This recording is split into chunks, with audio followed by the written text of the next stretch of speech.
河边，滋！陈凡每一铲子撞击在草木茂密的土地上，都会滋出一大片水花来。好兄弟，对不住了。他将一具骨瘦如柴、带着浓浓黑眼圈的尸体丢进坑洞掩埋后，仿佛看到了自己的未来。半年，不，最多1个月，他就会被合欢宗的妖女抓住把柄，活活吸死。真操蛋啊！作为21世纪的三好青年，捡钱交给口袋叔叔，扶老奶奶闯红灯，救助可怜溺水草鱼，用葱姜蒜帮鱼温暖身子，好事做尽，怎么就没一点好报呢？他对着天空划过的流星许愿，希望这辈子能多做点这样的好事。结果流星不语，拐了个弯猛地砸向他。逼波，逼波！在一阵救护车的声音中，他彻底失去了意识。再次醒来后，就出现在了这个拥有修仙者的世界，并且光荣地加入了孤儿大军。没有父母，也失去了前10年的记忆。我要修仙，我要左拥右抱。在坚定的信念下，他经过一番努力，成功地被骗进了合欢宗里。此刻，一名穿着青色衣袍的青年突然飞来，语气淡漠地对他吩咐道：陈凡，陈师姐让你明日傍晚去她那儿侍寝，记得提前清洁一番。明天？这么快？陈凡心里咯噔一声。师兄，我知道了。青年淡淡嗯了一声，踩着飞剑离开这里。看着消失在天边的背影，陈凡眼中浮现一抹焦急之色。怎么办？明天就要被妖女吸成人干了。穿越这么多年，他连漂亮仙子的手都还没摸过呢。叮！这时，一道清脆的声响在他脑海出现。恭喜宿主觉醒每日模拟修仙面板。如上所述，宿主每天都可以进行一次模拟修仙，模拟次数无法累积，每天早上5点自动刷新。当前剩余模拟次数为1。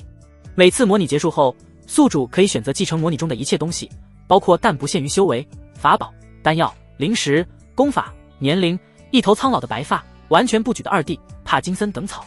金手指终于降临了，有了金手指，骑在妖女头上不得是分分钟的事情。开始模拟，想都没想，他直接开启模拟修仙。消耗1次机会，开始模拟修仙。埋完李二蛋，你回到耗材集中营。不大的木屋里住了10几个人，抠脚、打屁，里面充满了难闻的气味。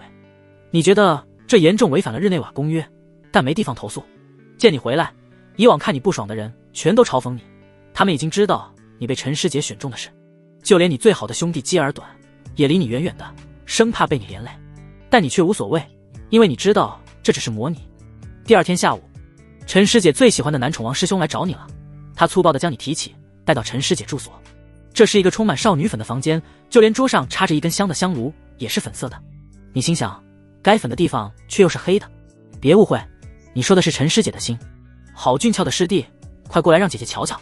就在你胡思乱想的时候，充满魅惑的声音从粉色帘子后面传来，这声音好好听，骨头都酥了。2弟，你不要冲动啊！你疯狂呐喊，却无济于事，整个人却不受控制地走向床边。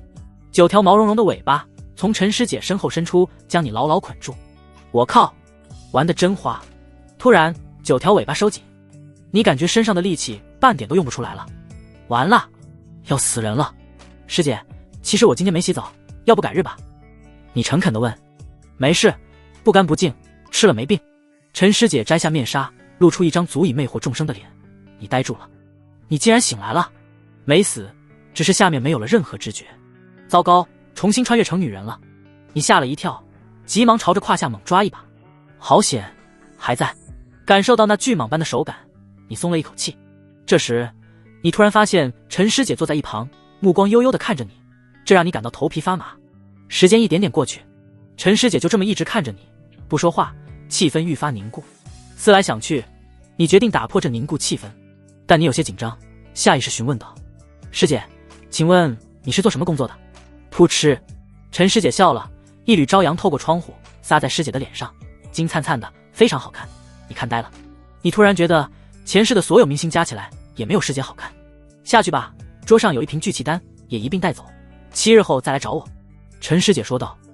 你有些疑惑，按照流程，昨晚你应该被吸成人干了才对，但现在除了2弟昏迷不醒，身体没有别的任何不适。另外，师姐竟然还将聚气丹这么珍贵的丹药奖励给你这地位低下的耗材，她就不怕打水漂吗？莫非师姐这是嫌弃你不行，打算养几天再吸？又或者师姐打算把你培养成男宠？不管是哪种情况，对你都十分有利。你告别师姐，回到了耗材集中营。所有人都很好奇，你被师姐召去，怎么还能活蹦乱跳的回来？有人伸手抓你二弟，想知道你是不是有什么突出能力，被你一巴掌打了回去。你当着所有人的面取出了师姐赠送的聚气丹，短短1分钟不到，你就多了10几个为你鞍前马后的小弟。昨天才背叛你的好兄弟基尔短，也痛哭流涕的跪在你脚下，要拜你为干爹。不过你没同意，原因是怕传出去后，别人以为基尔短是遗传你的。接下来的7天，你每天吃下1颗聚气丹，感受到了坐火箭般的晋升速度，久久没有松动的瓶颈也被一冲即溃，成功晋升炼气2层。但你没有得意，因为往后每一层晋升需要的时间都会翻倍增加，而且你不知道自己还能不能活过下一次召见。召见很快到来，这一次依旧是王师兄来接，但他对你客气了许多。到了陈师姐那里，你惊讶地发现师姐的房间布局比之前简约了许多，不再处处充斥着别样诱惑，就连散发催情香味的香炉也被撤走了。师姐，你恭敬地向师姐行礼。粉色的帘子被掀开，露出师姐的面容。今天的师姐虽然举手投足间还是充满了魅惑，但你感觉得到师姐跟上次有些不同了。春宵一夜，跟上次一样，你平安醒来，只有二弟遭受了惨无人道的折磨。师姐的工作是不断修炼变强。陈师姐如水般的眸子看着你，回答了你上次询问的问题。你想说其实不用回答也行的。最后陈师姐又给了你一瓶聚气丹，目送你离开。接下的半年每周都是如此循环反复，见师姐，二弟昏迷，提升修为，见师姐，有了聚气丹的帮助，你的修为蹭蹭往上涨，很快来到了炼气3层巅峰。而师姐这半年的变化也很大，不仅越来越爱笑了，身上那股充满诱惑的气息也越来越淡。你越发觉得师姐不再像合欢宗妖女，而是像正道宗门的仙子。当然这些想法你都藏在心底，不敢说出来。这天晚上，师姐破天荒的没有跟你温存，而是拉着你的手，眉眼温柔的问你，师弟，你是不是打心底瞧不起师姐这样的女人？你看着师姐精致无瑕的面容，认真回答，一开始我是有怨气的，也害怕师姐杀我，但是经过半年的相处，我发现师姐并不坏，也对我很好，现在我心里对师姐只有满满的感激。你没有用花言巧语博取师姐的好感，只是说出部分的心里话。听到你的回答，师姐眉眼里的笑意越来越盛，眸子都亮了许多。她轻声呢喃道，师弟你知道吗，在看到你的第一眼，师姐的心就变成你的形状了。你在想只有心吗？所谓的一见钟情往往都是见色起意，这点你之前一直深信不疑，但现在师姐的态度让你对这句话产生了些微动摇。这天师姐没有跟你温存，两人只是抱着睡了一夜。第二日清晨离开前，你按照惯例带走了一瓶聚气丹。接下来的日子里依旧是每周消耗1瓶聚气丹。你刻苦修行，希望能尽快突破第一个关隘，抵达炼气4层，因为到了炼气4层后，实力会得到质的飞跃。当然比起陈师姐来还是差得远，因为陈师姐是筑基大修士。这段时间里，一些关于陈师姐的讨论也渐渐传入你的耳中。从你上次回来后，陈师姐没有再使用过任何一个耗材，也不宠幸男宠，就连最受陈师姐宠爱的王师兄都见不到师姐。王师兄很生气，认为是你施展了妖法所导致。某天王师兄私下找到你，希望你能传授妖法给他，他也能传授一些令陈师姐愉悦的秘法给你。你心说我会个几把的妖法，表面却义正言辞地拒绝了，声称绝不会用旁门左道去讨好师姐。王师兄很生气，对你进行威胁。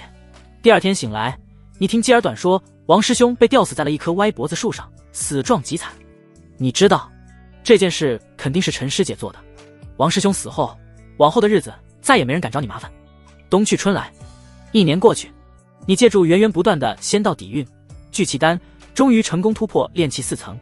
师姐得知后非常高兴，特意让人做了一桌子的灵酒灵肉。你自然不会放过这个千载难逢的机会，直接趴在桌上胡吃海喝起来。灵酒灵肉里的灵气源源不断的化作仙道底蕴涌入你的体内。师姐看到后掩嘴一笑，非但没有责怪你，还俏皮的朝你眨了眨眼睛，让你慢点吃，别咽着了。你觉得此刻的师姐真美，真想二弟别胡闹。关键时刻你心中怒吼一声，成功阻止了一场暴动。半夜你吃饱了也喝醉了，师姐也是一样，脸上带着一抹好看的酡红。今天是月圆之夜，你们一起坐在屋顶的瓦片上，相互倚靠着赏月，淡淡的月光如水银一般倾泻而下，洒在你们的肩头。看着这4层相识的月亮，你有些想家了。这时你突然发现师姐在小声的啜泣。师姐没事，师姐擦干眼角的泪水，认真问道：“我的名字叫陈雪嫣，你以后叫我雪嫣可以吗？这样听起来会亲切一些。”雪嫣，你试探性地喊了一句。微风吹来，师姐脸上的笑容刹那间像花儿一样绽放开，两只漂亮的眼睛也弯成了月牙状。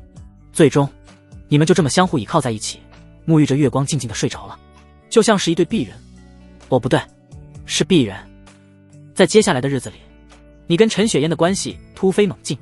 当然，你没有越过规矩，还是叫陈雪嫣师姐。另外，你们虽然没有再深入浅出的交流过，但感情反而在不断升温。修炼之余，你们经常会倚靠在一起看月亮、数星星，美好而又温馨。没有星星的夜晚，你们也会抱在一起畅聊心事，彼此间亲密无间。在师姐的大力支持下，你的修为突飞猛进，也顺势搬到了离师姐最近的住所。在你离开前，基尔短抱着你的腿痛哭，说舍不得你。你把上次告诉死对头的逃走方法告诉了基尔短。第二天，基尔短被吊死在了树上。新住所的上一任主人就是王师兄。你在床垫下发现了王师兄的珍藏。富婆是什么？21天攻略富婆，掌控富婆爽点的108种方法。钢丝球的花语，从入门到精通。对此你颇为不屑，以我跟师姐的感情，还用得着这玩意？这天晚上，你一夜没睡，遨游在知识的海洋中。白驹过隙，又是2年时间过去。这天是你的19岁生日，师姐送了你一柄下品灵气冰魄剑作为生日礼物，你非常喜欢。另外，师姐又让人做了一桌09灵肉，晚上吃完后，你们两个带着醉意爬到屋顶看月亮。兴许是寂寞太久，今夜的师姐看起来格外妩媚动人。你对师姐说：“师姐，外面好像有点冷，我们回屋吧。”师姐笑盈盈回答：“好呀。”天光破晓，你拖着疼痛的巨蟒回到住所。昨天晚上你倾尽全力将108种手段施展得炉火纯青，却还是败在了师姐手中。生日后没几天，你突破了，成功晋升炼气5层。师姐得知后非常高兴，又送了你一门法术冰魄剑诀。名字听起来吊炸天，实际上就是一门普通的炼气7法术。不过即便这样，你也很高兴。接下来的1个月，你连修行都暂且搁置，废寝忘食地修炼这门法术，终于将其修炼到入门的境界。就是师姐在得知此事后，似乎有些不高兴。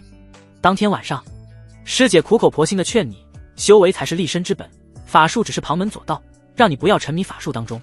明明是为了你好，但不知为何，你感觉师姐有些急切。你一夜没睡，在思考此事。晋升炼气5层后，你对聚气丹的需求提升到1周3瓶，这让你心中有些愧疚，因为聚气丹十分珍贵，就算师姐也无法负担太多。你已经听到师姐四处找人借灵石的传闻。光阴似箭，又是3年过去，你成功晋升到炼气6层，对聚气丹的需求大幅度增加，达到了1天1瓶。师姐的脸上时常显露愁容。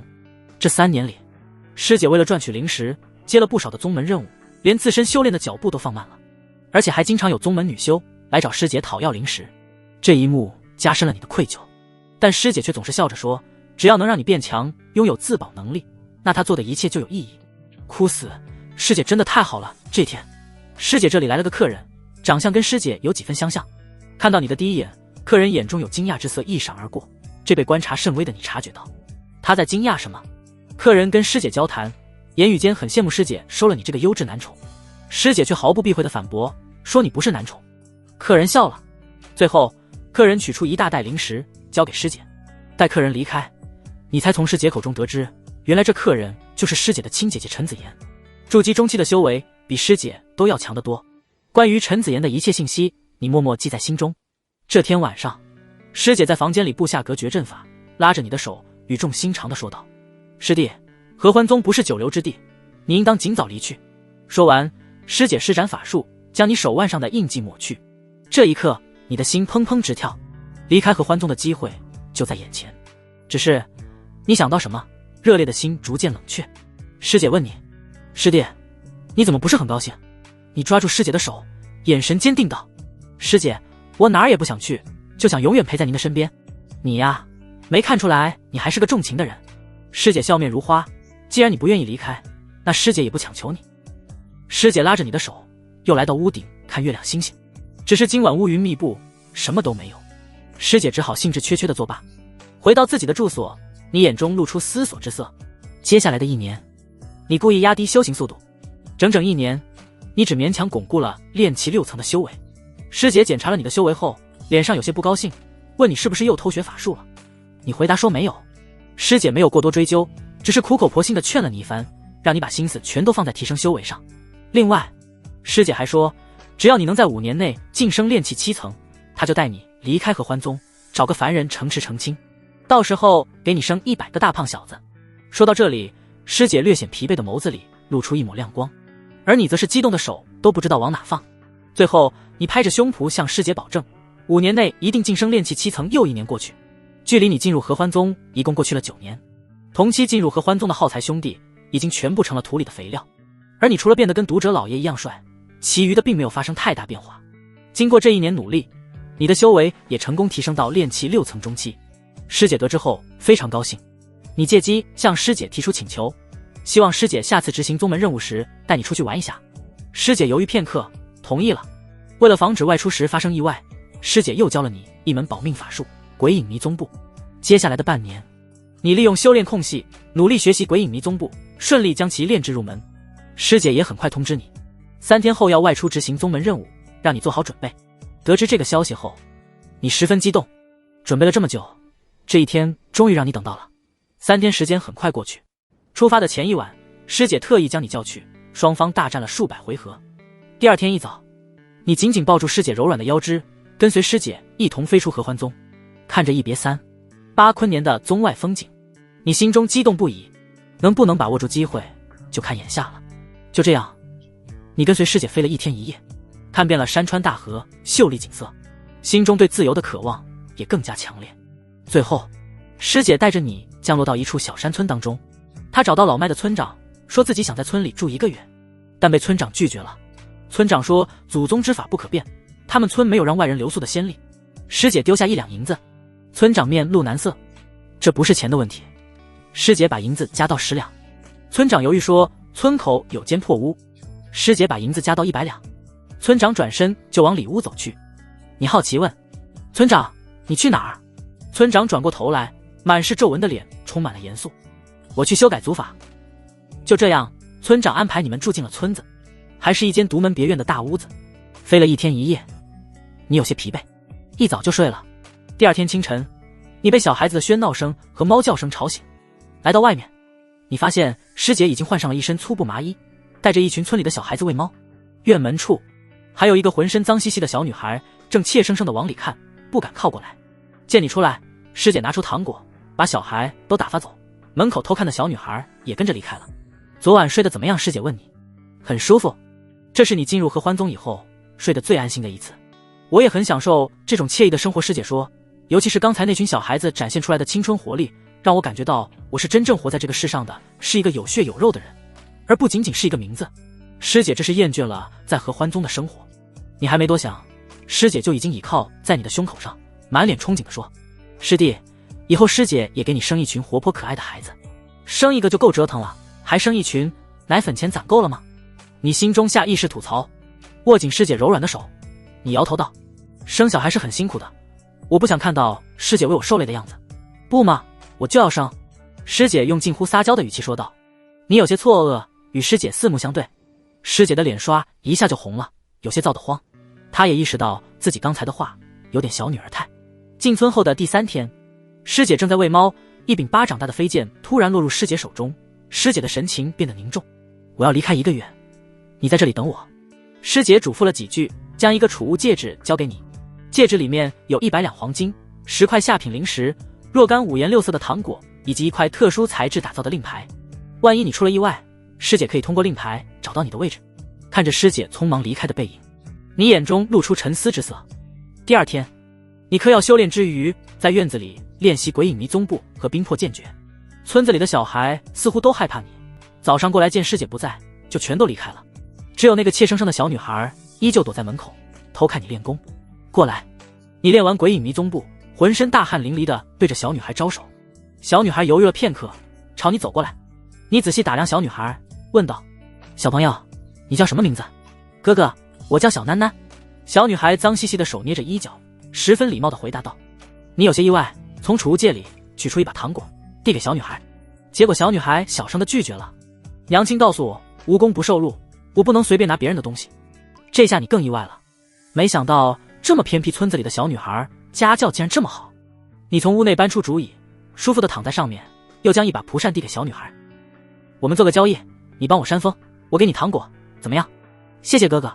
小女孩脏兮兮的脸上露出一个天真无邪的笑容，她2只小手握紧蒲扇，卖力的给你扇起风来。你取出王师兄的秘藏。21天攻略富婆，继续研究了起来。上次的惨败让你心有不甘，渐渐的，你发现身旁的风越来越小。累了，你打算让小女孩休息一下，结果发现小女孩正脸蛋红扑扑的看着你手里的书，几次欲言又止。这可不信看啊！你连忙合上书本，问道：“你认识字？”小女孩点了点头。你继续问：“认识多少？”小女孩的脸更红了，小手捏紧，声音细若蚊蝇道：“基本都认识。”擦！陈凡啊陈凡，你都干了什么畜生事？这么纯洁的花朵，就这样被你污染了。你为了掩饰尴尬，将一捧糖果放在小女孩的手上。今天不早了，就到这儿吧。小女孩视若珍宝的将糖果捧在怀里，小声问道：“哥哥，那我明天还能来吗？”你犹豫片刻，笑着点头道：“可以，明天早点过来。”谢谢哥哥。一抹灿烂的笑容在小女孩的脸上绽放。小女孩离开后，你继续修炼。深夜，你躺在床上翻来覆去的睡不着觉，最后你取出师姐给的令牌，目光深邃的思索着什么。第二天，直到早上10点，小女孩才出现，脸上挂着一个红红的巴掌印。你询问才知道，这是被她婶婶打的。小女孩现在住在婶婶家里。你父母去哪里了？你问道。去当官的路上被山贼杀了。小女孩眼眶红了。爷爷奶奶呢？屋子倒塌，砸死了。就没有哥哥姐姐什么的吗？有个亲弟弟，1岁的时候掉河里淹死了。你叹息一声，只得安慰道：“向前看。”随后，你想到什么？心中一震，这不就是妥妥的穿越主角模板吗？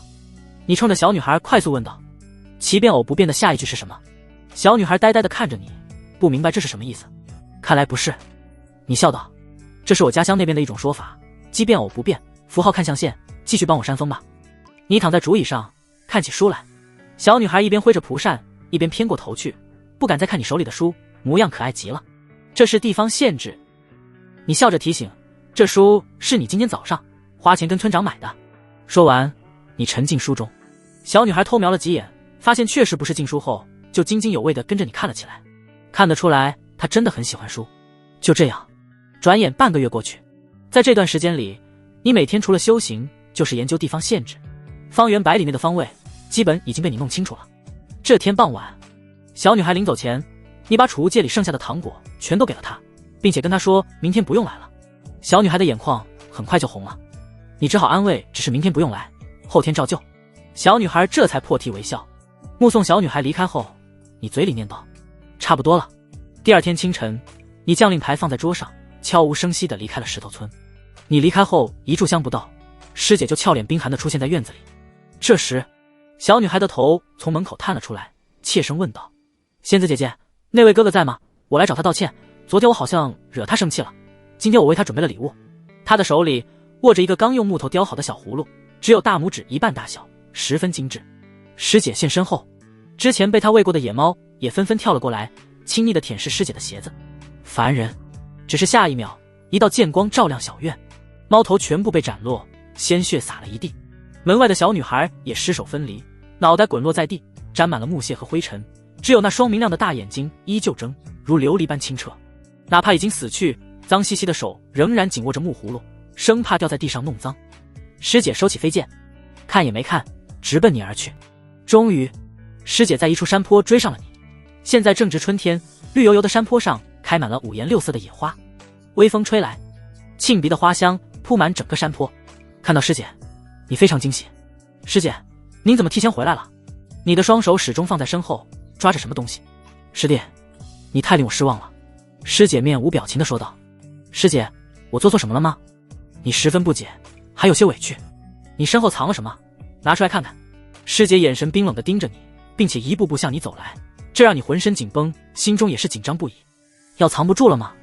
既然如此，那便放手一搏，不成功便成仁。面对师姐的步步紧逼，你壮起胆子，猛地将身后东西抽出。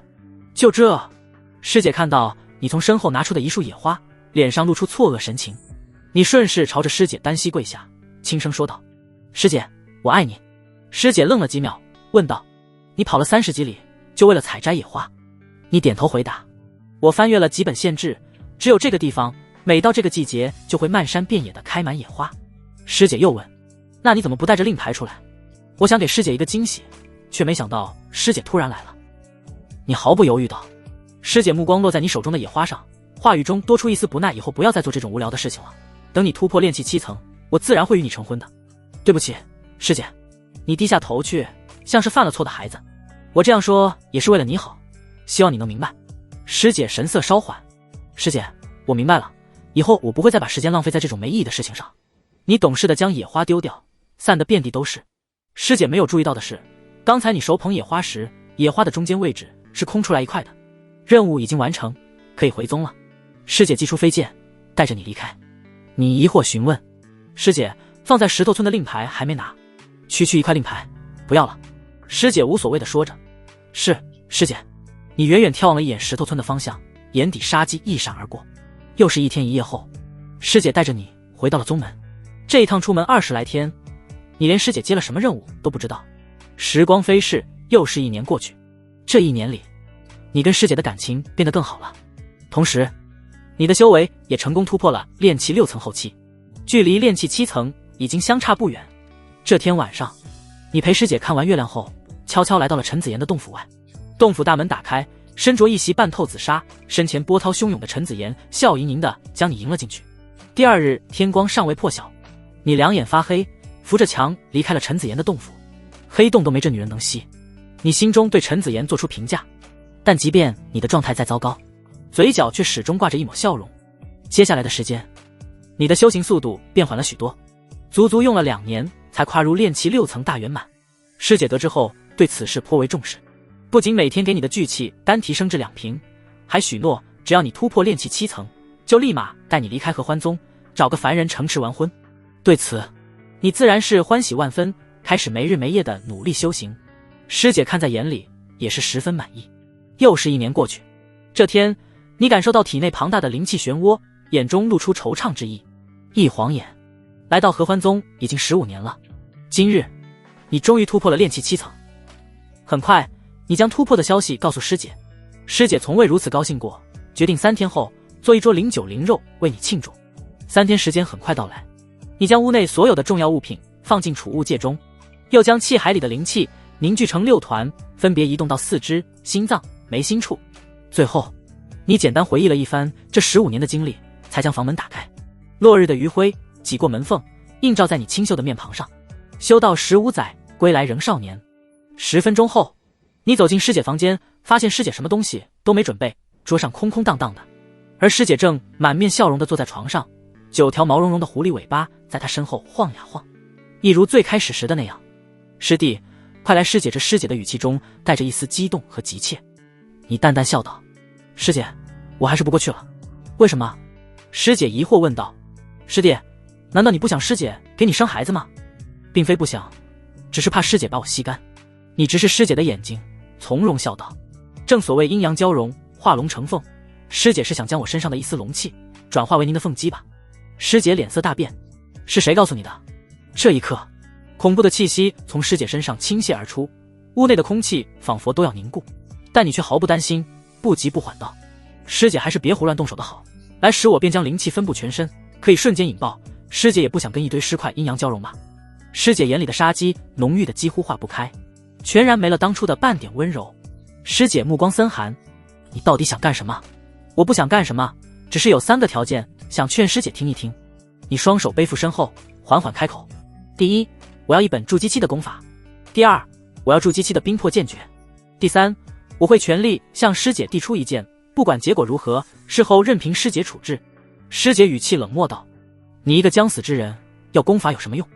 你下意识地想说：“朝闻道夕死可以。”可转念一想，都这个时候了，还装得淡。你挑了挑眉，语气强硬道：“我要来有什么用？不关师姐的事，师姐只需给我就行了。”说完，你身上的灵气一阵涌动，师姐肉眼可见的紧张起来。当然，你没有真的自爆，这只是对师姐的警告。给你。师姐冷哼一声，丢出2本书籍。你接到手中后，简单翻阅了一遍。第一本是冰魄剑诀的第5层到第8层，分别对应筑基期的4个小境界。第二本是筑基功法，名为冰心诀。完美，有了筑基功法，下次就不用为筑基发愁了。师姐冷笑道：我看第3个条件就不必了，就算10个你同时对我递剑，也伤不了我分毫，不如早点乖乖脱光衣服，等下师姐还能让你做个快活鬼。能不能伤到师姐其实不重要。你摇头道：重要的是我必须要有向更强者递出这一剑的勇气，顺带为某个死去的人讨要一个说法。哈哈，师姐涂满鲜红指甲油的手指着你，笑得花枝乱颤。你说的是那个小贱人吧？他确实被我杀了，尸首分离，临死前还握着给你的礼物呢。闻言，你眉头一皱，铮，一瞬间，你全身灵力被抽空，汇聚于冰魄剑之中。冰魄剑诀，御剑术。你轻喃一声，冰魄剑立马带着无匹的威势，朝着师姐胸口刺去。炼气之蛙，不知筑基之大。师姐伸出手指，轻弹一下，就将冰魄剑击飞。可就在师姐放松警惕之时，冰魄剑突然爆发出更强的威势，突兀地朝着师姐眉心刺去。怎么可能？你的冰魄剑诀什么时候练到了第4层大圆满？感受到冰魄剑上的威势，师姐的神情跟见了鬼的一样。还有你的修为竟然也不是炼气7层，而是炼气9层。最终这一剑还是没能刺穿师姐的眉心，仅仅在上面留下一滴血迹。对于这一点，你也是早有预料，能以炼气9层的修为做到这个地步，已经足以自傲了。至于你的修为为什么会是炼气9层，冰魄剑诀也到了第4层，呵呵，这自然是因为前面的10几年你一直在刻意放慢修炼速度，将大量的时间放在了钻研冰魄剑诀上。你时刻铭记一个道理，人怕出名猪怕壮，成长的越快，死的也就越快。直到3年前，你用自身大量的生命本源跟陈子妍换来一门隐藏修为的法门后，才敢火力全开的修炼。此刻，师姐看向你的目光渐渐由震惊转变为欣喜。炼气9层的你，比炼气7层更有价值。你身上一丝灵气也没有了，还要挣扎吗？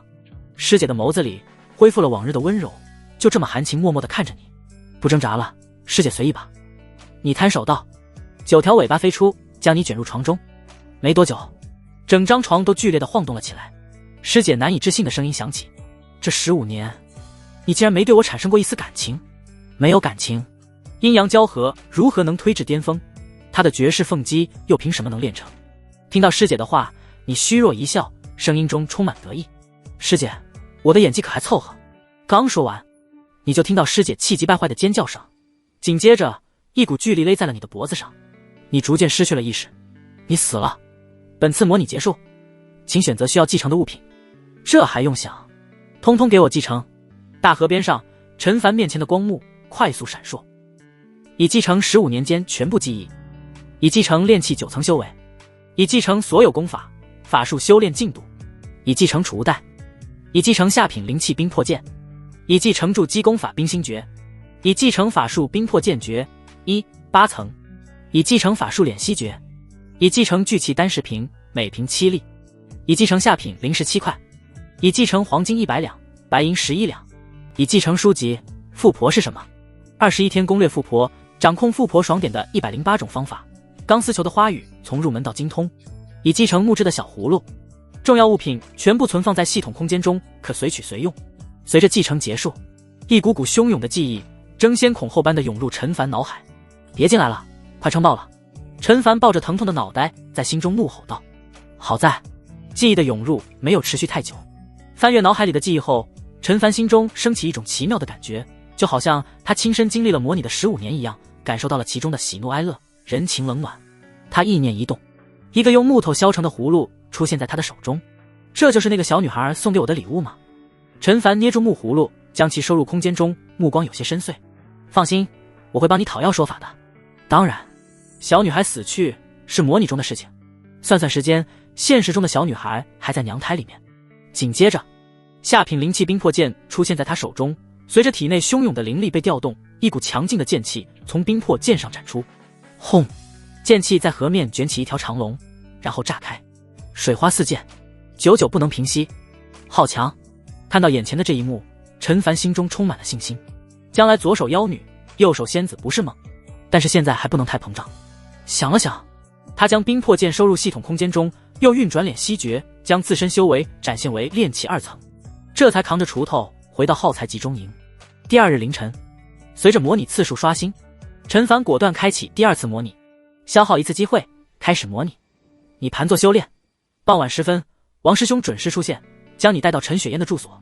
跟之前一样，陈雪烟看中了你身上的龙气，没有吸干你，而是选择跟你慢慢培养感情。2年过去，你利用陈雪烟给你的聚气丹努力修行，成功突破到炼气10层大圆满。此刻，距离晋升筑基仅差1步。然而就是这一步，让你跟陈雪烟之间的实力差距宛如鸿沟。突破，必须突破。接下来时间，你加倍努力，只求拥有自保的能力。转眼又是4年过去，这天，庞大的灵气突然涌进你的体内，你突破了，成功晋升筑基初期。感受到体内奔涌不息的强大灵力，你心中浮现出强大的信心。不过，你很快就提醒自己，要稳住，不能浪。合欢宗强者如云，就连金丹真人都多达10几尊，宗主更是传说中的元婴真君。你这点微末修为，在他们面前连蝼蚁都不如。接下来的9年，你一边参悟冰魄剑诀，一边低调修炼。终于，冰魄剑诀被你成功练到第8层大圆满，而你的修为也终于突破筑基中期。你觉得有些账也该是时候算一下了。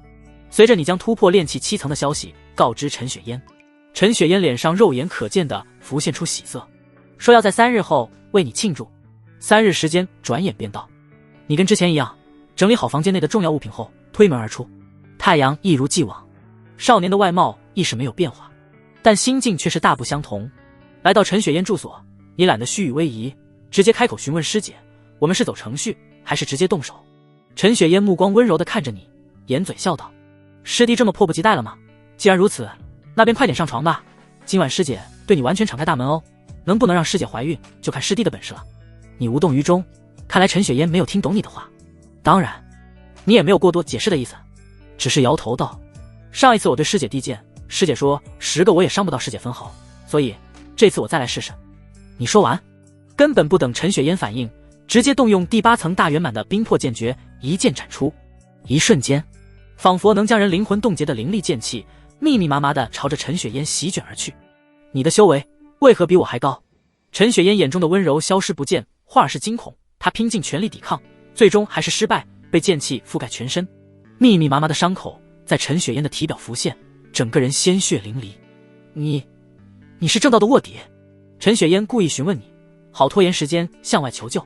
结果你向前踏出，抬手一剑就将陈雪烟的脑袋斩落在地。看着陈雪烟瞪大双目，满脸不甘的僵硬面容，你轻声问道，师姐，尸首分离的滋味怎么样？见陈雪烟没动静，你好心提醒道，师姐快醒醒，地上不让睡觉。算了。砰，你一脚踩爆陈雪烟的脑袋，鲜血飞溅，染红了地面。你看也没看，径直来到陈雪烟尚且温热的无头尸体前。师姐，冒犯了。你两眼放光，将手伸进师姐的衣裙中，一阵摸索，最后掏出来一个粉色的储物袋。由于陈雪烟已死，储物袋上残存的神识被你十分轻松地碾爆了。只是看清储物袋里的东西后，你的眼中浮现出一抹怜悯。穷，实在是太穷了，穷到就算是耗子钻进储物袋也要哭着出来的地步。堂堂筑基大修士，还是合欢宗的核心弟子，陈雪烟的储物袋里竟然只有30几块下品灵石，一个身份令牌，一本冰心诀以及一本冰魄剑诀。你本着蚊子腿再小也是肉的原则，将这些东西全部收进空间中。随后，你看着陈雪烟身后那9条毛茸茸的尾巴，不禁有些好奇，师姐到底是不是狐妖你？伸出手去抓住其中一条尾巴。很快，你的脸上浮现出浓浓的惊讶之色，这9条尾巴竟然是一件上品灵器。你心中无比激动，这么好的东西自然不能放过。只是你看着9条尾巴末端的位置，有些犹豫，这玩意你就算得到了，真的会用吗？不管了，眼看已经过去不少时间，被发现的风险在逐渐变高。你不再犹豫，伸出手去，啵的一声将9尾灵器拔出，然后手脚麻利地塞进系统空间中。会不会用不管，先拿到手再说。上品灵器极为珍贵，过了这个村就没有这个店了。接下来，你将有血迹的衣服换掉，从容不迫地走出陈雪烟房间，然后直奔山门而去。今日镇守山门的是2名炼气后期的内门女弟子，她们裙摆微掀，坐靠在山门边上，身前各有一名男宠在服侍。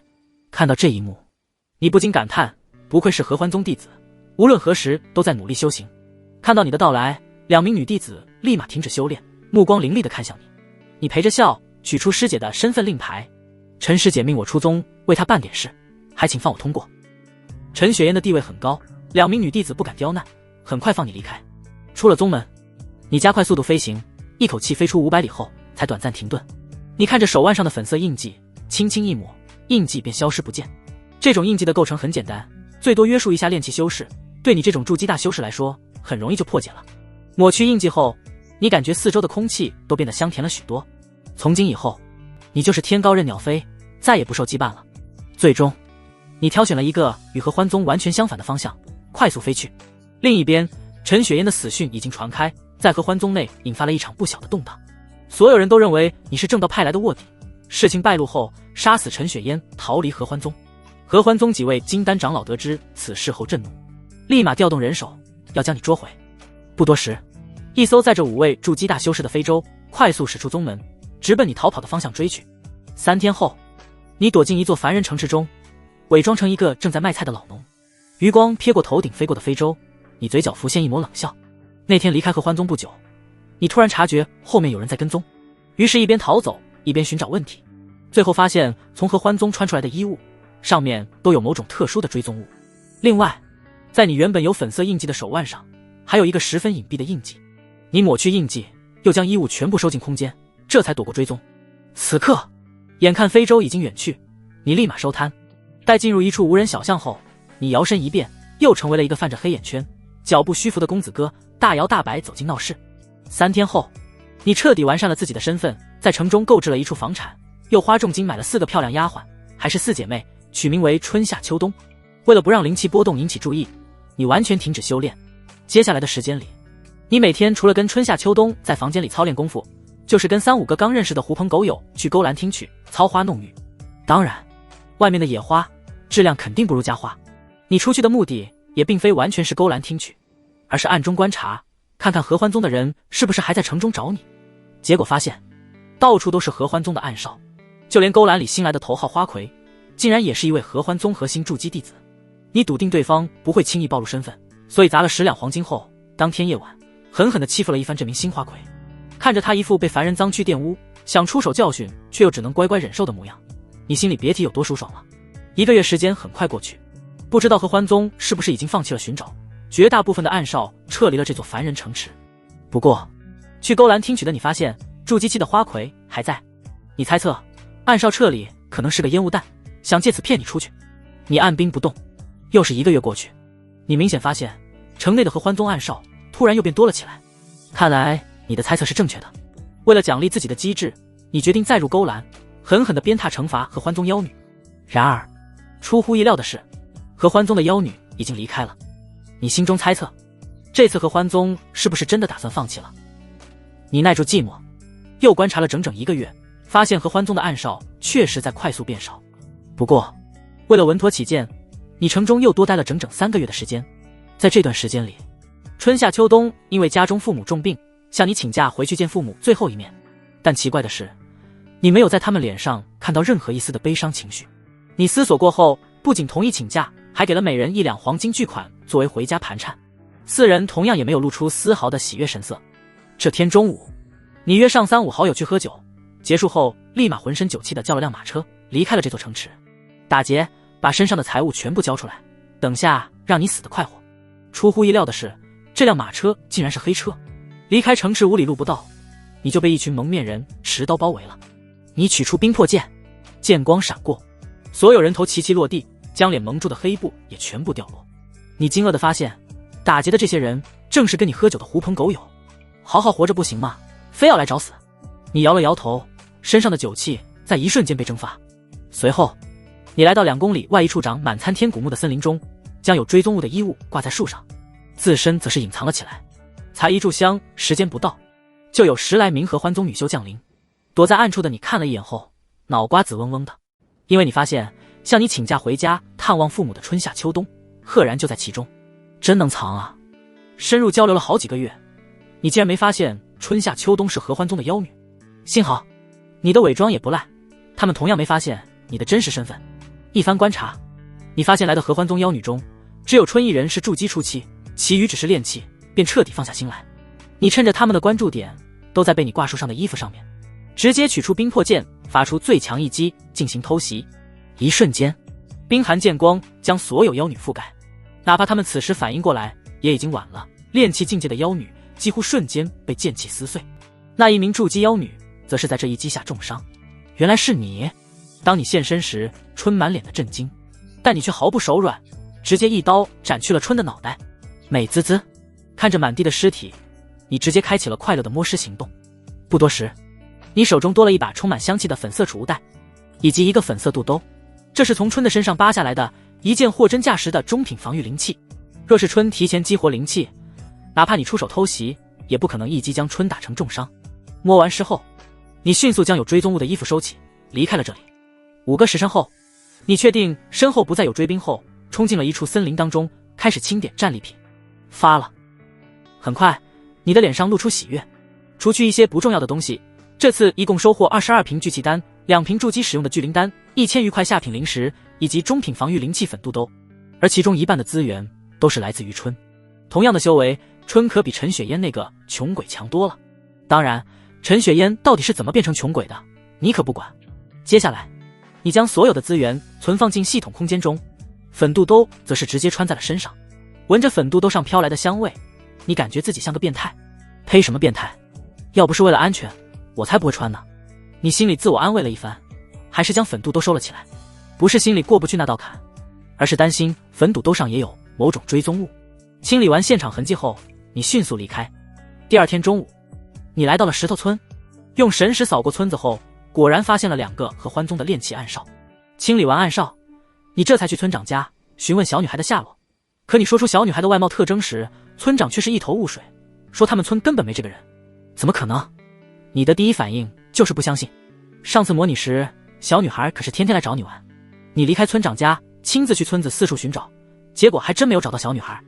你不信邪，把范围扩大到了方圆30里，结果还是没找到。这一刻，你的背后冷汗直冒。那个小女孩似乎有问题。你努力回想当时院子里的场景，越发觉得心惊。当时陈雪烟带着村里的小孩喂猫时，小女孩趴在门口，目光从来没有落在其余小孩身上半分。而那些小孩离开时，似乎也直接无视了小女孩。难道说，他们相互之间根本看不见？想到这种可能性，一股寒意立马涌上你的心头。操！这是沾上什么不干净的东西了？你从空间中取出木葫芦，想要将其丢掉。可一想到当时小女孩那天真纯净的眼睛和跟随你看书时求知若渴的模样，你突然心安了几分，又将木葫芦收回空间。她一个小女孩还能害我不成？你回到石头村，让村长带你去上次住的房子。至于为什么不自己去，这自然有你的用意。推开院门后，你的目光立马被院子角落的石磨吸引。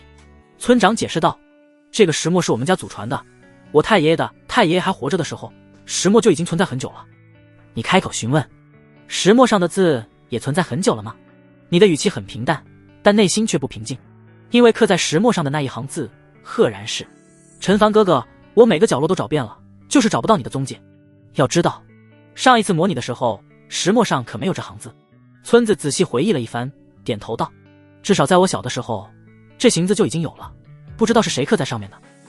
你听到村长的话，陷入沉思当中。到了现在，你几乎可以确定这行字就是小女孩刻上去的。只是如果村长没有骗你的话，小女孩怎么做到在几百年前刻字的呢？爱人老了不中用。这时村长捶了捶腰背说道，小伙子，这里要没什么事，我就先回去休息了。你伸手拦住村长，问道，就算是通风报信，也不急这一下吧？你怎么看出来的？村长的目光突然变得锐利，炼气大圆满的强大气息毫无保留地释放而出。只是下一秒，剑光闪过，村长身上的气势戛然而止，咕噜一声，人头滚落在地。世界真危险啊，处处都藏雷，看来以后行事的小心点。看着村长的尸体，你心中感叹道，若非已经筑基，你根本看不出村长隐藏了修为，就跟上次一样。另外，你回想起一开始陈雪烟与村长的对话，当时只觉得村长被金钱蒙蔽了双眼，现在看来，那时的两人分明是在对接暗号。离开石头村后，你化身游商，进入500里外的一座凡人大城中，花了1两银子买来了大大小小几十份地图。仔细研究了一番后，你总算弄清楚了自己所在的大致位置。太玄皇朝一共划分为44个大洲，你现在所处的地方在建州的东南一角。暂且不论太玄皇朝，光是这建州疆域便极其辽阔，凡人哪怕穷尽一生也难以穿过。这让你不禁心生感叹，这个世界实在太大了。前世蓝星所有的面积加起来，也比不过这太玄皇朝的一个州。这么大的世界，其中蕴含的危险只怕也不少。思来想去，你决定还是苟着修行比较好。最终，你费了3天3夜，横跨5000里后，徒步走进了一个偏僻山区的小村子，决定在这里闭关修行。村长并不知道你是修仙者，听说你要在这里定居，对你非常的热情。没有意外，你顺利住进了村子。在接下来的时间里，你发现不仅是村长，就连其他村民也全都对你十分热情。村长11岁的女儿小翠也很喜欢你，经常来找你玩，还给你带吃的。你心想，或许这就是帅比才能拥有的待遇。半年时间过去，这天晚上，你正在修炼，村长突然带着一群村民，手持农具菜刀，将你的住所团团围住，让你把所有的钱全部交出来。到这你才知道，原来半年前他们对你热情不是因为生性淳朴，而是看到大肥羊后发自内心的喜悦。只是他们十分谨慎，观察了你整整半年，确定你真的只有一个人后，这才动手。农村套路深，我要回城市。你叹了一口气，问道：你们就不怕踢到铁板吗？一向天真烂漫的女孩小翠对你扮了个鬼脸，嬉笑道：你比我家养的猪还蠢，我早就在你吃的里面下药了。你就算是武道高手，今天也得栽在这里。你微微摇头，那万一我是仙人呢？你是个仙人板板。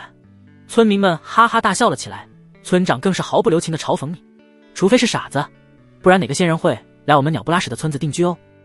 你再度叹气，我就是那个傻子。下一秒，剑光照亮夜空，映照出一幅幅惊恐的面庞。吃啦！紧接着，所有人尸首分离，鲜血染红了地面。你一脚踩爆小翠的脑袋，喃喃道：你们让一个30几岁的老女人扮成小女孩接近我，真以为我看不出吗？只不过不想搭理你们罢了，谁知道你们自己要来送死。随后，你提着冰魄剑，一户一户的拜访，发现村里每家的房梁上都会或多或少的挂着一些人干肉。食人村。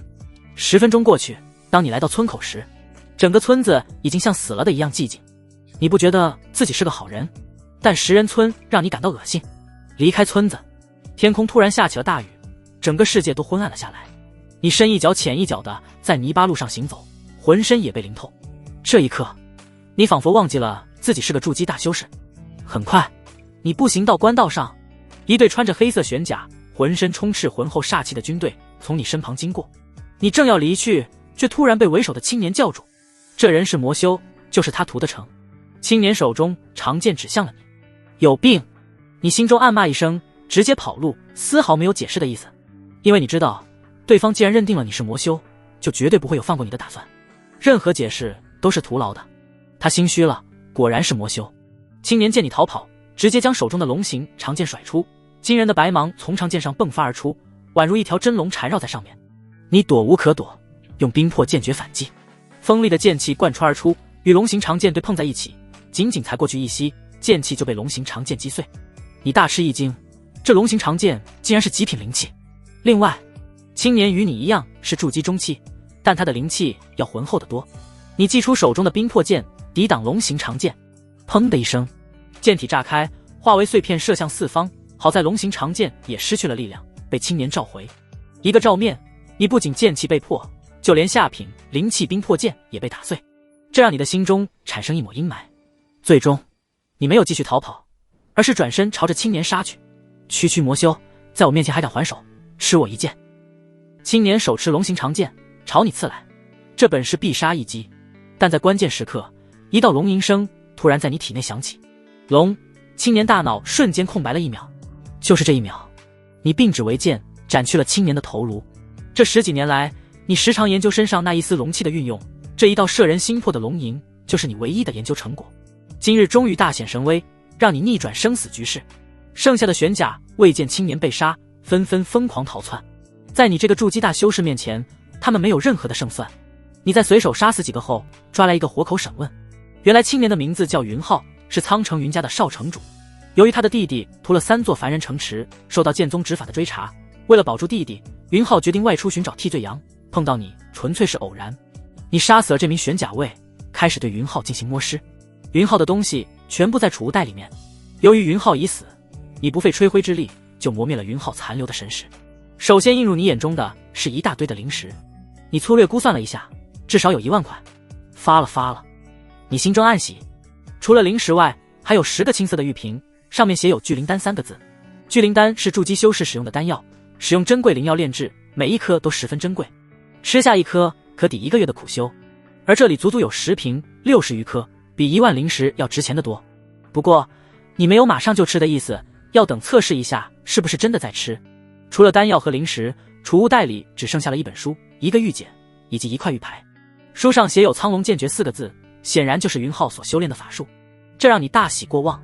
刚才可是亲身体验了苍龙剑诀的强大，如果不是偷袭，你不可能是云浩的对手。收好苍龙剑诀后，你又取出玉简，将其贴在眉心，一股信息立即在你的脑海中浮现：五行遁法。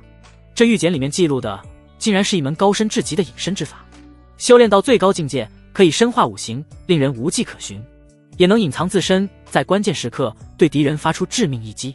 你将玉简小心收好，又取出了玉牌。前面2样好东西让你对玉牌充满了期待。很快，玉牌上的4个大字映入你的眼中：百花圣地。百花圣地？什么鬼？你翻动玉牌却一无所获，上面除了这4个字什么都没有。你想了想，尝试将一缕灵气输入，接着你的大脑嗡的一声，一道清冷声音在耳边响起：勘破天机者，可入圣地得仙人传承。同时一道光幕在你眼前浮现，那是一张地图，上面有2个光点，一个光点代表你的位置，另一个光点代表百花圣地的位置。你仔细观察后发现，百花圣地甚至都不在太玄皇朝。随后地图渐渐隐去不见，一行苍劲有力的大字又浮现在你眼前。看到这行字，你顿时就傻眼了，因为这行字是奇变偶不变。下一句是什么？是符号看象限啊！你在心中大喊，但是眼前的光幕却没有任何变化。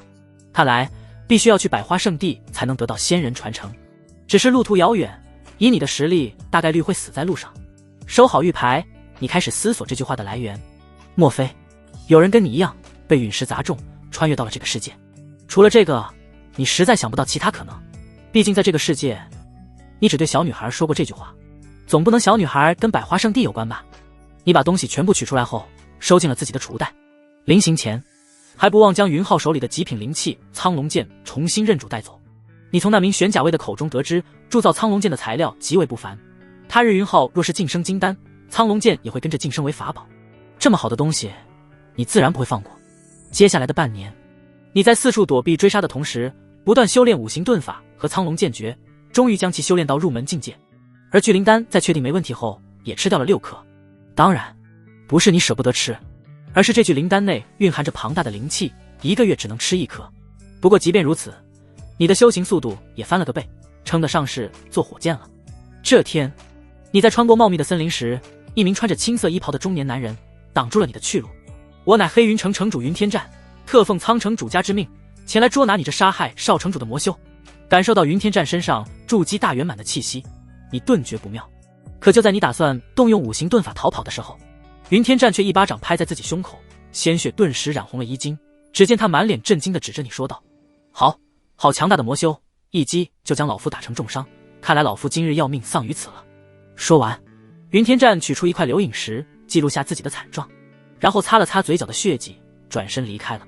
远远的，你听到云天战在嘀咕：1个月就300灵石，老夫卖什么命啊？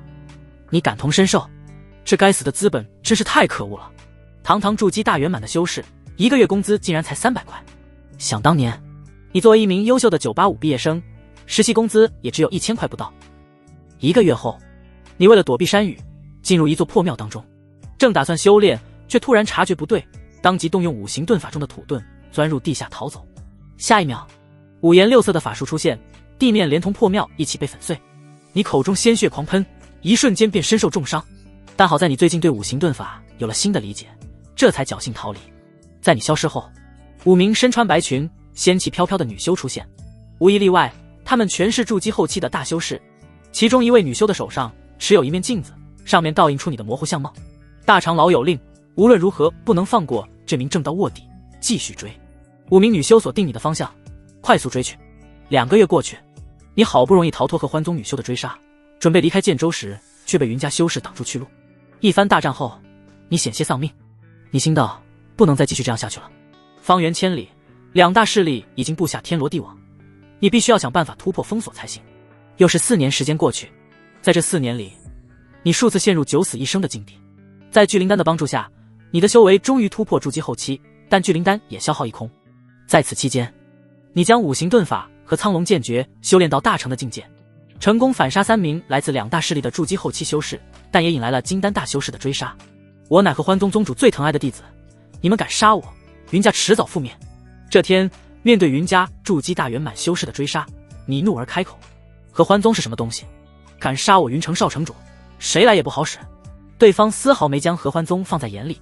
显然，合欢宗藏于暗中，云家根本不知道有这个宗门存在。而且两大势力都是暗地里对你进行追杀，1-2个月才能找到你一次，所以两大势力都不知道对方的存在。就是你不知道这2个势力是如何始终锁定你位置的。既然不怕，1个月后我在渡口镇旁的通天河等你们过来。你丢下这么一句话后转身就逃。半个月后，你故意显露踪迹，引来了合欢宗女修。我不装了，其实我是苍城云家的少主，潜入合欢宗是为了将你们这群魔修一网打尽。半个月后，我会在渡口镇旁的通天河边上等你们，有种就过来。丢完狠话后，你转身就逃。而对于你的话，合欢宗女修同样不屑。区区苍城云家也敢将手伸入合欢宗，不知道我们合欢宗是有靠山的吗？真是活腻歪了。半个月时间过去，你准时现身通天河，眨眼间的功夫，你就感受几10道强大的气息降临四周。在这些气息里，有2道格外突出。如果没有猜错，这2道气息就是金丹真人。轰！10几名筑基后期修士冲向你的同时，2名金丹真人当场大打出手了起来。你们给老子等着，迟早要找你们算账。你没有正面接战，在丢下这句狠话后，直接跳入了通天河中。10几名筑基修士跟着冲了进去，但是根本找不到你的身影。上当了两大势力的修士对视一眼，很快反应过来。与此同时，2名金丹真人停下大战，同时冲入河中。狂暴的灵力涌现，直接将整个通天河都搅动了起来，但就是找不到你的身影。下面有暗河，不知通往何处。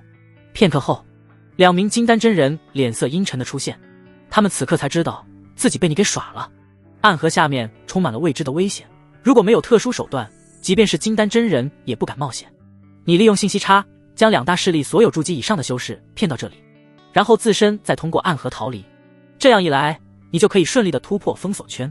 1年时间过去，你跨越10几万里，终于通过建州与天宝道州的边界，进入到天宝道州当中。天宝道州强大宗门林立，外面的势力根本无法插足。到了这里，你就算是真的安全了。考虑到没有靠山，很难在修仙界行走，于是你决定加入在天宝道州排名前1万的宗门流云宗。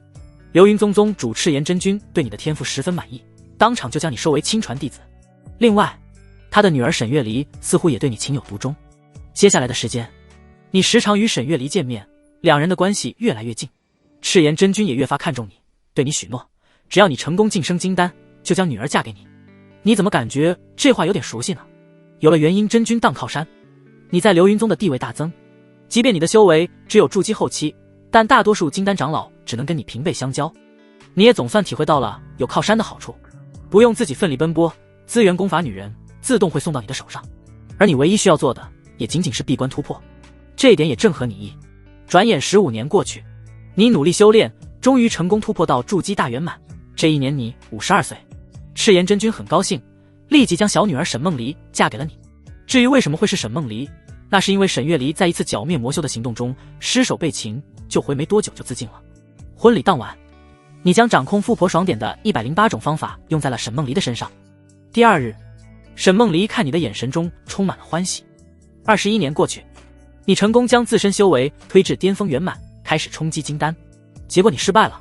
赤炎真君看向你的眼神中充满了失望。你连金丹都没有，拿什么来保护我女儿？等你冲击金丹成功，再与我女儿见面吧。赤炎真君态度强硬地带走了沈梦离。对此，你什么也没说，只是更努力地修炼了起来。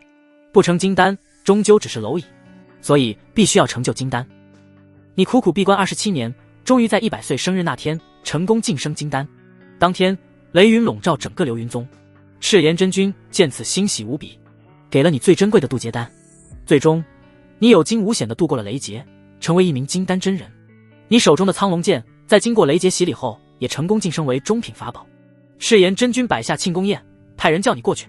到了那边，你发现庆功宴上一共只有3个人：赤炎真君、沈梦离，还有你。其中，沈梦离看你的眼神充满了古怪，你察觉到不对劲，转身就逃。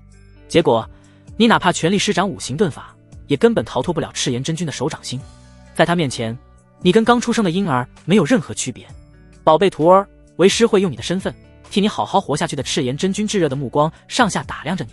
到了这一刻，你终于知道赤炎真君的真正目的是要夺舍你。你也明白为什么沈梦离看你的眼神会古怪了。赤炎真君夺舍了你，以后赤炎真君不就成沈梦离的老公了吗？所以日后沈梦离到底是管赤炎真君叫老公，还是叫爸呢？不过话又说回，这好像也没什么，无非是床上和床下的区别。就算没被夺舍，沈梦离也可以管你叫爸。来吧。你摇摇头，准备等死。结果就在赤炎真君要夺舍你的时候，天空突然黑了下来。发生什么？你的话还没说完，就听见一道道惊恐嘈杂的声音在宗门各处响起，仿佛所有人都成了热锅上的蚂蚁。紧接着，你就被一股巨力碾过，瞬间失去了意识。你死了。本次模拟结束，请选择需要继承的物品。好东西通通继承。充满脚臭屁味的耗材屋子里，陈凡看着眼前的光幕，毫不犹豫做出选择：已继承85年间全部记忆，已继承金丹初期修为，已继承所有功法法术的修炼进度，已继承中品法宝苍龙剑，已继承上品灵气九尾灵色，已继承中品灵气粉色肚嘟，已继承功法赤炎诀，最高可修炼至金丹巅峰，已继承法术苍龙剑诀，已继承法术五行遁法，已继承下品灵石43123块，已继承中品灵石131块，已继承聚灵丹3瓶，每瓶5颗，已继承玉牌1块。物品全部存入系统空间中，可随取随用。随着继承完毕，庞大的灵力立马灌注到他的体内，他的修为也在以极快的速度进行攀升，转眼就来到了金丹初期。同时，这85年的记忆也涌进陈凡的脑海，就仿佛他是亲身经历过的一样。最后一刻到底发生了什么？回想起死去前的场景，陈凡眼中浮现一抹疑惑。当时整个流云宗都没了，就连赤炎真君也不例外。莫非是某位传说中的化神强者突然出手，抹去了流云宗？看来下次模拟的时候一定要远离流云宗，以免遭受无妄之灾。想到这，他又将那块百花圣地的玉牌取出，仙人传承啊！一想到这4个字，他心头就有些火热。正常来说，这种传承往往会伴随着巨大的危机，以他的谨慎的性格是绝对不会去的。但谁让他是个大挂逼呢？大不了浪费一次模拟机会去看看，怕个蛋蛋。当然，以他现在的修为过去，基本就是送，至少也要元婴以上才行。收起玉牌，他从储物袋里掏出一个小本本和纸笔，在上面依次写下合欢宗、苍城云家、流云宗赤炎真君。哼哼，等他实力足够了，从头杀到尾，眼睛都不带眨的。收起本子，他打算再睡个懒觉。结果周围的鼾声如浪潮般起起伏伏，太吵了。陈凡抬起手来，一股庞大的灵压猛地压下。顷刻间，屋内所有的耗材都在灵压的冲击下昏迷过去，周围立马安静得落针可闻。舒服了。陈凡伸了个懒腰，继续躺下睡觉。太可怕了，昨晚我梦见鬼压床，差点就死了。清晨，众人从昏迷中醒来，一个个面带后怕之色。什么？你也被鬼压床了？我也是。我靠，我也是啊！昨晚该不会是撞鬼了吧？哈哈！一道尖叫声响起，只见基尔短指着流血的下半身说道：“我的老弟呢？我的老弟呢？你们谁偷了我的老弟？”一时间，所有人都对基尔眉头去怜悯的目光，陈凡则是始终闭着眼睛休息，没有理会众人的吵闹。傍晚时分，在王师兄的带领下，他来到了陈雪嫣的房间。即便他已经是金丹真人，随手就能捏死陈雪嫣，但由于忌惮合欢宗的元婴宗主，所以选择继续隐藏修为。这天晚上，陈凡仅凭借精湛的技术，便将陈雪嫣压制得无力还手，任由他如何摆弄。第二日清晨，陈雪嫣妩媚漂亮的脸蛋上满是震惊，她不停地打量陈凡，想知道这区区炼气一层的耗材，凭什么能持续不断地掌控她的弱点。陈凡此刻也爽得差不多了，无视陈雪嫣的目光，直接开启了第3次模拟。消耗1次机会，开始模拟。面对陈雪嫣的震惊，你懒得搭理，直接一巴掌把她脑袋拍爆，让他摸不着头脑。和上次一样，你利用陈雪嫣的身份令牌离开了合欢宗，你清理掉全部的追踪印记，这一次没有遭到追杀。半个月后，你来到建州东南的偏僻角落，将自己伪装成炼气3层的修士，混进一处大型修仙方室中。方室之主是一名筑基中期的大修士，名震四方。你身上的灵石足够，打算在这里闭关修炼到天荒地老。转眼1年过去，这段时间里，你大部分的时间都在闭关修行，只是哪怕有灵石辅助，也进境缓慢。你没有气馁，金丹修士的寿元高达500年，1年时间连零头的零头都算不上。除了闭关修行外，你还跟2个邻居偶尔有来往，他们都是最底层的修士。左边的邻居是一个老头带着孙女，姓黄，真名不详，你管他叫黄老头。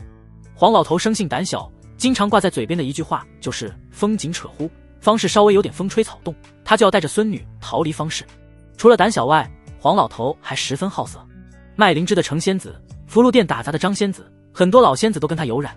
除此之外，他还经常出入春风阁，与那里的年轻仙子畅谈人生。用他的话说，就是享福要趁早，不然以后老的不能动了，让仙子额外出力。可是要加钱的他，还经常邀请你一同去往春风阁，但被你拒绝了。开玩笑，你是那种贪图享乐的人吗？拒绝的几天后，你跟黄老头勾肩搭背，一同从春风阁中走出，讨论春风阁新来的仙子究竟哪位最漂亮、最温柔、最会体贴人。陈凡啊陈凡，你怎么能这么堕落？事后你十分内疚。第2天，你拉着黄老头一起去新开的仙女楼，通过帮助穷困潦倒的貌美仙女来化解心中的内疚。结束后，你的念头无比通达，这里的仙子个个身世可怜，孤苦伶仃的活在世界上，都怪你没有早点来帮助他们，不然他们就不用受这么多苦难了。你在心里暗暗发誓，今后一定要多照顾这些仙子的生意，帮助他们早日脱离苦海。除了黄老头外，另一个邻居则是一对夫妇，女的性格温柔，男的开朗直爽，均是炼气3层。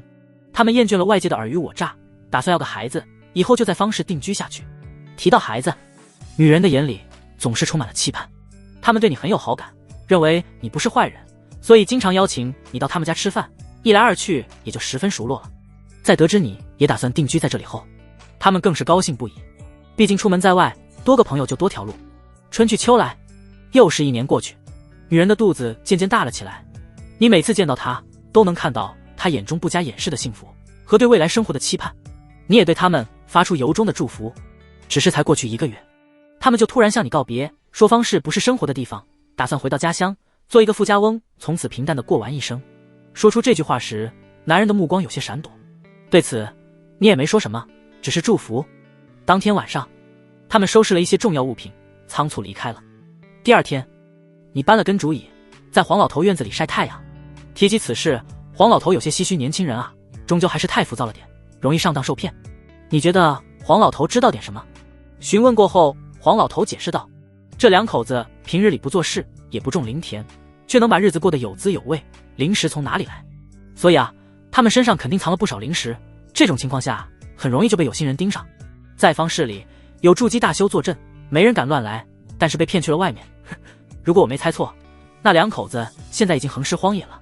黄老头说完，意有所指的看了你一眼。你很快明白过来，黄老头说的是那对夫妇，其实是想提醒你，这2年来你也没干活种田，但活的可比那对夫妇还要滋润。你笑问道，黄老头，既然你都知道，那为什么不提醒一下他们？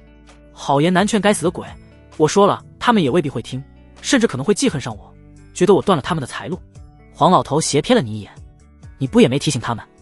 闻言，你俩相视一眼，不约而同地笑了。当天晚上，你正在闭目修炼，一阵细微的对话声突然在院子里响起。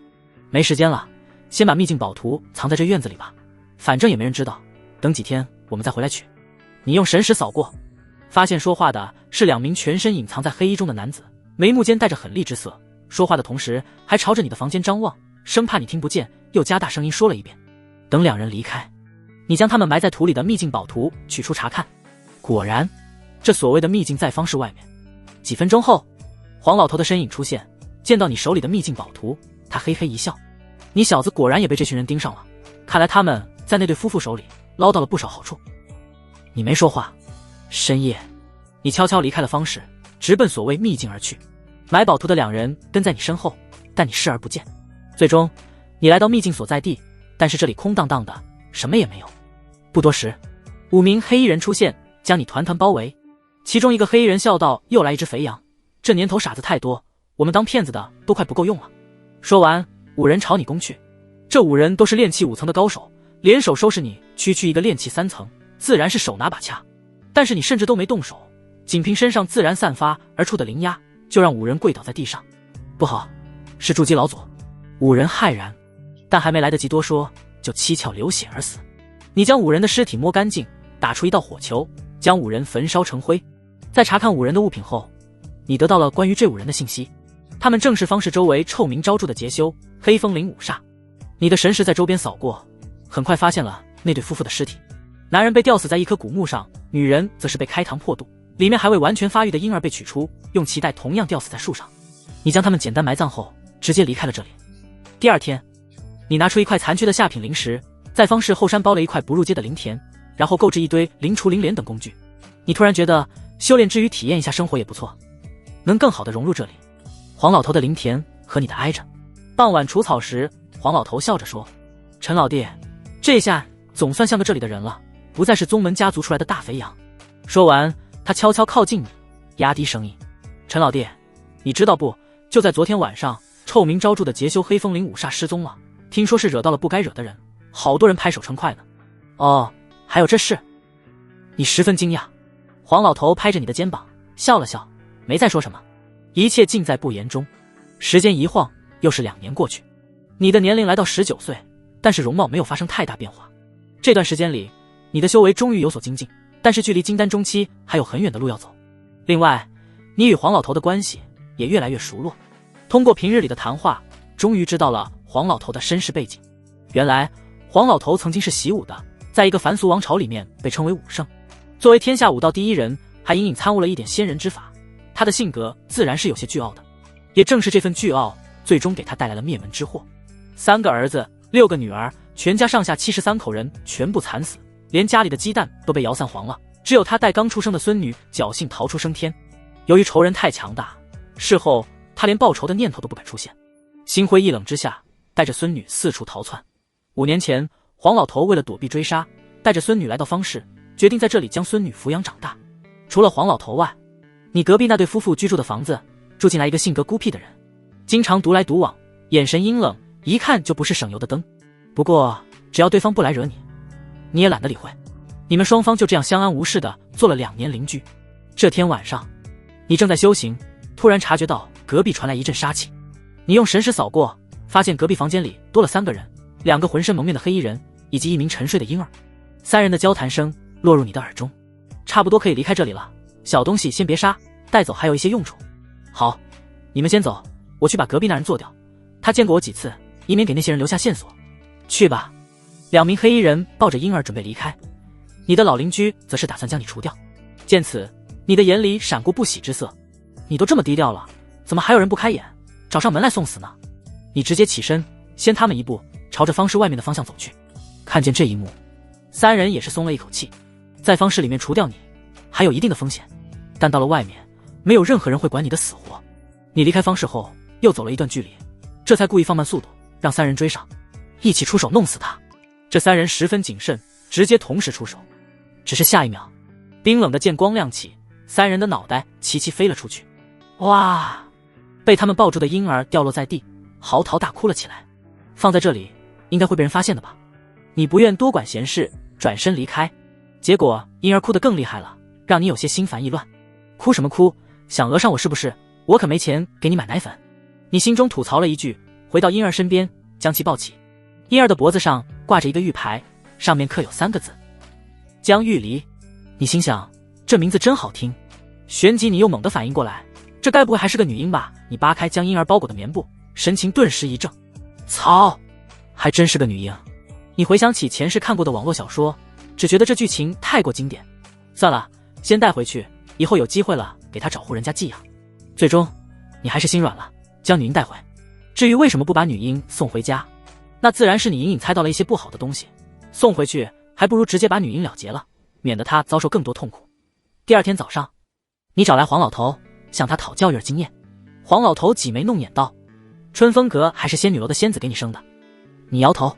黄老头惊讶道：看不出来啊，你小子竟然还背着我在别的地方吃独食，不是你想的那样。你叹气道：昨天晚上睡不着觉，去田里捉灵虫，在田边捡到的。黄老头将信将疑，但终究没多问。最后他不仅传授了你一些相关经验，还去帮你找来了一些干净的母乳。就这样，由于你始终没给女婴找到合适的去处，就将其暂时留在了这里。时光匆匆，转眼8年过去，饭煮好啦，哥你快起床吃饭啦。这天中午，你正盘坐在床上修行，耳边突然响起拍打木门的声音。你伸了个懒腰，回道：来了。说完，你起身往屋外走去。这8年来，你虽然勤奋修行，但距离金丹中期依旧遥不可及。推开木门，只见小黎双手叉腰，嘟着嘴站在门口，气呼呼地说：哥，你都2天没陪我玩了，还压榨童工，总是让我做饭。你叹气道：谁让你做的饭最符合我胃口呢？实在不行，我再去外面找个小女孩回来，专门做饭给我们吃。听到前半段，小黎还开心的不行，眉眼里全是笑意。可是后半段却让他的小脸立马皱了起来，连忙摆手：还是让我来吧，我担心哥的胃不习惯别人做的饭菜。那简直太好了。你想了想，许诺道：等下吃完饭，我们就来下棋，晚上再带你去林田里抓泥鳅。小黎没有显得很高兴，而是歪着头问道：哥，你这是打算不要我了吗？你有些发愣。小黎解释道：突然这么好，又陪我下棋，又要带我去抓泥鳅，怎么跟哥你以前说的断头饭有点像啊？你胡说什么呢？我怎么会不要你？你将手放在小黎的脑袋上，就跟搓麻将的一样，刷刷刷，3两下，小黎的头发就彻底成了一团麻花。扫堂腿。小黎眉头一皱，迅速蹲下身来，小腿扫过。你后撤一步，哐！小黎的脚扫在了墙壁上，疼得小珍珠都要掉下来了。你连忙上前查看，结果小黎的脸上突然露出一抹狡黠的笑容，快速扑到你的身上，像八爪鱼一样紧紧地抱住你。耶，我赢了，哥，这下你想丢下我也做不到了。一时间你心中有些感动，突然觉得身边多个人似乎也没什么，心里最后一丝要把江玉离送走的念头也在此刻被你掐断。半个小时后，你们吃完中饭，一起坐在院子里下五子棋。棋盘是你用木头刻的，棋子则是你将一颗颗石子磨成相同大小，然后再涂上黑白2色颜料做出来的。明明是个简陋无比的棋盘，却给小黎带来了无限的欢乐。2个小时很快过去。耶，哥，我又赢了。小黎放下最后一粒棋子，开心地说道。你的脸上有些无奈，不是你放水，而是真的下不过。小黎天生聪慧，过目不忘，你在教会他基础规则的前1个月里，还能跟他有来有回，1个月后，你就再也不是他的对手了。现在你偶尔还能赢个1、2局，全是小黎给你放水的结果。另外，你还尝试过教小黎数理化的知识，结果你大脑里那点贫瘠的知识，小黎只用了3个月不到就全学会了。哥，我听人说修仙后会比普通人活得久一些，是不是真的？小黎小手托着下巴，向你问道。你不明白，小黎为什么突然要问这个？没错，是要活得久一点。哥，你说清楚，是久一点还是久一点？可以是1点，也可以是1点。你把元婴真君可以活1000岁告诉小黎，小黎的眼睛都快要发光了，他憧憬道：那我和哥要是都成了婴儿真君，岂不是可以在一起很久很久？你纠正道：是元婴真君，不是婴儿。另外，傻孩子，我们这种普通人修炼一辈子，连炼气中期都未必能达到，更别提元婴了。这个不重要啊。小黎雀跃地来到你身边，抱住你的大腿，轻轻摇晃着撒娇道：哥，你教我修仙好不好？我要成为婴儿真君。你心中叹息一声，小黎有没有灵根都还是未知数呢，更别提就算有灵根，想要在亿万修士当中脱颖而出，成就婴儿真君，呸，是元婴真君也是千难万难。方是几万修士，有些修炼了一辈子，现在还在炼气一层，终生难以向前一步。但你这次没打击小黎，只是微闭双眸道：12岁才能测试灵根，到时候我带你去试试。好耶哥，你是天底下最好的哥哥。小黎眼睛弯成月牙状，里面兴奋喜悦都快要溢出来了。你拿出一捧提前准备好的糖果，放在小黎面前。今天是你的生日，8年前的今天，你将小黎从外面带回。谢谢哥。小黎更加高兴了，像宝贝一样将糖果捧在怀里。对了哥，之前黄爷爷来找过你，但你还在睡觉。黄老头，行，我知道了，你先去把碗刷一下。你继续压榨童工。小黎用一张黄皮纸把糖果包着，小心翼翼地揣进兜里，然后就刷碗去了。而你则起身来到黄老头家外，推开大门。你发现黄老头正躺在小院里晒太阳。陈老弟，快过来！黄老头拍了拍提前给你准备好的竹椅。黄老哥，你找我有事？你舒服的躺了下去，竹椅发出吱嘎吱嘎的声音。能有什么事？这不无聊吗？把你叫过来唠唠嗑。黄老头叹气一声说道。8年过去，黄老头脸上的皱纹多了些许，但精神头却更好了。自从你捡了那个女娃娃回来，仙女楼的仙女们日盼夜盼的眼睛都快盼干了，也不见你的身影。黄老头埋怨道。你淡淡一笑。黄老哥，你不也没去了吗？没意思。黄老头摆手。少了你这个豪掷千金的大主顾陪同，那些个漂亮仙子现在都不带正眼看我。由俭入奢易，由奢入俭难啊，尝惯了年轻仙子的味道，我现在对老仙子提不起劲来了。你拿出2块下品灵石丢给黄老头，问道。你孙女呢？最近好久都没见到了。黄老头的孙女名字叫黄月，今年已经18岁了，出落得亭亭玉立。小的时候经常跟在你屁股后面喊陈凡哥哥，但不知为何近2年突然对你冷落了下来。黄老头手里抓着灵石，原来笑得像菊花一样的脸突然变得落寞起来，长长的叹了一口气道。这闺女嘛，已经长大了，总不能一直陪着我这个快入土的糟老头子吧。有故事。你的目光落在黄老头的身上。黄老头苦笑道。我也不瞒老弟，孙女能找到自己喜欢的人，我是很高兴的，但就怕所托非人啊。话音刚落，外面突然响起脚步声。爷爷，我跟浩哥回来看望您了，浩哥还专门给您买了礼物。片刻后，一名打扮艳丽的少女双手提着东西走进小院，在她身后还跟着一个身穿白袍剑眉星目的英俊青年。青年应该就是他口中的浩哥。你怎么也在这里？黄月进来后看到你也在院子里，脸上的喜悦顿时荡然无存，眼神厌恶地朝着你质问。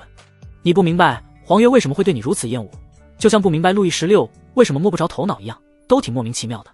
当然你也不想理会，站起身来就要告辞离开。黄老头却急了，神情严肃道。月儿，你以后再用这个态度对待陈老爹，别怪我不认你这个孙女。爷爷，既然你不喜欢，那我不说她就好了。黄月脸上露出委屈的神色，他不明白为什么爷爷会帮着一个外人说话，尤其这还是他最讨厌的人。接着他想到什么，提着礼物来到黄老头身边，笑容满面的挨个给黄老头介绍。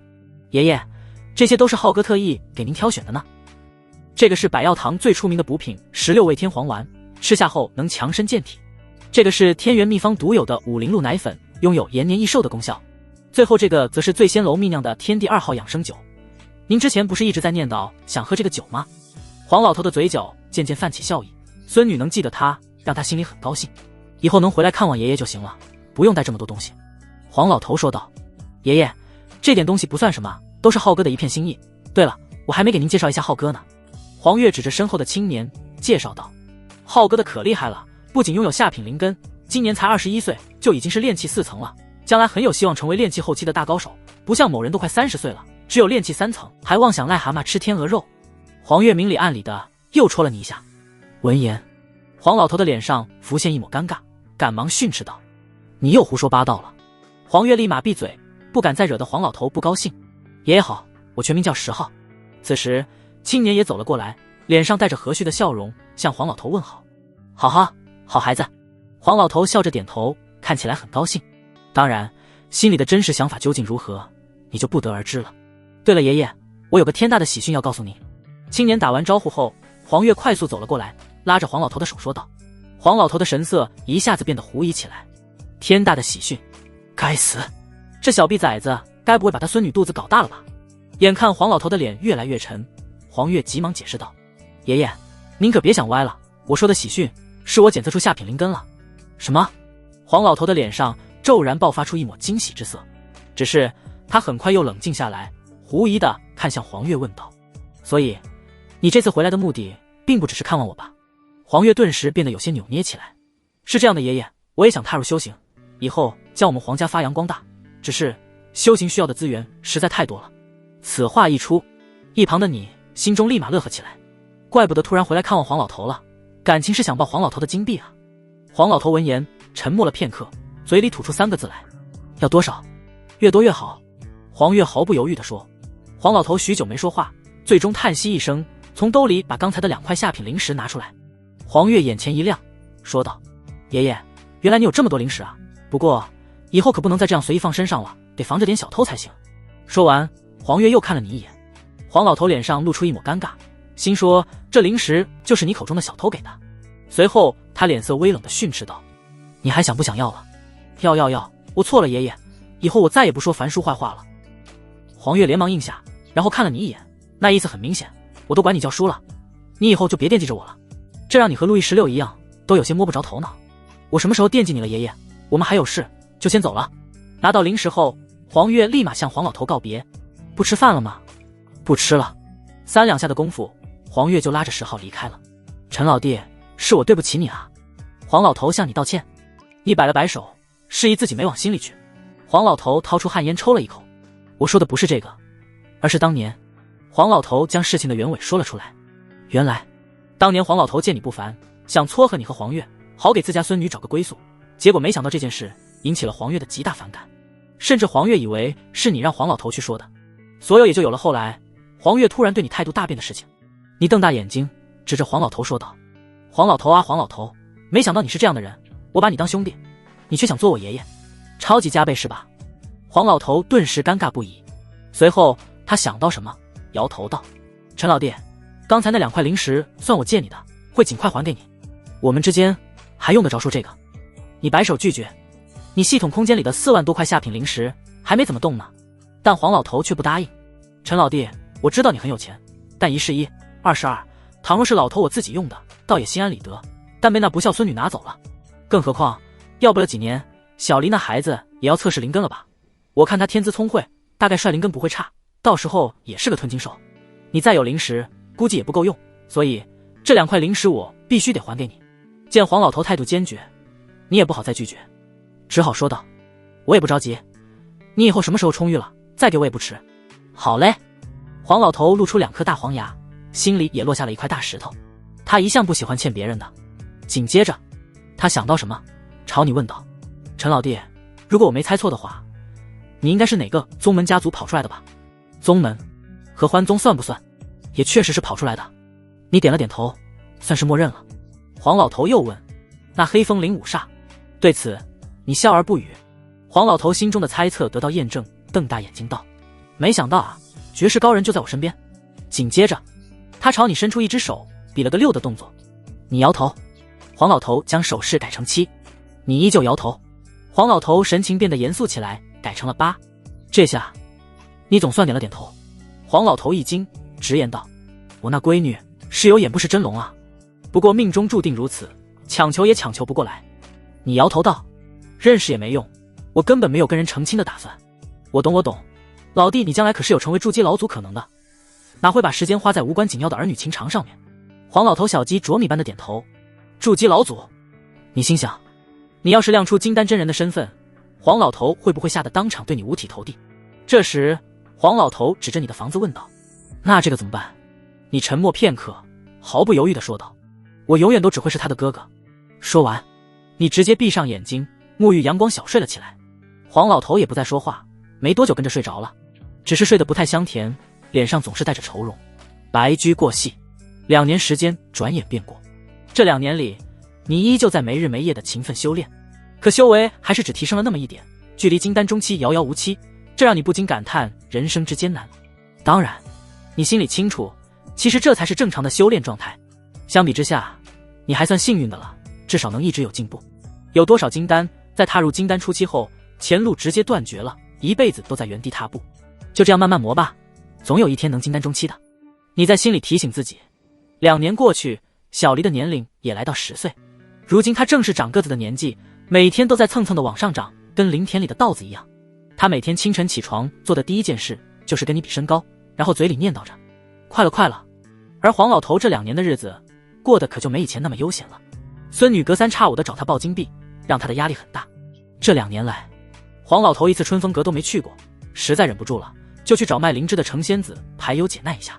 就这还引起了程仙子的不满。你有钱了，天天去找春风阁的小妖精快活，给他们花钱，现在没钱了，就想起老娘来了。不得不说，黄老头也是个能人，非但没给过程仙子1分钱，还从他那儿掏出来不少。当然了，不管掏出来多少，最后都被黄月要走了。黄老头日子过得紧巴巴，还又多包了几亩灵田，劳累之下，人肉眼可见的苍老了起来，精神头也没以前那么好了。天天挂在嘴边的风景扯呼也逐渐变成人老了，不中用了。这一幕幕落在你的眼里，你有心想帮帮黄老头，可黄老头怎么也不收你的零食。他说亏欠你的已经够多了，再收零食会良心不安的。对此你也是无话可说。时间飞快，转眼又是2年过去。今年你31岁，来到方氏16年了，但修为却只进步了1点。被你捡来的小黎也已经12岁，相比起4年前胖墩墩的小女孩，现在小黎已经出落成身材苗条的少女了，一看就是个美人胚子，身高也只比你矮1个头多点。按理说这么大的人应该知道男女有别了，可小黎每天晚上睡觉时还是和以前一样，跟个八爪鱼似的挂在你身上，甩都甩不掉。对此你颇为苦恼，最后找来木板，特意给小黎弄了个单间，小黎这才消停下来。另外小黎还每天都缠着你，让你给他测试灵根，却都被你以实际味道为由给搪塞了过去，这让小黎非常不满。每次吃饭时都在你的碗底藏几块大肥肉，最后还要老气横秋的跟你说不要浪费粮食。当然你都没吃，全被你丢给黄老头养的灵鸡了。这2年随着黄月的修为越来越高，需要的资源也日益增加，压力全部给到了黄老头身上。为了能满足孙女的日常修行，黄老头不仅在原本的基础上又多承包了几亩灵田，还租了个场子圈养灵鸡。短短2年，黄老头看起来老了至少10岁不止，可即便这样也越来越难满足他孙女的胃口。每次黄老头一听到孙女回家的脚步声都要浑身一颤。5个月前，有助姬秘境出事的消息传来，一向生性谨慎，对这种东西极为不屑的黄老头这次居然动了心。要不是关键时刻被你劝住，黄老头真就扛着锄头去了。张老弟，在家不？这天你和小黎刚吃完中饭，在院子里下象棋，门外突然响起黄老头的声音。小黎快速起身去给黄老头开门，见到黄老头后，小黎脸上露出一抹微笑。黄爷好，好孩子啊。黄老头想伸手去摸小黎的头，却发现小黎都快跟自己一样高了，不合适，只好尴尬地把手收了回来。哟，黄老哥，你又走捷径了。打量一番黄老头后，你开口说道。什么捷径？黄老头疑惑问。人生捷径啊。你打趣道。别人1年就是1年，你不一样，1年可以走完别人10年的路程，这样下去再有个4、5年，你就可以提前走到人生终点了。黄老头先是一愣，随后满脸无奈的道，老头我也是没办法，就这么一个孙女。说着他拿出一块破布，打开后露出4块下品灵石。多了吧？你疑惑道。黄老头嘿嘿一笑，2块是还你的，另外2块是我的一点小心意，最多2、3个月，小黎也要踏上修行之路了吧？没错。你点头。黄老头将灵石递给你，但你只拿了2块，剩下的拿回去吧，你这日子也不好过。这你。黄老头指着你半晌，这才压低声音道，收下吧，我那孙女就是个无底洞，不差这2块灵石。你还是没拿。黄老头威胁道。好，那我就跟小黎说一下，当年你是如何在仙女楼驰骋万马。黄老头说到一半，嘴巴就被你捂住了。你一把夺过他手里的灵石，叮嘱道，以后不能再提这件事了。不提了。黄老头笑嘻嘻道。送完灵石，黄老头就马不停蹄地回机场喂鸡了。看着黄老头离开的背影，你叹息道，聪明一世，糊涂一时啊。小黎轻声说道。哥，那个黄月姐姐有很大的问题。你轻拍了一下小黎的脑袋。小孩子不要多管闲事。我不小了。小黎骄傲地挺起胸来。这时已经长成3、6弟的黄月突然从门口经过，小黎看了一眼后顿时跟泄了气的皮球一样。哥你别急，等我再长2年，一定不比他的小。小黎说完就急匆匆回屋晾身高去了，想看看比昨天又高了多少。你留在院子里晒太阳。没多久，耳边就响起黄月不满的声音。爷爷，今天怎么才这点零食啊？黄老头没吭声。黄月的声音变得缓和了许多，用撒娇的语气说道，爷爷你就给我多弄点零食好不好？我现在炼气3层，还拜了火焰帮的堂主为师，没有零食，我的修炼进度根本比不过其他师兄弟，迟早会被踢出师门的。黄老头沉默许久，这才闷声道，我会想办法的。爷爷，我就知道你是最疼我的了。黄月心花怒放地说道，之后又随便聊了几句，就带着灵石离开了。黄月自称已经炼气3层，但在你的眼中，他分明才炼气1层。这件事你没有提醒黄老头，因为你知道装睡的人是永远都叫不醒的。黄老头是个聪明人，其实该不该知道的他都知道。2个月后，一件大事如同陨石砸在平静的湖面上一般，让整个方氏的修士全都沸腾了起来。有金丹大能坐镇的灵犀宗今日要派遣一支队伍来方氏招收弟子。一时间几乎所有修士都放下手中的事情，带着孩子前往方室中央测试灵根。哥，我们要不要去？小黎满脸期盼地看着你。去，你毫不犹豫地说。好耶，我先去换件衣服。小黎顿时兴奋的手舞足蹈，不多时，他就换上了那条他最喜欢的裙子走了出来。哥，我今天好不好看？小黎扮了个鬼脸问道。你眯眼道，不好看，丑死了。小黎没在意，只是提醒道，哥，你知道吗？你在说谎的时候，眼睛会比平时多眨一下。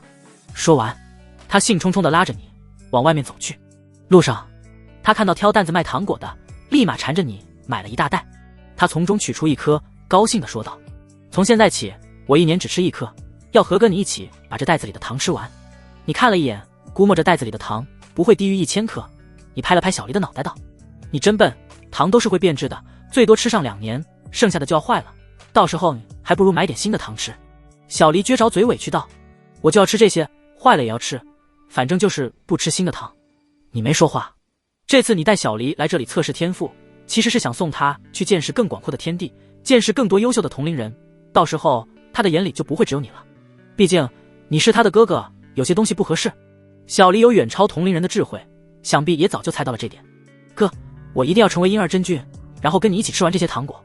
委屈过后，小黎突然眼神坚定地对你说道，我知道了。你平淡的点点头，这让小黎的心里有些难受。几分钟后，你们来到灵犀宗测试灵根的场地，在排了足足3个小时的队后，终于轮到了小黎。此次负责测试的灵犀宗执事早已是满脸的不耐之色，毕竟测试了大半天，连几个像样的下品灵根都没有，换谁都会失去耐心。此刻他见小黎走来，随意摆手道，把手放在测灵石上就行。小黎照做。结果过去了许久，测灵石也没有任何反应，只是看了一眼测灵石，不耐烦地宣读结果，无任何灵根，下一个。然而过去了好几秒，小黎也没离开。只见小黎委屈地哭红了眼睛，板着手指头算道，没有灵根，那我最多只能吃几10颗糖了，连1/10都吃不完。下方，你看了一眼没有任何反应的测灵石，心中也是五味杂陈。金丹修士拥有漫长的500年寿命，而小黎如果不能踏上修仙之路，最多就只能活100年罢了。100年就100年，让他活得开心点便是了。在时间的伟力前，就算是元婴，1000年后也是一堆黄土，无非是早晚的区别。你很快就想开了。测灵石前，灵犀宗只是看到哭得稀里哗啦的小黎，一脸懵逼，心想自己刚才说话的语气也没多凶啊，怎么就把人家小姑娘给吓哭了呢？走吧，后面还有人在排队。你叹息一声，走上高台去，对小黎劝说。小黎眼睛哭得红肿，他看了眼无奈的灵犀宗执事，又扫过后方焦急等待的人，哽咽的道歉，对不起。说完，他低着头，一言不发的跟你走下高台。回去的路上，你们始终没说话，气氛低沉。走到原先买糖果的地方，小黎提着糖果对老板说，叔叔，我发现糖果好像买多了，可以退一些吗？要退多少？退多了可不行。老板有些不情愿。不多。小黎从袋子里精挑细选出18颗糖果，剩下的全部还给了老板。老板瞪大了眼睛，有些生气。没等他拒绝，小黎便说，叔叔，你退1半的钱给我就行了。好，一言为定，不准反悔。老板脸上的怒意瞬间变为喜色，比京剧演员还厉害。回去的路上，你问小黎，为什么只留18颗？小黎把糖果收好，红肿的眼睛瞥了你一眼。我听别人说，女人30岁以后就不好看了，哥你那么好色，到时候肯定不会要我了。你没说话，目光停留在一旁树枝的蝴蝶上，虽然它华丽绚烂，却也生命短暂。接下来的路段走得缓慢而又艰难。回到小院门口时，小黎的2只眼睛已经肿得跟灯泡一样。哥，今晚不用点灯了，用我的眼睛就能照亮屋子。小黎哭笑着说道，声音中带着浓浓的失落。但就在这时候，一道小心翼翼的声音突然从你们背后响起，那个2位能不能跟我回去一趟，我有点事要麻烦一下2位。你们回过头去，发现说话的人就是负责测试天赋的灵犀宗执事。其实你早就发现了对方的靠近，只是没点破。对不起叔叔，我马上要做饭了，不能跟您回去。小黎直接就拒绝了。他原本就很伤心，看到这个执事，现在更伤心了。俗话说得好，是金子总会发光的，可他是老铁，这件事很重要，而且这里不方便说，只是小心翼翼的四处查看，就跟做贼一样。还请2位一定要跟我去一趟，麻烦了。好，我们跟你去。瞧见对方的样子，你隐隐感觉事情不小，所以答应了下来。很快，在对方的带路下，你们穿过方室中心。你惊讶地发现，测试天赋的队伍不知何时已经散去，而且周围的方室修士也全部被清走了，仅仅只有几名穿着灵犀宗弟子服饰的修士在四周戒严。看到这一幕，你心中暗自警惕，悄悄用神识扫过整个方室。好在，除了你外，整个方室仅仅只有2名筑基修士，你完全可以左手一只鸡，右手一只鸡，活活把他们掐死。小黎见到这个阵仗，吓得面如土色，压低声音道：“哥，该不会是我们昨晚偷灵瓜的事被发现了吧？”执事下意识看了你们一眼，面色古怪。几分钟后，在执事的带领下，你们来到一间装修豪奢的客厅，正前方的红漆木桌上堆放着一些碎片。你和小黎一眼就认出，这是刚才测试天赋用的水晶球的碎片。小黎的脑瓜子快速转动，很快就吓了一跳，伸出小手连忙否认道：“叔叔，您找错人了吧？这水晶球绝对不是我打碎的，当时有很多人看着的，您可别想让我们赔钱，我们很穷的。”“放心，小姑娘，我没有讹你们的意思。”执事满头黑线，深吸一口气，说了一句让小黎摸不着头脑的话：“这测试灵气的极限是上品灵根。”一旁的你听见这话后，眼睛却是蓦地一亮：“二位，请在此稍等片刻。”筑基中期的执事面对一个炼气3层、一个没有修为的少女，语气却是异常柔和。不仅如此，他还亲手去给2人泡茶。直到过去半炷香时间，才有一个风尘仆仆、两鬓斑白的中年男人急匆匆赶来。金丹，感受到这人身上的气息，你有些诧异。灵犀宗只有1位金丹，那么这想必就是2位。在下是灵犀宗宗主齐天明，最近听闻方氏四周劫修横行，特来镇守方氏，2位不必管我便是。来人自我介绍完后，便找了根椅子坐下，微闭双目，看似在睡觉，你却发现他的神识已经将整个方室覆盖，观察着一切的风吹草动，十分警惕。你突然朝着小黎的脑袋伸出手去，唰！齐天明的眼睛瞬间睁开，充斥着恐怖杀意。不过在发现你只是帮小黎整理头发后，杀意迅速消失，转而笑道：“不好意思，刚才突然想起200年前我母亲被山匪活活砍死的事情，所以有点生气，没吓到2位吧？”“没有没有。”小黎连忙摆手，好奇询问：“您母亲是被山匪劫到了吗？”“哦，不是，我母亲是另一窝山匪头子，火拼没打过对面。”齐天明解释了一句，重新闭上眼睛。此刻你心中极为吃惊，从对方的反应来看，小黎的天赋恐怕不一般，就是不知道他们在等谁上门。转眼间1炷香的时间过去，就在你和小黎有些昏昏欲睡时，一名身后背着古剑的中年道人突然走了进来。看见这个道人，齐天明和灵犀宗执事连忙起身行礼：“见过真君。”“真君。”听见这2个字，你的脑袋顿时嗡了一下，来人竟然是元婴真君。中年道人进来后，先是看了一眼桌上的碎片，然后目光落在小黎身上，淡漠的脸上勉强挤出一抹笑容：“能不能成为我的弟子，就看你接下来的表现了。”一向聪慧的小黎立即反应过来，问道：“成为你的弟子，以后可以当婴儿真君吗？”“婴儿真君。”中年道人歪着脑袋思索了片刻，说道：“你说的是元婴真君吧？只要你以后努力，还是有机会的。”说完，中年道人抬手丢出一个测试法宝，等级明显要远高于之前的水晶球，将手放在上面。1回生2回熟，小黎熟练地将手放在上面，但过去许久，法宝也没有任何反应。中年道人皱眉道：“没反应，看来是你们误判了，宗门还有事，我先回去处理了。”说完，中年道人转身离开了。小黎的眼中闪过一抹失望之色，还是不行吗？齐天明和灵犀宗的执事则是满脸的蒙圈，难道真的是他们误判了？看着桌上的水晶球碎片，他们最终叹息一声。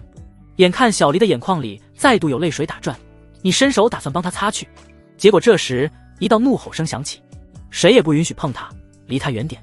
你抬起头来，愕然地发现竟然是中年道人却儿复返了。只是不知为何，身为元婴真君的他指着你的手竟然微微有些颤抖。很快，你敏锐地发现在他的另一只手上抓着一叠法宝碎片。又炸了！你呆住了，突然觉得局势有点脱离你的掌控。小姑娘，刚才没吓到你吧？中年道人瞬移到小黎的面前，原本淡漠的脸上此时全是温和笑容。小黎摇了摇头，问道：“前辈，您是回来收我当弟子的吗？”“不是。”中年道人的回答简洁明了：“我这废物没资格收你当弟子。”说着，中年道人随手丢出10块上品灵石，布下小型阵法，在灵石化为齑粉的一瞬间，阵法中的一柄飞剑以极为恐怖的速度飞了出去。毫无人性啊！看着那10块失去灵气的上品灵石，你只觉得可惜无比。要知道，折算下来，10块上品灵石可是相当于10万块下品灵石。就这样又等了半个时辰，一道惊雷突然在方室上空炸响，方圆百里的云层在一瞬间被清空。与此同时，一名仙风道骨的老者出现在你们几人面前。前辈，师尊。看到老者的一瞬间，包括中年道人在内的3人毫不犹豫跪倒在地上。老者摆手道：不相干人等全部出去，老夫要亲自验明天赋。齐天明和灵犀宗只是麻溜的离开了。中年道人准备把你带走，小离却突然抱住你的手臂说道：不，我哥不能走。老者点点头，中年道人只能无奈放弃。很快，屋内只剩下了你们3人。老者抬手打出一道禁制，笼罩整个屋子，然后双目猛地迸发出神光，将小离笼罩，仿佛能看穿一切。片刻后，神光收敛，老者的面色红润无比，跟喝醉了酒一样。他盯着小离，就像盯着某件稀世珍宝，竟然是青木琉璃宝体，天底下最强的10大宝体之一。过去了许久，老者才回过神来，满脸和善地对小离问道：小姑娘，老夫乃是剑宗长老玄机子，你愿不愿意拜老夫为师？小离好奇问道：老爷爷，拜您为师以后我可以吃多少颗糖果？玄机子挠了挠头，不明白这是什么意思。一旁的你解释：前辈，他的意思是1年吃1颗的话，他能吃多少颗？原来如此。玄机子恍然大悟，摸着胡须，伸出2根手指，保底2000颗。哇！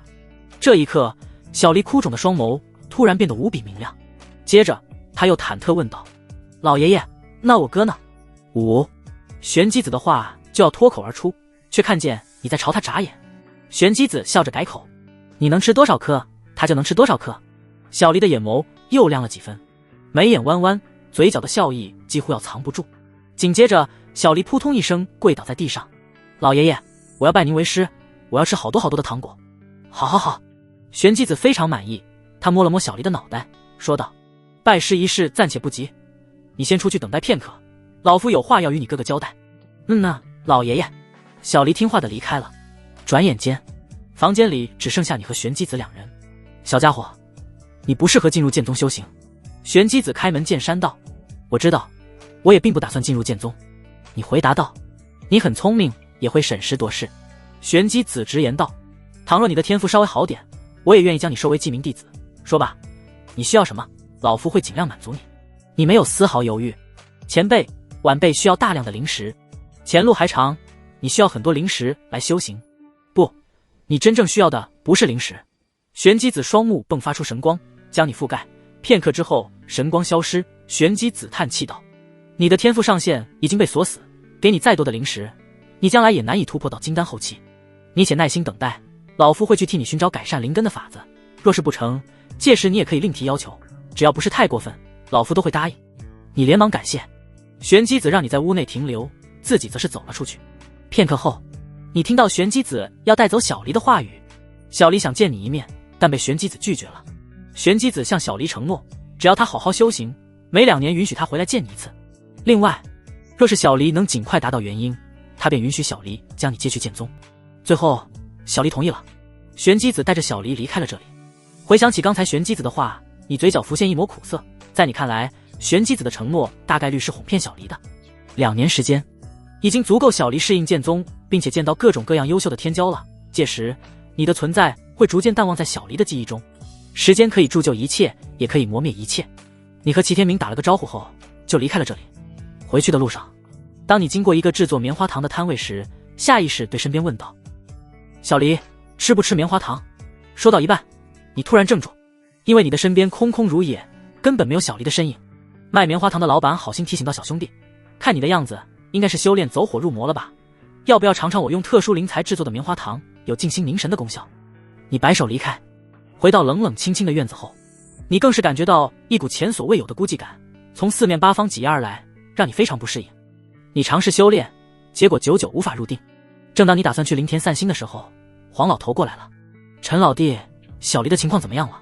黄老头笑着将一只绑住的灵鸡放在地上。还行，小离检测出了中品灵根，已经被灵犀宗接走了。你隐瞒了真实情况。中品灵根？即便如此，黄老头也是瞪大了眼睛。喜事，天大的喜事啊！今天老哥我还有事，明天我们好好庆祝一顿。说完，黄老头就匆匆离去了。晚上，你修行还是无法入定，决定去找点事做。你离开方氏，一路来到了一个名叫青云城的地方。青云城是一个修仙小城，以3大修仙家族为首，族中老祖皆是筑基初期的存在，而江家就是3大家族之一。你手持苍龙剑闯入江家主家，无论男女老幼，见人就杀，连狗窝里的狗都没放过，蚯蚓都被你竖着劈。谁人敢闯我江家？关键时刻，江家的筑基老祖悍然出关，给还活着的江家人带来希望。然而你只是抬手一剑，江家老祖就被你劈成2半。你一步杀一人，几分钟不到，江家上下就再无一人生还。接着你打算去江家分家，将那里也清空，结果才走出江家大门，就迎面撞上一名带着浓浓杀气的黑衣人。你们感受到彼此的气息，相视一笑。黑衣人摘下脸上的黑布，赫然就是灵犀宗宗主齐天明。这江家作恶多端，真君特命我来清理干净，以免将来影响到令妹的修行。齐天明说：陈道友，分家那边我已经清理干净了，相遇便是缘分，不如我们喝2杯。好。第2天一早，江家覆灭的消息震惊全城，另外2个与江家齐名的家族则是迅速出手，抢夺江家在青云城的产业，并且派人出去对在外的江家子弟进行追杀，大有一副要让江家彻底在世上消失的架势。这让人不禁猜测，江家是不是得罪了什么手眼通天的大人物？青云城名气最大的醉仙楼顶层，你和齐天明相对而坐。陈道友，此番交流令我受益匪浅。齐天明敬了你一杯酒，又将一个储物袋递给你。由于令妹的原因，我立了大功，这10万下品灵石是我的一点小心意，还请道友一定要收下。10万下品灵石，这多不好意思，你快速收下，生怕齐天明反悔。告别了齐天明后，你回到方氏，继续闭关修行了起来。由于身边没有小离需要照顾，加上黄老头事情繁忙，也没时间来找你。你每闭关一次，几乎就是1个月的时间。在这种情况下，2年时间弹指便过。正如玄机子所说，你的天赋太差，经过这2年修行，你的修为始终停滞不前。别说金丹后期了，就算是金丹中期也颇为困难。你仿佛来到了上限，无论如何努力也寸步难行。另外，你颇为期待的改善灵根的法子也迟迟没有消息。你猜测，要么是玄机子没找到改善灵根的方法，要么当时玄机子的话仅是一句安慰之言。对此，你也只能无奈叹息，树挪死人挪活。若是实在不行，你只能离开方氏去寻找改善灵根的方法。只要有1/1000的可能，你都不会放弃。2年时间过去，黄老头看起来又苍老了10几岁，走起路来都颤颤巍巍的。可即便这样，黄老头也难以满足胃口越来越大的黄月。为了能增加灵石收入，除了10几亩灵田和机场外，中途黄老头还搞了个新型灵蛙养殖，光是加盟费用就要3块灵石，而结果也是不出所料，黄老头赔的底裤都没剩，最后还是跟你借灵石才扛过去那段艰难时光。对于黄老头，你是很乐意帮的，但奈何黄老头太犟，每次借你的灵石都必须要丝毫不差的还你才行，这点让你颇为无奈。毕竟你身怀10几万灵石巨款，根本不差那点儿。这天，距离小离离开已经过去了2年整，你尝试修行，心却始终宁静不下来，只好搬了根竹椅，坐在院子里晒太阳，眼睛余光时不时瞥过天边。按照小离的天赋来看，2年时间过去，也该学会御剑飞行了吧。就这样，太阳都快落山了，你也没见到小离的身影，心中松了一口气的同时也有些失落。你养了小离12年，早就把她当成自己的亲妹妹了，之间的感情也早就难以分割。见太阳落山，又迟迟不见小离身影，你干脆起身，打算将竹椅搬回里屋。结果就在这时，2道剑光突然划过方氏上空，前面的一人是一名身穿粉色衣裙的漂亮少女，容颜精致清冷，乌黑的头发被一根碧玉发簪束在头上，气质飘飘若仙。相比2年前，她又长高了不少。而在少女身旁的那一人，则是一名年龄相仿的英俊少年，身穿青色道袍，气质不菲。2人并力飞行，宛如一对金童玉女。这小妮子的变化可真大啊，又变漂亮了不说，修为也来到了筑基中期。还有她身旁那人，应该就是她在剑宗的朋友吧？不愧是大宗门出来的，才10几岁，也已经是筑基初期的修为。看见这2道身影，你心中忍不住感叹。片刻后，剑光从天空消失，悄悄降落到你的院子外面。我去见我哥，你就在外面等我。门外响起小离的声音。可是师尊让我寸步不离的保护你，就你这细狗，修为还没我高，也敢说保护我？老实在这等着，不然我揍哭你。随着小离将拳头举起，少年的脸肉眼可见的涨红了起来。啧啧，小黎这妥妥的暴力女啊！眼看小黎已经推门进来，你连忙收回神识。哥，我想死你了！看到你的一瞬间，小黎脸上的清冷消失不见，嘴角微弯的扑倒在你身上。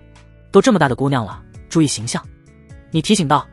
2年时间过去，小黎已经彻底长成了少女模样，容貌精致，放在任何地方都能迷倒一大片少年。门外，少年看到小黎的动作，眉头紧锁，几次想要张嘴说话，最后却又闭了回去。也是哦。小黎也意识到还有外人在这里，对你浅浅一笑，转身把院门关上了。在院门即将合拢的一刻，少年抬起手来，张嘴想说什么，却被小黎恶狠狠地瞪了一眼。哥，现在没外人，可以不用注意形象了。小黎笑眯眯地说了一句，再度扑你的身上。对此，你颇为无奈。正所谓狗改不了吃屎，不对，江山易改，本性难移。2年过去了，小黎的性格跟当初还是一模一样，只有外表发生了不小变化。怎么说也是你朋友，不请进来喝杯茶？你问道。才不要呢，他就是个跟屁虫。小黎嘟囔着嘴，哼哼道：要不他是陈世伯的得意弟子，怕他出事，我都不会带他进房事，真没用，比我早修行1年，还偷偷吃过丹药，结果修为没我高。你好奇问道。我看他年龄虽然不大，但一身灵压极强，又是化神长老的弟子，修为至少也是炼气后期了吧？天赋在剑宗算是什么层次的？小黎眼神古怪地看了你一眼，然后拉着你进入屋内，又布下隔绝禁制，这才说道：他的修为是筑基初期，至于天赋嘛，在当代的剑宗弟子中勉勉强强能排个第2。什么？竟然是筑基大修？听到小黎的描述，你无比的震惊。你说他的修为不如你，难道你的修为比筑基初期还要高？哥，这里就咱们2个，能别装了不？你浮夸的演技让我感到尴尬。小黎瞥了你一眼，师尊为了宽我的心，早就告诉我了，你的真实修为其实是金丹初期。好吧。见小黎无情将你揭穿，你脸上的震惊顿时消失不见。哥，我这次回来给你带了不少的好东西呢。小黎说着，从储物戒中取出来3张用特殊材质打造而成的银色符箓。9天雷符，激活后可以发出元婴一击，哥你碰到危险的时候就用这个，千万不要省。师尊那老东西宝贝多着呢，下次回来我再给你顺点。说完，小黎将9天雷符放在你的手上，又取出来一个价值不菲的白玉瓶，解释道：我听老东西说，哥你的灵根虽然是上品灵根，但不知为何残缺的严重。这瓶子里的丹药名叫月灵丹，乃是真正的稀世宝丹，在修复灵根方面具有奇效。那老东西一开始还舍不得，被我拔了几根胡子后就同意了。这都是些什么虎狼之词啊？听到小黎的话，你有些发愣。要知道，他口中的老东西可是传说中的化神强者，就这被他拔了几根胡子，不生气就算了，竟然还愿意妥协给他稀世宝丹。另外，关于你的灵根残缺一事，你也还是第一次知道。在你的记忆中，你的灵根仅仅是充满杂质的下品灵根，不然也不会无法通过正规宗门的测试被合欢宗骗走。你回想起你修炼的过程，似乎又有些明悟。倘若你真的是下品杂灵根，根本不可能修炼到金丹吧？也许除了小黎的化神师尊玄机子，其余人包括你自己在内都没办法看出你灵根的真实状况。哦，还有这个。见你收下月灵丹，小黎脸上满是笑意，又取出一个阵法罗盘。哥，这个是小型聚灵阵，用灵石激活后就可以让你身边的灵气浓度增加好几倍，这样你修炼起来也就更快了。说完，小黎将罗盘递到你的手上，又取出100块拳头大小的上品灵石给你。你看了一眼后颇为惊讶，2年不见，自家的小黎成富婆了。接下来的半个时辰，小黎和你聊了一些关于在剑宗的事情，最后眼眶泛红道：哥，老东西给我的时间不多，我得回去了，你一定要保重身体啊，少去春风阁和仙女楼，那地方脏。你心中也有些不舍，帮小黎擦去眼泪后安慰道：你在剑宗修行别分心，好好努力，我还等你成为元婴真君后来接我的呢。呢。小黎一边哭一边笑，师尊说了，以我的青木琉璃宝体，就算是每天只吃饭睡觉，以后也能达到化神，我再努力，化神之上也不是难事，到时候我一定会想办法把哥你的修为也提升上去的，以后我要跟哥你一起吃好多好多的糖。好，我会等着这一天的。你点头答应，心中却是有些苦涩。没想到小黎去了剑宗这样天骄遍地走的地方，心中执念仍然没有改变。你知道小黎的想法不太好，但你也不敢在这个时候多说，怕影响了小黎的修行。毕竟心魔可不是闹着玩的，暂时就答应他，等他什么时候晋升元婴了，再说别的也不迟。对了，还有一件事。小黎看了眼你的模样，问道：哥，咱咱能别伪装了不？你无奈一笑，容貌开始发生变化，最终成了当初的那个少年模样。其实你今年也才33岁，比起500年的漫长寿元，你也就相当于普通人里的小屁孩。哥，原来你也是个细狗哎，好帅好可爱啊！小黎下意识伸出手来，想要掐你的脸，却被你打掉了。哥，你真小气。小黎哼哼了一声，说道：哥，你还是变回原来的模样吧，我怕外面的女人见了你走不动道，勾引你。你恢复之前的模样。片刻后，你将小黎送到院门外。剑宗的天骄少年见你们出来，担忧的目光不停在你们身上打量，生怕看到一些不太好的迹象。好在事情并不如他所想的那样，这让他暗地里松了一口气。这不是小黎吗？碰巧这时候黄老头过来找你，看见小黎后，黄老头的眼中露出惊讶之色。黄爷好。小黎脸上露出一个甜甜的笑容，向黄老头问好。黄老头下意识想伸手摸小黎的脑袋，却发觉现在的小黎个头比他还高了。2年不见，小黎的变化大的爷爷都快认不出了。黄老头笑道。寒暄了一番后，小黎和少年遇见离开。等他的背影彻底消失，黄老头看了眼手里的零食，叹气道：小黎是个好孩子，不像我家那个，明明不行，却还心比天高。晚上，你盘坐在床上，将小黎给你的玉瓶打开，刹那间，一股浓郁的丹香覆盖整个房间。仅仅是闻一口，你就感觉自己要羽化飞升了一般。你的脸上露出惊容，这丹药若是拿出去，估计能引来无数高阶修士疯抢。接着，你将丹药一口吞下，庞大的药力顺着你的喉咙散入四肢百骸中。灵根看不见摸不着，但你此刻却能清晰地感觉到自己的灵根正在被快速修复。一夜过去，你的眼眸骤然睁开，里面闪过一抹前所未有的信心。不同于之前迷茫的看不到前路，现在通往金丹中期的路已经清晰地摆在了你面前。唯一可惜的是，也不知道你的灵根究竟受到了何等创伤，即便是这珍稀无比的月灵丹，也未能完全修复你的灵根。没有多想，你将小黎给你的聚灵阵盘取出，放上灵石，阵法启动。随着聚灵阵启动，你很快就察觉到周围的灵气浓度在快速攀升，最终来到了原先的5倍左右。这让你深刻体会到了空气是香甜的这句话的含义。随便呼吸一口，你都感觉到全身的细胞在颤动。唯一的缺点就是这玩意消耗灵石太快了。你粗略地估算了一下，这聚灵阵一天恐怕要消耗掉1000块左右的下品灵石。不管了，先修炼再说。你闭上眼睛，沉浸到修炼当中，将一切杂事抛之脑后。就这样，2年时间匆匆过去。这2年里，你除了闭关修行外，还在思考要怎么修复自身的灵根。在尝试了无数种的方法后，你最终发现，当大脑完全放空，进入到一种类似于冥想的奇妙状态时，灵根就会缓慢地进行自我修复。经过2年时间的努力，你的灵根又被修复了一些，修为也前进了一大步。加上之前的积累，你感觉自己距离金丹中期已经不远了。这天，再次来到小黎回家的时间，你搬了根竹椅在院子里等待。结果你没等到小黎，却等来了灵犀宗宗主齐天明。真君让我将这个转交给你。齐天明给了你一封信和100块上品灵石，给完就走了。你拆开信，看到丑陋的字迹后，基本可以确定就是小黎写的。信的大致内容是，他最近正在准备冲击金丹，师尊不让他外出，所以托他的师兄帮忙给你送信，还顺带给你捎来100块上品灵石。他让你不要担心灵石的事，这东西大大滴油，只管放开了修炼，以后每2年他都会给你送灵石来。除了这些，他又再三叮嘱不要去清风阁和仙女楼，也不要露出真实样貌，平日里世人的相貌最好老点丑点，不要被别的女人勾走了。看完后，你脸上浮现一抹无奈，最终将信收好，继续修行了起来。几天后，正在修行的你突然听到了从隔壁传来的抱怨声：爷爷，怎么又只有这么点灵石啊？黄老头叹气的声音响起：最近闹鸡瘟，行情不好。那我不管，要是我爹娘还活着，肯定不会让我受这样的委屈。此话一出，黄老头立即沉默了下去。对于黄老头家的情况，你也颇为无奈。这2年来，黄老头的身体状况一天不如一天。半年前，你看不下去，强行给黄老头塞了10块下品灵石，才让他得以缓冲一段时间，身体恢复不少。只是没多久，黄老头的脸上就又泛起愁容。显然，那10块灵石并没有满足黄月的胃口多久。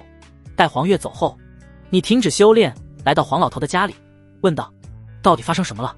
怎么最近天天来要灵石？唉，黄老头深深吸了一口旱烟，吐气道：月儿的修为已经来到炼气3层大圆满，即将冲击炼气4层，需要大量的灵石。你将手伸进口袋。黄老头连忙拦住你，别，老哥，我亏欠你的已经够多了，其实这些都不算什么，我不差这点零食。你坦白道。黄老头却有些执拗，我懂，可是我的心里过不去啊，而且你帮得了我一时，难道还能帮我一世？我亏欠育儿父母太多，这是命中注定要还的，别人插不了手。见黄老头都这样说了，你只好作罢。转眼又是1个月过去，一股特殊的气氛逐渐在方室内酝酿。你出门打探一番，得知原来是有筑基大能死后留下的秘境出世，吸引了很多人前去探索。黄老头在得知这个消息后也有些异动，但被你劝住了。用黄老头以前自己的话来说，就是10个秘境9个坑，还有一个是巨坑。好在黄老头虽然缺零食，但仍保持理智，没有上头，听从你的劝说，老老实实留在方室。就这样1个月过去，秘境的事非但没有平息，反而愈演愈烈。传来的消息也从一开始的筑基秘境变成了金丹秘境，这让方室内的很多修士都坐不住了。尤其当方室之主亲自去查探了一番，确定消息真实可靠后，当天方室就少了接近1半的修士。黄老头也是想去的不行，不过最后还是被你劝住了。毕竟上一次黄老头加盟新型灵蛙养殖，赔了不少的灵石，而这灵蛙养殖的背后就有方氏之主的影子。这方氏之主大概率也不是个纯良之辈。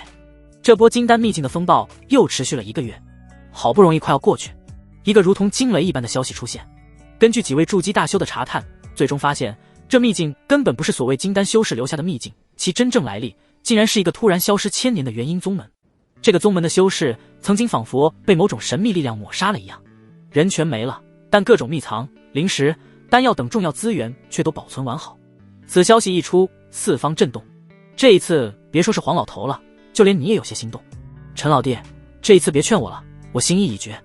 这天黄老头整日都在磨刀，夜间才来找你，向你告别。此刻的黄老头浑身上下充满了杀伐之气，与往日老农的形象完全不同。你知道黄老头这是想豪赌一把，若是成了，孙女的修行资源就解决了，若是不成，就当是埋骨他乡了。这一次你没有多劝，而是拿出一件下品灵器送给黄老头。陈老弟多谢。黄老头请求道，若我一去不返，机场里的灵机，灵田里的灵道，陈老弟可以自行处理，另外还请陈老弟庇护我那愚蠢的孙女3年，若她实在不开窍，便任由她自生自灭吧。说完黄老头转身离去，背影有些萧瑟。你心中叹息，知道黄老头此行是九死一生。别说金丹修士，即便是筑基斗法，一点余波都能扫灭一大片底层炼气修士。接下来的半年，你一边进入奇异状态修复灵根，一边借助聚灵阵努力修行，距离金丹中期更近了一步，灵根也得到了一定程度的修复。你有种预感，最多3年灵根就会被彻底修复，届时你也能顺势踏入金丹中期。另外这半年来秘境的事也愈演愈烈，根据传出的小道消息称，那宗门遗址中疑似存在某种极为特殊的物品，竟然连元婴真君都被吸引去了好几位。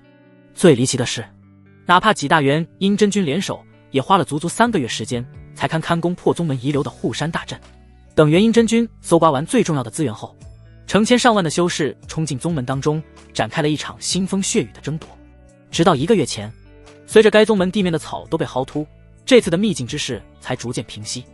你观察了一下方室，发现经过这一次的秘境之事，整个方室的底层修士减少了1大半。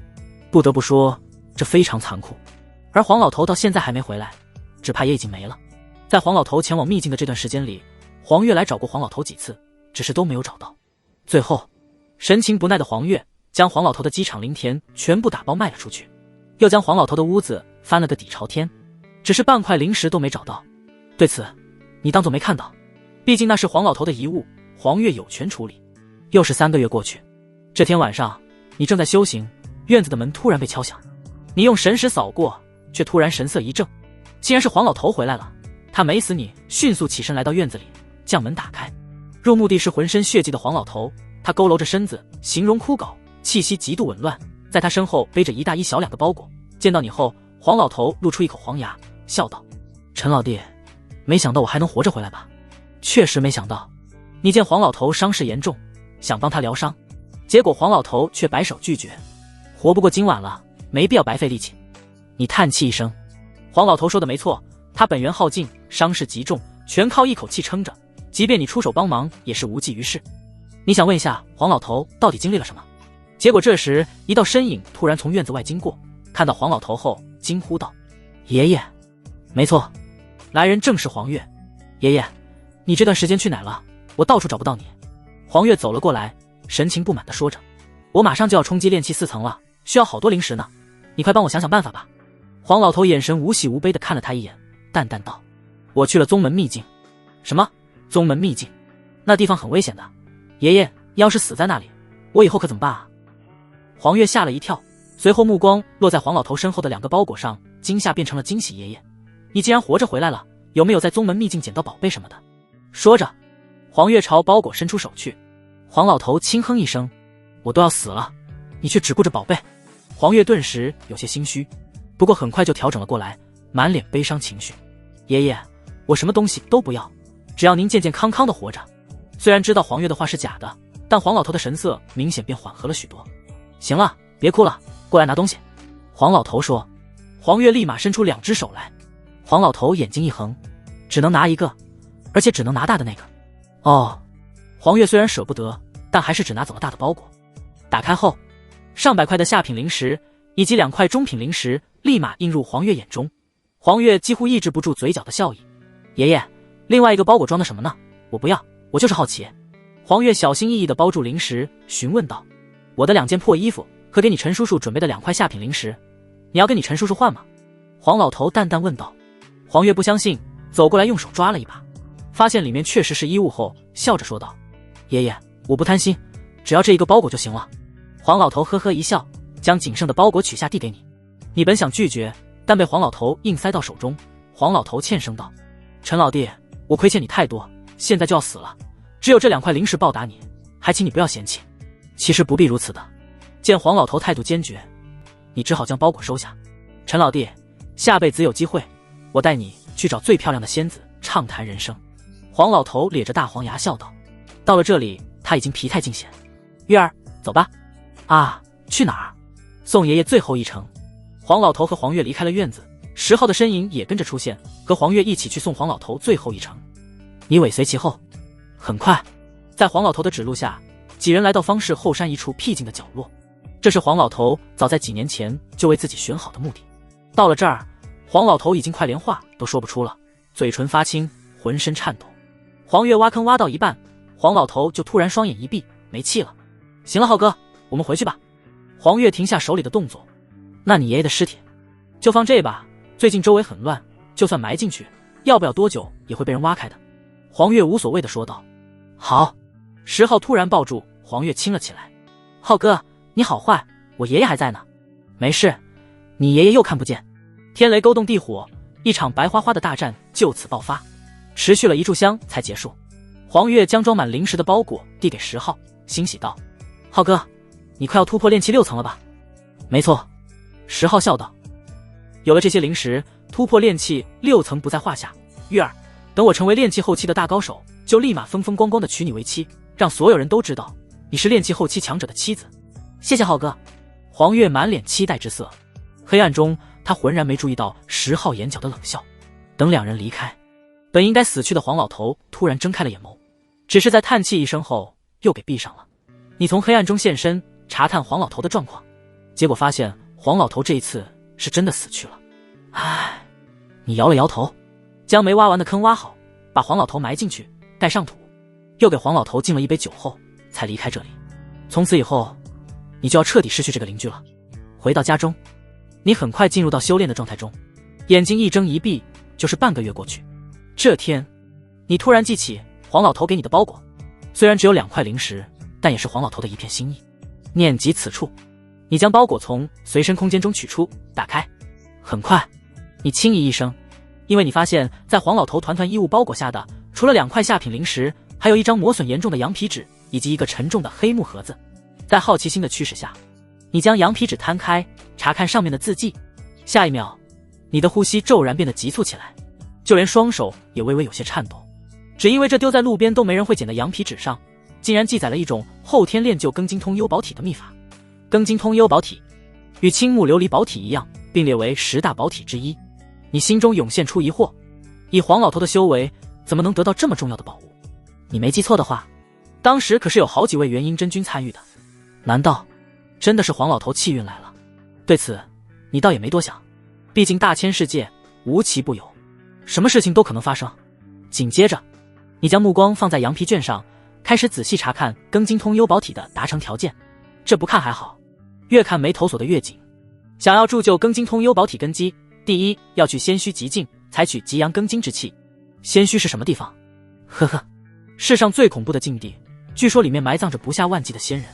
当年太玄宗一位拥有通天修为的太上长老寿元枯竭，为了寻求成仙长生之法，进入到仙虚当中，从此便销声匿迹，再也没有出现过。连这种顶尖修士都有去无回，更别说你区区一个金丹蝼蚁了，估计多看一眼仙虚都要爆炸。这种情况下，你如何去采取极阳庚金之气？除了极阳庚金之气外，第二个条件便是你必须要练成名叫一篇名叫太乙庚金诀的功法，可这玩意儿你连听都没听过。第三个条件则是相对简单许多，按照羊皮卷上的记载，你只需寻找3株辅助小药即可。但当你看清对这3株小药的描述后，差点没气得骂了娘。原因无他，羊皮卷上描述的小药放在外面，每一株都是能让无数修士打破脑袋争夺的稀世珍宝。你一个小小的金丹修士上哪儿去找？当然，这3个条件虽然艰难，可你若是侥幸完成的话，就可以运转秘法，引九霄劫雷入体，铸就绝世根基了。只是按照羊皮卷上的描述，即便你将一切准备充分，成功且活下来的概率仍然不足1/10。坑爹啊！一时间你甚至都怀疑这羊皮卷是不是哪个缺德鬼故意弄出来的恶作剧。滚吧！你打算将羊皮卷丢掉，却发现羊皮卷像狗皮膏药一样粘在了你的手上，怎么也甩不掉。你眉头紧皱，连忙调动体内灵力，结果此时羊皮卷突然发光，一个个金色玄奥的文字出现，脱离羊皮卷飞入你的脑海当中。你想要阻挡，却有心无力。待所有文字全部涌入你的脑袋后，一篇名为太乙庚金诀的功法在你脑海中浮现。卧槽！你惊呼一声，这一刻你心中所有的疑虑打消，只因为这太乙庚金诀是你见过的最玄奥的功法，没有之一。即便最终不能铸就庚金通幽宝体，这功法给你带来的收获也是无与伦比的。等等，功法藏在羊皮卷里，那你突然一愣，连忙将与羊皮卷放在一起的黑木盒子打开。下一秒，刺目的金光亮起，你感觉仿佛有一轮太阳在你面前升起，要将世间万物融化，是极阳庚金之气。你合上黑木盒子，脸上露出狂喜之色。如此一来，最大的几个难题已经解决了，你只需要找到羊皮卷上记载的3种小药，便能尝试铸就庚金通幽宝体根基了。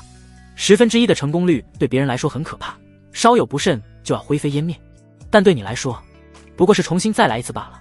靠我自己的力量，只怕很难找到所需的3株灵药，正好小离的师尊之前不是给过我承诺吗？或许可以找他试试。你的念头急转，很快就想出了应对之法。接下来的半年，你闭关苦修，成功将自身功法转化为太乙庚金诀，不仅体内的金丹变成了纯金色，就连灵气的质量也远胜从前。在将自身功法转化为太乙庚金诀的过程中，一开始速度极其缓慢，直到你发现在进入那种奇异状态中后，再领悟太乙庚金诀可以达到事半功倍的效果，转化速度便1日千里。原本预计至少要5-6年才能完全转化，结果半年不到就成功了。除此之外，你的修为距离金丹中期也仅差1步之遥，只需要一个合适的契机，你便能成功突破金丹中期。这天，小离回家的日子再次到来，你早早的结束了闭关，一边晒太阳一边等待。结果不出所料，小离还是没有回来。由齐天明给你带来了100块上品灵石、一封小离的亲笔信以及1颗月灵丹。齐天明离开后，你拆开信封查阅，小离在信中报喜，他已经成功突破金丹，只是尚且需要稳固境界，所以无法回来看望你。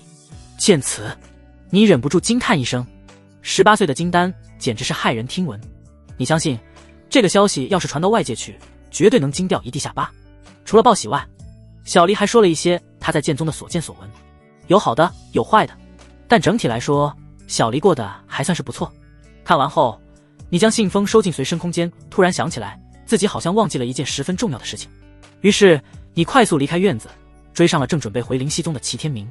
齐道友，我有事找玄机子前辈，该如何联系到他？你询问道。道友可以将事告知我，我来转告。齐天明给出答案。你思索再三，最终将自己需要3株灵药的事告诉齐天明，让他转告给玄机子。3天后，齐天明再次来方室找你，同时带来了玄机子的消息，大意是可以给你这3株灵药，但是灵药极其珍贵，需要不少时间收集，让你耐心等待一段时日。对此你没有任何意见，毕竟玄机子能同意，你就已经很满足了，多等点时间也不算什么。待齐天明离去后，你继续进入到闭关当中。2年时间弹指变过，这2年里，你吃下齐天明给你带来的月灵丹，残破的灵根再度被修复大半。同时，这1年你39岁，小离20岁。这一次，小离依旧没回来。按照惯例，由齐天明给你带来100块上品灵石和1封信。至于玄机子承诺帮你寻找的灵药，齐天明只说快了。齐天明走后，你将信封拆开查阅。小离在信中提到，他现在已经成功晋升金丹中期，待巩固一番修为后，便可以向金丹后期发起冲击。他让你不要担心，要不了多久，他就能晋升元婴，然后将你接去剑宗了。收好信封，你没忍住叹息一声，没想到有一天，你也会成为空巢老人。罢了，继续闭关修炼吧。你继续努力修行，打算一口气晋升金丹中期。然而，仅仅才过去1个月，齐天明就又来找你了，还给带来了你需要的3株灵药。前辈让我转交一句话给你。齐天明说道。前辈说，从现在开始，他对你的承诺已经完成了，将不会继续帮你寻找改善灵根的方法。对此，你早有预料。送别齐天明后，你将3株灵药收起，打算等晋升金丹中期后，再来考虑更精通幽宝体的事情。转眼又是1年过去，这天，你停止闭关，当你睁开眼睛时，有一缕金芒从你的眼底深处闪过。相比起1年前，你身上的气势增长了一大截。没错，你已经成功晋升金丹中期了。此刻，你将铸就更精通幽宝体的所需之物取出，一一摆在面前。明明一切已经准备妥当，但你眼中却是闪过一抹犹豫之色。按理说，对于这种事，你不应该犹豫才对。可事到临头，你的脑海里却莫名浮现出一道身影。铸就更精通幽宝体的概率低得吓人。虽然你不害怕死亡，但是你死了，他怎么办？一想到他得知你死亡的消息后哭得伤心不已的模样时，你的心便微微有些刺痛。虽然你在心里不停安慰自己，这只是一次模拟，真正的他日后还会出现。可是一个疑问很快又浮现在你的脑海中，模拟外的他真的还是他吗？会不会随着你模拟结束，这里的他也跟着彻底消失？想到这，你的思绪愈发杂乱。最后你苦涩一笑，自嘲道，陈凡啊陈凡，你以后还是不要做一些无意义的蠢事了。你回想起20年前的那个夜晚，倘若你没有将小离捡回，就根本不会有后面的这么多事，你的一颗向道之心也会坚定无比。罢了，你叹气一声，将面前的东西收起，开始入定修炼。只是你的思绪杂乱，修炼了第2天也没有丝毫成果。无奈之下，你只好停止修炼，出门散散心。结果刚走到方室当中，就发现有一股恐慌之风正在方室中蔓延。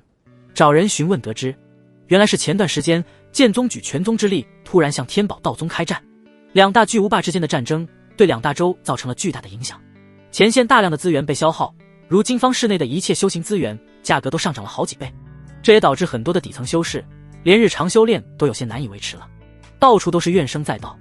你在听到这个消息后，心中下意识浮现出一抹担忧，毕竟小离就在剑宗当中，2宗开战，也不知道他会不会受到波及。只是转念一想，你心中的担忧就又消失了。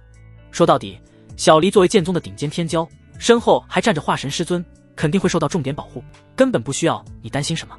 就这样，你沿着街道散步，不知不觉走到了曾经的春风阁前，听到耳边响起的莺莺燕燕声音，你心想，也不知道当年的貌美仙子如今是否风韵犹存。念及此处，你下意识抬头朝着楼上的仙子们看去，却不料在其中看见了一道熟悉的身影，黄月。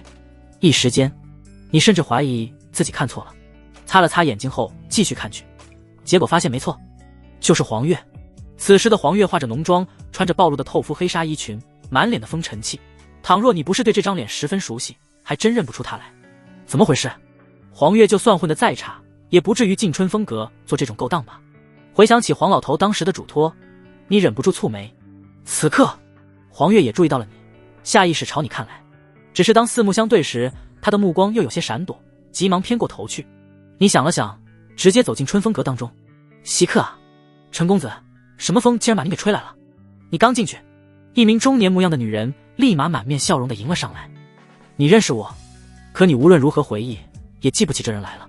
陈公子，我是您当时最喜欢点的花魁张明霞张仙子啊，您还夸人家有沉鱼落雁之姿来着。”女人自我介绍了一番后，没有多说，而是问道：“也不知道张公子此次来我春风阁，是相中了哪位花魁？这是打赏给你的，带我去2楼挑选。”你直接财大气粗的丢下一块下品灵石。中年张仙子接过灵石后，立马双眼放光的带着你上了2楼。很快，10几名貌美仙子站成一排，供你挑选。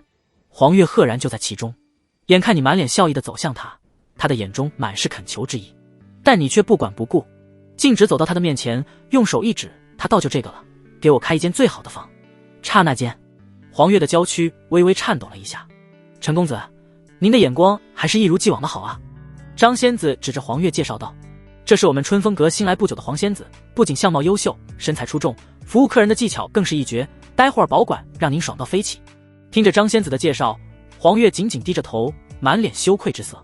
而你想到黄老头当年离开前的嘱托，心中却是忍不住叹息道：“黄老哥，你让我帮你照顾孙女，我也只能照顾到这里了。黄老头给你留下的礼物太贵重了，既然碰到了黄月，你打算把她拉出这泥潭。但在这之前，你想了解一下这些年黄月身上究竟发生了什么，以及她为何会进入春风阁。陈公子请在房间内稍等片刻，稍后我会将黄仙子送到您的房间来。”过去了这么多年，当初美貌动人的张仙子身材已经有些发福。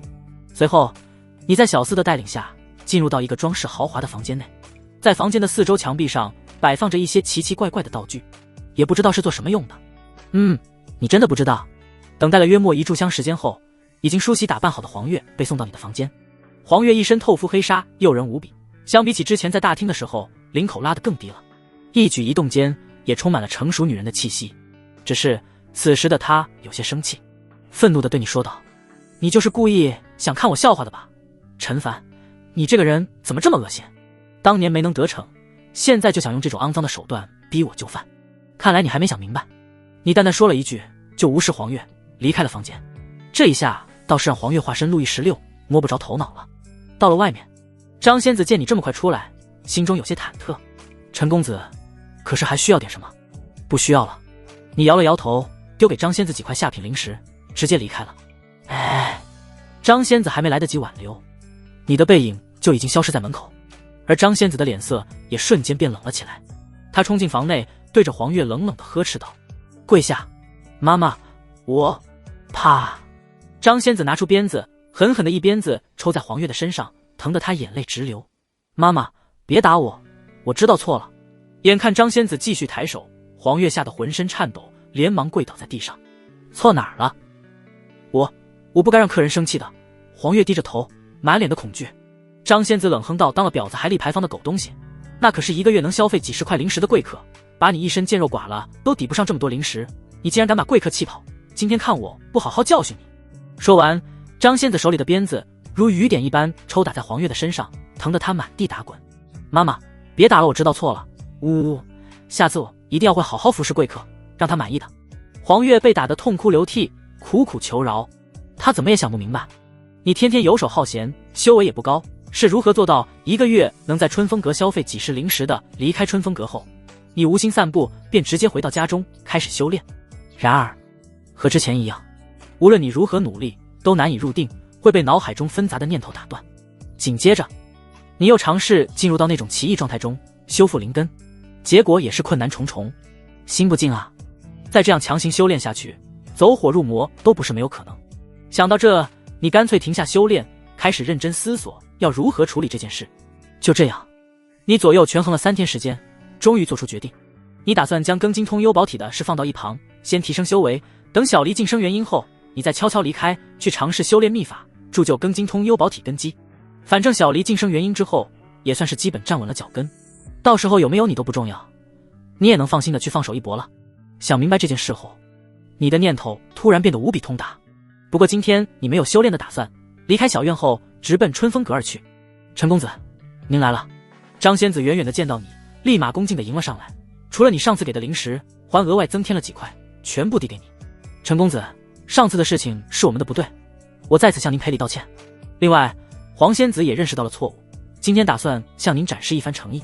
您看。”见你没说话，张仙子连忙补充道：“只要您点个头，今日黄仙子任由您处置，费用全免，另外，假如您对房间里的道具不满意，我们这还有几门特殊的秘法。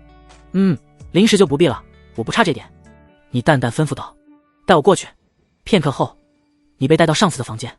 仅仅只等待了几分钟不到，一袭黑纱的黄月便推门而入。相比起上一次，这次黄月的着装更加大胆，也更加诱人，就连南北两球也只堪堪遮住1/3不到。另外，在其中一个半球上还被烙印上了一个奴字。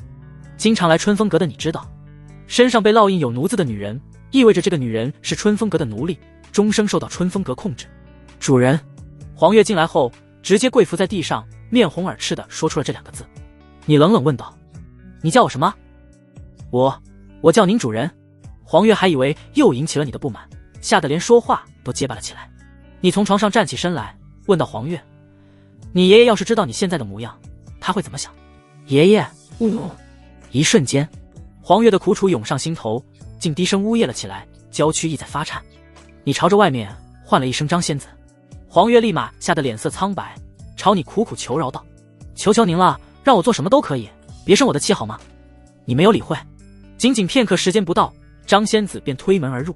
看到张仙子的一瞬间，黄月更是吓得一屁股坐在地上，浑身颤抖不停。张仙子看向他的眼神也有些泛冷，显然张仙子以为黄月又惹你生气了。然而你仅仅只是指着黄月问道：我打算把他赎走，需要多少灵石？张仙子啊了一声，显然是没预料到这点。地上的黄月更是抬起头来，眼神充满了不解。不瞒陈公子，这黄月是我花了大价钱买来的。张仙子笑道：若是别人，没有100块灵石肯定不行，但若是陈公子的话，我就只收个成本价，50块灵石好了。只希望以后陈公子能多多照顾我们春风阁的生意。不得不说，张仙子很会做人，只是你一向不喜欢欠人情。你丢出100灵石，指着黄月说：把他身上的印记都处理掉，我马上就要带走。半个时辰后，你带着换了一身正常衣服的黄月离开春风阁。春风阁内的其余女人看到这一幕，全都露出羡慕无比的神情。黄月则是跟做梦的一样，她没想到这个让她日日夜夜做噩梦的深渊，竟然这么容易就摆脱了出来。而且帮助她摆脱的还是她以往一向憎恶的人凡哥。以前的事是我对不起你。走到行人相对较少的街道上，黄月鼓足勇气道：以后我一定会好好服侍您的，您想让我做什么都可以，还是叫我樊叔吧。另外，我救你也是看在你爷爷的面子上，不需要你报答什么。你摇了摇头，说说你为什么会在春风阁吧。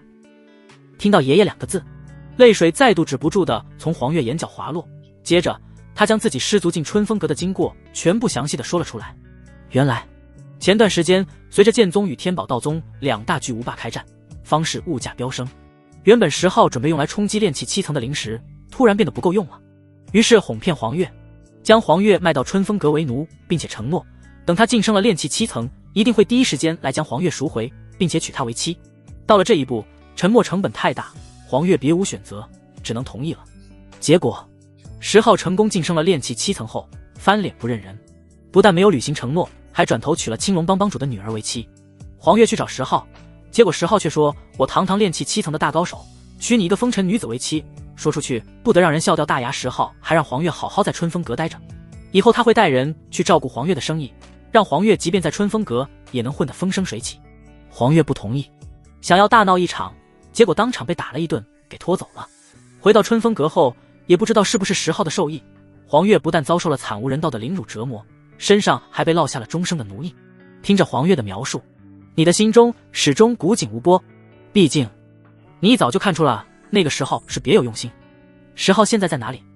你问道。他在方氏中心购置了一处房产。黄月回答完，突然反应过来，连忙劝说道：樊叔，你别冲动，10号不但自身是炼气7层的大高手，他的岳父更是青龙帮的帮主，修为高达炼气9层，在整个方氏能排进前10。你没说话，只是一挥手，便卷着黄月一同朝着方氏中心飞去。街道上修士来来往往，却无一人能发现你们。黄月的眼中浮现出震惊，因为他发现即便是炼气后期的10号也很难做到这一点。黄月，你来的正好，今天我有一帮手下立了功，等下你带着酒去犒劳一下他们。你带着黄月找到10号，10号直接无视了你，对黄月吩咐：要是能把他们伺候的满意了，等几天我就去春风把你赎回来，以后你就只需要服务我的手下就行了。黄月听完后火冒三丈，但他还没来得及说话，你就已经伸出手去拧断了10号的脖子。黄月眼中高不可攀的大高手，在你手里跟拧死一只鸡仔没什么区别。夫君。片刻后，一个女人走了过来，看到10号的尸体后，满脸悲伤。你伸出手去，把他的脖子也拧断了。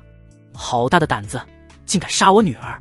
青龙帮的帮主突然出现，满脸愤怒地朝你进攻而来。你伸出手去，把他的脖子拧断了。之后又陆陆续续来了几个人，但全被你把脖子拧断了。道友，在我的地盘如此肆无忌惮，未免太没把我放眼里了吧？终于，你的杀人举动引来了方氏之主。这是一个长满了络腮胡的中年男人，浑身上下充满了肃杀之气。你稍微露出一丝金丹气息，对方就扑通一声跪倒在地上，言语间充满了恭敬，不知前辈大驾光临，还请前辈恕罪。说完，还朝你丢来一个储物袋。你查看一番后，满意点头。我在此地清修，不希望被人打扰。说完，你就带着黄月离开了。直至来到街上，黄月都还没有从震惊中缓过神来。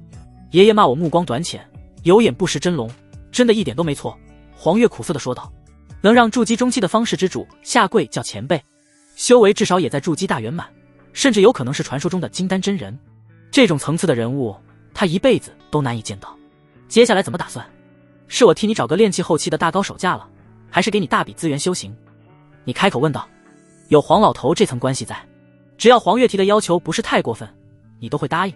然而黄月在听到你的话后，眼神中却是露出一抹疲惫，紧咬嘴唇道：樊叔，我累了，只想平平淡淡的过往一生。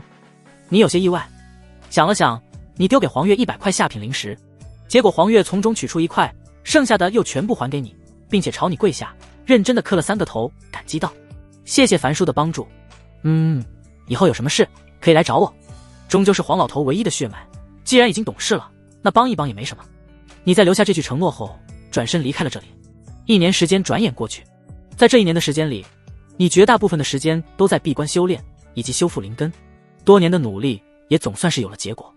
你的灵根终于被你成功修复，现在你已经拥有了无缺的上品灵根。只是随着修为的日益提升，你越发感觉到自身资质的不足。按照你的估算，倘若你不能铸就庚金通幽宝体根基，仅凭上品灵根的话，这辈子的成就上限最多也只能是金丹大圆满了。然而你并不满足于此，除了修行上的事外，这1年里黄月回来看望过你几次，每次都带着礼品。其中有一次，黄月还带了一个性格憨厚的炼气3层男人回来，满脸幸福地对你说她已经怀了男人的孩子。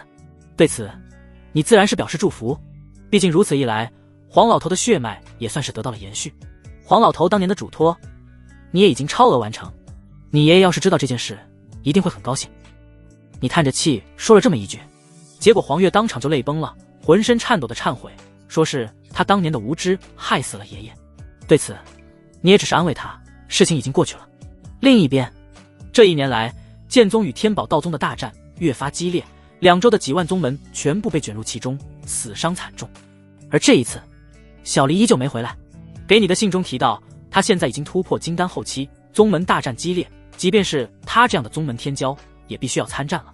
不过他让你不用担心，宗门会保护好他的。另外，若是能在战场上磨砺，经历实战，他的修为也能提升得更快一些，这样就能更早地将你接去剑宗了。这1年，你41岁，小离22岁，你收好信封，继续进入到闭关当中。转眼又是半年过去，在这半年里，小离的存在如同一颗彗星照亮天际，名声响彻剑州与天宝道州的各个角落，就连这偏远的方氏中也几乎是人尽皆知。22岁的金丹后期让所有人感到震惊，更别提小离还身具青木琉璃宝体。他一人一剑在同辈中所向披靡，仅仅一人便压得整个天宝道州的年轻一代喘不过气来。据传有天宝道州的元婴不讲武德，偷袭小离，结果非但没成功，还被小离用青木琉璃宝体自带的青木琉璃异象当场斩杀。这一举动再次震惊了世人。金丹逆伐元婴，这是何等逆天的壮举妖孽的天资，再加上小离那惊世绝艳的容貌，也早已使得小离成为了无数人心中仰慕的江仙子。剑宗宗主更是直言，下一任宗主之位非将玉离莫属。这番话将小离的声望直接推到了最高点。而你在得知小离的这番惊人成就后，则是打心底为他感到高兴。这天，你突然停止闭关，离开了小院，朝着方氏一脚走去。黄月即将产子，你决定去看望一下他，毕竟这即将诞生的孩子算是黄老头血脉的延续。很快，你来到了黄月的家门口，却发现黄月那憨厚的丈夫此时正浑身是血的坐在门口，表情麻木。见你来了，男人连忙激动起身，满脸悲痛的向你哭诉：樊叔，月月她被贼人杀害了。你眉头一皱，孩子呢？也没了。男人说完就当场抱头痛哭了起来。听到男人的哭诉，你有些疑惑，黄月已经归于平静生活，也没有得罪过人，谁会杀她？片刻后，在男人的带领下，你来到黄月被杀的屋子，一股浓郁的血腥味顿时扑面而来。黄月的尸体躺在床角，双眼瞪大，一把黑色的铁剑将她连同肚子里即将出生的婴儿一同刺死。说说当时的经过，你对男人说道。男人擦干眼泪，声音哽咽地说道：月月被人杀死时，我正在厨房里煲汤，只听见月月大喊了声为什么。当我进屋查看的时候，月月就已经被人杀害了。我听月月当时喊话的语气，杀她的人应该是一个她非常熟悉的人，所以对方的行为让她感到很不可思议。樊叔，我听月月说您很厉害，还请您一定要帮忙找出凶手，只要能替月月报仇，就算你将我的命拿走，我也绝无二话。说完，他直接朝你跪了下来，但你的眼神中却没有丝毫波动，因为在你看来，眼前男人是凶手的嫌疑也很大。不过你没有立即妄下决断，而是感受起停留在屋内的气息。很快你发现屋子里一共只有3个人的气息在此停留过，你、黄月以及眼前这个憨厚的男人。我怎么觉得黄月是你杀的？你看着眼前的男人，淡淡说道。男人骤然瞪大了眼睛，双拳紧握，随即他苦笑一声，松开了双拳，满脸痛苦地对你说道：樊叔，月月死了，我也活不下去了，还请您一定要找出真正的凶手，替月月报仇。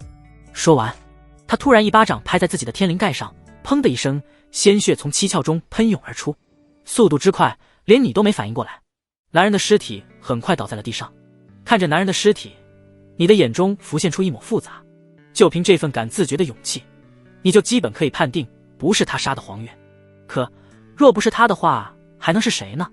要知道，这屋内一共只有你们3人的气息停留过，而以你的实力，你不相信方室内能有人在杀死黄月后留下的气息能瞒过你的眼睛。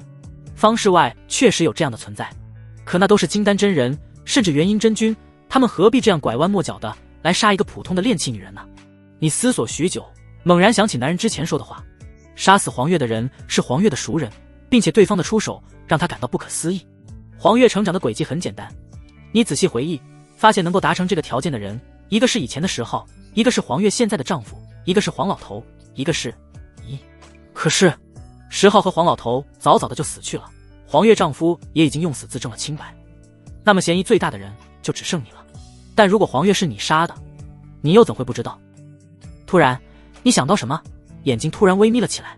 你将黄月和男人的尸体带着，快速朝着方室内的一座山林飞去。多年过去，当初埋葬黄老头的位置早已经长满了杂草，表面的小土包也早已经凹陷了下去，几乎快看不见了。来到这里后，你没有第一时间埋葬黄月2人，而是动用5行遁法中的土遁之法钻入地下。片刻后，一具佝偻着的发黄骨架出现在你眼中，你的眼中露出思索之色，又重新钻了出来。手掌翻动，旁边地面的土自动翻开，露出一个大坑。将黄月夫妇埋葬后，你按照惯例敬了一杯酒才离开。出了这片山林后，你的眼里浮现出浓浓的疑惑。说实话，刚才有那么一瞬间，你怀疑过黄老头没死，是他杀了黄月。只是这个猜测很快就被你推翻。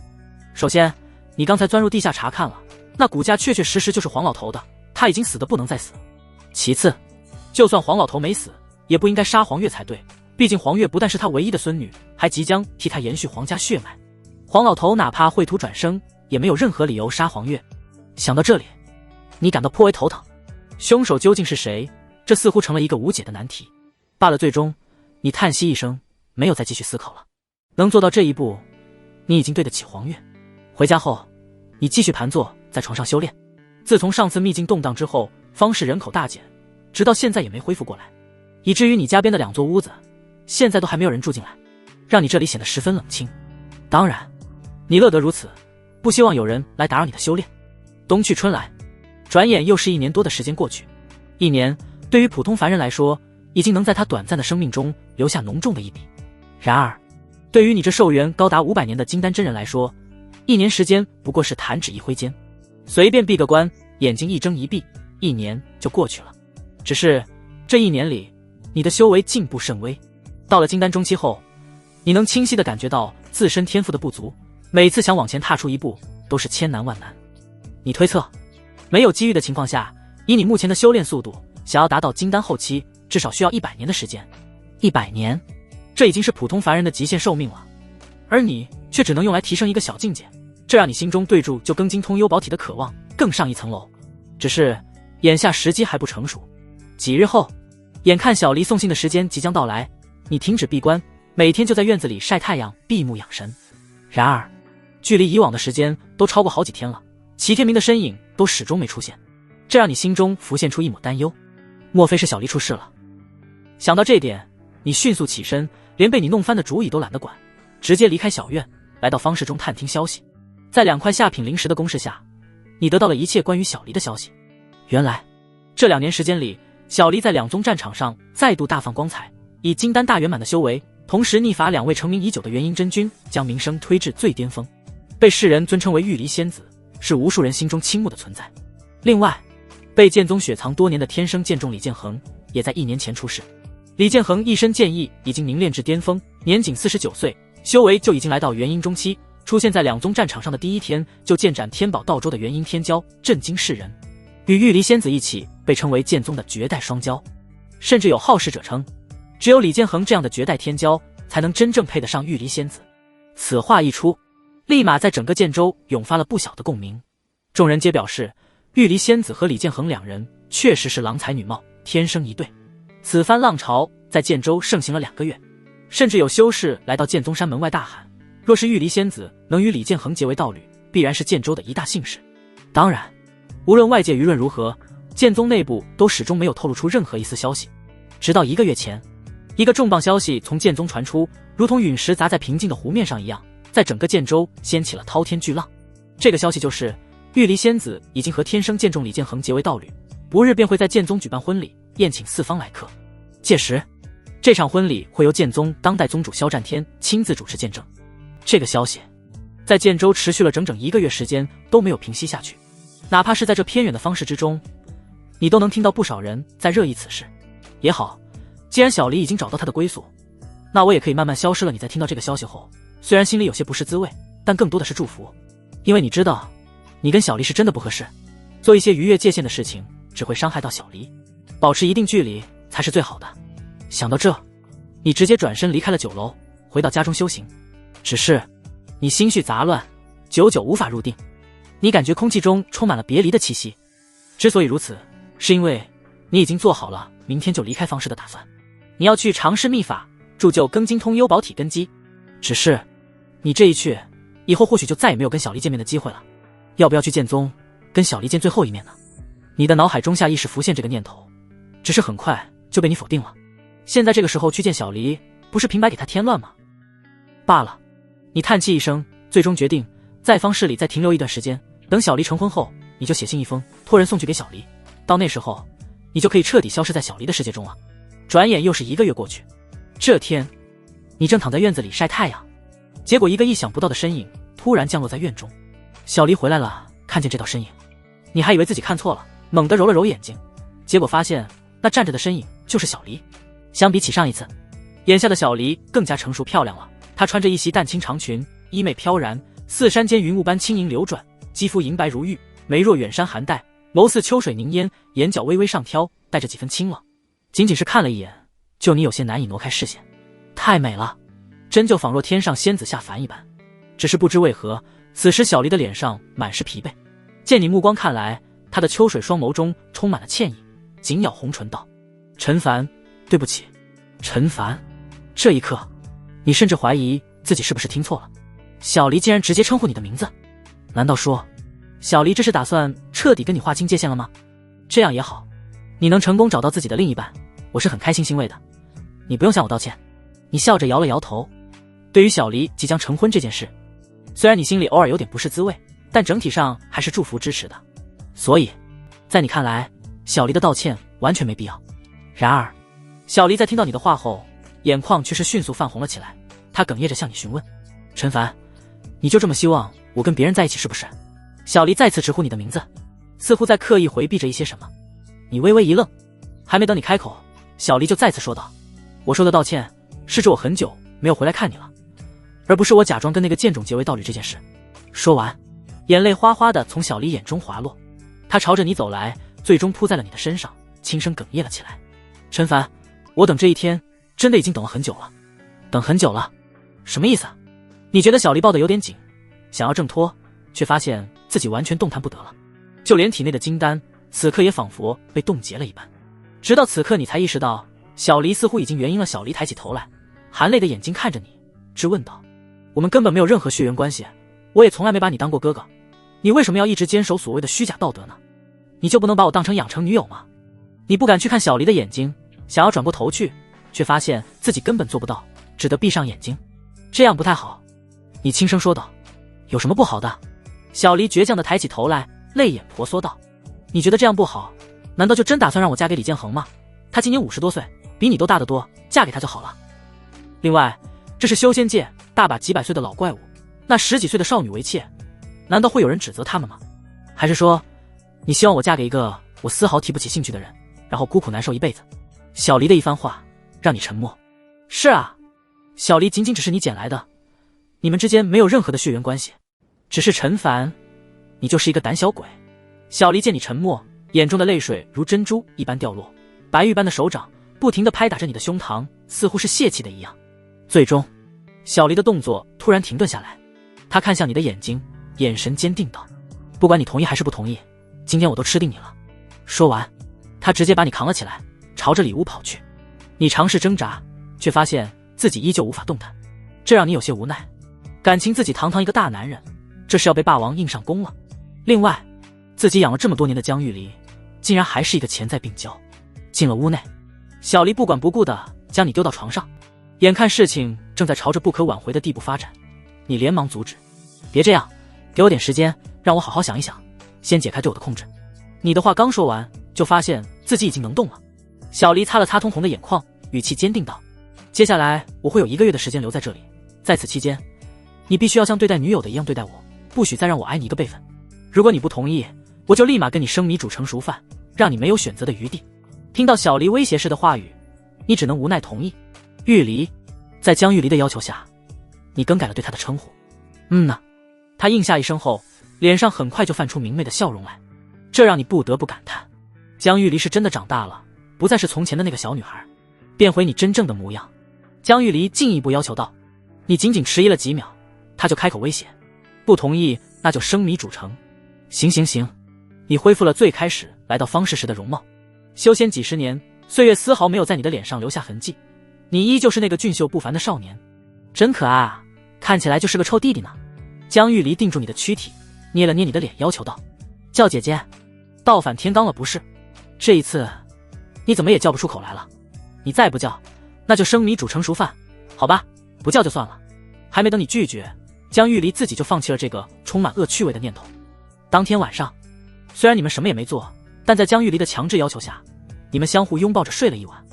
第二天清晨，天刚蒙蒙亮，江玉离将把你摇醒，让你带他去灵田里给林道除草。你心想，那灵田你都好多年没打理了，现在有没有林道还是两说，吃饱了撑的。对此，你做出评价，只是很快你就腰间一疼，最终在江玉离生米煮成熟饭的逼迫下，只能同意。下午，给灵田除完草的你们开始下棋。10几年过去，江玉离的棋艺不减，才玩了没2局，你就当场缴械投降。到了晚上，江玉离就又让你带着他去灵田里抓灵扇，抓完了之后，你们就躺在田边充满青草气息的山坡上聊天看月亮。你给你讲你家乡的一些趣事，他则是津津有味地听着。不知不觉中，你们2个人都睡着了。等醒来时，你闻着飘荡在鼻尖的淡淡清香，一股温馨感在心底油然而生。这一刻，你在心中反思自己是不是真的太顽固了一些呢？难道让小黎嫁给李建恒就真的是最好的选择吗？1个月的悠闲时光转眼过去，这天临近离别时，江玉离的眼眸中流露出浓浓的不舍，他眼神坚定道：“等我把剑宗的事情处理完，我就会回来找你，到时候不管你同意还是不同意，我都要跟你成婚。”说完，他从储物戒中取出一袋保存完好的糖果，说道：“这一袋糖果到目前为止，我只吃掉12颗，我希望能在余下的生命里和你一起，把所有的糖果吃完。”你沉默许久，最终点头：“好。”刹那间，灿烂的笑容如同花朵一样在江玉离脸上绽放，配上那轻视容颜，让你一时看得都有些呆了。等着我，我很快就会回来。江玉离明媚的眼眸中充满了对未来的期待。等他语气坚定地说完这句话后，很快就离去了。短暂的别离是为了更好的相聚。你目送他的背影消失后，便返回屋中继续入定修炼。1个月后，你突然中断修炼，在简单的收拾了一下屋子后，你抬脚离开了这个居住了30多年的地方。在经过一番深思熟虑后，你最终还是决定离开方氏，躲去一个江玉离找不到的地方，闭关注就更精通幽宝体根基。然而，你刚走到方氏，就听到了2个轰动整个建州的重大消息。第一，2大巨无霸之间的争斗进入白热化，最终发起战争的剑宗全面溃败，关键时刻由太玄宗出面调停，大战才得以平息。第二，倾世无双的玉离仙子早已堕入妙音魔道，事情败露后，他杀害天生剑众李剑恒，逃出剑宗，不久被宗主萧战天追上当场击毙。小离死了？这怎么可能？明明1个月前他才从你这里离开的。听到这个消息一瞬间，你整个人如遭雷击，心脏剧痛犹如便被尖刺扎在上面，一股极度悲伤的情绪将你完全笼罩，就连身边众人的谈话声在你耳中都逐渐模糊。过去许久，你才缓缓恢复过来。小离绝对是被人针对了，他没有理由叛宗，也不可能加入所谓的妙音魔道。你心中愤怒地说道。妙音魔宗乃是太玄皇朝内第一魔宗，站在所有正道的对立面，名声之大，就连你都有所耳闻。小离身具青木琉璃宝体，身后又有化神师尊冲当靠山，只要按部就班修炼，将来化神对他来说可谓是唾手可得。这种情况下，他如何会自毁前程，选择加入妙音魔宗？所以唯一的可能就是有人在往小离头上扣帽子。但这些你都不在乎了，此刻的你身上的杀意几乎要透体而出，拳头死死攥紧道：小离已死，是非对错我无心去辨别，就算小离真的加入了妙音魔宗，你们也不能杀他。所以剑宗你完了。这一刻，你已经在心中将剑宗宣判了死刑。要我说，像这种不要脸的叛徒就应该抓起来抽魂点天灯的，也就是剑宗的萧前辈心善，看在江玉离师尊的面子上，还给江玉离留了个全尸。没错，这种堕入魔道的剑种就应该扒皮抽筋点天灯，不然对不起枉死的那么多正道之士。酒楼内，众人义愤填膺地讨论着。短短几个月，江玉离就从万人敬仰的玉离仙子，成为了人人口中喊打的过街老鼠。你听到这些话后，心中怒火涌起，最终你没忍住，直接一巴掌将整个酒楼都给扬了，然后离开方氏，直奔剑宗而去。方氏位于剑州东南一角，和剑宗相距甚远，即便你已经是金丹中期的修士，也花了足足10天时间才抵达剑宗山门外。然后你刚准备靠近，就发现在剑宗山门外正摆放着一个长满青色藤蔓的棺材，同时一个头发苍白的老人站在棺材前，神色悲伤地盯着棺材，一言不发。你一眼就认出这个老人就是小离的师尊玄机子。相比起初次见面，此时的玄机子看上去老了许多。我想知道，到底是谁在针对小离？你走了过去，眼神冰冷地朝着玄机子质问。至于对方会不会恼怒杀你，则是不在你的考虑范围。毕竟小离都已经死了，你还会怕死吗？大不了就重新再来。我也不知道，直到你开口说话，玄机子才察觉到你的到来。他转过身来，神情悲伤地说道：我对不起你，也对不起小离，没能保护好他。或许5年前我就不应该离开剑宗，去寻找天青神木的。你神情一怔，什么意思？玄机子也是刚回来。玄机子扫过你的表情，语气低沉地解释道：5年前，我为了能让小离的青木琉璃宝体更进一步，便去了最南方寻找天青神木。然而天青神木是找到了，但小离却……说完，玄机子长长的叹息一声，而你一时间也不知道该说什么。最终你将目光落在了一旁青色的棺材上，脚步沉重地走去，想要看小离一眼，结果却被玄机子阻止了。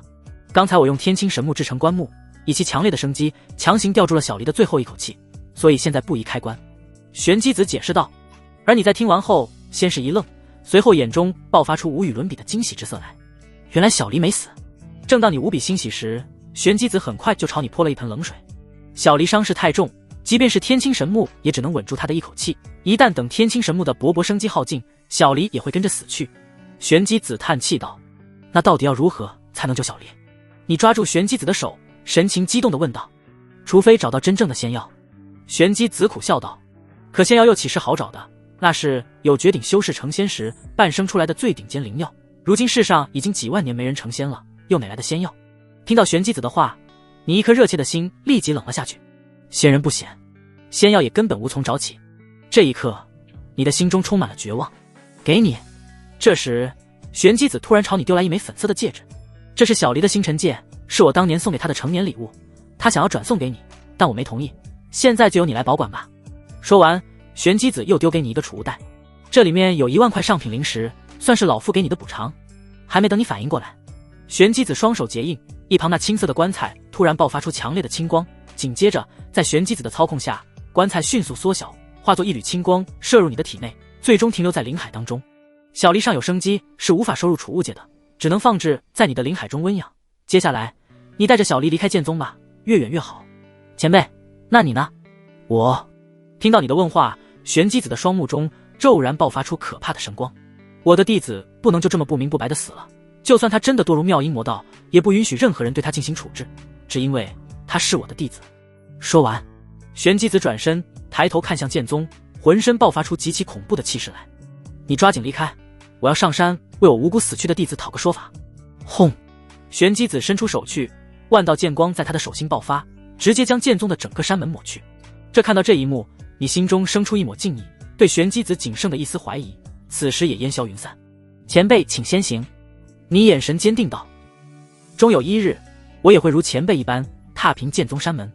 好。玄机子哈哈大笑了起来，声音中带着一丝癫狂。我辈修士何系一命？说罢，他直接冲天而起，如一颗陨石砸入剑宗。不好，玄机子长老疯了，快去请宗主镇压。一道道慌乱的声音在剑宗响起，而你则是带着小离迅速离开了这里。没多久，一道道巨大的轰鸣声远远的从你背后传来。你知道这是玄机子在与人交手，只是没过多久，一切动静就被平息了。看样子玄机子已经落败。前辈放心，你要不到的说法，我迟早会帮你要到的。你轻喃一声，头也不回的离开了。由于担心剑宗修士发现小离不见了之后来寻找你，你快速离开的同时不断变换身份气息。3天后，你进入到一座修仙小城之中，找了一处僻静的地方临时住下。夜晚，你想起前段时间与小离一起生活的点点滴滴，久久无法入定修行，索性便将小离的星辰戒取出。结果你的神识刚靠近星辰戒，心中便立马生出一种熟悉的感觉，就好像星辰戒已经认你为主了的一样。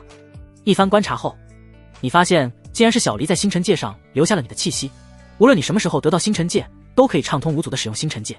小离，你轻唤一声小离后，便将神识探入星辰戒中，查看小离留下的东西。你的目光快速掠过那一大堆的灵石法宝，最终锁定在一袋普普通通的糖果之上，将其取出。这味道明明是苦的。你剥开一颗糖果放入口中，结果发现味道很苦，但是你没有将其吐出，而是细细品味其中的苦楚。时间过得很快，转眼就是半个小时过去。当你打算将糖果收回星辰戒中时，却意外发现在这袋糖果中竟然夹杂着一封信。你神色一变，迅速将信取出，发现在信封的表面写有4个字：陈凡亲启。这封信似乎由特殊材质制成，有淡淡的光泽流转，倘若强行开启就会立即自毁。而你将手放在信封上停留时，信封却自动打开。你迅速取出其中的信纸，开始查看了起来。陈凡，请原谅我再次充满野心的直呼你名字，而不是叫你哥，因为我实在不想当你所谓的妹妹，毕竟我们没有丝毫血缘关系。用你家乡的话来说，我更应该是你的养成女友。入目的第一行字便让你的心仿佛被什么东西揪了一下的一样，疼痛无比。你回想起1个月前江玉离离开前一副恋恋不舍的样子，你在想，倘若你当时对他进行挽留，是不是最终的结局会发生改变？你接着往下看，当你看到这封信的时候，我应该已经死了，但请你不要伤心，也不要想着去为我报仇，因为我不希望这件事把你卷进去。以前我最大的愿望是跟你一起把所有的糖果吃完，但是后来我发现这其实是一种奢望，所以我的愿望变了，我希望能在生命的最后一刻把我最重要的东西交给你，只是你没同意。当然了，我也不怪你，我只怪我自己的吸引力不太够，日以继夜的陪伴了你1个月，却没能让你忍不住犯错。在离开你那里后，我什么愿望都没了，我只希望发生在我身上的事情能不将你卷进去，然后你能找到自己心爱的另一半，平平安安的活过500年，我就很满足了。到了这里，我想说的话基本已经说完了。陈凡，碰到你是我这一生中最幸运的事，只可惜我无法再继续陪你走下去了。最后，我就祝你接下来的人生一帆风顺，心想事成吧。看完之后，你整个人怔在那里，久久没有动静，如同泥雕一般。直到第二天早上，你才回过神来，发现自己竟然站了整整一晚。收好信封，你踏出屋子，来到了这座城池最出名的醉仙楼，刻意压制修为，喝了个酩酊大醉。就这样，一连10天过去，你才从酒精的麻醉中突然醒来，眼中爆发出坚定无比的决心。不行，我不能这样堕落下去，就算再困难，我也要找到先要救小丽。你摔碎手里流淌着淡淡灵气的酒杯，一步踏出酒楼。很快，关于玄机子的消息也传入你的耳中。那日，剑宗在将玄机子镇压以后，发现玄机子体内也存有一丝魔气。经过一番调查，发现玄机子与曾经的江玉离一样，已经堕入妙音魔道。随后，剑宗对玄机子做出处置，念在玄机子往日对宗门贡献颇大的份上，留其一命，仅仅只是废除修为，刺瞎双目，关押进剑宗的镇魔塔中。听到这个消息，你心中冷笑不已。妙音魔道的这顶帽子还真是好用啊！还有，小离越是不让你去报仇，你就越要想办法将那些幕后之人一个个揪出来。一次模拟做不到，还有2次、3次，甚至无数次模拟。半个月后，你寻到一处千里范围内渺无人烟的僻静之处，先后取出3味辅药和极阳庚金之气。今日，你便要在这里铸就庚金通幽宝体这绝世修行根基。随着你运转羊皮卷上的秘法，一缕黑色的火焰从你手中蔓延而出，将3味辅药以特殊的方式融为一滩绿色的液体后吃下。一瞬间，绿色的液体化为磅礴的生机，覆盖在你体内的每一个细胞上面。如此，第一步便算是完成了。紧接着，你打开黑色盒子，将里面如同太阳一样刺眼的极阳庚金之气一口吞下。刹那间，你感觉浑身如被钢针猛扎的一样，剧烈的疼痛几乎要令你炸开。还差最后一步，你强忍着疼痛，再度运转秘法，开始引9天雷霆捶打身体。按照羊皮卷上的记载，9天雷霆一共会对你的身躯进行9981次捶打。只要你能撑住，就算是练成庚金通幽宝踢了。随着你运转秘法，短短几秒不到，天空就迅速变暗了起来，厚密的云层挡住了月光，大地一片死寂。轰！最终，一道比水桶还要粗的银色雷电从云层中迸发而出，击打在你的身上，让你有种灵魂都在战栗的感觉。但好在你撑住了，并且体内的极阳庚金之气也终于开始跟你融合。轰轰轰！接下来的时间，一道接一道的雷电砸下。当来到第37道时，你的意识已经有些模糊，身上焦黑一片，基本已经抵临极限。失败了吗？你的心中浮现一抹绝望以及对这种方法的怀疑。你准备的如此充分，才堪堪撑过一半不到的雷电，这方法真的行得通吗？就在你有所怀疑的时候，一股庞大的生机在你体内涌现，瞬间将你的一切伤势治愈，让你恢复到了巅峰状态。是那3株辅药发挥作用了。这一刻，你心中大喜，继续迎接雷电的到来。只是天空上降落的雷电一道比一道强，当你撑过第61道雷电时，身体再次变得焦黑，甚至有淡淡的肉香飘出，意识也开始模糊不清。这一刻，你甚至出现了幻听，仿佛听到了模拟结束这4个字。不行，我不能失败。关键时刻，你突然福临心智，将自身进入到那种奇异的冥想状态中。这一刻，天地间的一切仿佛在你眼中清晰可见。雷电击打在你的身上，不仅没能对你造成任何伤害，反而被你尝试着引导进入体内，用以滋养肉身。当第81道雷电消失后，你原本焦黑的身躯此刻早已经全面焕发生机，不仅恢复到巅峰状态，就连修为也提升了几分。咔嚓！但你还没来得及欣喜，一道道透着金光的裂纹密密麻麻地出现在你的皮肤上，就好像你整个人都要裂开的一样。怎么回事？我不是按照羊皮卷上的秘法来进行的吗？为什么会这样？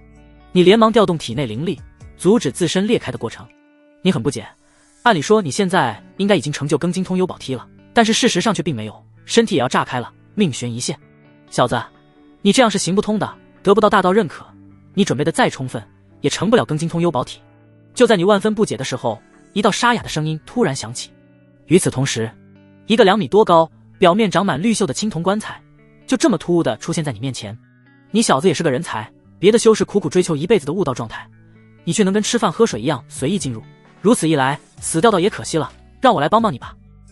黑夜中，青铜棺材就这么突兀地长出2条腿，2只手，然后就这么尬舞了起来，场景滑稽而又诡异，一度让你怀疑自己是不是吃了毒蘑菇，产生幻觉了。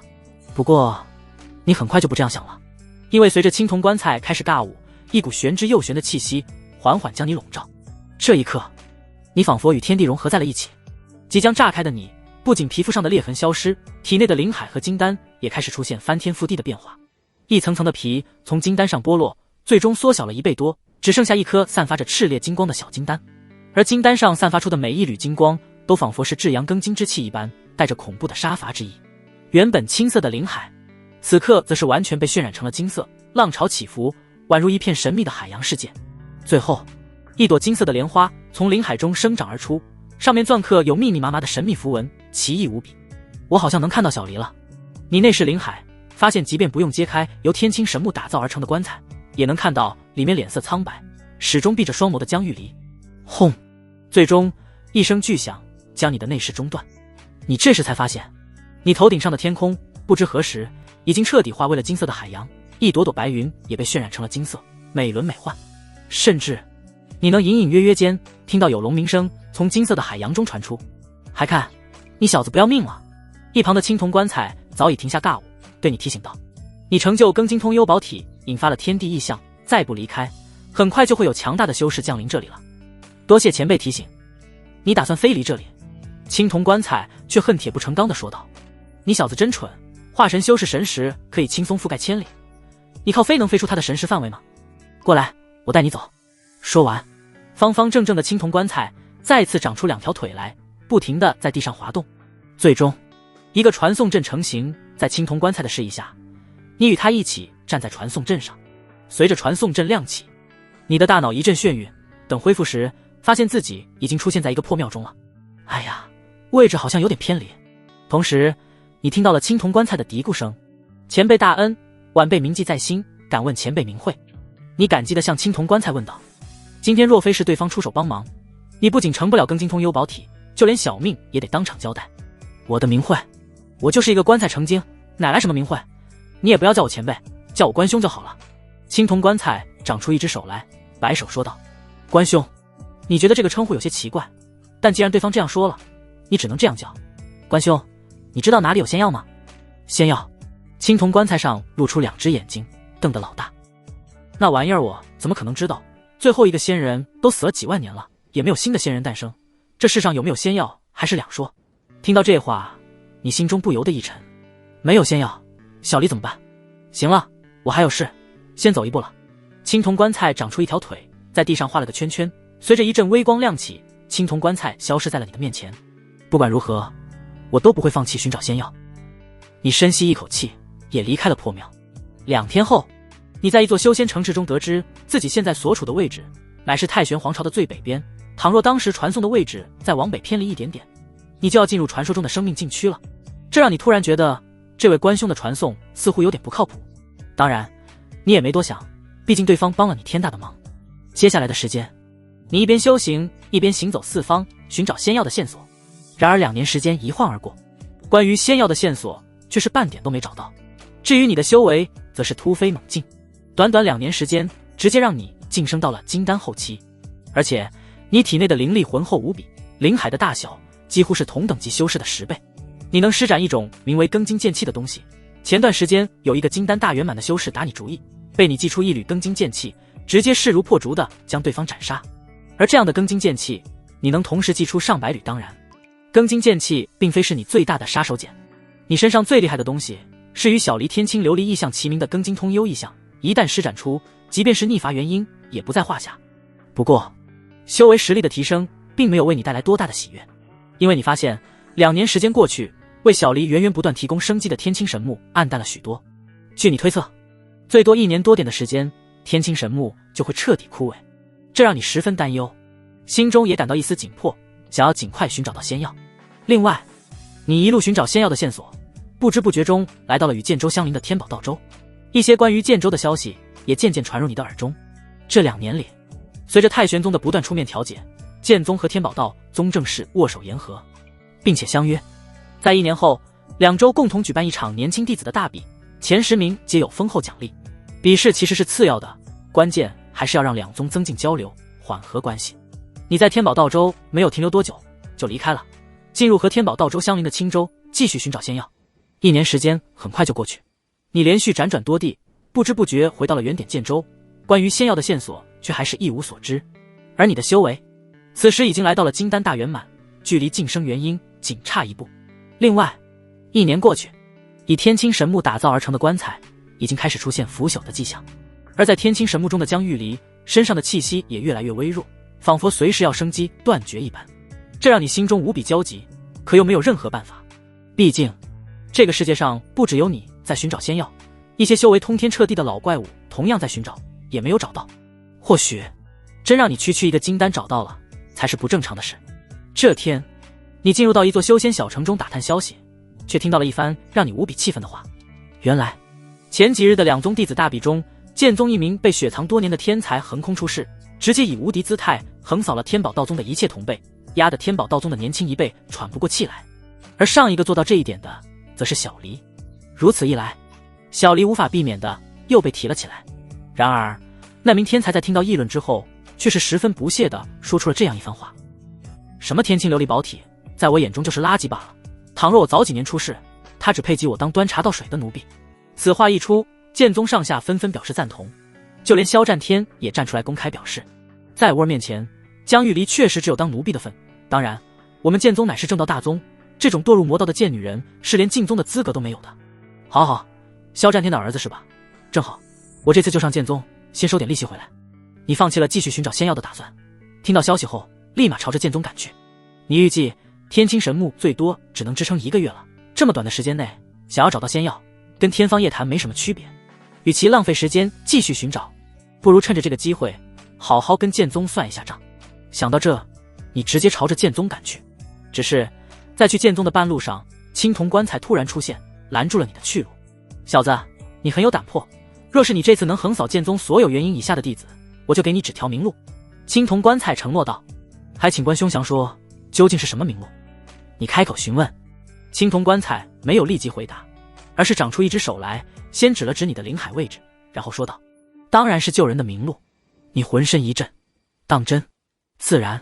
青铜棺材肯定地说，前段时间我吃了点不该吃的东西，结果机缘巧合之下补上了我曾经缺失的一角记忆，从记忆中得知了一个可以救你女人的地方。多谢关兄。等等，你转身就要走，结果被青铜棺材拦住。只见青铜棺材布满绿锈的棺材板上突然浮现一个嘴巴，张开一吐，一块布满玄奥符文的白色石头朝你飞来，被你接住。这是我给你小子准备的传送阵法，能保你在完事之后平安离开剑宗。小子，话不多说，我在传送阵的另一头等你王者归来。说完，青铜棺材嗖的一声飞走了。你盯着手里的石头，思索片刻后将其收入随身空间。不管青铜棺材的话是真是假，你都必须要死马当做活马医了。2天后，你来到剑宗山门外，没有丝毫犹豫，直接一缕庚金剑气斩出，将剑宗新建的山门连同2名内门弟子一起斩成飞灰。敌袭！更远处的几名弟子正要做出反应，只见你突然张开嘴巴，以灵力传递声音，朝着剑宗大喊道：听闻剑宗天才辈出，在下不才，想来见识见识。一瞬间，声音传遍大半个剑宗。此刻剑宗内门的演武场上正在举行颁奖大典，剑宗宗主萧战天与天宝道州宗主龙海并坐于最高位上。萧战天满脸笑容，龙海的脸色则是十分难看。之所以这样，是因为这次大比的前5名竟然全部被剑宗占据。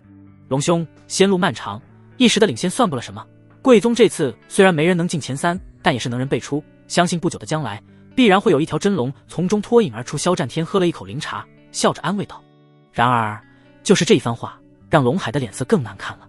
剑宗先是有江玉离横空出世，一人镇压天宝道州年轻一代，让他们喘不过气来，紧接着又出现个所谓的天生剑种，同样让他们头疼不已。好不容易发生变故，天生剑种李建恒和江玉离都死了，龙海才松了口气没多久，现在又冒出来个绝世天才，打得他们天宝道州天骄毫无还手之力。难道说这真是天耀王他天宝道宗吗？想到这，他心中极为不甘心。等等，就在龙海心中郁气不断的时候，你大喊的挑衅般的话语突然传来，这让龙海的脸上泛起一抹笑容，看向一旁的萧战天说道：萧兄，这人不过区区金丹，却言语无比嚣张，看来是完全没将你剑宗年轻一辈放在眼里啊。不得不说，龙海简直是当之无愧的拱火大师，短短的一句话直接让萧战天的脸面挂不住了。下方演武场上众多剑宗弟子的脸上也都露出不满的神情来。将人带来。萧战天吩咐。没多久，你在一名剑宗弟子的引路下来到了剑宗演武场上，所有人的目光都盯着你看。你是何人？一名白发苍苍的剑宗老者询问。陈凡，江玉离的朋友。你停顿片刻，回答道。然而，就是这短短的几个字，却引发了轩然大波。哼，既然是江玉离那魔女的朋友，既然如此，想必也早已堕入魔道了吧？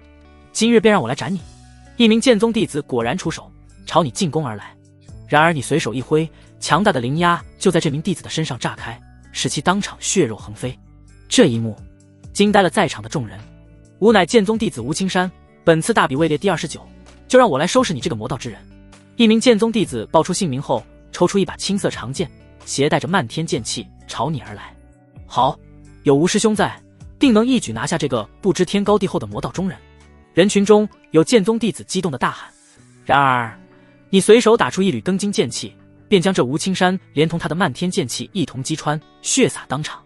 一时间整个现场都无比寂静。好！片刻后，高台上的龙海激动地站起了身来，大喊好字。眼看萧战天不善的目光投来，龙海轻笑道：萧兄别误会，我是在为贵宗弟子不惧生死的大无畏精神叫好。说完，龙海坐了回去。一时间有剑宗的化神长老面皮在抽动。让我来！现场沉寂了几秒过后，又一名剑宗弟子站出。吾乃……停！你直接打断了这名剑宗弟子的自我介绍，摇头道：不要浪费我的时间，你们所有人一起上吧。今日他来剑宗的目的就是要狠狠折辱剑宗，自然是越声势浩大越好。随着你这句话说出口，立马引起了一阵哗然。好，有魄力！高台上龙海再次没忍住，又站了起来。你的话让他感觉心中无比畅快。你们不上的话，那我就来找你们吧。而你见众多剑宗弟子没有动静，主动朝着他们走去。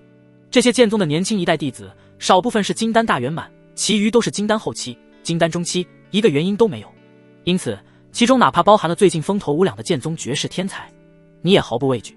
庚金通幽宝体位列10大宝体之一，可不是说着玩玩的，论杀伐能力更在青木琉璃宝体之上。大胆，剑宗天骄齐聚于此，岂容你一个魔道中人放肆？刚才被你打断自我介绍的剑宗弟子，此时无比愤怒，祭出法宝便朝你攻了上来。嗡！你直接开启庚金通幽一项，刹那间天地震颤，浓郁的金光自你体内蔓延而出，宛如金色的海洋一般，将所有的剑宗天骄笼罩。这些剑宗天骄还没来得及反抗，一朵金莲就在金色海洋中冒出头来，万道金光从金莲上射出，照在了每一名剑宗天骄的身上。一瞬间，他们如同雕像一般，静立在那里一动不动，生机全无。刷刷刷！台上无论是天宝道宗还是剑宗的长老，此刻全都齐刷刷地站起，满脸震惊之色，就连龙海和萧战天也不例外。好好好，既然是庚金通幽宝体。寂静许久后，萧战天满脸阴沉地说出这几个字来。这一刻，滔天的杀意从他身上升起。毕竟你这一波出手，不仅直接让剑宗断了整整一代天骄弟子，还杀死了萧战天雪藏多年的宝贝儿子。我听人说剑宗有绝世天才，号称青木琉璃宝体只配给他充当奴婢，我想会一会他，请问他在哪里？你目光直视萧战天，嘴角微弯地问道。其余人看见这一幕，皆是哑口无言。人都被你弄死了，你还说这个？这不是存心找茬吗？老夫要弄死你这个小畜生！萧战天此刻彻底压抑不住内心狂暴的杀意，当场幻化出一只大手朝你抓来。萧战天乃是反虚巅峰的强者，即便随手一击，也不是你能抵挡的。看见大手出现，你就知道自己该跑路了。反正今天的目标已经达成，不仅让剑宗元气大伤，还让他们颜面扫地。轰！就在你即将激活青铜棺材给你的传送阵时，萧战天幻化出的大手却突然消失了。你干什么？萧战天目光不善地看向龙海。萧兄，我倒是觉得这小子犯下弥天大错，就这样杀掉对不起死去的剑宗天骄。龙海轻笑一声，然后朝你眨了眨眼睛，神情严肃道：小子，你可千万不要想着说这只是切磋误杀，然后当场拜我为师，我不小心同意了，然后你靠着两宗和平协议，让剑宗无法对你下手，接着又跟我回到天宝道宗，受到无数资源倾斜培养，最后无敌于世，再回来找剑宗报仇啊！龙海的话让你一愣，而剑宗的萧战天与各大化神长老的身上，则是腾起无与伦比的杀意。龙海，你是要破坏两宗友好协定吗？那可是在太玄圣宗的见证下完成的。萧战天质问道。老夫什么时候破坏两宗友好协定了？龙海皱着眉道。萧战天，你可别血口喷人，若是想开战，直说便是了。只要我们双方同意撕毁协定，太玄圣宗也不好说什么的。你狼子野心！肖战天气急，却又无话可说。谁让剑宗是战败方呢？天宝道州的合体老祖有2位，剑宗只有1位。若是再战一场，输的还是剑宗。就在场面一度僵持不下时，你悄悄激活了传送阵。前辈，感谢您的仗义相助，将来若有机会，定当报答。你朝着龙海感谢了一番后，整个人被淡淡的微光笼罩。想走，没那么容易。肖战天见你杀了这么多人，拍拍屁股就想走，鼻子都气歪了。然而，正当他打算出手将你留下时，却发现你已经消失在了原地。这么快的传送阵，一时间所有人都是心中一惊，就连龙海和肖战天也不例外。因为能布置如此厉害的传送阵的人绝非寻常。你在激活传送阵后，脑袋一阵晕眩。等你完全恢复过来时，发现自己已经身处一片平原之中了。你左看右看，却没有找到青铜棺材的身影。不是说会在这里等我的吗？你的心中浮现出一抹疑惑，难道说这次传送的位置又发生了偏移？接下来你在原地耐心等待了小半天，这才看到一个青铜棺材从天而降。久等了。青铜棺材那沙哑的声音响起，我在传送的时候发生了一点偏移。你好奇询问，一点是多少？不多。青铜棺材无所谓的说道，也就是10几万公里。一时间你都不知道说什么好了。你这次做得很好，将剑宗尊严狠狠地踩在了脚下。接下来就让我带你去寻找那个能救你心爱女人的地方吧。说完，青铜棺材上长出一只手，开始在地上布置大阵。一炷香的时间后，青铜棺材带着你站上去，随着一阵微光亮起，你们一起被传送了出去。等再次出现时，你们身处一片漆黑的深渊之中，周围有上万只血红色的诡异眼睛正一动不动地盯着你们。不好，发生了一点偏移，快风紧扯呼！青铜棺材大喊了一声，这次直接长出双手双脚，迅速布置大阵。看得出来他现在也有些着急。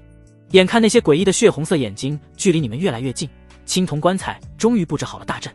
随着一阵微光亮起，你们再次被传送了出去。只是这一次，你们又掉进了一片无边无际的海洋之中。放眼望去，茫茫大海一片死寂。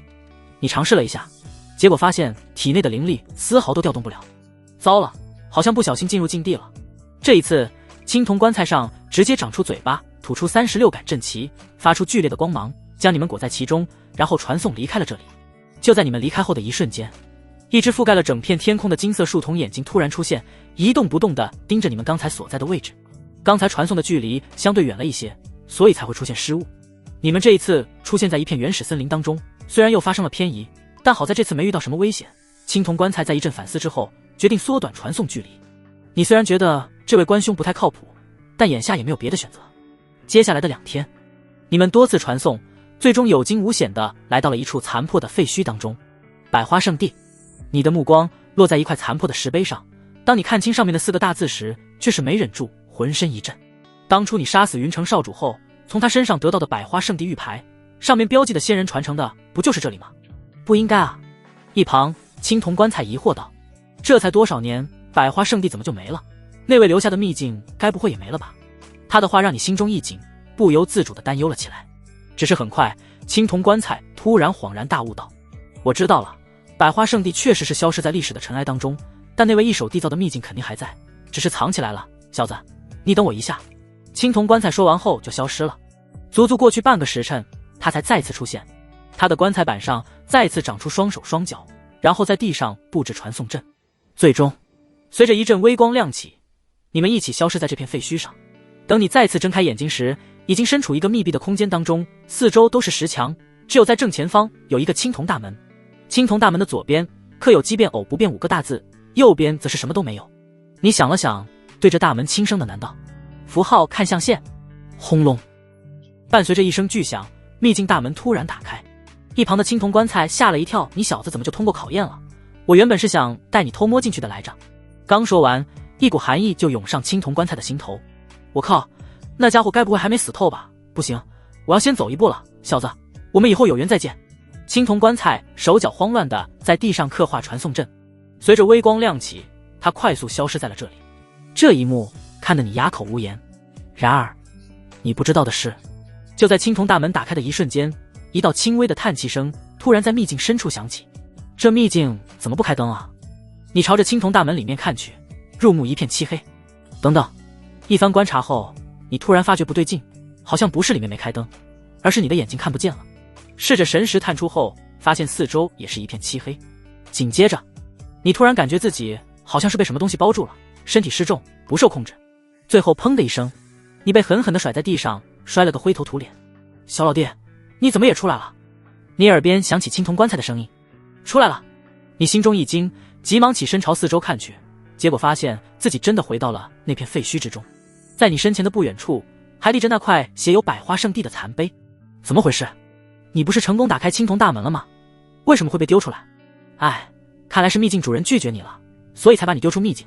青铜棺材叹气一声，随后想到什么，大滴大滴的绿色汗水从棺材盖上滴落，倒吸一口浓厚的灵气，说道：卧槽，这家伙真没死啊，像个老王八一样藏在这里，该不会是在钓鱼吧？还好本棺材刚才跑得快。看着青铜棺材一副庆幸的模样，你的眼中浮现一抹失落，看来是天意如此啊。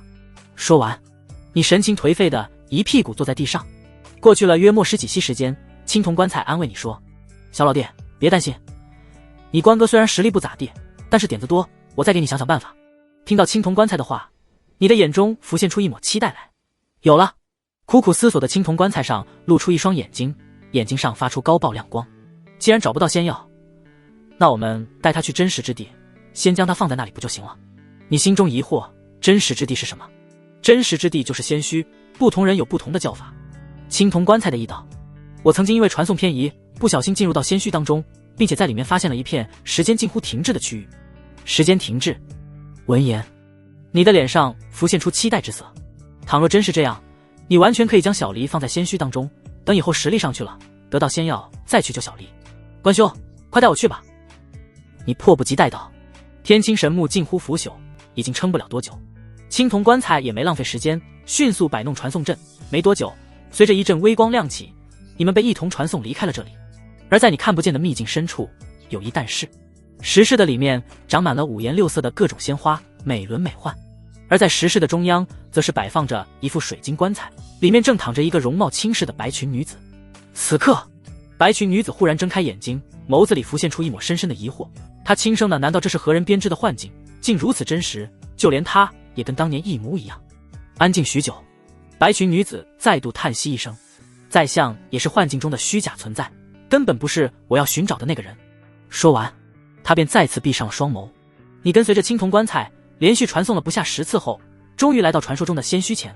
抬眼看去，仙墟就像是一片望不到头的废墟，只是废墟上方不停扭曲的空间告诉你，仙墟没有这么简单。世上一共有10大生命禁地，而仙墟又位列10大生命禁地之首，乃是世界上最神秘也最恐怖的地方。据说到目前为止，还没有人活着从仙墟中走出来过。青铜棺材神情凝重地解释道：那我们……你有些担忧？小老弟，别担心，我又不是人。青铜棺材挑了挑突兀露出来的眉毛，笑道：这个世界上恐怕也只有我进入仙墟后还能活着从里面走出来，而且我进去过不止一次。听到这话，你十分惊讶，看来这青铜棺材的来历真的很不一般。莫非这是曾经传说中的仙器？走了。青铜棺材找个合适的地方开始布阵，这一次阵法上的符文密密麻麻，比之前布下的每一个阵法都要复杂。不仅如此，在布下大阵后，青铜棺材又吐出72杆不知道用什么材质打造而成的黑色阵旗，扎在阵法的72个阵眼之上。最后光芒亮起，将你和青铜棺材覆盖。在被传送离开前，72杆阵旗速速抖动，光芒大盛，但最终全部化为了飞灰。好在阵法没出问题，在最后时刻成功将你们送走。在传送的过程中，你的大脑一阵晕眩。等恢复过来时，你发现自己已经身处一座青铜大殿当中。这座大殿的构造十分奇特，一半早已腐朽不堪，另一边则是崭新如故。而你现在正处在腐朽不堪的一半中。带着好奇，你走向了崭新的那一边。小老弟，你想在这里永久沉睡下去？青铜棺材提醒道。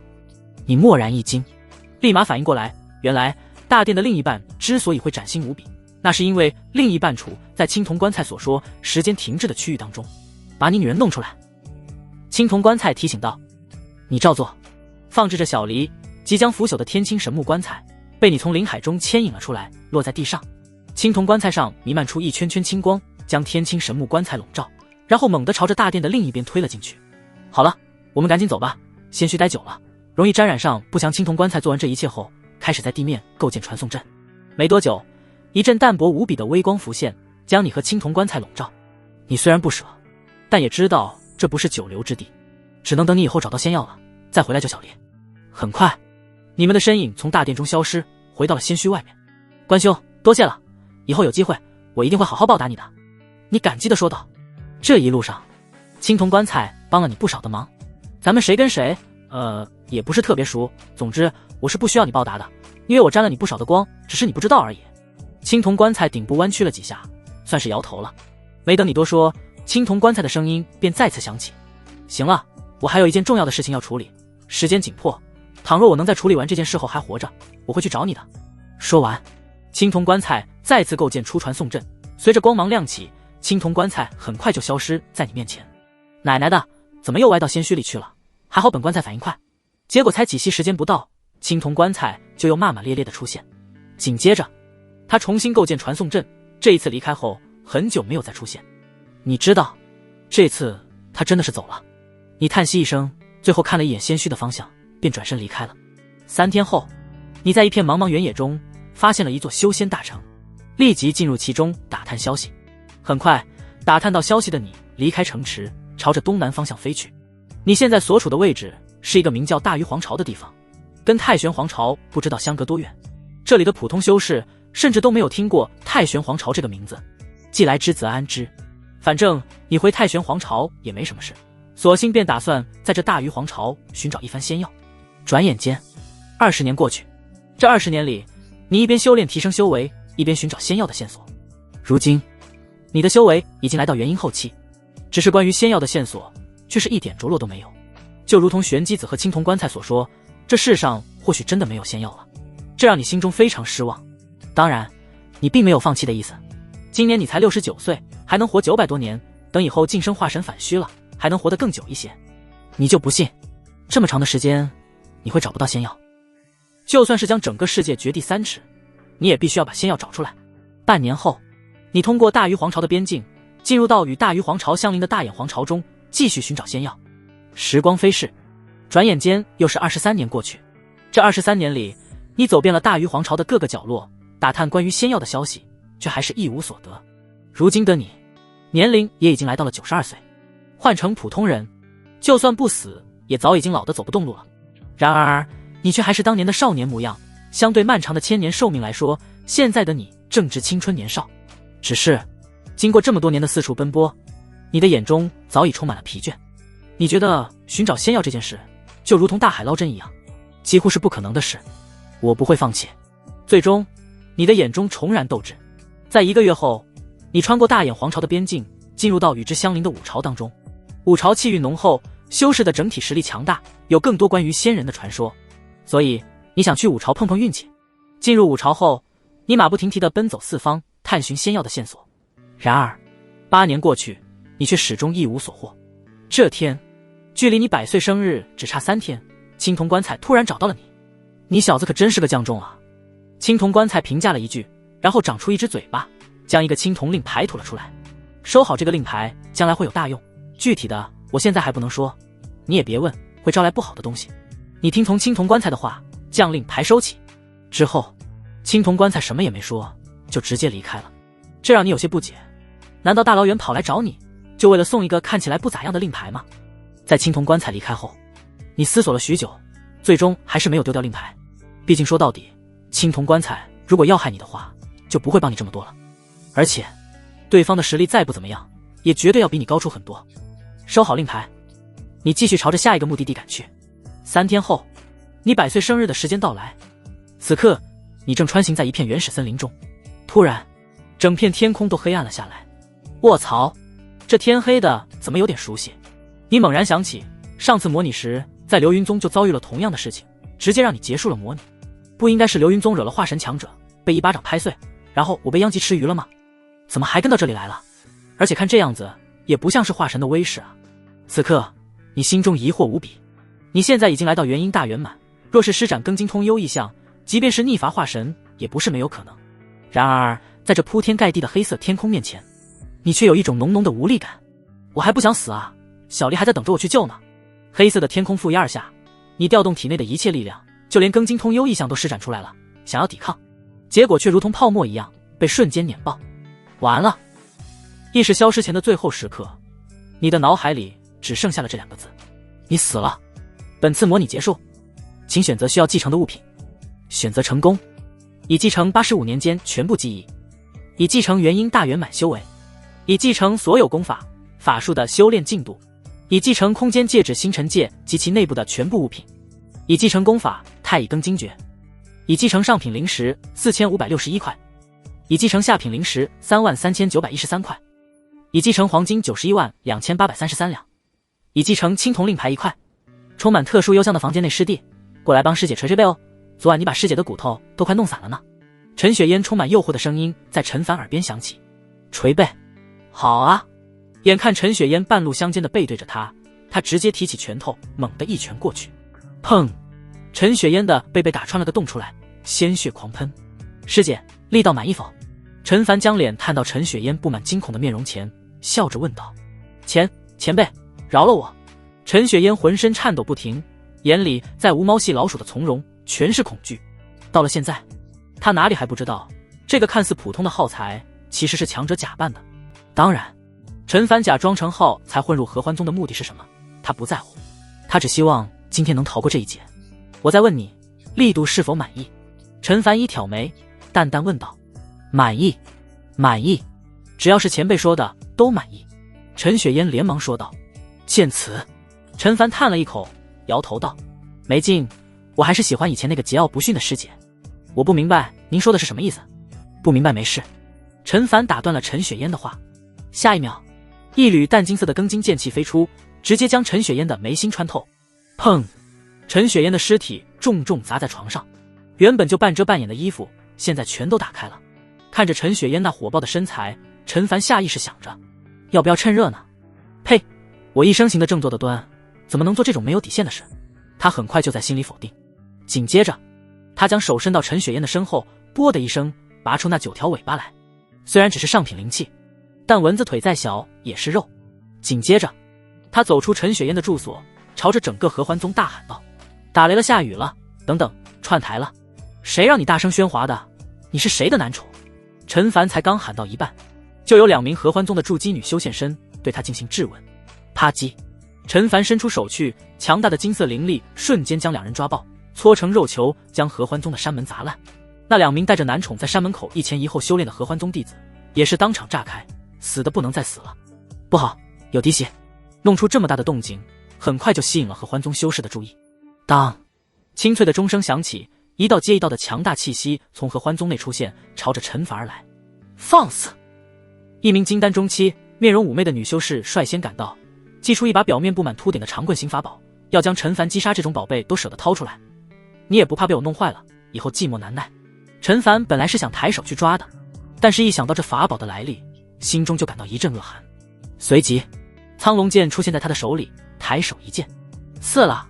女修祭出的法宝直接被他劈成2半。不！看到这一幕，金丹女修的眼里满是不舍，对陈凡怒斥道：你竟敢杀了我的夫君，今日我要跟你不死不休！哈！夫君！听到这话，陈凡满头雾水。这时，一道虚弱的男声从被他劈成2半的法宝中响起：娘子快跑，此人气息非同一般，乃是元婴，下辈子若有机会，我还要当你的器灵，陪你一起变强。砰！还没说完，法宝就被陈凡一脚给踩爆了。那金丹女修听闻他是元婴后，吓得花容失色，连给他夫君报仇的想法都没有了，转身就逃。结果一道剑光闪过，他被当场力劈。与此同时，合欢宗增援的修士也赶到了，18名金丹，130多名筑基，一个个容貌妩媚，举手投足间充满了诱惑。最重要的是，没有一个低于36地的，这让陈凡心中忍不住感叹。别的不说，合欢宗的底蕴还是很充足的，只可惜他现在处于心中无女人，拔剑自然神的状态。随着他手中的苍龙剑挥动，一道接一道的尸体倒在他的脚下。10分钟后，他一路杀到了宗主殿前。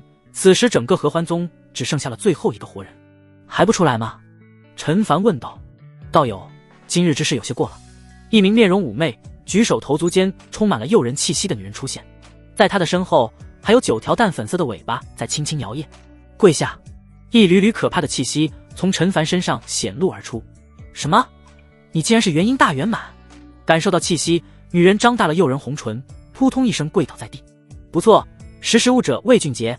陈凡满意点头，女人的眼里却是露出一抹疑惑。魏俊杰是谁？前辈，您不能杀我。女人生怕陈凡动手杀她，急忙报出自己的靠山来。我夫君是黑岩宗的宗主黑岩真君，他也是元婴大圆满的修士。你觉得我会怕？没有威胁前辈的意思。女人转了转眼珠，继续说道。对了，前辈，剑宗的张执事是我的情郎，剑宗的化神刘长老，我曾经陪他老人家睡过觉。听到这话，陈凡的眼神有些古怪，吩咐道：你继续念靠山，不要停。是，前辈。女人深吸一口气，一连报出上百个名字，这些名字的主人最低都是元婴真君，其中还有3个化神长老。陈凡听完后，人都傻了。特么的，这女人是公交车吗？怎么谁都能上？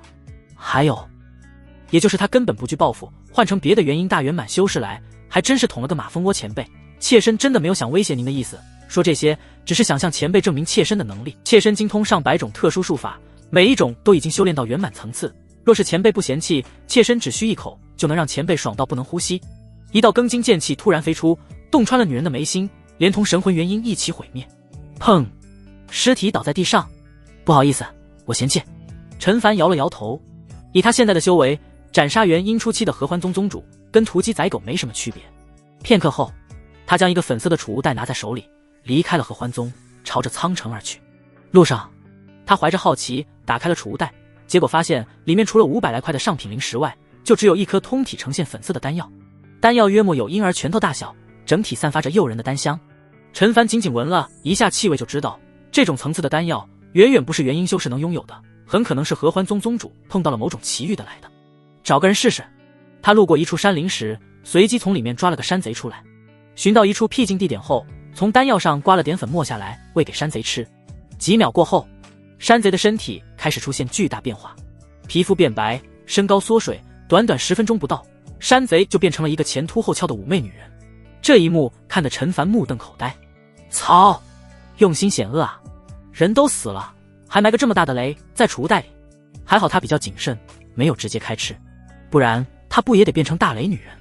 男人，我要男人。变成妩媚女人的山贼脸颊绯红，双目迷离，看到陈凡后立马两眼放光的朝着他扑了过去。咻，刀光闪过，山贼当场就尸首分离了。陈凡将丹药收好，继续朝着苍城而去。4个时辰后，他降临在苍城云家。跟合欢宗一样，除了云家当代家主云天是元婴初期的修为，其余人皆是元婴以下。陈凡几乎没费什么力气，就杀掉了云家大半的人。关键时刻，云天带着他最疼爱的女儿一起跪地求饶：前辈，晚辈精通赚灵石之术，只要您愿意放过晚辈，晚辈每年都可以替您赚很多很多的灵石。怎么赚？说来听听。陈凡好奇问。生死关头，云天不敢隐瞒，当即说出了自己最拿手的赚灵石方法。然而陈凡听完后却是眉头深皱。简单来说，云天的赚灵石手段主要就是2个。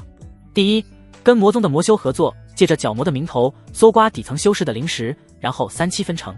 第二，将手底下的每一个修士的月俸压榨到极致，让他们替云家卖完命后一算，还倒欠云家不少灵石。这不就是资本家吗？我平生最恨资本家了。陈凡脸色难看地说道。随后他注意到了什么，指着云天女儿头发上一根流淌着莹莹宝光的发簪，问道：这法宝不便宜吧？不贵，也就价值230万块下品灵石。云天得意洋洋道。什么？陈凡吓了一跳。云家筑基大圆满的修士月俸也只有300灵石，结果云天女儿的一根发簪就价值230万灵石。你这种资本家就应该掉路灯。陈凡怒道。云天意识到了不对劲，脸上得意消失，连忙喊道：发簪是假的，假的，根本不值钱。唰，一缕庚金剑气射出，直接贯穿了云天和他女儿的眉心。陈凡捡起云天的储物袋和那根价值230万灵石的发簪后，继续大开杀戒。最后在杀了云家的所有核心修士后，陈凡直接离开了这里。至于那些云家手底下的外姓修士，则是不用管，他们杀起云家人来比他还要狠。第2天清晨，陈凡盘坐在一座山坡上，喃喃道：流云宗的赤炎真君离这太远，先记在小本本上，以后再处理。说着，他掏出自己的小本本，将上面的合欢宗和苍城云家划掉，又将剑宗添在末尾，就收了起来。紧接着，他开始思索接下来模拟要达成的目标。首先，无论如何，这一次模拟都必须要突破到化神境界。毕竟相对剑宗这样的庞然大物来说，元婴大圆满的修为还是低了点。其次，相对于突破化神，还有一件更重要的事，就是要弄清楚自己前2次究竟是被谁杀死的。开始模拟，想清楚了以后，陈凡直接在心里默念，消耗一次机会，开始模拟，接连灭掉合欢宗和苍城云家，让你想要放松一把。你仰天大喊，我要打10个。于是你来到最近的一座修仙小城，一口气点了10位漂亮仙子。第2天，进入贤者模式的你开始痛恨昨日放纵的自己，你决定要找一个僻静的地方闭关突破化神。你在心里暗暗提醒自己，突破化神才是最重要的事，在突破化神之前不允许再碰女色了。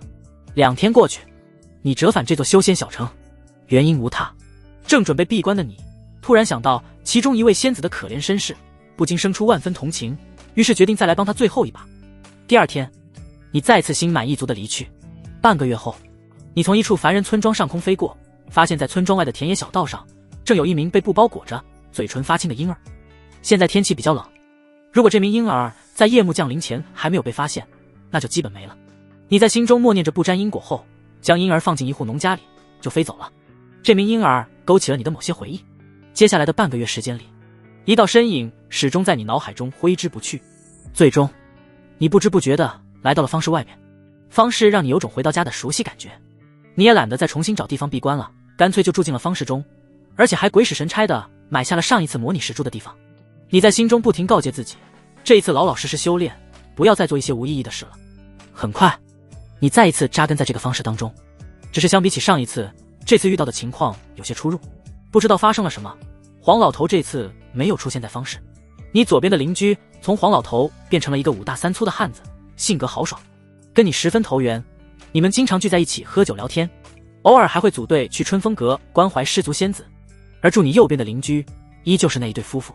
2年时间很快过去，一切重来一次，这对夫妇依旧没有逃过被劫修杀死的命运。而这一次，你依旧没有出手。在这对夫妇死后，你的目光经常落在隔壁，查看那里的动静，只是许久也不见人搬进来。另一边，那经常请你喝酒、和你攀谈交心的汉子也终于露出了马脚。原来这是一名劫修，确认你是大肥羊后，故意接近你，想把你骗出方室宰掉。然而，你每次即将踏出方室之时，却突然又有事，折返了回来。3番2次之下，把这名劫修气得直接跑路了，彻底放弃了你。这一下，你左右两边都空了下来。如此也好，你也乐得清闲。转眼又是2年过去，这一年你19岁。算算时间，上一次模拟，你就是这时候捡到的小黎。然而，这一次你关注了许久，发现隔壁根本没有住人进来，这让你心中有些失望。你不想与这一世的小黎产生太多交集，仅仅只是想看他一眼。但即便这样，现在看来也很难做到。关于这一点，你心中十分疑惑，不明白为什么前后模拟仅仅只差1天时间，会有这么多事情发生改变。不仅黄老头不见了，就连小黎也没出现。难道是你灭了合欢宗和苍城云家，引发了某种蝴蝶效应，影响到了小黎和黄老头？不应该啊，按理来说，建州这么大，合欢宗和苍城云家都是不起眼的小家族，不应该引发这么大的蝴蝶效应才对。你心中百思不得其解。接下来的1个月，你将神识笼罩方室，严密监控每一个出入方室的人，结果还是没有发现将小黎带入方室的2名黑衣人。最后，你决定亲自去江家看看。很快，你来到江家，找到了小黎的父母。上次模拟的这个时间点，小黎父母已经被杀死，但是现在他们不但没有死去，也没有遭遇危机，仅仅只是在家族中不受待见。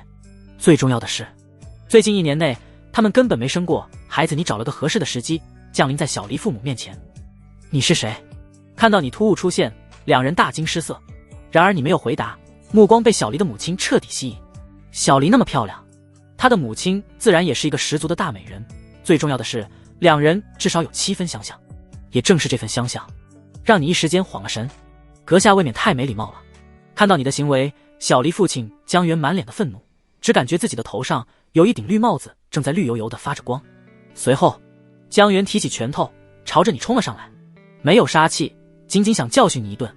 你随意抬手，就将只有炼气7层的江源死死按倒在地上。夫君，小离母亲急得眼泪都快出来了。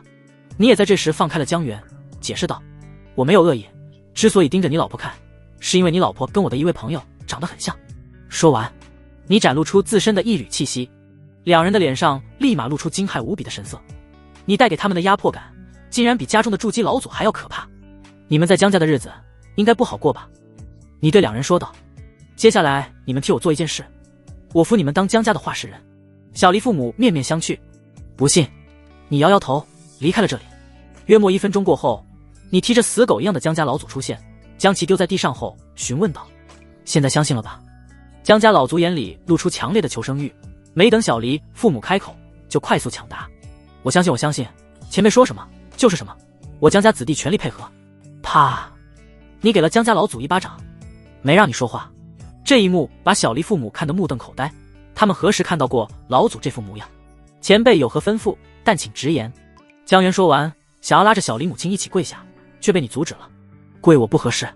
你笑着摇头，然后提出了自己的要求：“我要你们尽快生个孩子出来。”啊！两人张大嘴巴，显然被这个要求震惊得无以复加，而除了震惊外，还有深深的疑惑。就这样定了，接下来我在江家闭关修炼，你们有什么要求，尽管提出来。你说完就离开了。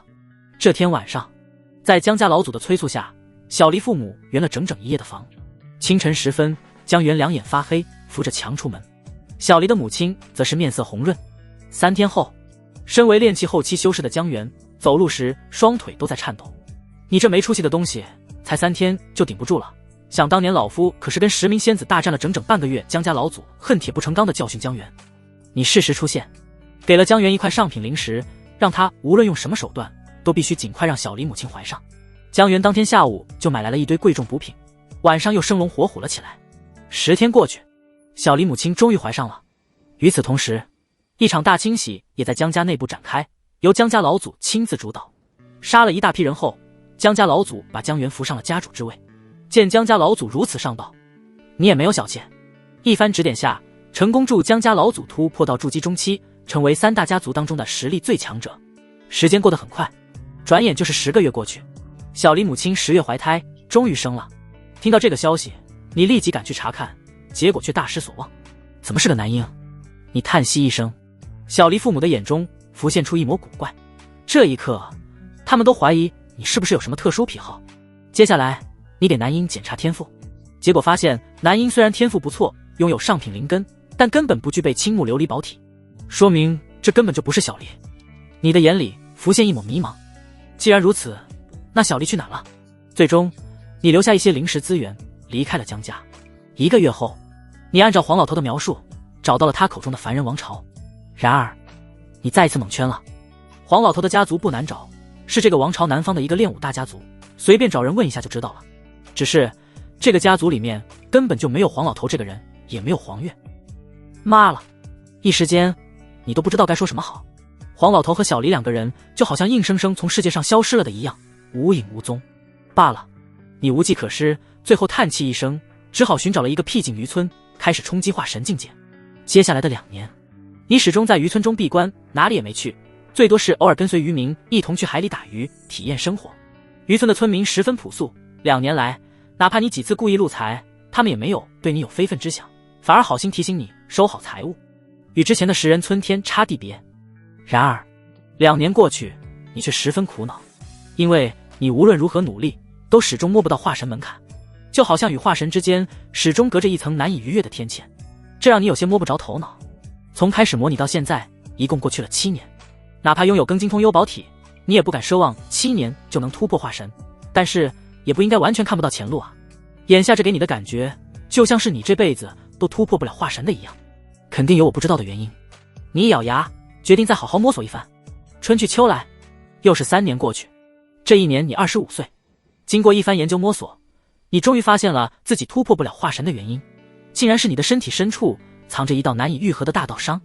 一时间，你都有些无语了。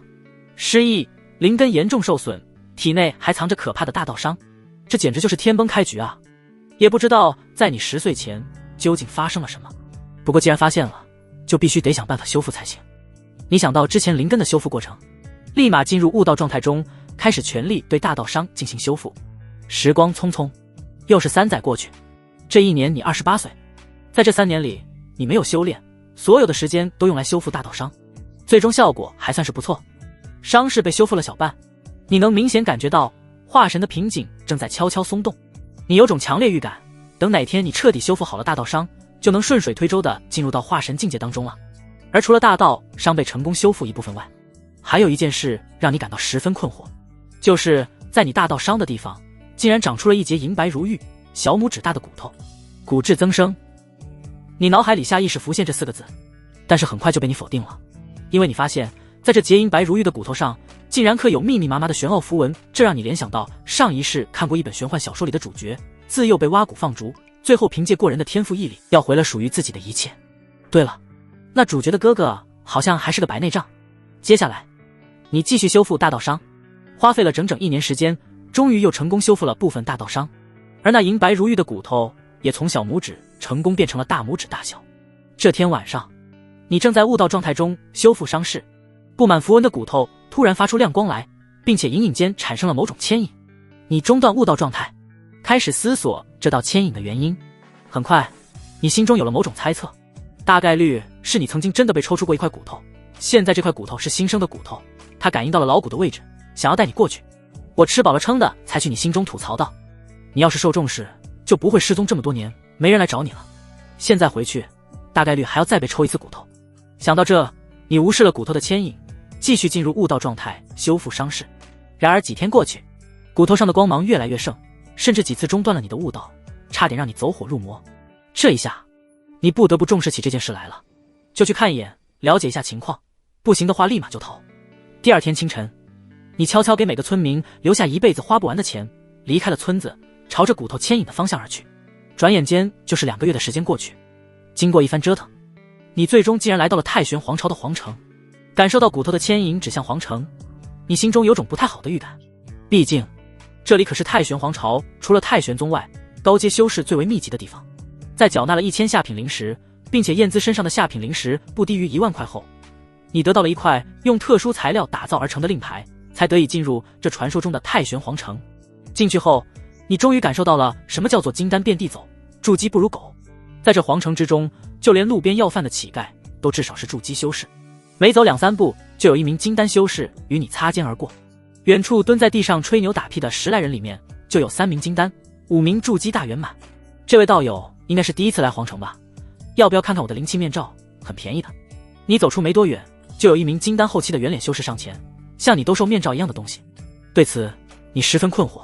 圆脸修士解释道：看来道友还不知道，在这皇城之中，呼吸是要收费的，而且特别贵。之前就有不少道友没注意这点，进入皇城后没多久就把自己给吸破产了。呼吸还要收费？听见这话，你一时间有些无言以对。这时，你的耳边突然响起清仓大甩卖的声音，你转过头去，发现声音是从一家灵药铺子里传来的。圆脸修士见此嘿嘿一笑，解释到最近几年灵药价格大幅下跌，赚不到什么灵石。这老板最近连一家5口的呼吸费都快交不起了，只好清空铺子，准备离开皇城。道友，要来一个灵气面罩布，有了这个可以帮你节约很多灵石的。你摇了摇头，拒绝离开了。你不打算在皇城待多久，没必要搞得这么麻烦。最后，你顺着牵引，竟然一路来到了太玄皇朝4大家族之一陈家的大门外。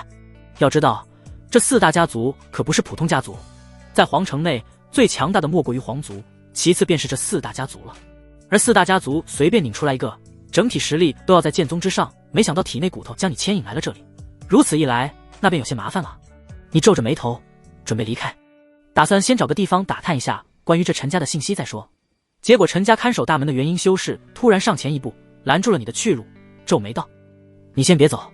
看守大门的元婴修士拦住你后，对你问道：如果我没猜错，你是来应聘的吧？应聘？什么玩意儿？你一头雾水。见你满脸疑惑，看大门的修士一指旁边的墙上，你看了过去，发现上面还真张贴了一份招聘计划。大致的内容是：陈家最近缺人，招收10名预备家丁，要求上品灵根、金丹修为，如果是百大宗门出身的弟子，可以优先录取，待遇从优，一旦录取，赠送10年皇城自主呼吸权，可以免费在皇城的每一个公用角落呼吸。看完后，你不由深思，这待遇确实还算是不错啊。等等，我在想什么？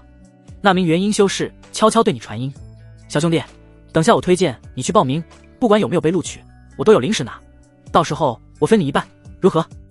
感情是在这里等着的呢，难怪对你这么上心。你摇了摇头，直接离开了。在没有弄清楚情况前，你并不打算进入陈家。接下来的几天，你在皇城郊区租了一间灵气充沛的洞府，晚上在洞府内修炼，白天则是四处闲逛，打探关于陈家的消息。在你的努力下，还真让你打探到了不少关于陈家的消息。尤其是19年前，陈家发生了一件惊天动地的大事。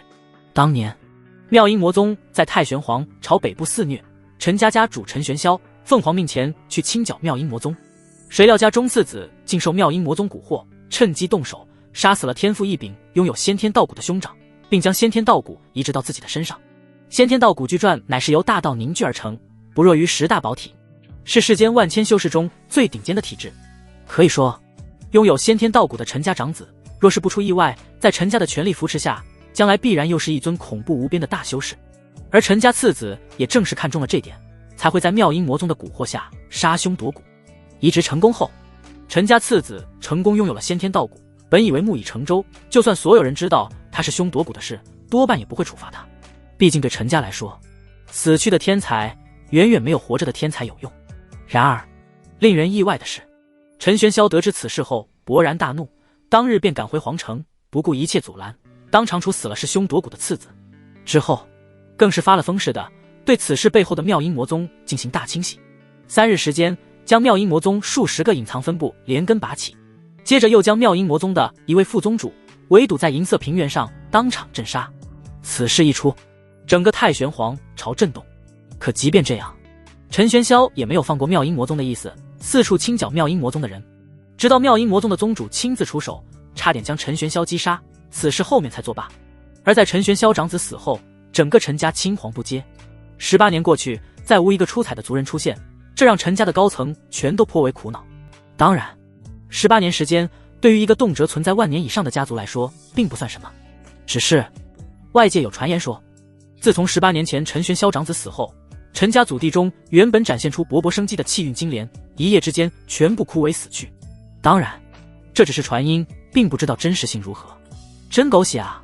洞府内，你消化完这几天收集到的消息，满脸的无奈。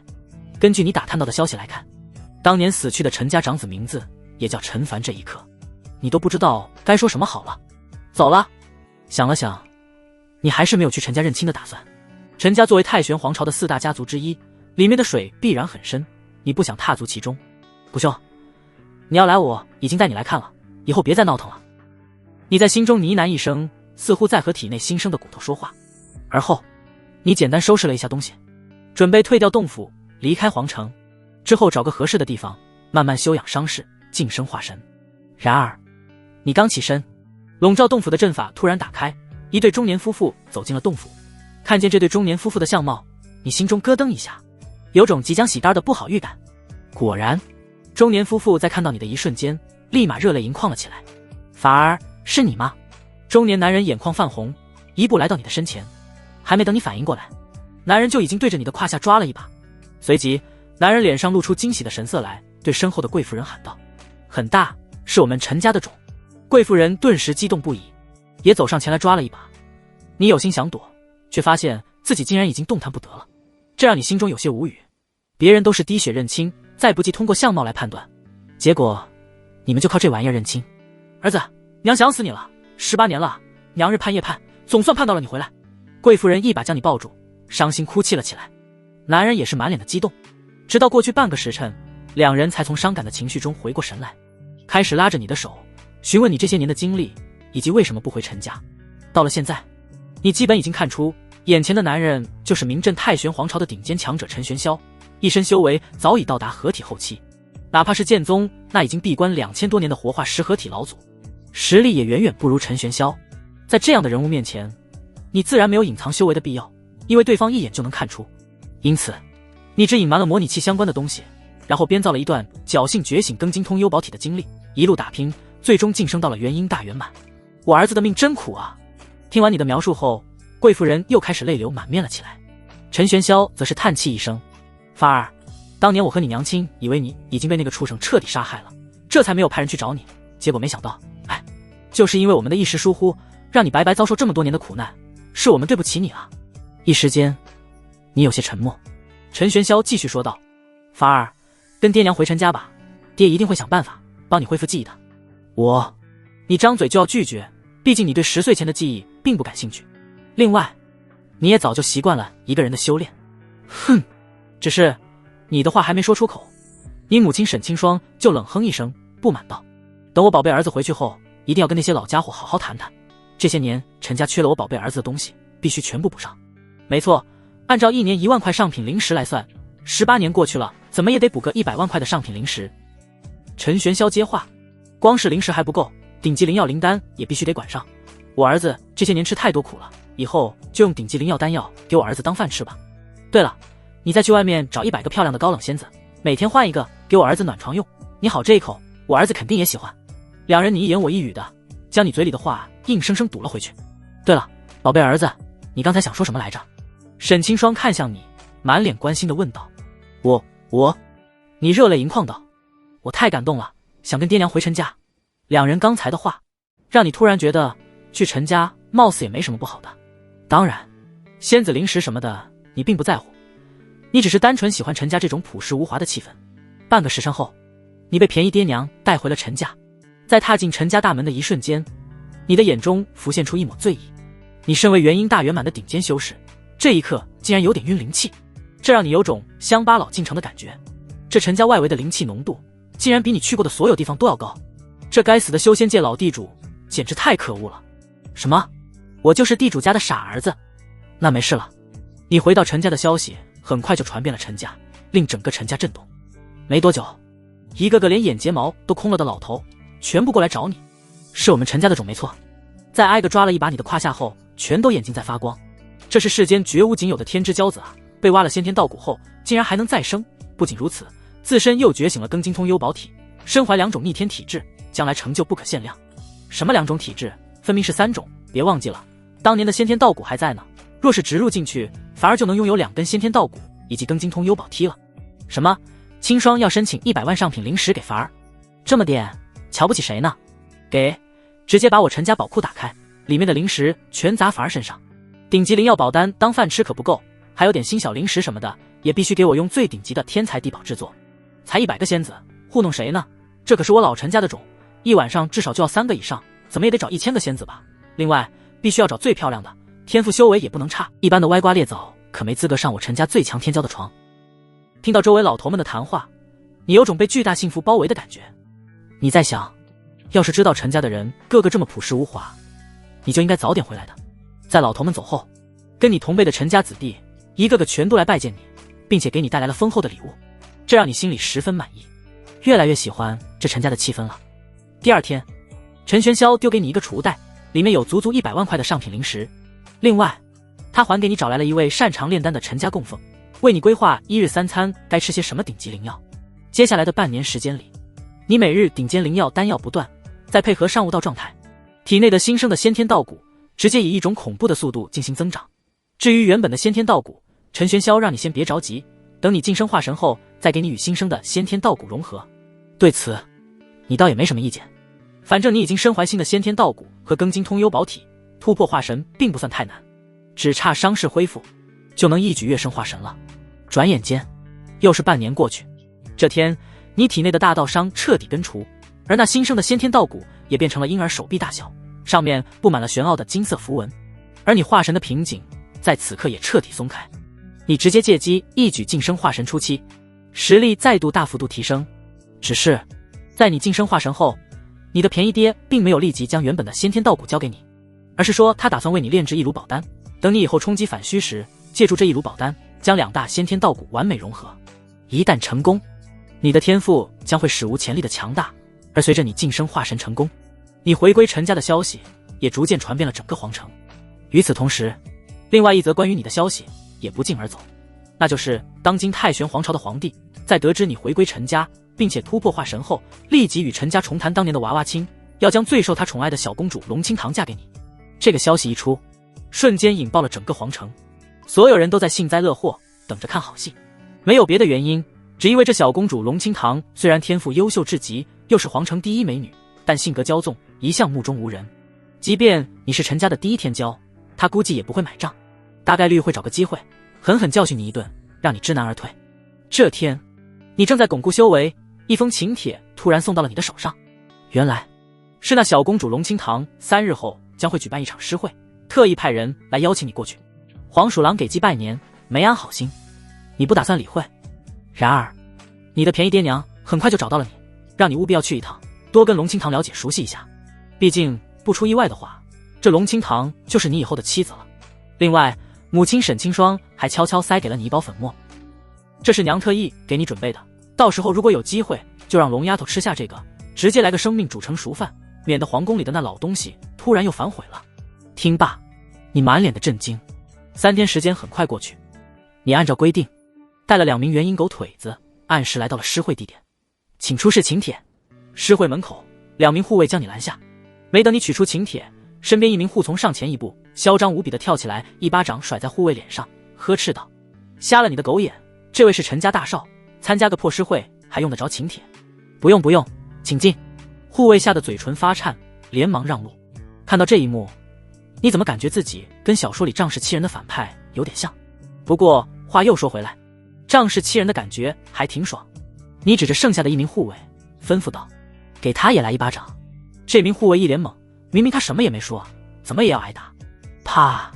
还没等护卫多想，你身边的狗腿子就又跳了起来，猛地一巴掌甩在护卫脸上。2名护卫并排站着，一个肿左脸，一个肿右脸。见此，你满意点头，这下看起来对称多了。说完，你带着2个狗腿子走进诗会当中。一时间，无数人的目光全都落在你身上，小声议论了起来。这个就是刚回的陈家大少，看起来除了帅点，别的也很普通吗？话又说回来，这位陈家大少回归陈家后，在陈家韬光养晦了1整年，本以为是个沉得住性子的人，结果没想到这么嚣张跋扈，刚来就纵容手下打公主殿下的人，怎么可能沉得住性子？在外面吃了那么多的苦，突然摇身一变成了陈家大少，屁股没翘到天上去就不错了。啧啧，就这样的人也想娶公主殿下，估计要被公主殿下打得生活不能自理。听着众人的议论，你突然眉头一皱，停下脚步来，指着人群中的一个年轻人，对身旁的狗腿子吩咐道：去，把他的嘴抽肿。2名狗腿子立马上前。这名年轻人见此，先是一怔，随即脸上露出一抹怒意。我爹是礼部侍郎，你们谁敢动我？礼部侍郎？你让2名狗腿子停下，然后亲自走到这名年轻人的身前，指着自己的脸问道：我问你，你爹有我爹厉害吗？放眼整个皇城，礼部侍郎确实是响当当的大人物，但跟太玄皇朝4大家族之一的家主比起来，那就根本不是一个层次的存在了。被你这么一问，这名年轻人瞬间有些结巴了起来。没有，但是你妈呢？啪！你抬手就给了他一巴掌，打得他颜面尽失。没有我爹厉害，那你刚才在瞎逼比些什么呢？陈少，你这样随意打人，是不是有点太过分了？这时，一名剑眉星目的白衣青年站了出来，皱眉说道。你立马转过身，看向白衣青年，您哪位？我是兵部尚书的儿子。白衣青年傲然道。兵部尚书的儿子啊，看来你是要为他出头了。你脸上露出一抹嚣张的神情，主动将脸伸过去，指了指自己的脸道：来，我给你机会，打我。这……白衣青年一下子愣住了。你问道：你不是要帮他出头吗？抓住这个机会，快点啊，我只数3声。3、2、1。白衣青年伸出手来，却有些颤抖，迟迟不敢落下。我靠，你抬手干嘛？还真想打我啊？你直起腰来，抬手就给了白衣青年2巴掌，把他的脸都抽肿了，并且指着他说道：现在给我滚一边去，听到没？白衣青年气得胸膛剧烈起伏，但最终还是老老实实的退开了。你拍了拍手，目光环视众人，笑道：你们要是有啥不满的话，就跟我爹说去吧。一瞬间，整个现场寂静无比。过去许久，才有人壮着胆站了出来，脸色涨红的说道：陈少，我承认你背景通天，在这里除了公主殿下，没人比你背景大，但是今天这里是以诗会友的地方，不是你仗势欺人的地方。以诗会友？好啊，给我看看你的诗。你伸出手去。这人轻哼了一声，递出一张纸来，结果你看了几眼就被撕碎了。什么狗屁诗？嘿，老子不识字就爱仗势欺人，给我打他！2名狗腿子得到命令后，立马上前把这人胖揍了一顿。这一下，诗会众人彻底沉默了下来。你环视四周，大喊道：“公主呢？公主上哪去了？你未来夫君已经来了，不出来见个面吗？”这一番话将周围的人雷得不轻。就算你是陈玄霄的儿子，可以对天对地，那也不能对公主不敬啊！众人的神色被你尽收眼底，这让你心中冷笑不已。众人笑你太疯癫，你笑他人看不穿，殊不知你是故意这样做的。你就是要引起公主对你的厌恶，然后去皇帝那里告状，取消婚约。公主殿下有事去了，要等会儿才来诗会。有人站出来说道：“那我就在这里等吧。”你摇了摇头，直接找了个桌子坐下，大吃大喝起来，跟饿死鬼投胎的一样。这一幕让在场的众人纷纷摇头，皆是在想，你这样的人要是能被公主看中，那就真是离谱他妈给离谱开门，离谱到家了。就在你大吃大喝的时候，不远处一座精致的阁楼中，一名面容精致无瑕、肤如凝脂的漂亮少女正站着窗户边上往下看，刚才诗会现场发生的一切尽收少女眼底。少女目光深邃，身上带着一股淡雅气质，如着淤泥而不染的清莲一般，与外界传闻嚣张跋扈、目中无人的形象完全不符。公主殿下，这陈家大少怎么看都是个只会仗势欺人的草包啊！陛下怎么会将您许配给这样的人？少女身后一名身着宫装的少女疑惑问道。草包？这名气质淡雅的少女正是当今太玄皇朝的小公主龙清堂。此刻她微微一笑，转过身来反问道：“你觉得一个在外流浪19年，年仅29岁，修为就达到元婴大圆满的人，会是一个草包？另外，根据我得到的消息，这位草包回到陈家后，又仅用了1年的时间，就成功突破到了化神境界。”宫女张大嘴巴，满脸的震惊。29岁的元婴大圆满，30岁的化神，这随便拧出一个都是非常炸裂的存在，结果却出现在了同一人身上。而且这个人在他眼中还是个只会仗势欺人的草包，这让他一度以为公主是在逗他玩。公主殿下，您身具传说中的玄水太阴宝体，天才地宝不断，又有名师指导，如今也才堪化神初期，他如何能……宫女的话还没说完，就被龙清堂打断。行了，龙清堂淡淡吩咐，将他带去那里。是，公主殿下。你才大吃大喝了片刻不到，就有一名宫女打扮的人现身，来到你面前行礼。陈凡少爷，公主殿下有请。你点点头道：“看来公主殿下也觉得这里垃圾太多，不愿与我在这垃圾堆里见面。”此话一出，周围人的脸色接连涨红了起来。而你作为始作俑者，却是连看都没看他们一眼，就跟着宫女离开了。至于你带来的2名狗腿子，则是留在了诗会现场。在宫女的带领下，你来到一处僻静的小院，请陈少在此等待片刻，公主殿下稍后就到。宫女再次行了一礼后，就离开了这里。这个公主在搞什么？目送宫女离开，你的心里浮现一抹疑惑，同时也暗自警惕起来。毕竟这位公主也是名声在外。你仔细打量周围的环境，结果发现小院中除了有一个小型阵法，以及一只你打个屁都能崩死的一阶金丝雀妖兽外，再也没有别的东西。你在这里等待了许久，所谓的公主仍然没有现身。闲来无聊之下，你开始观察起被困在阵法里的金丝雀来。随后你就惊讶地发现，这只金丝雀看似一直在阵中静立不动，实际上一直在悄悄研究大阵的运行，尝试离开大阵。终于金丝雀找到了机会，身上的每一根羽毛都发出了炽烈的光芒，猛地朝着大阵运行中最薄弱的一角撞去。但眼看金丝雀就要成功逃出大阵了，这时意外突生，一头一阶黑狼不知道从哪里钻出，突然闯入大阵当中。大阵似乎是发现了黑狼，瞬间亮起了强光，全面运转了起来。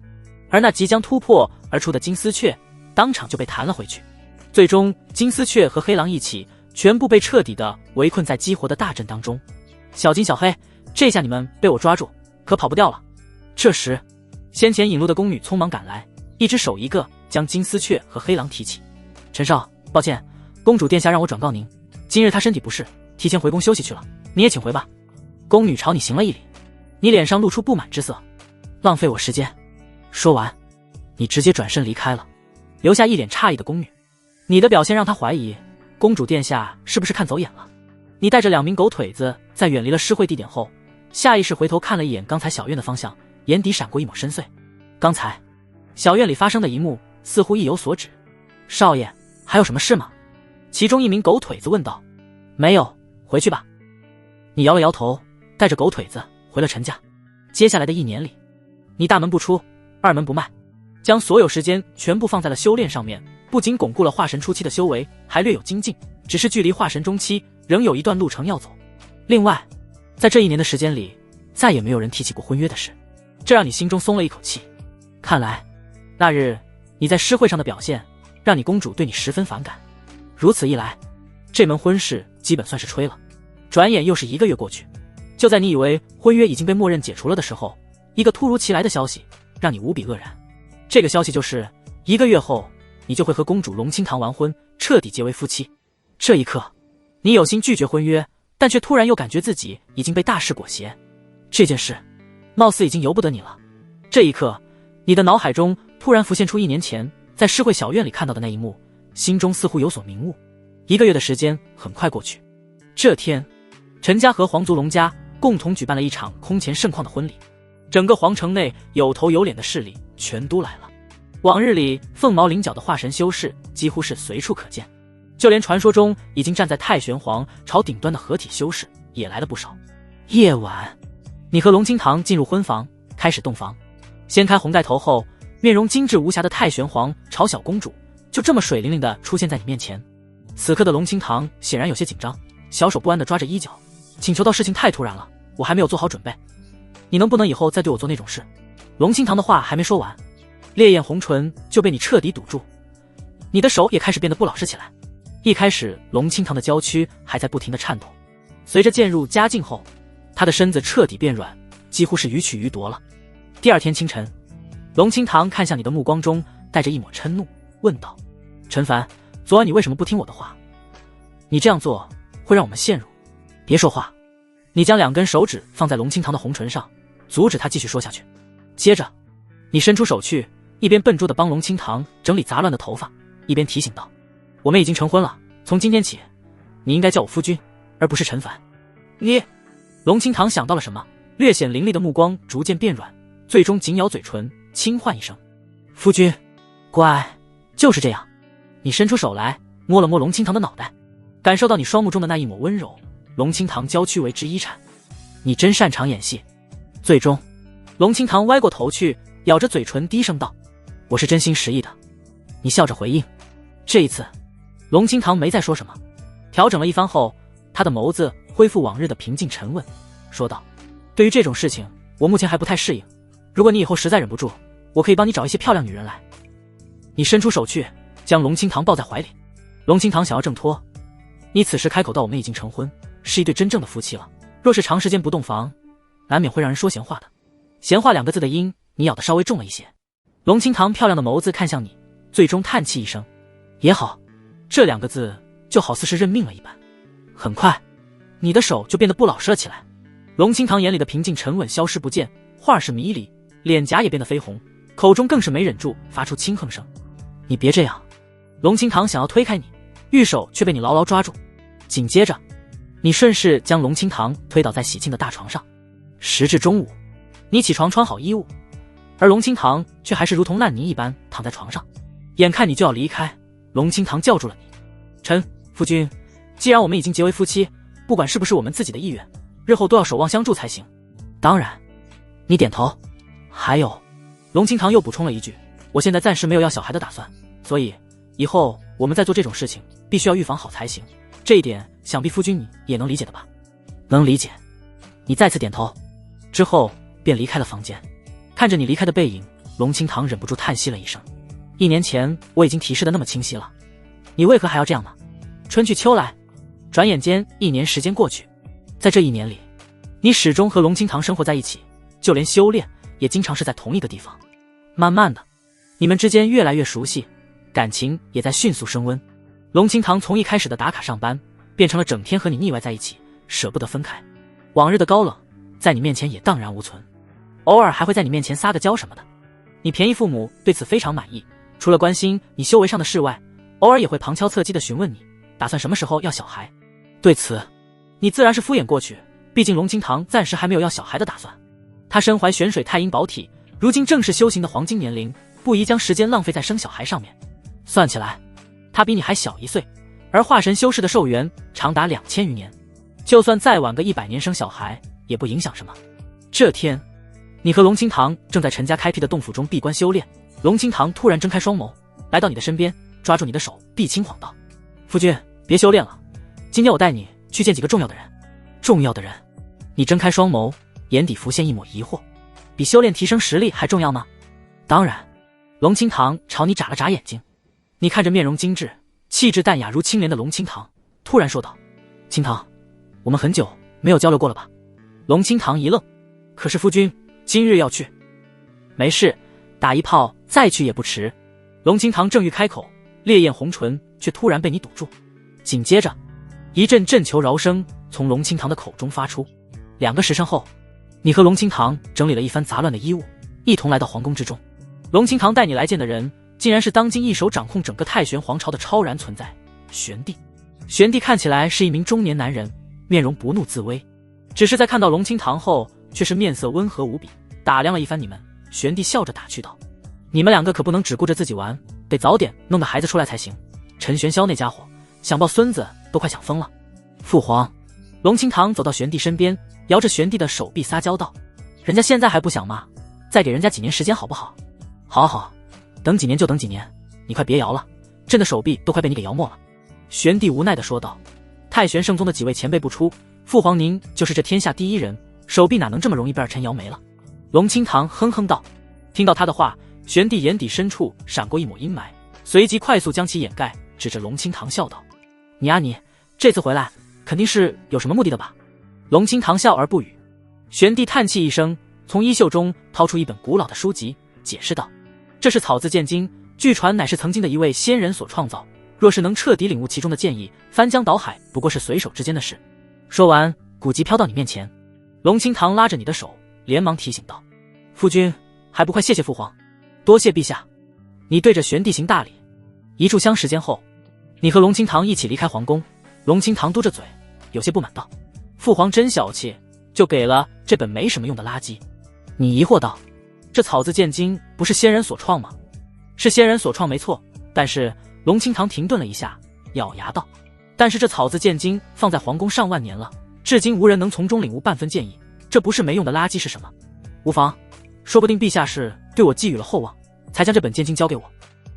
你无所谓的说道，心头却是有些火热。这草字剑经是难以领悟没错，但你可以随时进入悟道状态中，能极大程度的增加自己对功法法术的领悟能力。所以这在别人眼里跟天书没区别的剑经，在你这里想要将其领悟，并非完全不可能。离开皇宫后，你们直接回到了陈家。这天晚上，你们没有修炼，而是龙清堂主动缠着你，索取了整整1晚。第二天一早，龙清堂柔情似水的帮你整理好衣服，然后带着你一同来到了镇国王府外。当今太玄皇朝的镇国王战天雄，就是龙清堂的外公。战天雄戎马一生，为太玄皇朝立下过赫赫战功，一身修为也早已经来到合体大圆满，是太玄皇朝最顶尖的修士之一，实力比陈玄霄都要强大得多。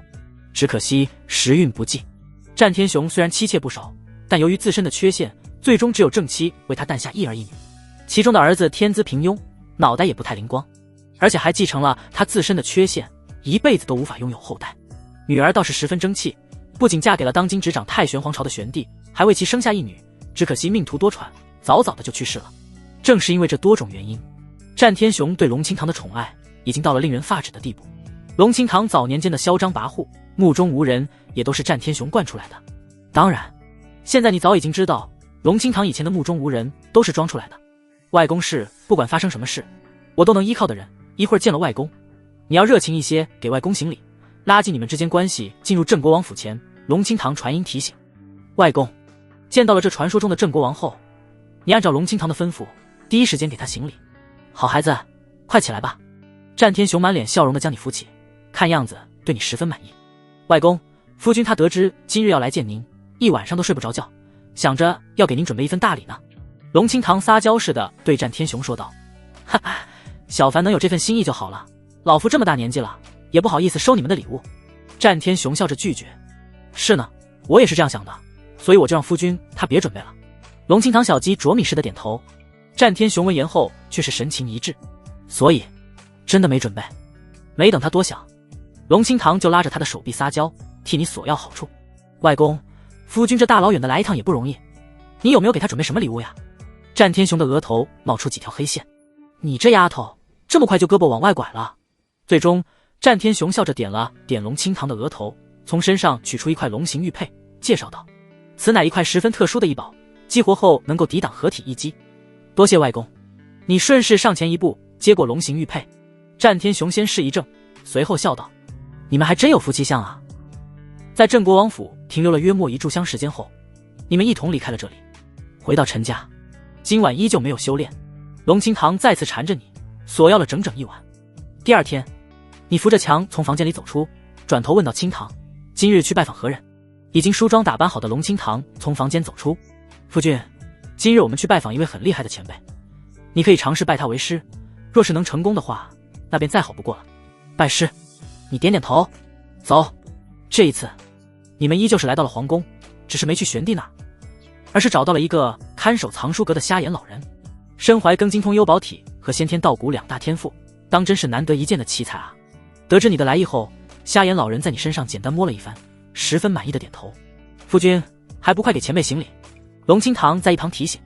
这就成了。你没有多想，立即给瞎眼老人行拜师礼。好好好。瞎眼老人连说了3个好字。本以为我将永远沉寂于此，却没想到收了你这么个天赋异禀的弟子。以后你每半年过来找我一次。多谢师尊。你顺势就改了称呼。回陈家的路上，龙清堂给你介绍瞎眼老人，这是一位非常强大的前辈，修为通天，大概率不会比我外公弱。夫君你能拜他为师，等于是给自己上了一道护身符。说完，龙清堂又想到什么，悄悄给你传音：夫君，目前你需要拜见的人就这3个，等过段时间时机成熟了，我会再带你去见一个非常重要的人。非常重要的人。你下意识想要询问，却见龙清堂悄悄给了你一个眼神，你顿时掐断了想要询问的念头。夫君，人家的脚不太走得动路了。接下来还没走出几步，龙清堂就突然身子一软，倒在了你的怀里。你手一抄，将龙清堂牢牢的公主抱在怀里，朝着陈家飞去。一路上，龙清堂的嘴角始终挂着笑意。岁月匆匆，转眼又是5年时间过去。这5年里，你和龙清堂一起专心修炼，全都成功突破到化神中期。另外，你在修炼之余进入道悟道状态当中，尝试领悟草字剑经。这在皇宫里吃灰了上万年的仙人剑经，竟然真的被你从中领悟到了一丝剑意。虽然悟到的不多，但无疑是一个好的开端。这让你心中充满了信心，只要给你时间，你迟早能将这仙人所创的剑经全部领悟。届时，配合上你的更精通幽宝体以及先天道骨，同阶之内将再无敌手，哪怕是同为10大宝体的绝世天才也不行。这天清晨，你和龙清堂正在闭关修炼，脑海中突然响起了陈玄霄的传音。你们结束闭关，来到外面，发现陈玄霄和沈清霜早已经在此等待，且2人的脸上皆是挂着一抹笑意。一番交流下，你才得知，原来这便宜父母是为了生孩子的事而来，也不知道是不是提前商量好的。当天下午，玄帝和龙清堂的外公也同时传信过来，催促你们生孩子。得到消息后，龙清堂始终是一副忧心忡忡的样子。晚上，你们大被同眠，龙清堂依偎在你的怀里，轻声问道：夫君，万一以后有人要杀我，你会不会丢下我不管？你伸出手来，啪的一声打在他的臀部上，摇头道：你问这样的话，就是对我的不尊重。龙清堂嘴角不自觉地弯起，满眼幸福地说道：谢谢夫君。对了夫君，我感觉不太能拖了，要不我们还是要个孩子吧？龙清堂询问道：夫君，你喜欢男孩多一点，还是喜欢女孩呢？你的手抚过龙清堂那漂亮的脸蛋，认真道：只要是你生的，我都喜欢。呢。龙清堂重重点了下头。房间里的灯光悄然变得暗淡。没多久，龙清堂的娇笑声便响起：夫君，你别乱摸，好养的。就在你们遵循众人的期望，打算要个孩子时，太玄圣宗后山，皎洁的月光映照下，一名身穿青衣、气质如仙的漂亮女子正站立在那里。她看着头顶的月亮，眉头紧皱道：世上竟还有一名天青琉璃宝体存在，若是不能将其杀死，我这大道之争便不能算是完全成功，即便我突破到大成，天青琉璃宝体也难以圆满。一名仙风道骨的老者出现在他身后，徒儿莫急，为师替你将这天青琉璃宝体的拥有者找出来。老者说完，手上出现一个散发着古老气息的罗盘。片刻过后，罗盘快速旋转了起来，一缕缕宝光从罗盘中射出。砰！只是很快，罗盘就突兀地炸开了，老者也是当场喷出一口血来。仙虚！老者满脸震惊的道：剩下那名天青琉璃宝体的拥有者竟然在仙虚当中。什么？听见老者的话，女子眼中露出难以置信的神色来。仙虚当中怎么会有活人？百花秘境石室中，沉睡在水晶棺中的白裙女子突然睁开双眸，眉头紧皱，似乎有些不高兴。紧接着，他竟然缓缓起身，从水晶棺中走出，一步跨出，他周身的一切仿佛斗转星移一般，快速倒退。短短一息时间不到，他就来到了仙虚外，眺望了一眼仙虚深处的方向，白裙女子呢？难道已经被同化归一了吗？还真是真真假假，难以分辨。说完，他转身离开，几步踏出，就从仙虚来到太玄皇朝之中。紧接着，他又进入皇城，来到了陈家上方。由始至终，没有一人能发现他的存在。此刻，他的目光透过陈家大阵与建筑，落在了正在努力造小孩的你和龙清堂身上，眼中流露出一丝烦躁，轻哼道：“假的也不准生。”说罢，一缕金光在他指尖绽放，穿过层层大阵，悄无声息地进入到你和龙清堂的体内。做完这一切，他的眼中的烦躁才消失不见。看了眼皇城上方已经雷云密布的天空，他一步踏出，消失在了这里。等他离开后，所有雷云在顷刻间散去，就好像从未出现过的一样。又是1年时间过去，在这1年里，你和龙清堂的修为均有不少进步，而玄帝给你的那本仙人剑经，终于被你领悟出一缕实质性的剑意。仅凭这一缕剑意，你就能斩杀同级对手。你隐隐有种预感，倘若能将草字剑经全部领悟，其威能不会下于你的庚金通幽一项。除了修为和领悟剑经方面，在这1年里，你和龙清堂遵循长辈的建议，努力造娃，但不知为何，1整年的时间过去，龙清堂始终没有怀孕的迹象，这让龙清堂十分的内疚。他担心是从他外公那里传下来的顽疾，导致他迟迟不能怀孕。期间，陈玄霄找来很多德高望重的医师对龙清堂进行检查，但结果却是龙清堂的身体没有任何问题。于是，所有人的目光又落在你身上，对你进行检查，可你的身体也没有检查出任何问题。这一下，所有人都有些摸不着头脑。1年时间，就算是2块石头日夜奋斗，也该生下小石头了。但你们身体好端端的，却迟迟没有动静，一直没有怀孕，这让龙清堂有些难过。虽然没检查出问题，但他总觉得是自己的原因导致无法怀孕，所以他开始张罗着要帮你纳妾，只是被你阻止了。对你来说，有没有后代其实并不是很重要。你安慰龙清堂，也许是你们体质特殊的原因，导致了你们很难拥有子嗣，以后再多努力，说不定突然就有了。龙清堂的心里这才好受了些。接下来的1年时间里，龙清堂变得更加主动，每次修炼结束，他就会缠着你索要。为了让你始终保持新鲜，贵为太玄皇朝公主的龙清堂甚至找来了一些充满别样诱惑的衣物，穿上后也确实让你大饱眼福，在满足龙清堂的时候也更加卖力。另外，龙清堂为了能怀孕，派人去寻找了各种各样的丹药偏方。就这样，春去秋来，1年时间过去，期间你们无论怎样努力，龙清堂还是没有怀孕。这一下，龙清堂更着急了，他似乎迫切的想要为你生个孩子，反而是你不怎么急，安慰龙清堂说，反正以后时间还长，慢慢来就行了。可这次你的安慰似乎并没有起到太大的作用。这天，陈玄霄正在指点你们修行上的问题，一名下人突然出现，给陈玄霄传音了几句。陈玄霄的脸色突然大变，连指点你们修行都顾不上了，急匆匆的去了皇宫面见玄帝。我们马上就要和大炎皇朝开战了，反而清堂，你们要抓紧时间提升修为，以应对将来可能会出现的变化。回来后，陈玄霄眉头紧锁着开口，你对此倒没什么担心的，毕竟太玄皇朝的实力并不弱于大炎皇朝，即便开战也不存在被覆灭的风险。另外，太玄皇朝上面还有太玄圣宗在呢，只要太玄圣宗不出问题，太玄皇朝便可以说是稳如泰山。可龙清堂在听到这话后，眼底却是浮现一抹担忧，包括接下来的几天，龙清堂都是忧心忡忡的。你有心想问原因，但龙清堂却几次眼神示意你不要开口。你知道，这其中恐怕蕴藏着你不知道的内幕。1个月后，陈玄霄突然找到你，给你和龙清堂带来了大量提升修为的天材地宝以及丹药，其中不乏传说中珍贵无比的圣药以及8品圣丹。你担心靠着外物提升实力会导致修为变得虚浮，陈玄霄却安慰你，让你不用担心，等你和龙清堂到了化神巅峰后，他会用一门秘法帮你们熬炼根基，不仅不会影响修为，还能助你们一举突破到反虚境界。除外，陈玄霄还提到，此次太玄皇朝与大炎皇朝开战会涉及到一份天大造化的争夺，到时候你们修为越高，得到的好处也就越大。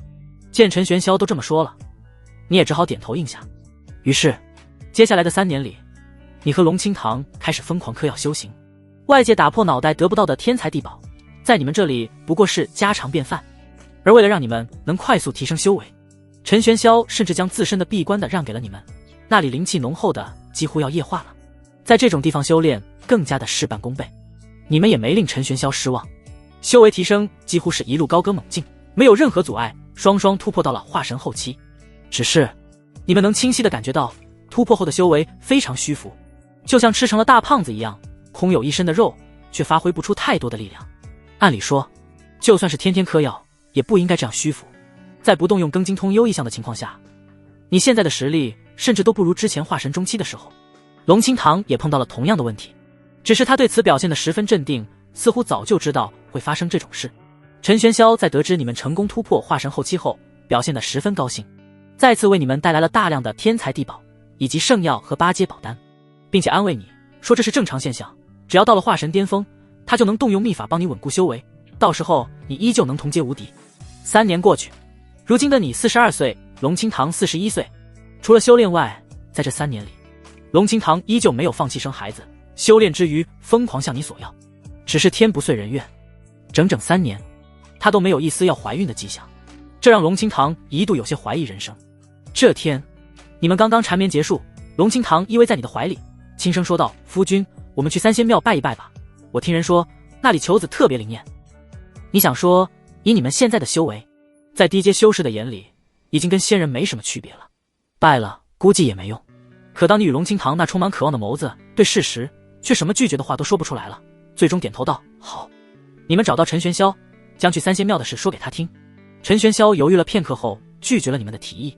妙音魔宗与大炎皇朝勾结，非常的猖獗，这个时候我不建议你们离开皇城，因为大概率会遇到危险。你见龙清堂紧咬着嘴唇，情绪低落，开口道：“爹，区区一点危险算什么？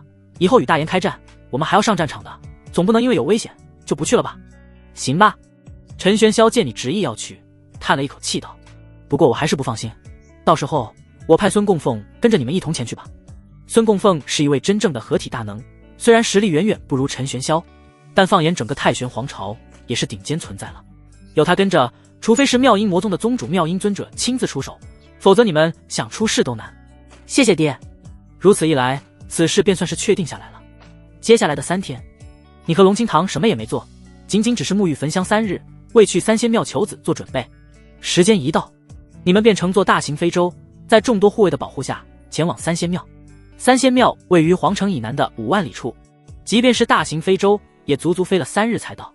在你们降临三仙庙的这天，三仙庙外人山人海，围满了前来一睹传说中公主芳容的香客，而三仙庙更是摆出了前所未有的大阵仗，迎接你们的到来。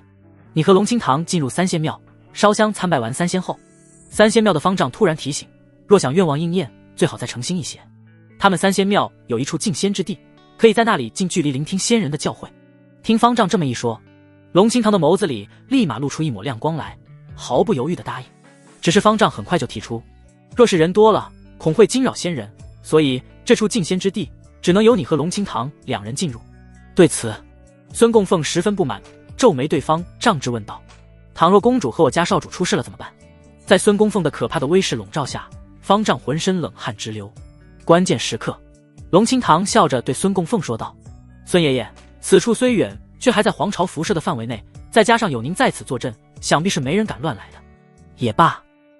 孙供奉点点头，没再说话，其神识却已经将方圆千里笼罩，只要有一丁点风吹草动，他就会毫不犹豫出手。只是在感受到孙供奉的神识将周边笼罩后，龙清堂的眸子里却是闪过一丝不满。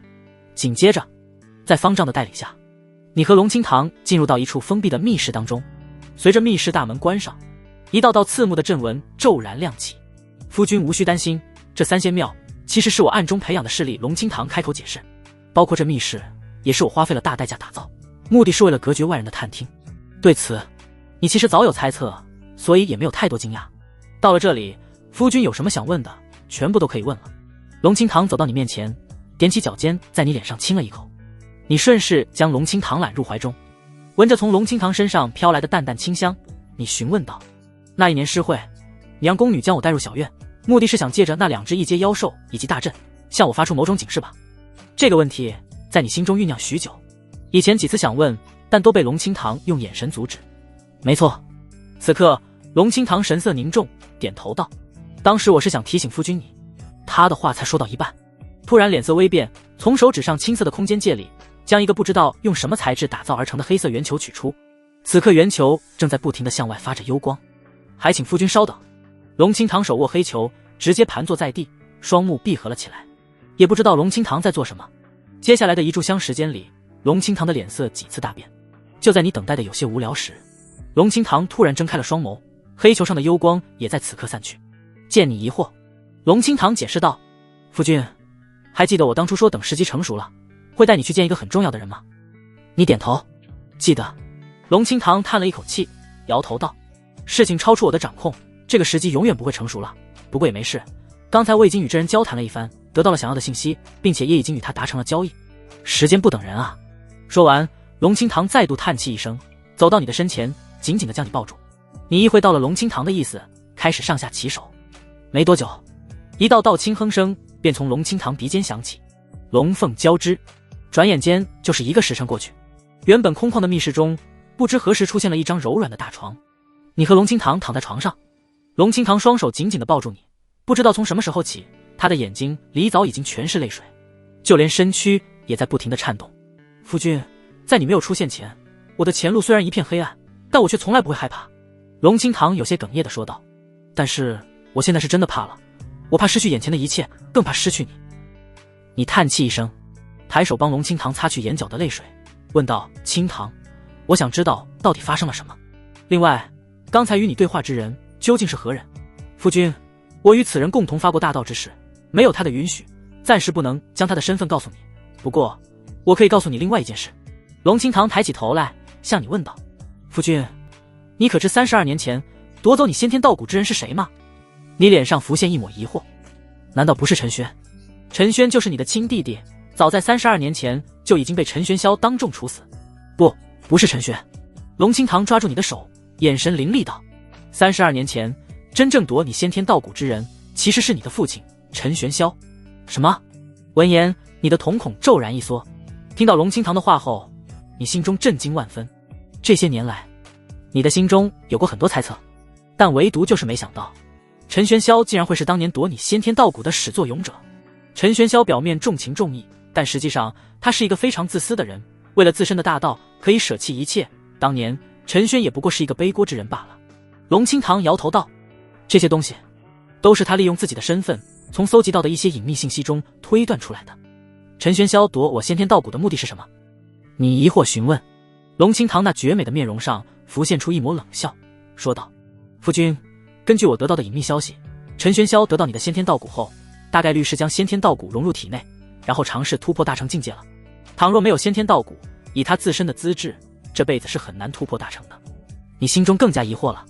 陈玄霄不过才合体后期，和大成之间还隔着一个合体大圆满，他如何能突破大成？似乎是看穿了你的想法。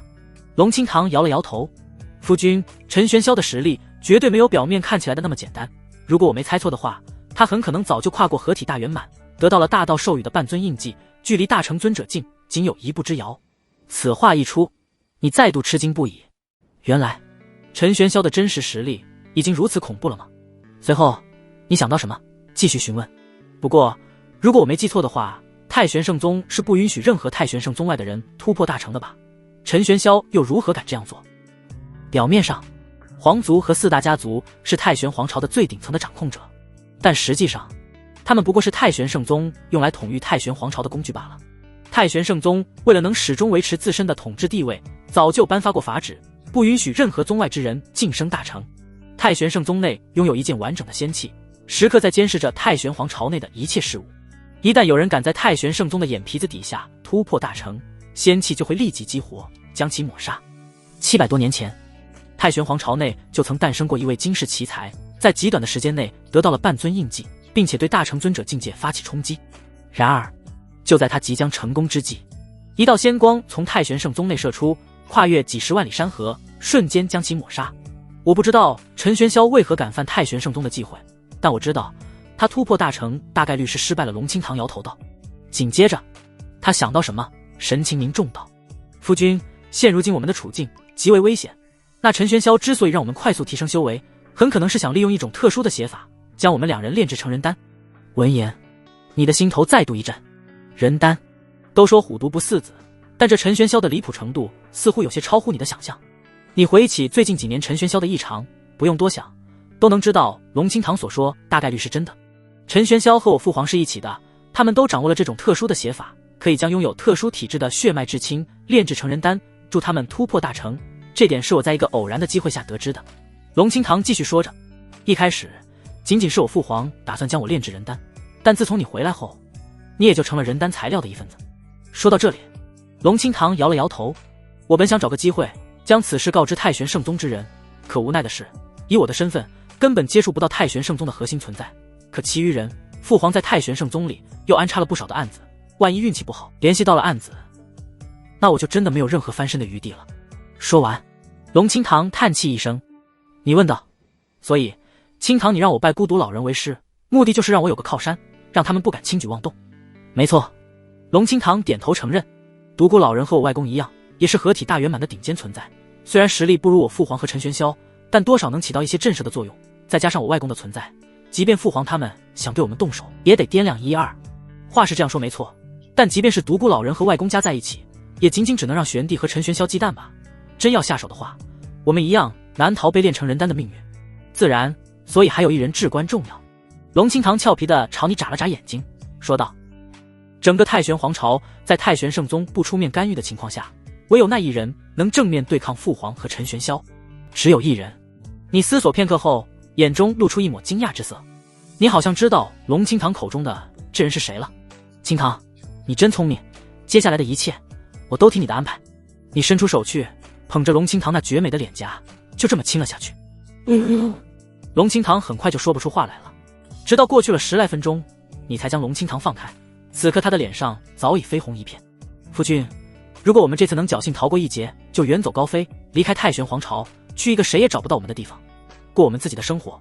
龙清堂用白玉般无瑕的双手托住下巴，满脸期盼地看着你。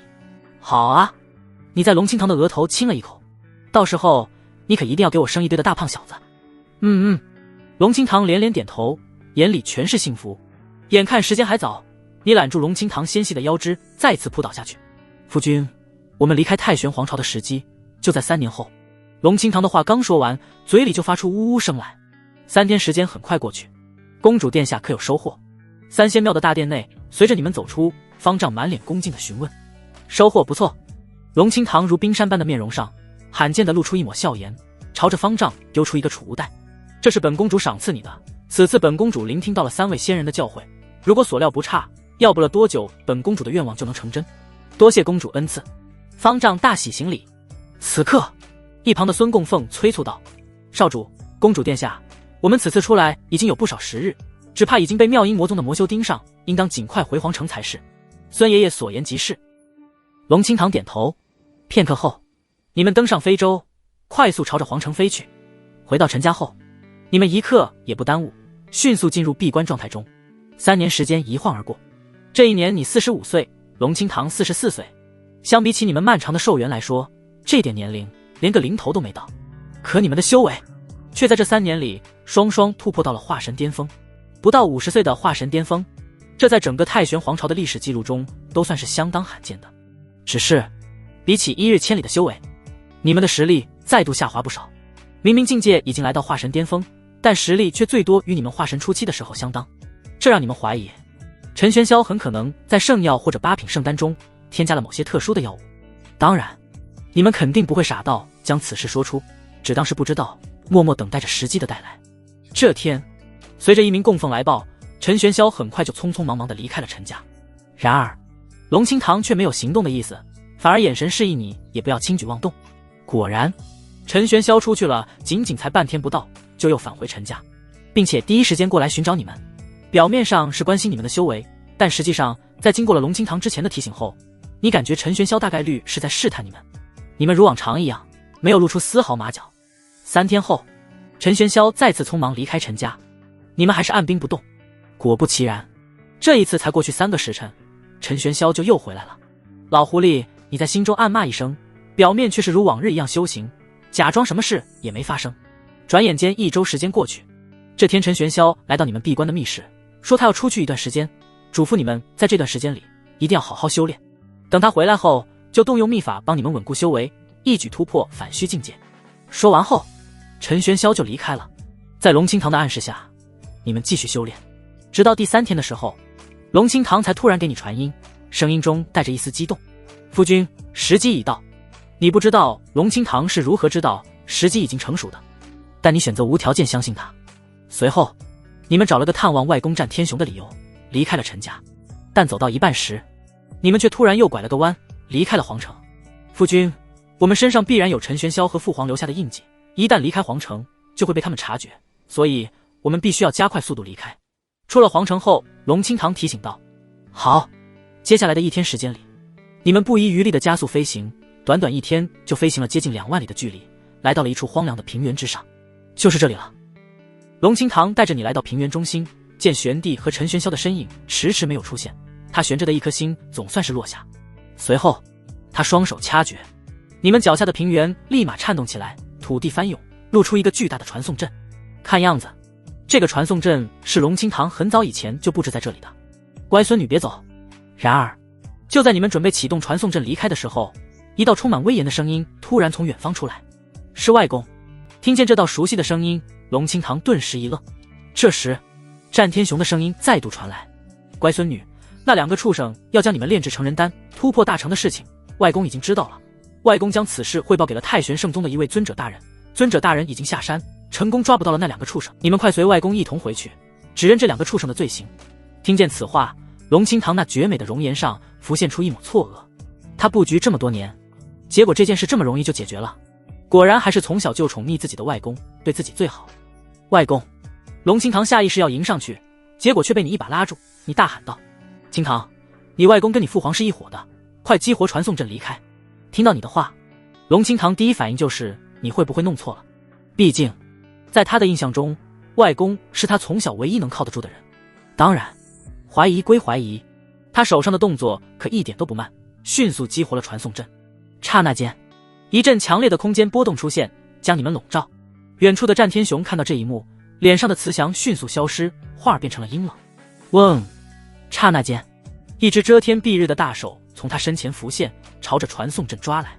看到这一幕，龙清堂心头巨震，2行泪水立马从他眼中涌出。外公他怎么可能会？轰！传送阵的引导是需要时间的，在大手的轰击下，还差一点引导成功的传送阵顿时剧烈震动了起来，仿佛下1秒就要被摧毁。你没有犹豫，直接激活了当初战天雄送给你的玉佩，一道朦胧的光团出现，将传送阵笼罩，成功抵挡住了大手的攻击。恰好这时传送阵引导结束，将你们直接传送了出去。想走，没这么容易。战天雄降临后，看着你们消失的地方，眼底闪过一抹冷意。紧接着，他取出一个罗盘，一番推测后，锁定了你们传送的目的地，丢出一个临时传送阵，激活后竟然跟了上去。你们从传送阵的另一头刚出来，就感受到一股空间波动在距离你们不远的地方浮现。这里，龙清堂急忙带着你飞出不远后，又激活了一个新的传送阵。只是，当你们传送到下一个地方后，没多久，战天雄就又跟了上来。就这样兜兜转转，龙清堂带着你传送了7、8次，这才突然停顿了下来。他看着眼前被夷平的大山，满脸绝望地说道：“夫君，这最后一个关键的传送阵被人毁掉了。”他的话刚说完，玄帝和陈玄霄的身影便突然降临。不远处的空间一阵波动后，战天雄也随之出现。这一刻，你们称得上是插翅难逃。夫君，我们……龙清堂娇躯微颤，紧紧抓住你的手。可正当他打算说些什么的时候，你们身后被摧毁的传送阵上却突然迸发出一缕缕的光芒来。与此同时，强烈的空间波动将你们笼罩。怎么回事？传送阵不是被摧毁了吗？战天雄纳闷的同时，凝聚出一只大手，猛地朝你们抓来。只是大手还没碰到你们，空间就迅速扭曲，将你和龙清堂的身影带离原地。怎么可能？这一刻，战天雄、玄帝以及陈玄霄的脸上皆是露出惊讶的神色来。毁坏的传送阵突然自主复苏也就罢了，竟然还拥有如此恐怖的传送速度，他们近在咫尺都没能来得及阻止。无妨，他们走不掉的。最终，陈玄霄摇了摇头，神情淡然地说道：“你和龙清堂在大脑一阵晕眩后，出现在了一片陌生的地带。这不是我传送阵的目的地，好像发生了一些偏移。”龙清堂观察了一番四周后，得出结论：偏移。这2个字让你心中一动。再回想起刚才被毁去的传送阵突然自主复苏，心中有了某种难以置信的猜测。难道说你们怎么传送到这里来了？害本尊一同找。就在你皱眉深思之时，一道清冷的声音突然在耳边响起。你循着声音看去，发现开口说话的是一个浑身上下笼罩在黑袍里的神秘人。神秘人漂浮在离地3尺高的地方，全身透露着一股奇怪的气息。你仅仅看了对方一眼，就感觉自身神识都仿佛要被吸扯进去。妙音尊者，按照我们之间的交易，现在你应该护送我们离开太玄皇朝。龙清堂在看到神秘人后，总算是松了一口气。在他看来，只要能成功见到妙音尊者，你们就基本已经安全了。然而，面前的妙音尊者在听到他的话后，非但没有带你们离开，反而轻笑道：“本尊只是无聊，和你们玩一玩，结果没想到，你们真能成功走到本尊面前。既然如此，那本尊倒也不必装了。”妙音尊者说完，抬手将覆盖面容的帽子摘下。什么意思啊？你和龙清堂听到这话，心中有种强烈的不安感，牵住彼此的手后，共同后退2步，随时做好了逃命的准备。然而，当你们看清妙音尊者的面容后，却是浑身猛地一震，整个人如同木雕一样呆立原地。沈清霜，这名镇太玄皇朝的魔头妙音尊者，竟然就是你的母亲沈清霜。这一刻，你和龙清堂的大脑一片空白，被眼前这一幕给震惊到了，同时内心深处也浮现一抹疑惑。如果妙音尊者是沈清霜的话，那30几年前陈玄霄被妙音尊者打成重伤又算是什么？自导自演吗？你和龙清堂脸上的神情反复变化，最终定格为了激动喜悦。娘，爹他要把我炼成人丹，你快救救我！你大喊一声，拉着龙清堂的手，激动地朝着沈清霜冲去，一副抓住了救命稻草的模样。沈清霜看到这一幕，脸上浮现出一抹错愕。难道他表现的还不够明显，以至于让你们产生了什么误判？眼看你们来到沈清霜近前，周边的世界突然被渲染成了金色海洋，一朵金色的莲花从海面探出头来。这一刻，仿佛整个世界都被凝固。与此同时，金色的世界中又缓缓透露出一抹灰色，金色的潮汐也开始夹杂着黝黑色的海浪，一朵黝黑色的莲花也渐渐从海面探出。这奇异的景象正是你和龙清堂释放庚金通幽异象和玄水太阴异象造成的。而在释放之后，你们毫不犹豫的后撤，以无与伦比的速度进行逃命。不愧是传说中的10大宝体，若是相同境界，我根本不可能是你们的对手。面对这能瞬间将一切化神修士秒杀的恐怖异象，沈清霜仅仅只是伸出一只手，轻轻往下压。嗡！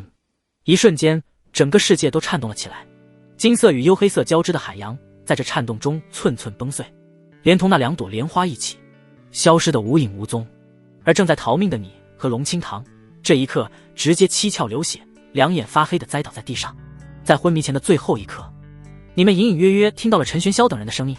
时间不等人，就在这里将他们炼制成人丹吧。可以，要不要给他们点时间留遗言？不给了，这些年已经给了他们足够的时间留下后代，可谁让他们不争气呢？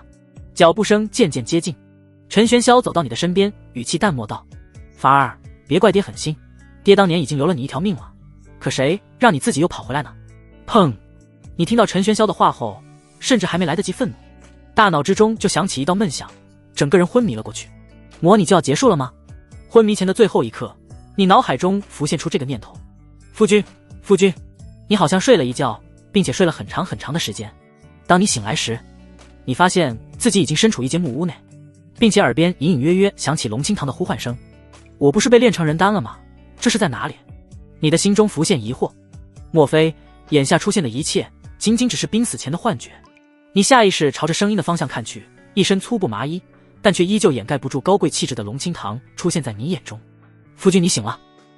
此刻，龙清堂见你醒来，脸上立即露出激动不已的神色，2行清泪从他眼睛滑落。清堂，这是在哪儿？你开口问道。夫君，我也不知道。龙清堂紧紧抓着你的手，好似生怕你突然消失一样。当我醒来时，我们就已经在这个木屋里了。另外，我发现我和夫君你的修为好像全都没了。修为没了？你闭上眼睛感受，却感应不到任何一丝的灵力，就好像彻底沦为了凡人一样。小子，是我把你们救出，带到这里来的，只可惜还是晚了一点。你们体内的一切都已经被某种邪法抽控。就在你百思不得其解的时候，一道熟悉的声音突然在屋内响起。一直摆放在这里的棺材说话了。龙清堂转过身去，脸上立即露出凝重之色，将你护在身后。而当你看到直立摆放在角落的青铜棺材时，心中却是掀起了滔天巨浪。这不是上次模拟时出现的青铜棺材吗？怎么又出现了？你的眼神快速变换，最终问道。多谢前辈救命之恩，敢问前辈是？青铜棺材上探出一只手来，做出鄙夷的姿态。都是老熟人，你小子就别装了。此话一出，你心中的滔天巨浪更是久久难以平息。按理说，你每一次模拟结束，模拟内的一切都会消失，包括这青铜棺材。可是，这青铜棺材不仅2次模拟都出现了，还保留有上一次模拟中的记忆，这到底是怎么一回事？哼哼，小子，我知道你现在很困惑，但是你先别急，你想知道的东西，以后时机到了，我都会告诉你的。青铜棺材似乎是看穿了你的想法，棺材板上露出一排牙齿，龇牙笑道：当然，我可以先提前透露一些不重要的东西给你，好让你安心。第一，我并没有能力闯入你的世界，在这里，某种意义上，你就是一切的中心，我是托了你的福，得到你的邀请之后才能进入这里的。第二，算了，没有第二了，东西不能说太多，否则容易引发一些不太好的事情。听到青铜棺材的话，你心中更加疑惑了。你什么时候邀请过青铜棺材进入你的模拟了？我还有事要先离开了。你还没来得及多想，青铜棺材便再次告辞离去。小子，我已经帮你们洗去了一切追踪印记，在这里没人能找得到你，你就安心留在这里等待。等我办完了事，我会回来找你的。到时候你想知道的一切东西，我都可以告诉你，包括我的身份以及江玉离的下落。你蓦地瞪大眼睛，就连呼吸都变急促了一些。夫君，江玉离是谁？一旁的龙清堂好奇询问。可以是他的妹妹，也可以是他的道侣妻子。没等你回答，青铜棺材便抢先一步，笑嘻嘻地回答道，充满了恶趣味。说完，棺材一侧突然长出一只手来，在地上画了个阵法。阵法激活，眨眼间的功夫，青铜棺材就已经消失得无影无踪。以后有机会，我会慢慢跟你说这件事。对于龙清堂的好奇，你没有立即回答。呢。龙清堂也不追问，抱着你的手臂，突然神情期待地说道：夫君，虽然我们没了修为，但在这里也没人打扰我们了，以后我们想做什么就做什么。你感受了一番自己体内的情况，虽然残留有一口气息，让你的容貌不会持续衰老，但你的寿命已经与凡人没什么两样了。这让你心中忍不住叹气一声，怎么每次模拟都会弄出点幺蛾子来？明明你一开始是只想找个地方闭关修炼到死的，你现在几乎失去了一切的修为，等模拟结束时，你能继承的估计也就只有一具残破无用的身躯。也就是说，这一次的模拟机会算是白白浪费了。看了一眼身旁满脸憧憬的龙清堂，你心想，若非是龙清堂和青铜棺材那番话的缘故，你为了节约时间，估计就自己重开了。没错，以后我们想做什么就做什么。你轻轻将龙清堂的娇躯揽入怀中，一股淡淡的体香立即涌入你的鼻中，令你心猿意马起来。片刻后，你将木屋的门和窗户关上，开始了与龙清堂深入浅出的交流。第二天，你离开了木屋，去查看周边环境。最终，你发现自己现在正处在一个名叫青石镇的郊外区域。这是一个拥有修仙者的小镇，只是修仙者数量不多，且基本都是低阶的炼器修士。小镇绝大部分的人都还是凡人，这让你稍微放下心来。虽然你的储物戒指已经消失不见，但你重要的物品都在系统空间内，里面放有很多以防万一用的符箓，即便没有灵力也能催动。另外，还有大量的黄金银两，也足够你和龙清堂再次生活了。春去秋来，1年时间很快过去。在这1年里，你和龙清堂始终生活在这个小木屋里，除了采购必要的生活物资外，你们几乎不会到青石镇里面去。另外，龙清堂心中的执念未消，始终想给你生个孩子，但可惜的是，和之前一样，无论你们多么努力，龙清堂都始终无法怀孕，这让龙清堂一度十分的自责。毕竟，对你来说，这只是一次模拟，大不了重开就是了。但对于他来说，你就是他生命的全部。这天，你和龙清堂一起进入小镇中逛街，却偶然听到了一个十分重大的消息。这个消息就是，玄帝、陈玄霄以及妙音尊者3人全都成功突破到了大成境界，手持残缺仙器，与大炎皇朝联手，共同围攻太玄圣宗，试图将太玄圣宗彻底颠覆。一场惊天动地的大战就此展开，太玄皇朝只怕要乱了。你们听到消息后，察觉到了不妙，当天就购买了大量的生活物资，回到木屋中。果不其然，才过去短短几天不到，外界就变得兵荒马乱，动荡不堪。你们虽然一直留在木屋里，哪也没去，但没过多久，还是被人给盯上了。而且，盯上你们的人还是一名炼器3层的修士。好在，这名炼器3层的修士最后被你用符箓给轻松解决了。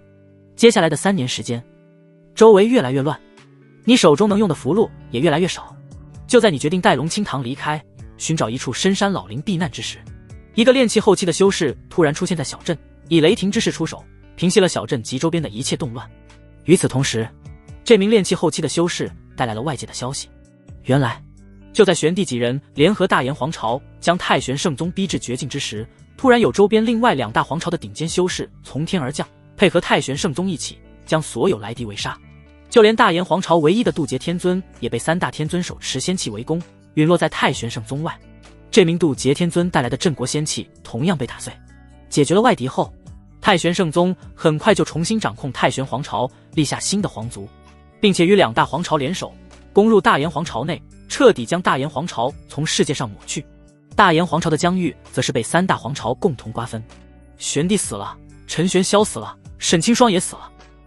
你和龙清堂听到这个消息后，一时间心中感慨万分。我总觉得这一切都是太玄圣宗联合2大皇朝给大炎皇朝设的局，收拾父皇他们只是顺带的木屋内。龙清堂依靠在你的身上，轻声说道。我也觉得。你点点头，显然看法和龙清堂一致。接下来，你们将这件事抛之脑后，进入到双人世界当中。毕竟到了这一步，一切是不是太玄圣宗的阴谋，跟你们已经没有太大关系了。你们眼下要做的，就是过好2人世界。岁月匆匆，转眼间20年过去。这一年你69岁，龙清堂68岁，距离你们来到小镇已经过去了24年。虽然你们的容貌依旧没有太大变化，但是你们能感觉得到自身寿元已经所剩无几。夫君，我恐怕要先你一步离去了。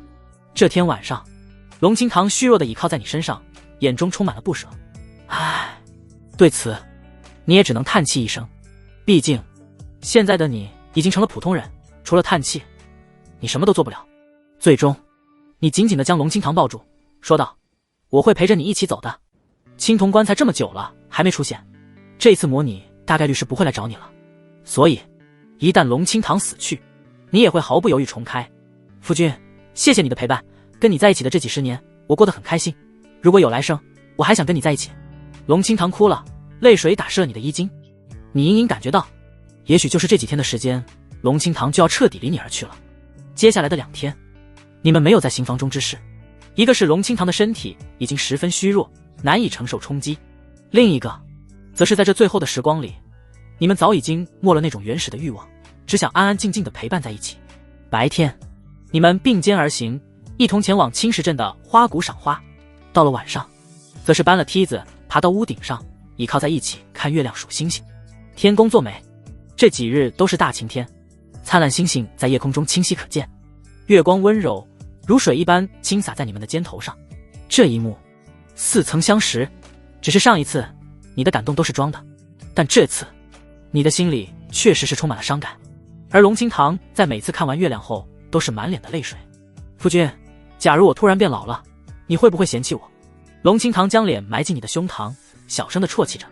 你摸了摸他的脑袋，不假思索地道，不会。这一夜你们就这样相拥到了半夜才回屋休息。只是第2天清晨，当你醒来时，却发现龙清堂已经消失不见了。你找遍了屋里屋外，都没有找到龙清堂的踪迹，也没发现龙清堂留下书信之类的。不辞而别吗？回想起昨晚龙清堂的话，你心中猜测，他应该是感应到了什么，才会突然离开。你变成老太婆，我也快变成老头子了。你不解地喃喃道，你的情况比龙清堂好不了太多，体内仅剩的那一口精气早已经无比暗淡，一旦其彻底暗淡，你就会在极短的时间内变得苍老，并且会在接下来2-3个月内渐渐死去。你又在屋里屋外找了一遍，还是没有结果。最终你叹气一声，一屁股坐在了小院的竹椅上。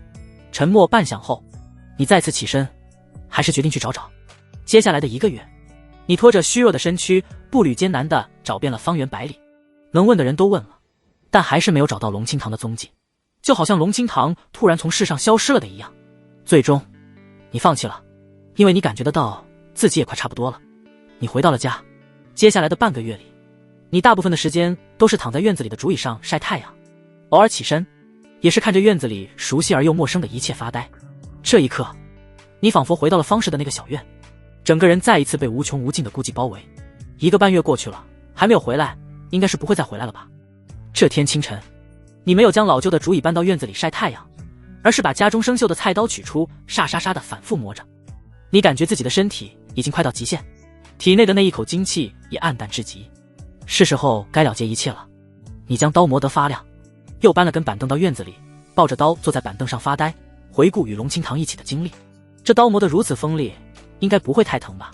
许久过后，你缓缓将刀横在了脖子上。这个世界，我们很快又会见面的。你手猛地用力，砰！一声闷响，你手里的刀飞了出去。老弟，你宰个还自杀了。紧接着，一道熟悉的声音在身旁响起：青铜棺材回来了。你转过头去，发现通体长着绿锈，露出一张鄙脸的青铜棺材正出现在你身后。清堂没了，关兄你也一直不来，那我不只能重开了。你摇头道：谁说我不来了？老弟，我之前不就告诉你我会来找你的吗？等等，你说你那二老婆没了，怎么可能？她明明还有1个月的寿命啊！青铜棺材疑惑地说着。二老婆？而你听到他的话后，却是有些无语。事实来说，倒也没太大问题，可从青铜棺材嘴里说出来的，怎么听起来就这么别扭呢？他不希望我因为他的死而感到悲伤，所以就提前离开了。你解释道：原来是这样啊，真是个痴情种。青铜棺材思索片刻后说道：别着急，我来帮你找找。说完，青铜棺材上的每一块绿锈都爆发出一阵绿莹莹的光芒来。片刻之后，一切光芒消失。你问道：找到人了没？找到了。青铜棺材的顶端左右歪了2下，算是摇头。不过你想见他，只怕是没那么容易了，已经没了。闻言，你重重的叹息一声，虽然早有预料，但得知确切消息后，心里还是有些发堵。你小子是不是误会什么了？青铜棺材说道：你二老婆没死，只是被人带走了。被人带走？你一头雾水。现在这个时候，谁会特意来把龙清堂带走？是谁带走的你就别问了，问了我也不会说。青铜棺材呵呵笑道：你小子只需要知道，这对你和龙清堂来说是一件好事。在那个人的帮助下，龙清堂哪怕恢复不了玄水太阴宝体，也能重新踏上修行路，恢复巅峰修为。闻言，你的眼睛顿时一亮，你该不会是故意在安慰我吧？只是很快，你又狐疑地问道：安慰你？青铜棺材嗤笑一声：老弟，这你就放心好了，我的这张嘴向来只擅长在别人的伤口上撒盐，而不会安慰人。听青铜棺材这样一说，你的心总算是安定了几分。随即，你想到什么？问道：关兄，上次你离开前承诺要告诉我的事情，可以说了吧？另外，我想知道我要怎么样才能再见到龙清堂。想见到龙清堂很简单，完成一件重要的事即可。青铜棺材不假思索道：另外，因为发生了一些变故，关于江玉离的消息以及我的身份，也必须要等你完成这件事后才能告诉你。当然，有一件你一直疑惑的事情，我倒是可以提前告诉你。什么事？你问道。青铜棺材呵呵一笑：黄月的死因。黄月的死因。听到这几个字，你先是眉头紧锁，随后浑身一震，猛地看向青铜棺材。看来你已经猜到了。青铜棺材笑道：没错，黄月就是我杀的。为什么？你皱眉问道。原因暂时不能说。青铜棺材摇头道：等完成这件事，你会知道的。又是完成这件事。这一刻，你心里无比的好奇，青铜棺材口中的这件事究竟是什么？你询问过后，青铜棺材回答道：我所说的这件事，就是要帮你唤醒你真正的体质，先天道体。先天道体是什么玩意儿？你心中疑惑。你只听说过能与10大宝体比肩的先天道骨，至于先天道体，还是头一次听说。你小子以后别只顾着玩女人了，有空多去了解一些东西。青铜棺材吐槽了一句，解释道：先天道体乃是一种凌驾于10大宝体之上的强大体质，拥有先天道体之人与大道无比的契合，因此拥有先天道体之人最大的特点就是随时可以进入悟道状态当中。原来如此。经过青铜棺材这么一解释，你总算明白为什么别人梦寐以求都难以进入的悟道状态，而你进入却如吃饭喝水一般简单了。可是你拥有的明明是先天道骨，怎么会突然变成先天道体了呢？难道这两者之间有什么联系？当然有联系。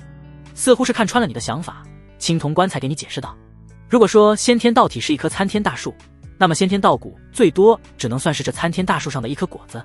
拥有先天道骨之人未必是先天道体，但拥有先天道体，体内就一定能催生出先天道骨。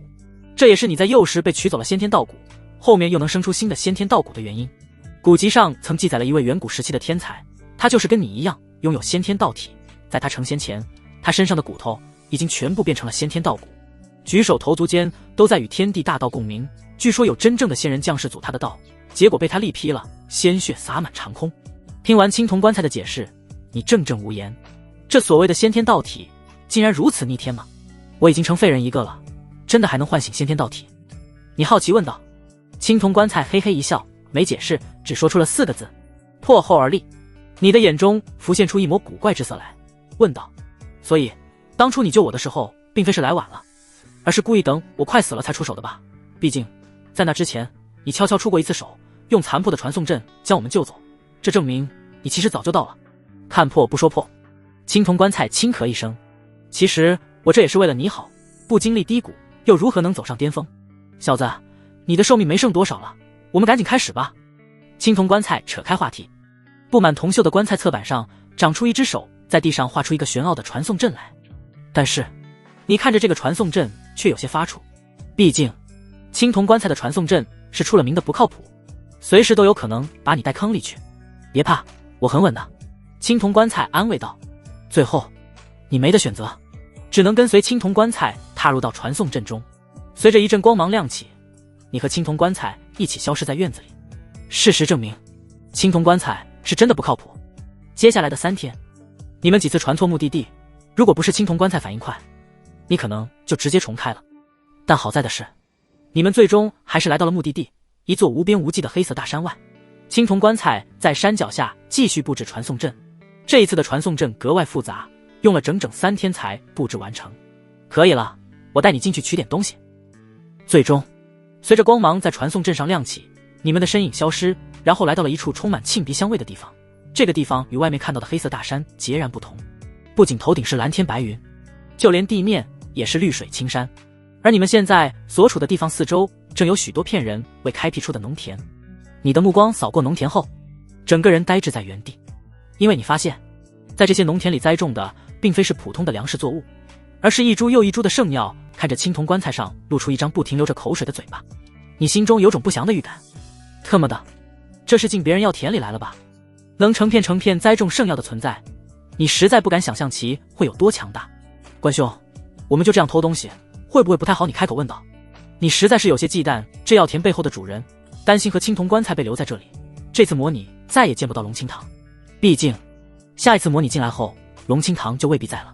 偷？听到你的话，青铜棺材义正言辞道：我被修饰怎么能说是偷呢？这分明是借。你无言以对。这些等下再来吃，我先带你去拿你需要的东西。青铜棺材带着你进入到田间的一间茅草屋内，屋内的草墙上挂着一缕缓缓流淌的黄色气息。青铜棺材上伸出一只手来，一把将黄色气息攥住。下一秒，一道怒吼声如同炸雷般响起：谁人如此大胆，敢偷老夫的玄黄气？不好，被发现了，快跑！青铜棺材急忙吐出36杆阵旗，爆发出炽烈的光芒，将你们带离这里。轰！在你们消失的一瞬间，整个茅草屋被一只大手抓爆。你们是跑不掉的。冰冷的声音响起。一片蛮荒大山之上，你和青铜棺材刚刚现身，一股恐怖的波动就在天空凝聚。卧槽，没完没了是吧？青铜棺材再次吐出36杆阵旗，愤愤不平道：不就是一缕玄黄气吗？这么小气，也就本棺材不在巅峰时期，不然这破烂玩意儿你送我都不要。说完，你们再次被传送离开。接下来的7天，你在青铜棺材的带领下拼命逃跑，这才万分艰难地将追杀你们的人甩掉。亏大了，本棺材的阵旗一下子减少了1%。青铜棺材心疼无比地说道。你心里却有些无语。1%，这才到哪啊？小子，给你，赶紧一口缩掉。青铜棺材将偷到的玄黄气丢给你，你没有犹豫，像吃面的一样将这一缕玄黄气吸入口中。很快，一股暖意在你体内涌现，你感觉自身腐朽的身躯如同老树抽芽一样，开始迸发出勃勃生机。玄黄气似乎在修补你的身体，但是耗时极长。你眼睛一闭一睁，就是5年过去，还挺快的，5年就吸收完了。青铜棺材的声音响起，一时间，你有些无言以对。紧接着，你查看自身，发现除了修为没有恢复外，别的状态非常好，精力充沛，寿元悠长，身体表皮亮着淡淡的金色光芒。我感觉我现在能打10个。你说道。马上你就不会这样觉得了。青铜棺材摇头，你皱眉，有些不明白这话里的含义。只是很快，你就明白了。一股莫名的吸力突然在你的体内出现，仿佛要将你的一切吸走。短短几秒不到，你就从一个精力充沛、浑身冒着金光的青壮年，变成了脸颊凹陷、眼顶黑眼圈的肾虚男。用前世网友的话来说就是：快把镜头挪开，别死我手机里。关兄，这是怎么回事？你不解问。呵呵，别怕，你现在处于随时都会濒死，但怎么也死不掉的状态。青铜棺材笑道，就像不倒翁一样，看似随时会摔倒，但实际上根本不可能倒下。接下来你就要不停地在生与死的边缘领悟真意，从而觉醒先天道体。你在这里等我，我再去借点东西回来。青铜棺材说完，在地上刻画出一个传送阵，很快就离开了这里。半个月后，你面前一阵空间扭曲，青铜棺材狼狈地从里面窜了出来，并且嘴里骂骂咧咧的：特么的，不就是拔了点野草吗？至于这样小气。在青铜棺材的身上到处都是拳印，就连棺材盖子都被打得凹陷下去了。看样子这次真的吃了不小的瘪。青铜棺材调整了一会儿之后，张开嘴巴，呵呵呵。青铜棺材跟吐痰的一样，将一块块的药田吐出，落在地面上。在这些药田之上长满了散发着莹莹宝光的圣药。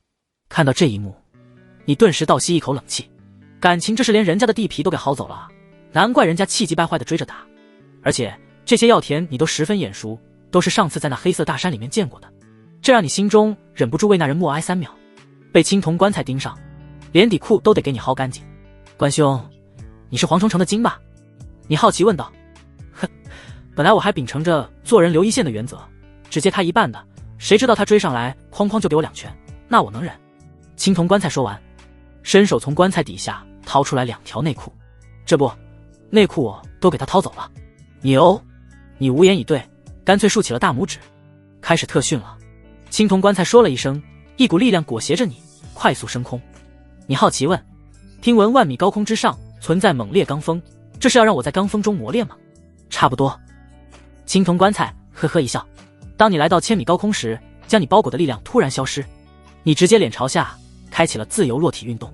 卧槽，我的帅脸啊！这一刻你的大脑一片空白。片刻之后，你成功着陆，落地的一瞬间，你感觉整个身体瞬间被挤压成了肉饼，无尽的痛苦浮现，大脑像是被钢针扎了一样，剧痛无比。我好像有点死了。你的脑海里冒出这句话后，就彻底失去了意识。等你再次醒来，已经是3天后了。你惊讶地发现，虽然浑身上下剧烈疼痛，但是你竟然没死，有玄黄气保护，你小子想死都难。青铜棺材的声音在一旁响起，随后你的嘴巴被掰开，一株圣药塞入你的口中，庞大无比的药力蔓延开来，你再次感受到了生不如死的感觉。按理说，以你现在普通人的身躯，根本承受不了圣药那庞大的药力，吃下后会瞬间炸开。但你在玄黄气的保护下，肉身看似孱弱，实则稳如泰山，不但没有炸开，还被动将圣药及小部分的药力吸收，身躯迅速恢复落地前的状态。落地的一瞬间，感悟到什么了没有？没有。那再来。还没等你多想，你的身体再次悬空而起，然后狠狠地摔落，周而复始。转眼间就是半年时间过去。青铜棺材看着空荡荡的几片药田，挠了挠头道：看来这法子不太行，我们换个方法。你哇的吐了一地，眼神中满是抗拒。关兄，能不能靠谱点？青铜棺材尴尬道：这次一定能行的。说完，他张嘴将所有的药田吸入口中，带着你来到了一片大河之上。没等你多想，就被丢进了河中。咕噜咕噜，你溺水了，无尽的痛苦包围着你，你又感觉自己有点死了。但在玄黄气的作用下，你其实根本死不掉，只能享受这漫长的折磨。也不知道过去了多久，一股力量落在你身上，将你捞出水面。这次感受到什么了吗？青铜棺材问道。你一边大口喘气，一边将双手举过头顶。我招了，全都招了。招什么？我也不知道招什么有用，要不我把小时候不小心看到美女洗澡的全过程说给你听。这个可以哦。片刻之后，你再次被丢入水中，又是一轮周而复始。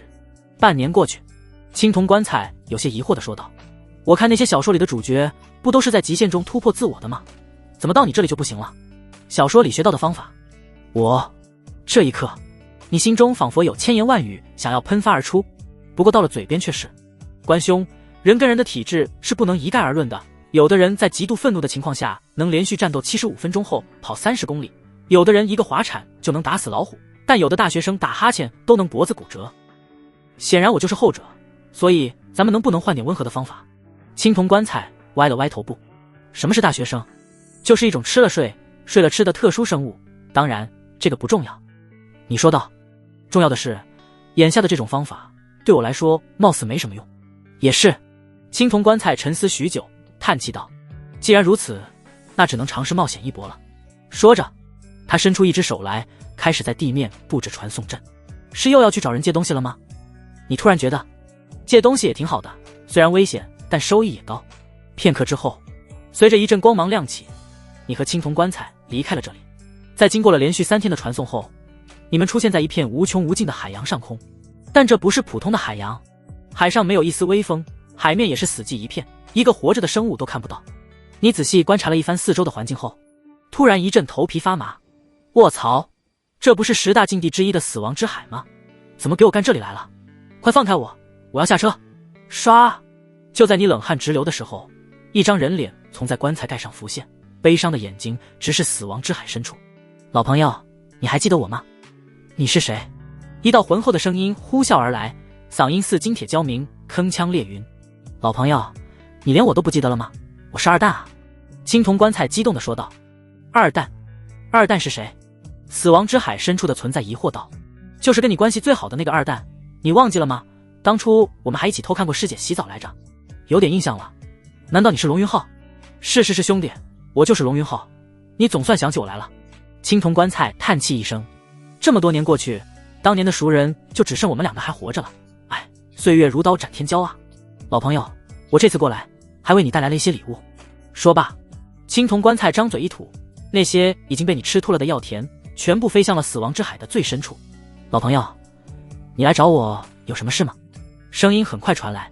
有。青铜棺材毫不犹豫道，我这不成器的弟子被人给废了，所以想借你那块破石头用用。当然可以，老朋友稍等，我这就去取。你们在原地等了10几息不到。青铜棺材说道。不对劲，10分有12分的不对劲。说完，他毫不犹豫直接吐出108杆阵旗，炽烈的光芒顷刻间将你们覆盖。1000年前薅光我药田的老贼，你以为换了副模样我就认不出你来了吗？这次你就别想跑了。愤怒的声音炸响，随即天地变色，金色的光芒交织，36根贯穿天地的柱子出现在死亡之海周边，将整片死亡之海封锁了起来。而在死亡之海上空，一只覆盖了整片天空的金色树瞳眼睛突然出现，正冷漠无比地盯着你们。操，老六啊，认出来了不早说，故意拖时间布置大阵。青铜棺材骂骂咧咧地说完，又张嘴吐出252杆阵旗，一共360杆阵旗齐齐发光，撼天动地，直接撕开了空间的一角，将你们带离了死亡之海。眼看你们消失，一道冷哼声响彻四周。算你们跑得快，刚才那个点子有些扎手，我们换个好拿捏的。你们逃到安全的地方后，青铜棺材继续布置传送阵法。7天后，你们来到了一片无边无际的银色森林上空。你一眼就认出，这银色森林是与死亡之海齐名的10大禁地之一。关兄，你一向都这么勇的吗？你问道。人在江湖飘，哪有不挨刀？别怕，有我在，最多挨顿揍，死不了的。青铜棺材无所谓道。等下就让你好好见识下你关哥的威风。青铜棺材说完，往前飘出，语气冰冷的大喊道：这位朋友，借你的道出池一用。你是何人？我为什么要借道出池给你？同样冷漠的声音从银色森林深处传来。不借。青铜棺材冷哼一声，霸气道：那就别怪本座打沉禁地。此话一出，整片银色森林都沉寂了起来。许久过后，银色森林深处的存在问道：敢问阁下究竟是哪位道友复苏？太初无光，无剑斩天。青铜棺材淡淡道：本座名号太初。银色森林在寂静了许久之后，一道无奈的声音传来：道友，你来银色森林之前也不先打探一番本座的名号吗？你的名号是？青铜棺材问。太初这2个字一出，周围再度陷入死一般的寂静当中。嘻嘻，没能唬住你，打扰了，再见。青铜棺材嬉笑一声，张嘴吐出36杆阵旗，就要带你开溜。而你还处在满脸蒙圈的状态当中。本来满心期待，以为青铜棺材要整波大的，结果没想到是拉了坨大的。借用别人的名头装逼就算了，结果还装到了正主的头上，真令人感到尴尬。不过就在你以为又要狼狈逃窜的时候，银色森林里的太初说道：道友且慢，我愿意借道出池给道友用，只是我有个条件。周围空间一顿，青铜棺材问：什么条件？是这样的，太初缓缓开口，我有一个女儿，年方20。打住！青铜棺材义正言辞道，我一向不近女色，暂时没有娶妻的意思。你瞥了青铜棺材一眼，心想你一个棺材娶什么妻啊？就算给你1000个国色天香的大美女，你有作案工具吗？道友似乎是误会了。太初解释道，我并非要嫁女，而是想说我女儿天资平平，被我封印至今，所以想请道友帮忙替我女儿铸就庚金通幽保体根基。青铜棺材收起玩世不恭的态度，语气突然变得严肃。你认出我来了？有所猜测？太初说道。青铜棺材思索许久后，张嘴将一个黑色盒子吐向银色森林。我同意了，多谢道友。太初请求道，到时候得到大道认可的那一步，还需要道友出手相助1、2。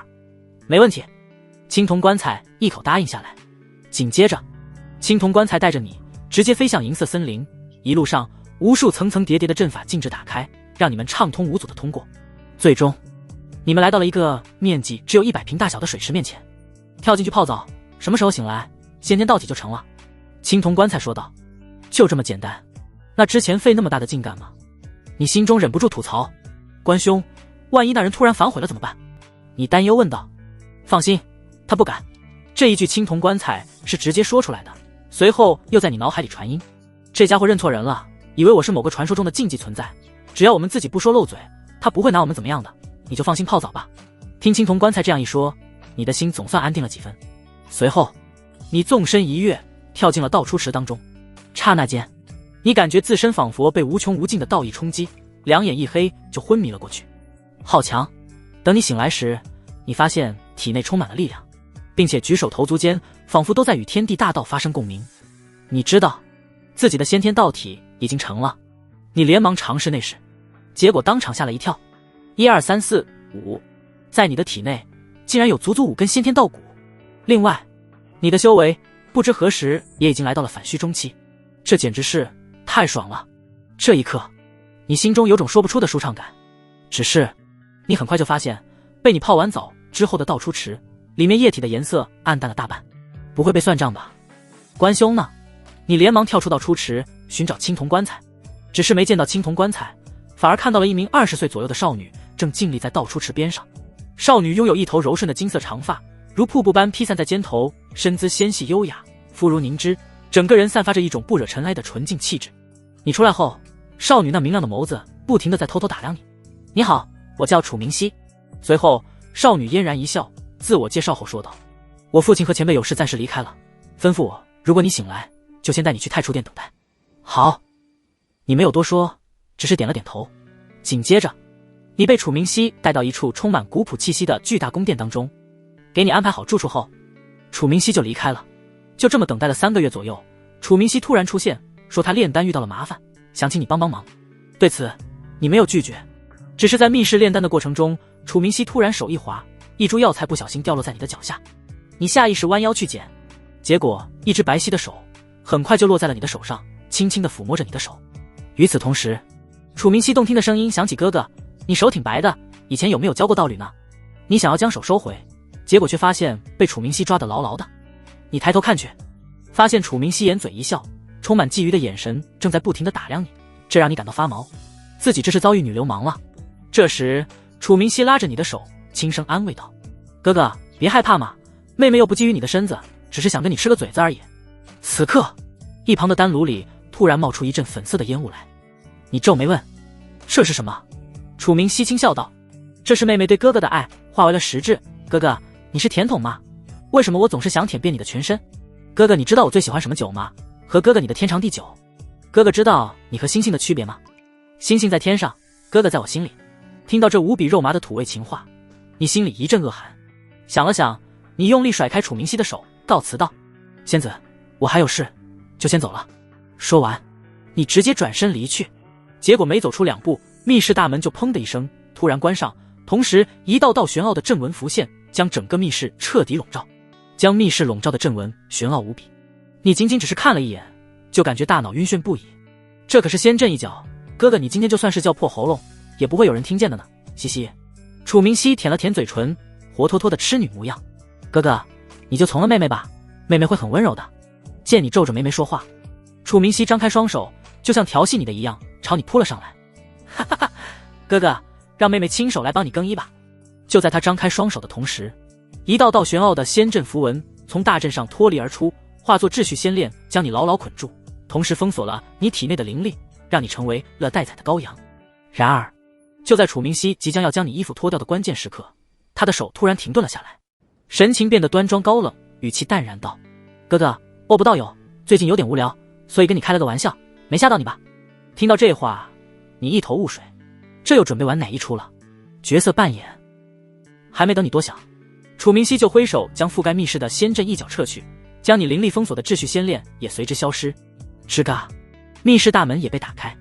与此同时，两道兴奋交谈的声音突然从外面传来：“关兄的本事还真是令吾感到钦佩，日后若有机会，我们还可以再好好合作一番。”好说好说，有你助我一臂之力，这天底下又有什么东西是偷不到的？哦，不是借不到的。哈哈，与关兄合作一次，胜过我千年苦修啊！说话之人就是青铜棺材和太初，两人这一次出门似乎都是满载而归。只是太初在说完之后，很快想到了什么，疑惑问道：“对了，关兄，3000年前我有一株半仙树神秘失踪，但行窃者却没有留下任何蛛丝马迹。你看。”青铜棺材沉默了片刻，轻咳一声道：“我看是这半仙树离家出走了也说不定，毕竟半仙树也是有树权的，世界这么大，他想去看看。好吧，关兄倒也是言之有理。”对此，太初没有太过纠结。很快，两人来到近前。此刻的楚明熙完全没有了刚才痴女的模样，神情高冷，走到太初身前后，嘴角这才勾起一抹浅浅的笑容，轻唤道：“爹爹，你回来了。”“爹回来了，有没有想爹？”太初是一个中年男人，脸上带着一抹威严。见到楚明熙后，太初的脸上也浮现出笑容来。只是，当他余光瞥见不停往外冒着粉色烟雾的丹炉后，嘴角却是不自觉地抽动了一下。接着，他将目光看向你，欠声道：“小友，实在抱歉，小女生性顽劣，没吓到你吧？”“无妨的，前辈，眼前这人带给你的压迫，根本不是玄帝陈玄霄滞留能比的，没事就好。”太初脸上露出一抹笑容，丢给你一面宝镜，一点小礼物，不成敬意，就当是赔礼道歉了。你接过宝镜后，心中掀起了滔天巨浪，只因这宝镜竟然是一件真正的圣器。只有传说中大成真尊的本命法宝才能被称之为圣器，其珍贵程度远超圣药。当初太玄皇朝的镇国法宝就是一件上品圣器，随手就是这么大的手笔，让你心中对这太初的真正身份感到好奇。多谢前辈，不过眼下不是询问的时候。不用客气。面对你的感谢，太初笑呵呵的摆手，看这样子，并没有太将圣器当回事。你小子挺快的啊，才15年就搞定了。这时，青铜棺材上露出一张脸来，诧异的对你说道：“过去15年了。”然而，你在听到青铜棺材的话后，却是神情一怔，你还以为只过去了几天呢。行了，既然你已经恢复，那我们也该回去了。说着，青铜棺材看向太初：“道友，日后我们有机会再合作。”“没问题。”太初说完后想到什么，询问道：“对了，还不知道道友在哪里闭关？”“呵呵，我一向居无定所。”青铜棺材上伸出2只手来，背负在身后，一派高人风范。将来若有机会，我会前来银色森林寻找太初道友的，还望到时候太初道友助我一臂之力。没问题。太初一口应下。片刻之后，青铜棺材带着你离开了这里。而就在你们走后，楚明熙的目光瞬间就变得幽冷无比，向一旁的太初问道：“刚才我暗示数次，你为何迟迟不动手？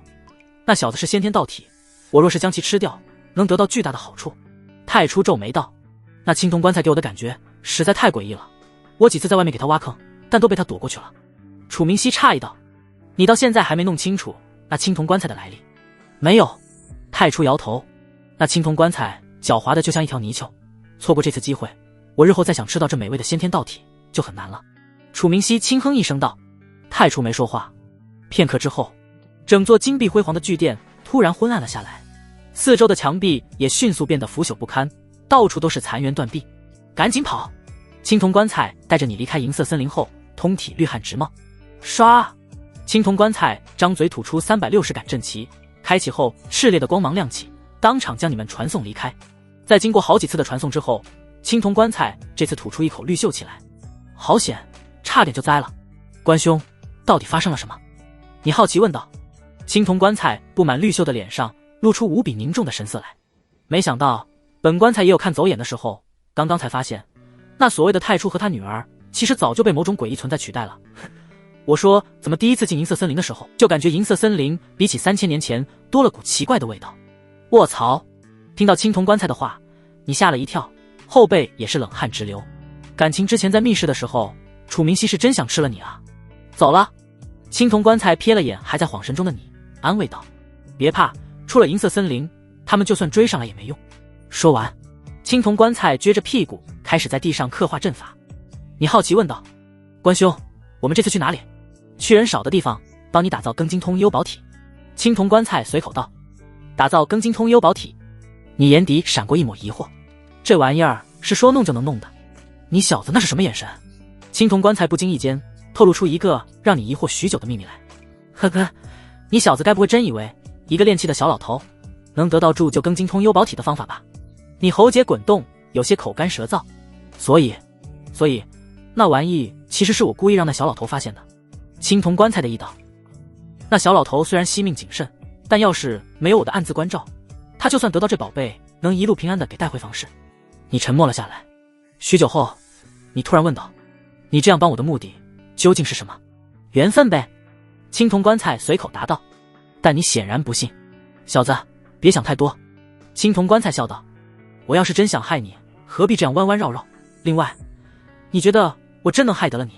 说着，青铜棺材已经布置好了传送阵，拍了拍你的肩膀，用前所未有的凝重语气说道：“记住，我们永远是同行者，而不是对立竞争者。终有一天，我们会肩并肩的站在一起，打出一个朗朗乾坤来。”你细思了一番青铜棺材这些话的含义，却还是一头雾水。想不明白就先别想了，等你哪天实力达到渡劫期，你自然会知道的。青铜棺材叹息一声，启动了传送阵。在接连5次传送之后，你们来到了一片千里无人烟的区域。青铜棺材的嘴巴张开，吐出一个黑色盒子和3株辅药。你将黑色盒子打开，浓郁的金光力即将四周天地照亮。极阳庚金之气。你点了点头，按照羊皮卷上的秘法，开始炼化3株辅药和极阳庚金之气。由于你有过一次经验，且修为远超之前，所以这次基本没有遇到什么困难，就连那99中的天雷也是轻松度过。接下来就是最重要的一步，让你得到大道的认可。倾盆大雨之下，青铜棺材长出4肢，再一次尬舞了起来。一股股玄妙的气息开始在你身上浮现。成了。片刻后，你的庚金通幽宝体彻底成型。随着你睁开眼睛，四周的天地宛如被一片汹涌的金色海洋覆盖，随着一朵金莲缓缓从海面延伸而出，汹涌的海面这才被彻底定住。这就是庚金通幽意象。随着你的实力来到反虚中期，释放出的庚金通幽意象也更恐怖了。走，有很多大成老怪物注意到这里了。此刻，青铜棺材停止了尬舞，看来一眼异象不断的天空后，果断开始布置传送阵。仅仅几息时间不到，传送阵就布置好了。随着一阵光芒亮起，你和青铜棺材离开了这里。由于传送目的地总是发生巨大偏移，接下来的3天，你们在经过了几十次的传送之后，这才抵达青铜棺材要带你去的地方——百花圣地。看着面前残碑上的4个字，你神情有些错愕，怎么又来这里了？没等你多想，一个泛着莹莹微光的玉简突然从百花圣地中飞出。青铜棺材将玉简接住后递给了你，你将玉简贴在眉心。短暂时间后，一股汹涌的信息猛地冲入你脑海之中。天道造化诀。这玉简之中竟然记载了一门名为天道造化诀的功法。你简单过了一遍功法的大致内容后，顿时大吃一惊。这天道造化诀竟然是为先天道体量身打造的。修炼之后，以自身为炉，先天道体为火，可以熔炼世间任何强大的体质，归为己用，壮大自身的底蕴。这简直堪称逆天唯一的缺点，就是这天道造化诀只能熔炼自身已有的体质，不能炼化别人。小子，接下来你不要急着去熔炼一些杂七杂八的体质，先将庚金通幽宝体和其余9大宝体融入自身再说。这时青铜棺材提醒道：“什么意思？让我把10大宝体全都熔炼进去？”你的神情有些错愕。关兄，我哪来那么多的宝体？若是没有青铜棺材的帮助，他连庚金通幽宝体都无法拥有。呵呵，别急，车到山前必有路。青铜棺材笑道：“你先将庚金通幽宝体熔炼了再说。”好吧。你点点头，随后想到什么，问道：“关兄，你之前可是承诺过我，等我唤醒了先天道体，就带我去见江玉离和龙清堂，并且会解答一些我心中的疑惑。”你的话刚落下，一道充满淡雅气质的身影就突然从百花圣地中走出，快速朝着你飞来。夫君，这道身影见到你后，先是娇躯一颤，随后泪眼婆娑地扑向了你。龙清堂，佳人入怀。你闻到龙清堂身上那股熟悉的清香，心中同样激动不已。是一位很漂亮的前辈救了我，他不仅帮我恢复了修为，就连玄水太阴宝体也帮我复原了。龙清堂紧紧地抱着你，哭泣道：几十年未见，你正想与龙清堂好好叙旧一番，恰在此时，两个通体透明、表面刻有大量玄奥金色符文的水晶棺突兀飞出，重重地砸向你，让你不得不停止和龙清堂的交流，调用灵力将这两个水晶棺稳稳接住。这是什么？你疑惑道。呵呵，别问是什么，收着就行了。青铜棺材说道。要不了多久，这玩意儿就能派上用场了。说完，他轻叹一声说道：小子，接下来的10年你就好好修行天道造化诀，10年后的今天你在仙虚外面等我，我现在要先去办点重要事情。青铜棺材说完，直接布下传送阵离开了，看样子十分急切。为什么刚好是10年？青铜棺材离开后，你陷入到沉思当中。10年后的今天，距离你100岁生日刚好只剩几天不到了，而前几次模拟你都是死在了生日的当天。莫非你想到了什么，突然瞳孔微缩？莫非那根本不是针对我而来的攻击，而是覆盖所有人？你皱眉道：要知道，你2次遭受攻击的地点相隔几大皇朝，说是上千万里也不为过，也只有这个可能才能勉强解释得通，否则你是想不出有谁会这么丧心病狂，跨越上千万里追杀你。如果真是这样的话，那就有点可怕了。这样一来，也就意味着你每次模拟都只能活到100岁。当然，眼下这些都只是你的猜测，具体什么情况还要等10年后与青铜棺材见面再问个清楚去了。目前来说，最重要的是将天道造化诀练好。夫君，眼看青铜棺材离去，龙清堂再也按捺不住，将你紧紧地抱住。夫君，我们找个地方隐居吧，10年后再去仙虚。好，对此你没有拒绝，你也想找个安静不被打扰的地方，闭关钻研天道造化诀。1个时辰后，你们来到最近的一个修仙大城，在这里得到了一份标有仙虚方向的地图。你打算找一个离仙虚近的地方隐居，到时候去仙虚也方便一些。3个月后，你们穿越整个5朝，进入到大眼皇朝边缘的一座小城当中。这座小城仅有一名筑基初期修士坐镇，并且距离仙虚只有30万里的路程，再适合不过。于是接下来的时间，你们就隐居在这座小城当中。转眼间5年过去，这天，盘坐在简陋木屋中的你，体内突然响起一道剧烈的嗡鸣声，随后恐怖的气势猛地炸开，将方圆几千里覆盖。只是很快，你就将这股气势收起。夫君，你好厉害啊，这么快就突破反虚后期了。一身粗布麻衣却依旧难眼睛艳容貌气质的龙清堂端着一盘洗干净的葡萄，笑盈盈地走了进来。你吃了一颗葡萄，顺势将龙清堂揽入怀中，笑道：我的天道造化诀也已经全部领悟，如今已经在体内形成了道炉，只差熔炼根精通幽宝梯了。龙清堂漂亮的眸子顿时睁得老大，显然他也是知道天道造化诀的。夫君真棒。最终龙清堂在你的脸上亲了一口，说道：对了夫君，前几日出门的时候，我偶然间在外面捡到一本秘法，上面记载了许多特殊的姿势，再配合一些奇装异服以及特殊丹药，会更容易怀孕，我们要不要试试？说完，龙清堂的眼眸里露出期盼的神色来。这么多年过去，他还是没有放下给你生孩子的执念。好啊，虽然你知道龙清堂怀孕的几率渺茫，但没有打击他的热情，而是一口答应了下来。谢谢夫君。龙清堂的脸上立马浮现出雀跃的神情来，紧接着他将一本用特殊纸张记载的秘法递给你，在秘法的封面上赫然写着6个大字：阴阳交合大法。你翻开第1页的第1句话，就是此乃本宗正宗秘法，任何人不得外传，否则一律当作叛宗处理。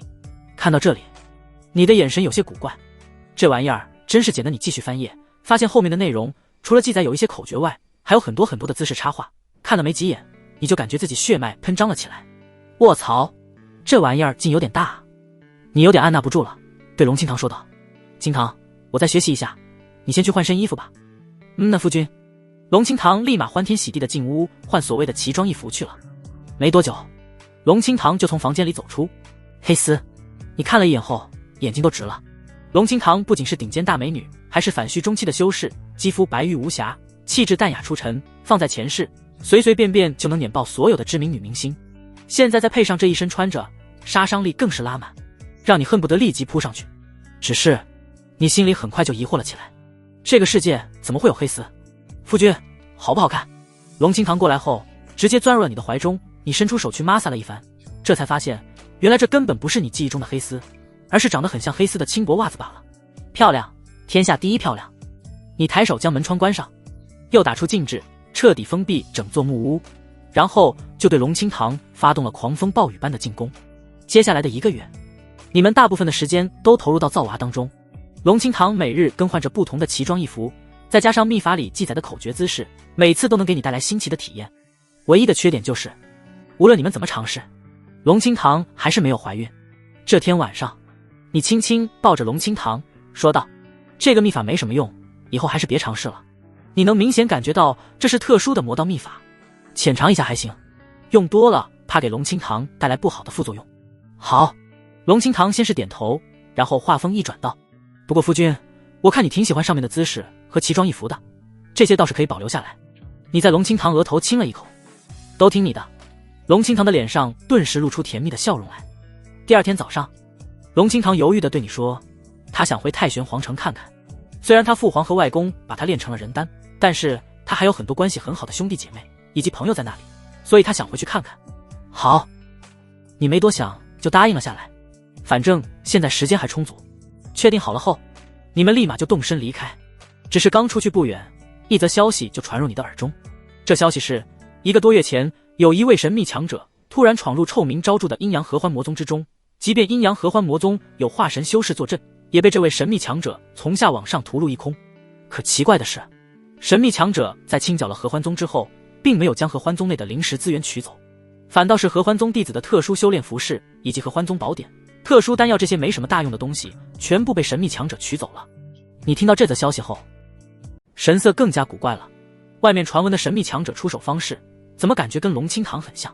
半年后，你们改换容貌，进入到太玄皇城之中打探消息，结果却发现太玄皇城早已经改换门庭，如今的皇族是从太玄圣宗空降而来，至于龙清堂当初的兄弟姐妹，则是受到拖累，全部被处死了。另外，陈家也没能逃脱，跟龙家一样，全族上下被屠戮一空，如今被一个新的家族取代了其4大家族之一的地位。唯独只有独孤老人没有参与那一场造反，如今仍在皇宫当中担任供奉。夫君，这个世界上我只剩你一个亲人了。离开了皇城后，龙清堂抱着你的手臂，神情落寞地说道。你摸着龙清堂的脑袋安慰道：别怕，我会一直都在的。呢。龙清堂乖巧地点了点头，心里明显好受多了。夫君，距离和那位前辈约定的时间只剩4年多了，为了防止变故发生，我们早点回去吧。龙清堂说道。如今他心愿已了，太玄皇朝也没有什么值得他留恋的东西了。好，你点点头。随后，你们2个以极快的速度朝着仙虚的方向而去。半个月后，在经过一处小宗门的上空时，你体内的先天道骨突然产生共鸣，一股牵引力出现，指向了这处宗门后山。最开始的那根先天道骨竟然还在。你的脸上露出疑惑的神情来。带着龙清堂接近宗门后山，你弹指将一道庚金剑气射出，直奔先天道骨的位置而去。谁人如此大胆，竟敢偷袭本尊？轰！恐怖的灵力波动在后山炸开，将你的庚金剑气化解。你的脸上顿时浮现出一抹惊讶之色来。没想到这只有元婴坐镇的小宗门后山竟然藏着一位合体初期的大能修士，而且这合体大能隐隐还给你一种熟悉的感觉。等等，你突然想到什么，脸上逐渐露出一抹笑容，朝着宗门后山大喊道：陈玄霄，你好大的命啊，竟然能逃脱太玄圣宗的追杀。你究竟是谁？一名中年男人从后山飞出，虽然改换了容貌气息，但你还是能凭借其体内的先天道骨认出来，这就是陈玄霄。此刻的陈玄霄又惊又怒，目光警惕地扫过四周，看样子已经做好了随时逃命的准备。没想到昔日风光无限的陈家家主，如今却跟过街老鼠一样。你冷笑一声，容貌逐渐发生变化，恢复了原来的样子。原来是你这逆子，胆子真大，区区反虚也敢回来找我，真当我虎落平阳认犬妻了吗？陈玄霄顿时放下心来，因为你也在太玄圣宗的通缉榜上，他知道你不可能将太玄圣宗的人带来抓他。陈玄霄，废话不多说，当年的仇，今日我们来个了结。你懒得多说，直接悍然出手。如今陈玄霄的境界已经跌落合体初期，你完全不带怕的。好好，让我看看你区区一个反虚，如何敢在我面前叫嚣。陈玄霄哈哈大笑，毫不畏惧地迎了上来。一场大战就此爆发。片刻之后，被全面压制的陈玄霄脸上的笑容消失不见。怎么可能？我堂堂合体，还拥有先天道骨，为何不是你反虚小辈的对手？因为你彻头彻尾就是一个垃圾。你毫不留情的嘲讽。紧接着，你展开庚金通幽意象，浓郁的金光立即从你身上扩散而出，化作一片浩瀚的金色海洋，将周围一切覆盖。陈玄霄想要打穿你的意象，却发现自身如同陷入泥泽一样，难以动弹。砰！随着金莲从金色的海面探出头来，陈玄霄的身躯立即就炸开了。啊！凄厉的惨叫声从陈玄霄口中响起。只是片刻之后，浓郁的灵力从陈玄霄肉身上爆发而出，又强行将肉身拼凑了起来。砰！但是很快就又炸开了。就这样接连几次之后，陈玄霄体内的力量被磨灭的差不多了，你才将庚金通幽意象撤去。刺了！你来到已经无力反抗，躺在地上的陈玄霄面前，直接探出手去，简单粗暴地将陈玄霄体内的先天道骨取出。这先天道骨已经完全被我改造，你就算取回也用不了了。陈玄霄强忍着疼痛怒吼道：我又没说我要用。你冷笑着将手中的先天道骨当场捏碎。这样的先天道骨在我体内还有5根呢。什么？听到你的话，陈玄霄脸上露出无比震惊的神色来。行了，该送你上路了。你挥出一道庚金剑气，要将陈玄霄斩杀。关键时刻，陈玄霄大喊道：别杀我，我可以告诉你一个关于你的天大秘密。天大秘密？你停顿了下来，承诺道：只要你这秘密有足够的价值，我就不杀你。自然。陈玄霄深吸了一口气，说道：陈凡，其实你根本就不是我的儿子。你脑海里冒出3个问号来，随即对着陈玄霄的脸踢了一脚。继续说，你是我在南荒禁地边缘捡到的。陈玄霄擦掉脸上的灰尘脚印，道：我见你身怀先天道骨，这才将你带回陈家，留待将来夺骨。还有吗？你问道。没了。好，那你可以上路了。你抬手挥出一道庚金剑气。陈玄霄瞳孔猛缩，怒吼道：陈凡，你这个没爹没娘的野种，竟敢说话不算话！吃啦！陈玄霄的话还没说完，身躯就被庚金剑气彻底斩爆，形神俱灭，连渣都没剩。夫君也不知道这陈玄霄所说是否为真。龙清堂走了过来，满脸关心地问道。然而你却不怎么在意，是不是真的并不重要，我们走吧。你眼下过得就挺不错的，对所谓的身世并不感兴趣。你们继续朝着仙虚赶去。半年后，你们又回到了最开始隐居的那座修仙小城里，又花费了3年时间，你终于成功将庚金通幽宝体融入到道炉当中。虽然你无法再使用庚金剑气和庚金通幽宝体，但是你的资质上限明显得到了大幅度提升。这对拥有先天道体的你来说几乎是不可思议的，因为这先天道体本身就代表着世间资质的上限，而这天道造化诀却能让你打破这个上限，足以见得天道造化诀的厉害之处。你甚至都不敢去想，倘若你能将10大宝体全部融入道炉当中，届时你的天赋会达到何等恐怖的地步。也不知道这堪称逆天的天道造化诀是不是百花秘境里那位创造的。如果是的话，那位的强大恐怕要远超你想象。你和龙清堂在这里又待了一段时间，眼看差不多了，才赶往仙虚。而就在你们抵达仙虚的一刻，青铜棺材也跟着出现在你们面前。此时的青铜棺材十分狼狈，棺体上到处都是大洞。见到你们后，青铜棺材没有浪费时间，直言道：距离世界毁灭只剩7天了，我们抓紧时间进仙虚吧。世界毁灭，这4个字顿时让你浑身一震。你之前的猜测竟然都成真了，不仅是你心中震动，一旁的龙清堂在听见这话后同样娇躯一震，眼中浮现出紧张的神情来，2只洁白如玉的手也紧紧地抓着你的衣袖。好不容易与你久别重逢，青铜棺材却又说7日后就要世界毁灭了，他如何能不忧心？别怕，你轻轻抓着龙清堂的手掌，安抚了一声，看向青铜棺材。关兄，这到底是怎么回事？为何7日后会世界毁灭？怎么回事？我也母鸡啊！青铜棺材吐槽道。要不是托你的福，我根本不知道世界会毁灭这件事，来得太突然了，我根本难以察觉。小子，你知道这些年我为什么神出鬼没的，时不时失踪吗？哼，就是在探究这件事，只是这么多年过去了，我什么原因都没能找到。一时间，你有些沉默。关兄，那有没有什么办法，在世界毁灭的情况下活下来？你问道。目前看来，基本上是没有。青铜棺材说着，语气突然变得凝重。倘若真的等到那一天到来，还没有解决这件事，就只能尝试。后面的话，青铜棺材没有再说出来。你心想，这种老谜语人要是放在前世，肯定会被人顺着网线过去砍死的。呵呵，你现在修为还低，别总想着打听这打听那的，等你修为上去了，一切自然会知道的。青铜棺材一眼看出你的想法，呵呵笑道。可是关兄，这修为多高算是高啊？多高算是高？青铜棺材想也没想，不入大成真尊境，你连上棋盘当棋子的资格都没有。六，一时间，你都不知道该怎么吐槽才好。要知道，即便是太玄圣宗，也不过拥有10大真尊，而这般强大的存在，在青铜棺材的口中，竟然也只是拥有了充当棋子的资格。关兄，那你是什么修为？你冷不丁问道。我是。青铜棺材说到一半，戛然而止。你小子鬼精鬼精的，还想套我话来了？行了，不跟你废话了，先办正事，进仙虚再说。说完，青铜棺材张嘴吐出36杆阵旗，开始寻找仙虚中被他标记的点。很快，36杆阵旗上爆发出无穷尽的光芒来。可你们还没踏入，这36杆阵旗就突然嗤的一声，当场焚化成灰了。有点小偏差，无碍。青铜棺材再次吐出36杆阵旗，结果最后又被焚化成灰了。不对，是仙虚里面的位置发生了偏移。青铜棺材语气凝重道：仙虚似乎有所变化，待我重新定位。转眼间，1天的时间过去，青铜棺材伸出一只手，抹了把棺材板上的绿汗。这下没问题了。说罢，他张嘴吐出36杆阵旗。这一次阵旗没有焚化成灰，而是顺利地将你们带入仙域的仙殿当中。看着眼前熟悉的场景，以及静立在仙殿另一边的棺材，你的呼吸都有些急促了。江玉离真的还在这里。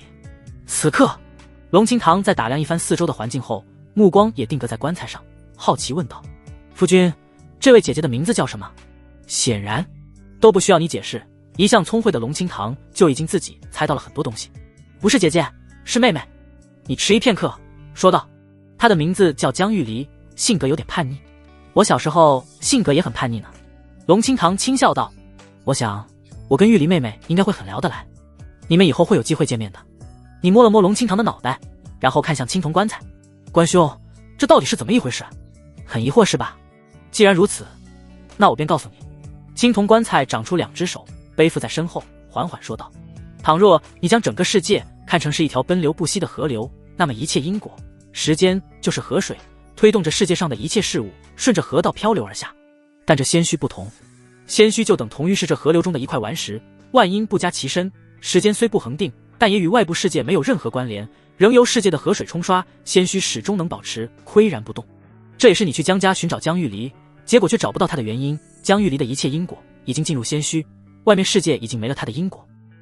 换句话说，江玉离这个人已经彻底从外面世界消失了，无论是你弄出来的虚幻世界还是现实世界，江玉离都不存在了。这里的江玉离成为了唯一的一。青铜棺材所说十分深奥，难以彻底领悟。不过你在仔细思考之后，大致也能理解其中的意思。关兄，这样的话，是不是说如果青堂进了仙虚，外界一切关于他的因果也会消失？可以这样理解。青铜棺材顶部微微弯曲，算是点头承认。这仙虚的来历恐怕不一般吧？你好奇问道。你隐隐觉得这个所谓的仙虚貌似有些超标了。是不一般。青铜棺材说道。这仙虚并非我们世界本身就有的，而是很久很久以前从天外坠落而来。据我所知，在仙虚当中遍地都是仙人残骸。3万年前曾有一名幸运儿进入仙虚而不死，并且从中带回了一滴鲜血。你猜后来怎么着？你还没来得及多想，一旁的龙清堂便娇躯一震，问道：前辈，那名幸运儿是不是就是太玄圣宗的开宗老祖太玄仙人？你竟然连这都知道？青铜棺材有些意外道。没错，进入仙域将一滴血带出的人就是太玄圣宗开宗老祖太玄仙人。他原本只是一个天赋平平的年轻人，但是在喝下这滴血之后，短短3年不到直接就成仙了。外人都认为太玄仙人是一招顿悟，但只有我知道他能成仙全是因为这滴血。听到青铜棺材的话，你和龙清堂的心中皆是掀起了滔天巨浪。一滴血就能让一个天赋平平之人在3年内成仙，这也太过逆天了吧？关兄，这件事你怎么知道的这么清楚？你好奇询问。这个青铜棺材吞吞吐吐了半天，说道：其实我也是听别人说的。眼看你们脸上全是不相信的神色，青铜棺材连忙岔开话题。这仙墟之中，曾经似乎经历过一场极其惨烈的大战。我根据仙墟里遍地的仙人残骸，猜测仙墟很可能是从传说中虚无缥缈的仙域坠落而来。仙域是什么？听到这2个字，你和龙清堂都是一头雾水。仙域不显，你们没听过仙域很正常。我也是在一些古老到可怕的书籍预简中看到过关于仙域的一鳞半爪。青铜棺材继续说道，据说在很久很久以前，仙人的最终归宿都是飞升去仙域，在那里遍地都是仙气，能够供给仙人修炼。另外，仙人的寿命也能得到大幅度增长。当然，也有一些不好的记载，比如说那里遍地都是仙人，还没有高级仙人家里养的狗值钱。叱咤苍元界的仙人去了那里，运气差点的会被直接抓去当矿工，挖一辈子的矿。死！你倒吸一口仙虚的凉气。仙人飞升上去会被抓去当矿工挖矿，这说法也太离谱了吧？放心，这个说法并没有得到证实，而且你们现在想去仙域也去不了。青铜棺材摇头道，反正就我了解到的仙人，就从来没有能飞升的。仙域不显，他们最终要么衰老作化，要么就去往天外，死在探索去往仙域的路上。龙清堂接话道，我在宫内藏书阁里看到过记载，当年太玄仙人就是选择前往了天外，最终一去不返。是这样的，大部分仙人都不会甘心作画，最后都死在了探寻仙域的路上。青铜棺材肯定道。你听完后心中不禁感慨，这个世界的水还真深啊，即便成为了传说中的仙人，最终也难逃一死。关兄，我们接下来做什么？你向青铜棺材问道。距离世界毁灭已经没剩多少时间了，稳妥起见，还是先处理好事情再谈别的。不用做什么，把你的大老婆留在这里就行了。青铜棺材顺带改了对龙清堂的称呼，而龙清堂在听到这话后，漂亮的眸子中却是露出浓浓的不舍来。他紧紧抱着你的手臂，请求道，夫君，只剩6天了，可以让我跟在你的身边吗？你跟在他的身边就真的只剩6天了。青铜棺材笑道，可若是留在这里的话，你们将来就还有无数个6天啊。龙清堂一脸的不解，不是说距离世界毁灭只剩6天了吗？乖，听前辈的，留在这里等我。你轻轻抓住龙清堂的小手，安慰道，要不了多久我会来接你的。龙清堂虽然不明白其中的逻辑，但选择相信你。他踮起脚尖来，在你的脸上亲了一口，期盼道，夫君，你可一定要说话算数，来接我啊。肯定的。你目光坚定道。一旁的青铜棺材表面竖起了大片大片的皱子，你们太肉麻了，等着吧。哪一天你们要是死在我前面，我要把你们分开埋，一个埋北极冰川，一个埋南极大荒。说完，青铜棺材上突然爆发出一阵强烈的绿光，绿光凝聚在一起，化作了一只纯绿色的大手，朝着时间停滞区域中的棺材抓去。吃吃吃，就像烈火烹油一样，绿色大手在这片区域中快速融化。但好在的是，绿色大手最终还是赶在彻底消失前将棺材抓了出来。砰！棺材盖打开，露出了棺材中脸色苍白的江玉离。一时间，你的心也跟着颤动了一下。这就是玉离妹妹吗？好漂亮啊！一旁的龙清堂看到江玉离后，忍不住惊叹道：“把那2副水晶棺材取出。”青铜棺材提醒到，这仙墟里面也并非完全太平，只有那2副水晶棺材方能保他们平安。听到这话，你毫不犹豫地将水晶棺材取出，打开盖子，随后你小心翼翼地把江玉离抱出，一股淡淡的清香立即涌入你的鼻中。这一刻，你的思绪仿佛回到了当初在方氏时，江玉离要将你生米煮成熟饭的场景。或许在那个时候，他就已经意识到不对劲了吧，所以才会一味地想给你留下点什么。强忍住心中的悲伤，你将江玉离放置在水晶棺中，随着砰的一声，棺材盖上，江玉离安静地平躺在其中，宛如一个睡美人。你也去吧。青铜棺材对龙清堂说道。好。龙清堂紧咬嘴唇，恋恋不舍地最后看了你一眼，躺进水晶棺中。随着盖子盖上，龙清堂的双眸也缓缓闭上，仿佛陷入到沉睡当中。此刻，一阵绿光从青铜棺材上涌现，他将龙清堂和江玉离全部送进了时间停滞区域。时间停滞并非完全停滞，时间短点还行，若是太长，江玉离同样会有生命危险。青铜棺材语重心长地提醒道，所以你需要尽快找到仙药才行。没问题。你点点头。世界上已经没有仙人存在，单纯的想要找到仙药十分困难，所以你打算尽快提升自己的修为，成为仙人，再用半生出来的仙药来救小离。只是眼下在提升修为之前，还有一件很重要的事情需要做，那就是利用天道造化诀熔炼10大宝体。若是成功，能让你以更快的速度提升修为。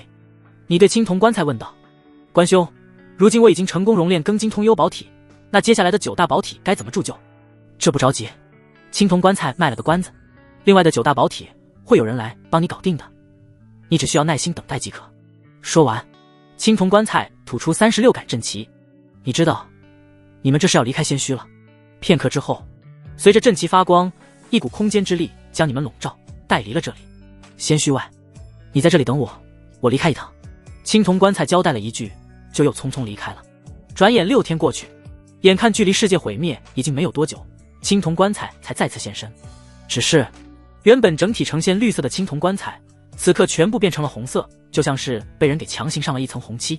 青铜棺材无奈吐槽道：那娘们又霸道又不讲理，说绿色不吉利，就强行把我给整成这样了。哼，我倒是觉得绿色挺吉利的，分明是那娘们自己心里不健康。娘们，你心中一动，莫非指的是百花秘境里的那位存在？这时，青铜棺材突然想到了什么，说道：你小子不是一直好奇我的真实身份吗？今天就告诉你吧。说完，红色的棺材突然滴溜溜地旋转了起来，一圈圈神秘玄奥的符文在棺材上浮现，然后解体，最终红色的棺材消失，一个瘦小的老头出现在你面前。见你目光看来，老头咧开嘴笑了起来，露出一口大黄牙。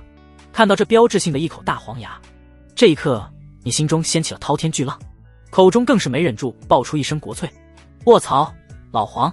看到黄老头的瞬间，你心中震惊无比，怎么也没想到这黄老头竟然藏得这么深。而震惊过后，你的脸都黑了。好你个老黄，竟然骗得我这么惨！老弟，你也别怪老哥一直骗你，老哥也是有苦衷的啊。黄老头说着，伸手指了指天上。你抬头看去，发现刚刚还晴空万里的天空，此刻已经被浓密的黑云覆盖，一道接一道的紫色雷电在黑云中炸响。感受到紫色雷电里蕴含的力量，你无比心惊。倘若这紫色雷电砸在你的身上，你恐怕连一息都撑不过去吧。而这般恐怖的紫色雷电覆盖了头顶上万里的区域，俨然一派末日景象。因为某种原因，我不能随意泄露气息，一旦泄露，立马就会遭到天地的针对。黄老头淡淡解释了一句，随后一股玄妙而又磅礴的气息在他身上涌现。开天！眼看天穹上的紫色雷电就要劈下，黄老头击出一把锈迹斑斑的青铜小剑，朝着天空怒吼一声。刹那间，炽烈的神光从黄老头身上喷发而出。黄老头一把抓住青铜小剑，朝着天空一划，刺了一道仿佛要将整个世界劈开的剑气亮起，猛地划过天穹，蕴含着灭世神雷的黑云在顷刻间被剑气展开。狂风呼啸过后，天空再度恢复了晴空万里的模样。好强！黄老头这一手操作让你吃惊无比。你心想，就算是传说中手持仙气的渡劫天尊，也不过如此吧。老弟，如何？黄老头收起青铜小剑，朝你挤了挤眼睛。确实厉害。对此，你直接竖起了大拇指。呵呵，老弟你好好加油，要不了多久，你也能追上老哥的。黄老头十分满意你的夸奖，随后接着说道：对了，你不是一直想知道我为何要杀自己的孙女黄月吗？趁着还有一些时间，我便说与你听吧。其实我之所以要杀月儿，目的是想尽早结束那最后一场化凡修行。按照正常流程，我会等到我身边被我所牵挂的人全部死去，才能结束化凡。可是你的出现让我有些等不及了。你这特殊无比的虚境，让我隐隐察觉到，这对我来说或许是一个千载难逢的机会。你好奇问道：什么机会？眼下这不就是吗？黄老头笑道：85年时光不过是弹指间的事情，倘若没有你的虚境，即便我知道85年后会世界毁灭，也根本来不及做出应对。这可不是虚境，而是模拟。你甚至都不知道自己是怎么稀里糊涂将黄老头和百花秘境那个拉进模拟中的。你心想，等这次模拟结束，一定要好好查探一番。虽然在模拟当中你近乎是无敌的，就算被杀死也大不了重开一次模拟，不过是损失1天的时间而已，不算什么。可你不喜欢这种超出掌控的事情发生。你想到什么？问道。是不是正因为如此，当初你才会故作糊涂，表面上是对不起黄月这个孙女，实际上你是想找个合适的理由把自己尽快折磨死？当然，老黄得意笑道，否则以老夫的本事，即便只有炼气3层，活个100多岁也是丝毫不成问题的。老黄，你突然问道，你这么厉害，肯定是仙人吧？不是，这次老黄没有上当，斜瞥了你一眼道，老弟，你就别瞎打探我的事了，提升你自己的修为才是王道。其实吧，我就是想问问你，身上有没有仙药什么的？你叹了一口气道：真没有。老黄摇了摇头，随后悄悄给你传音道：百花秘境里的那个娘们有，不过她好像对你有点意见，不太想给你。闻言，你一头雾水，你寻思自己也没得罪过百花秘境里的那位存在啊，怎么她就对你有意见了？思来想去也没有结果，你只好说道：行吧，老黄，我再想想办法。刚说完，天空突然就暗淡了下来，一瞬间，你和黄老头的脸色皆是大变。来了！黄老头张开嘴巴，刚说了这2个字，黑暗就彻底将你们笼罩。这一刻，你再度感受到那种令人窒息的挤压感，哪怕你已经晋升反虚后期，拥有了跨境逆伐合体大能的战力，在这黑暗的挤压之下，也脆弱的跟气泡一样，瞬间破灭。你死了。本次模拟结束，请选择需要继承的物品，已继承85年间全部记忆，已继承反虚后期修为，已继承所有功法法术的修炼进度，已继承下品圣器灵宝镜，已继承秘法天道造化诀，已继承上品灵石2312块，已继承中品灵石43123块，已继承下品灵石772120块。物品全部存入系统空间，可随取随用。长满各色鲜花的小山坡上，陈凡随手抓了一把嫩草放在口中咀嚼，任由淡淡的苦涩味和骚味在嘴里蔓延开来。草！最终他还没来得及赶上春秋，就看到了远处一群正在吃草的老黄牛，连忙将嘴里带着淡淡骚味的嫩草吐干净，又掏出一壶灵酒，接连漱口10来次，这才消停。又不是春风阁的仙女，这玩意儿可不兴让别人随便进出啊。他坐在山坡上思索许久，最终将青铜棺材交给他的青铜令牌以及百花秘境的那块玉牌取出，施展五行遁法钻入地下。以他现在的修为，施展五行遁法随随便便就能钻入几千米深的地底。就这吧。最终他来到地底3000米的位置，将玉牌和青铜令牌埋藏在这里，自己则是离开。来到地面后，他没有丝毫犹豫，直接破空而去。接下来的几个时辰里，陈凡辗转多地，反复变换容貌气息，最终悄悄潜入一个只有金丹坐镇的小宗门，打晕了该宗的一名筑基长老，将其取而代之。不错，这样下次模拟黄老头和百花圣地那个应该就不会出现了吧。长老洞府内，化身该宗长老的陈凡长出了一口气。说实话，虽然黄老头对他帮助颇多，但他打心底还是很忌惮黄老头的。以往的人生经验告诉他，每一份的免费馈赠其实都早已经在暗中标注好了价格。黄老头那样尽心尽力的帮他，不图他点什么，他是一点都不信的。所以就算日后要跟黄老头见面，他也必须要用有足够的实力底气才行。这天晚上，他正在修炼，洞府的大门突然被敲响。孙长老，您在吗？2道怯生生的声音在洞府外响起。什么情况？陈凡思索了片刻，挥手将洞府大门打开。几息过后，2名容貌漂亮、长相十分相近的宗门女弟子走了进来，恭敬地跪倒在他身前。双胞胎。抬头看了一眼2名女弟子的相貌，陈凡眼前一亮。双胞胎常见，但双胞胎仙子可不常见。看着2人在自己注视下颤颤巍巍的样子，陈凡立即将事情原委给猜了个七七八八，随即便感到痛心疾首起来。不过是小宗门的长老，生活便如此腐败，若是换成大宗门的化神长老，那还得了。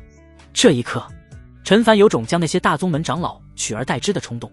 他道心坚定，不怕被腐蚀，让那些漂亮仙子、妩媚妖女统统放马过来，有什么不好的影响，他一人担之。你们走吧。陈凡摆了摆手，示意这对双胞胎仙子离开。只是今晚他没有这方面的心思。然而他的话才说出口，跪在地上的2人便立即露出惊恐的神色来，连忙朝着他磕头。长老，求求您了，不要赶我们走，我们会好好服侍您的。陈凡一愣，怎么回事？跟他想的不太一样。谈吧，既然如此，你们便留下。他一挥手，再度将洞府大门关上，然后说道：一会儿我指点你们修行，你们需要认真听着，知道了吗？谢谢长老，谢谢长老。2女喜极而泣。这天晚上，陈凡狠狠地指点了他们一晚上。第2天一早，随着模拟次数刷新，他毫不犹豫地开启模拟，消耗1次机会，开始模拟修仙。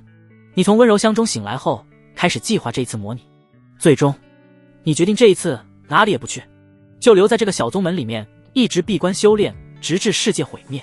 确定好了目标之后，你热情高涨，迫不及待地开始修炼。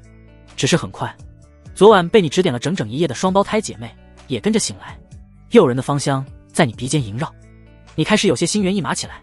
陈凡啊陈凡，你怎么能如此堕落？你静心凝神，摒弃杂念，打算继续修炼。只是你转念一想，以后的时间还长着呢，偶尔放纵一把，貌似也没什么。于是你又停止修炼，转身与刚醒来的姐妹花继续探讨起修行的奥秘。转眼5天过去，你和两姐妹关于修行的探讨终于告一段落，你开始静心修炼起来。只是没修炼多久，被你打晕关押的筑基长老醒来了。你为了一劳永逸，直接将该长老杀死，埋尸地底。反正这是模拟，你也没什么心理负担。修行无岁月，转眼间3年时间过去。这3年里，你一直在闭关修行，修为得到了大幅度的精进，距离反虚大圆满已经不远。另外，那对姐妹花小花小月也正式被你收为弟子，时常侍奉在你左右，有事弟子干，没事星号弟子。由于你出手大方，两姐妹天赋也勉强过得去。这3年，在你不遗余力的喂养下，两姐妹的修为也成功突破到了炼气6层，在这宗门的所有弟子里面，已经算是十分优秀的了。另外，由于你性格随和，两姐妹在你身边也没了最初的那种拘谨，说话也渐渐大胆了起来，偶尔还会跟你开点无伤大雅的玩笑。又是7年过去，由于你坚持不懈的努力，修为水到渠成的突破到了反虚大圆满。接下来你要做的就是正式对合体境发起冲击。两姐妹在这7年里的进步也很大，在你大量资源的灌注下，双双突破到炼气9层。这修为放在这个小宗门的所有弟子里面，已经算是名列前茅的存在。哪怕是你表面上的修为，也不过才筑基中期。继续这样下去，要不了多久，这双胞胎姐妹就能跟你平起平坐了。这些年来，双胞胎姐妹由于修为越来越高，再加上你的一贯好脾气，她们对你的态度也逐渐发生变化。在她们看来，你对她们的帮助似乎都成了应该的，因此她们的性格也越来越骄纵。只是你一直忙着冲击反虚大圆满，根本没有时间来管这些屁事。这天，两姐妹利用你送出的筑基丹，成功突破筑基初期后，立马就来找你，向你索要这些年的青春损失费，直接给你干无语了。养一条狗10年，狗都知道报恩了，结果你养了这两姐妹10年，她们不但不感恩，反而觉得一直是你在占便宜。殊不知，这10年里，你一心修炼，其实根本没碰两姐妹多少次，而你给的那些修行资源，若是放在外面，这两姐妹就算是在春风阁这种地方卖艺100年，也根本赚不到。最终，在两姐妹提出要分你一半修为作为青春损失费的时候，你实在忍不住了，直接抬手送这两姐妹上了黄泉路。第2天一早，你的洞府内换了一对新的双胞胎姐妹，不仅比原来的漂亮，还比原来的听话懂事。正所谓女人不可能永远18岁，但永远都有18岁的女人，这一点你深有体会。光阴似箭，转眼间又是20年过去。这天，在你的努力冲击下，终于成功突破到了合体初期，寿命也来到了惊人的6000年。倘若世界不会毁灭，你就算没有模拟器，也能靠着这6000年寿命好好的潇洒一波了。当然，你眼下肯定不会甘心止步于此，你打算在剩下的55年里，尽可能将修为推至合体巅峰，然后向大成真尊境发起冲击。接下来的40年里，你心无旁骛的闭关，寸步不离洞府，终于成功的将修为推至合体大圆满。不错，这天晚上你心情颇好，为了庆祝修为的提升，决定关心一番姐妹花的修行。我靠，这2颗老葱从哪冒出来的？然而当你看到这对姐妹花时，却是大吃一惊。岁月不饶人，当初娇艳欲滴的姐妹花，如今早已经成为中年妇人，青春不在，眼角布满皱纹，就连头上也已经夹杂了几根银丝。见过长老，2名妇人明白了你的意思，上来为你宽衣解带。然而你心里却早已经欲望全无。这些年辛苦你们了，去找个人嫁了吧，10年后带着孩子来找我。你吩咐道。谢谢长老。2人立即掩面哭泣了起来。片刻后，你将洞府关闭，继续修行起来。光阴似箭，转眼间又是10年过去。洞府内，随着一枚玄之又玄的印记落入体内，你的实力再度得到大幅度增加，举手投足间都隐隐牵动着一丝大道之力。经过这10年的努力，你成功突破到半尊境界，并且得到了大道授予的半尊印记。如今的你，实力与合体大圆满时已经有了本质的区别。你感觉自己现在抬手间就能随意灭杀合体大圆满的修士，如此一来便可以尝试突破大成真尊境了。你喃喃道。想到还剩5年时间，你闭上眼睛继续修炼。仅才2天时间过去，你体内的灵力就沸腾了起来，隐隐有突破的征兆。然而，关键时刻，这股突破的征兆却被你强行压了下来，因为在那一瞬间，你隐隐有种玄妙预感，倘若自己就这样破入大成尊者境，一身道行将永远都无法圆满。这到底是为什么？你思索许久之后，心中隐隐有所猜测。或许，你至少要将10大宝体全部熔炼，然后突破大成境，才能得到圆满。想到这里，你心中忍不住叹气一声。光是一个庚金通幽宝体就这般麻烦，想要凑齐10个，简直是比登天还难。想办法试试吧。你说道。虽然黄老头那边疑似已经帮你铺好了路，但你对黄老头心存戒心，并不打算借用他的力量。长老，您还在吗？你刚从蒲团上站起身来，洞府外就响起2道小心翼翼的声音。你挥手将门打开，发现外面站着的是2对中年夫妇以及2个小孩，一男一女，皆是8、9岁的样子。你们留在这里，等下会有人来找你们的。你一抬手，带着2个小孩来到宗主殿。孙长老，你这是？见你突兀出现，宗主大吃一惊，帮我好好照顾一下这2个小孩。你恢复真实容貌，并且稍稍流露出一丝气息。化神前辈。宗主吓得当场跪地在地，连看都不敢看你。你简单指点了一下宗主修行路上的迷津，又留下一袋灵石资源后，就直接离开了宗门。只剩最后5年时间了，既然不打算突破大成，那你干脆就去验证一些事情。3个月后，你接连跨越几大皇朝，来到了百花圣地遗址。一番摸索后，你进入到百花秘境当中，符号看象限，再次来到当初的大门外，你轻易对出正确答案，大门立即对你敞开。你迈步走了进去。百花秘境相当大，里面自成天地，有烈日，有大地，就连山川河流也是应有尽有。在中心地带，更是有一片一眼望不到边的草地，上面开满了各种各样的花朵。这百花秘境的主人貌似很喜欢花啊。你在秘境中寻找了好几圈，没有任何收获，也没有特殊的力量出现将你请出去，这让你感到疑惑。不应该啊，就算没能以被你邀请的方式进来，百花秘境的主人也应该在这里的才对。难道说这个时间点对方刚好离开了这里？你又寻找了几圈后，这才离开百花秘境。下一站，你直接来到银色森林。你想要试探一下银色森林的太初和楚明熙还认不认识你。太初，还记得我这个老朋友吗？你来到银色森林外，朝着银色森林深处大喊：你是谁？怎会如此年轻？难道是活出了第2世？一道充满疑惑的声音从银色森林中传来。不认识我了。听到太初的话，你心中安定了许多。看来黄老头和百花秘境里的那个存在确实只是一个意外。我观他身上的气息更像是一个拥有先天道体的年轻人，而非老东西转世。就在你准备离开的时候，楚明熙冰冷的声音响起：抓过来，此子对我有大用。被识破了。这一刻，你想也没想，转身就逃。只是很快，你就发现自己已经无法动弹了，并且在不受控制的朝着银色森林深处飞去。整个过程中，你甚至都没发现对方是怎么出手的。这也太离谱了吧！好歹你现在是半尊强者，距离大成也仅差1步之遥，哪怕是渡劫天尊降世，也不应该如此轻松的将你拿捏才对。可是眼下，你在太初面前却连丝毫的反抗力气都没有。片刻之后，你被带入到一座荒凉古老的大殿当中，与当初金碧辉煌的样子截然不同。太初和楚明熙也是一改之前的满面笑容，皆是眼神冰冷的打量着你，就好像在打量一只猎物一样，看起来很好吃的样子。蓦地，楚明熙的樱桃小嘴张开，越来越大，露出2排尖锐沾血的牙齿，一口将你吞下。你双眼一黑，意识也很快模糊起来。你死了。本次模拟结束，请选择需要继承的物品，已继承85年间全部记忆，已继承半尊境修为，已继承所有功法法术的修炼进度。昏暗的洞府里，陈凡摇头道：任重而道远啊。虽然他距离大成真尊境只差1步之遥，但想要圆满，就必须赶在突破大成真尊境之前，将10大宝体全部熔炼。可这10大宝体不好弄啊。此刻，床榻上的双胞胎姐妹也缓缓醒来。陈凡摆摆手道：你们都出去吧，以后不用来这里了。长老，2姐妹吓了一跳，连忙下床跪倒在陈凡面前恳求道：长老，我们哪里做的不好，以后一定会改的，求您不要赶我们出去。让你们滚，你们听不见。然而陈凡并没有跟他们客气，直接打开洞府大门，一巴掌将他们拍飞了出去。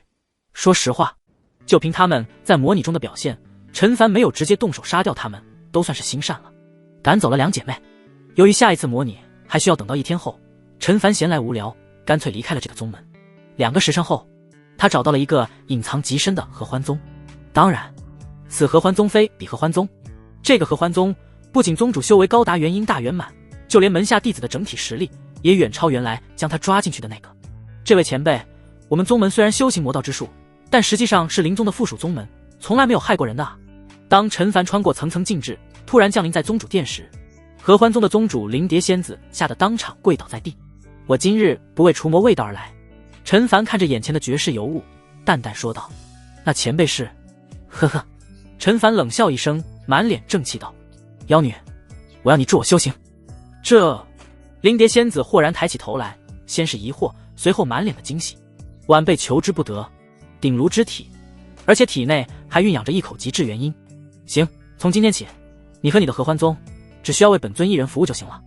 完事之后，陈凡拉起裤子，淡淡说道：本尊。灵蝶仙子在听到这2个字后，娇躯一颤，满脸的震惊之色。莫非您是？没错，陈凡轻声说道。这天底下除了太玄圣宗，还没有本尊需要忌惮的存在。装完逼后，他也不管灵蝶仙子如何的震惊，直接就离开。2个时辰后，他再次回到原先的小宗门洞府内。这时候模拟次数也刚好刷新了。开始模拟。陈凡毫不犹豫地在心中默念道：这一次模拟，他要彻底将10大宝体熔炼，破入大成尊者境。消耗一次机会，开始模拟修仙。在明确了目标是熔炼10大宝体后，你知道继续留在这里闭关也是做无用功，于是你悄悄离开了洞府，朝着太玄皇城而去。光靠自己的力量去收集10大宝体的相关信息，费力不讨好，所以你想借助太玄皇室的力量。进入太玄皇城后，你找了个机会，悄悄展露了一番修为。果然，没过多久，玄帝就主动派人找上了你，对你进行拉拢。经过一番拉扯后，你同意了玄帝的请求，成为了皇室的记名客卿。当然，说是记名客卿，但你实际上拥有的权限比任何一位皇室客卿都大，而且你还不受玄帝调用，想来就来，想走就走，这完全符合你的心意。倘若不是这样的话，如果你想要靠着自己硬闯皇宫得到需要的东西，估计10条命都不够用。玄帝虽然也是半尊境，从表面实力来看，你有把握直接将其碾压，但实际上从上次的模拟的过程来看，玄帝的手里是拥有一件残缺仙器的。一旦玄帝动用残缺仙器，就算是真正的大成真尊在此，也不会是玄帝的对手。唯有太玄圣宗的那位渡劫天尊出手，或者动用仙器，才能轻松将玄帝镇压。成为皇室客卿后，你哪也没去，整日就泡在皇室的藏书阁里，寻找关于10大宝体的信息。独孤老人也在这里，只是他对你不感兴趣，整日就坐在藏书阁的一角睡觉，连看都没看你一眼。而你在努力的翻阅下，还真在一本泛黄的古籍上找到了一些关于10大宝体的重要信息。重要信息是在31万年前，世上是根本没有10大宝体这种东西的。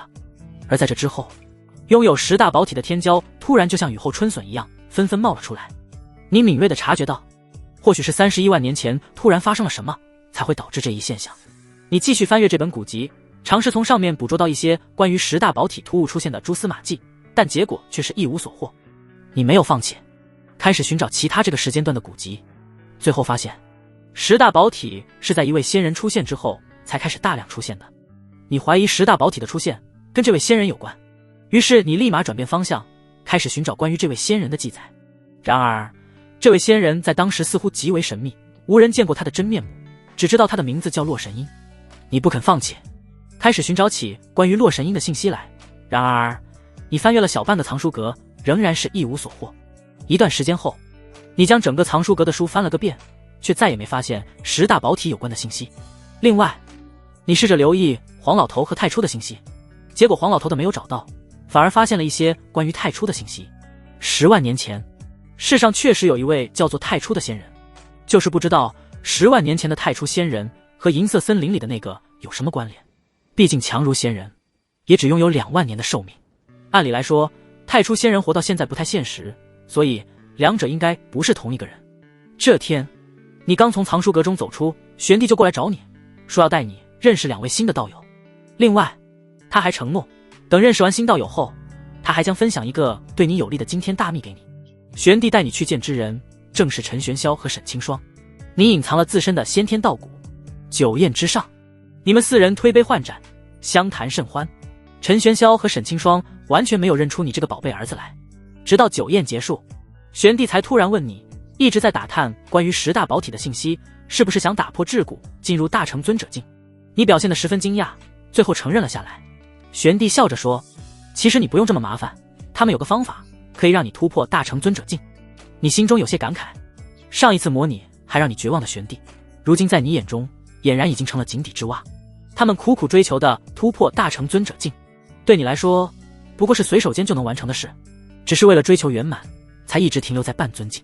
另外，倘若不是玄帝手握残缺仙气，你一人就可以将他们3人全部轻松镇压。你心里不当回事，但表面却是显露得十分震惊激动，呼吸急促地询问玄帝究竟是什么法子可以让你突破大成尊者境。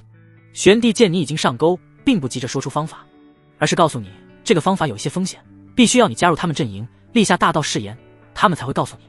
大道誓言是不可能立的，一旦立了，就真的彻底绑在玄帝的贼船上了。你思索许久，对玄帝说再考虑考虑。玄帝并没有急着逼你同意，反而为了展现诚意，还告诉你一份神物的下落。这份神物就是天青琉璃宝器，就在太玄圣宗之中。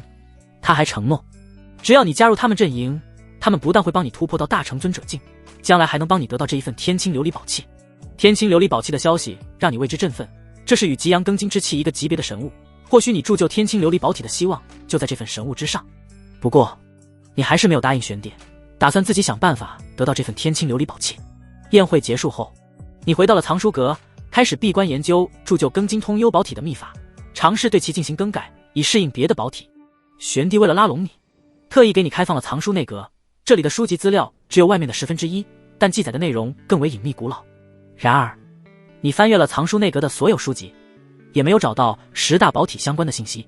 当然也不是全无收获，你看到了一本关于百花圣地的古籍。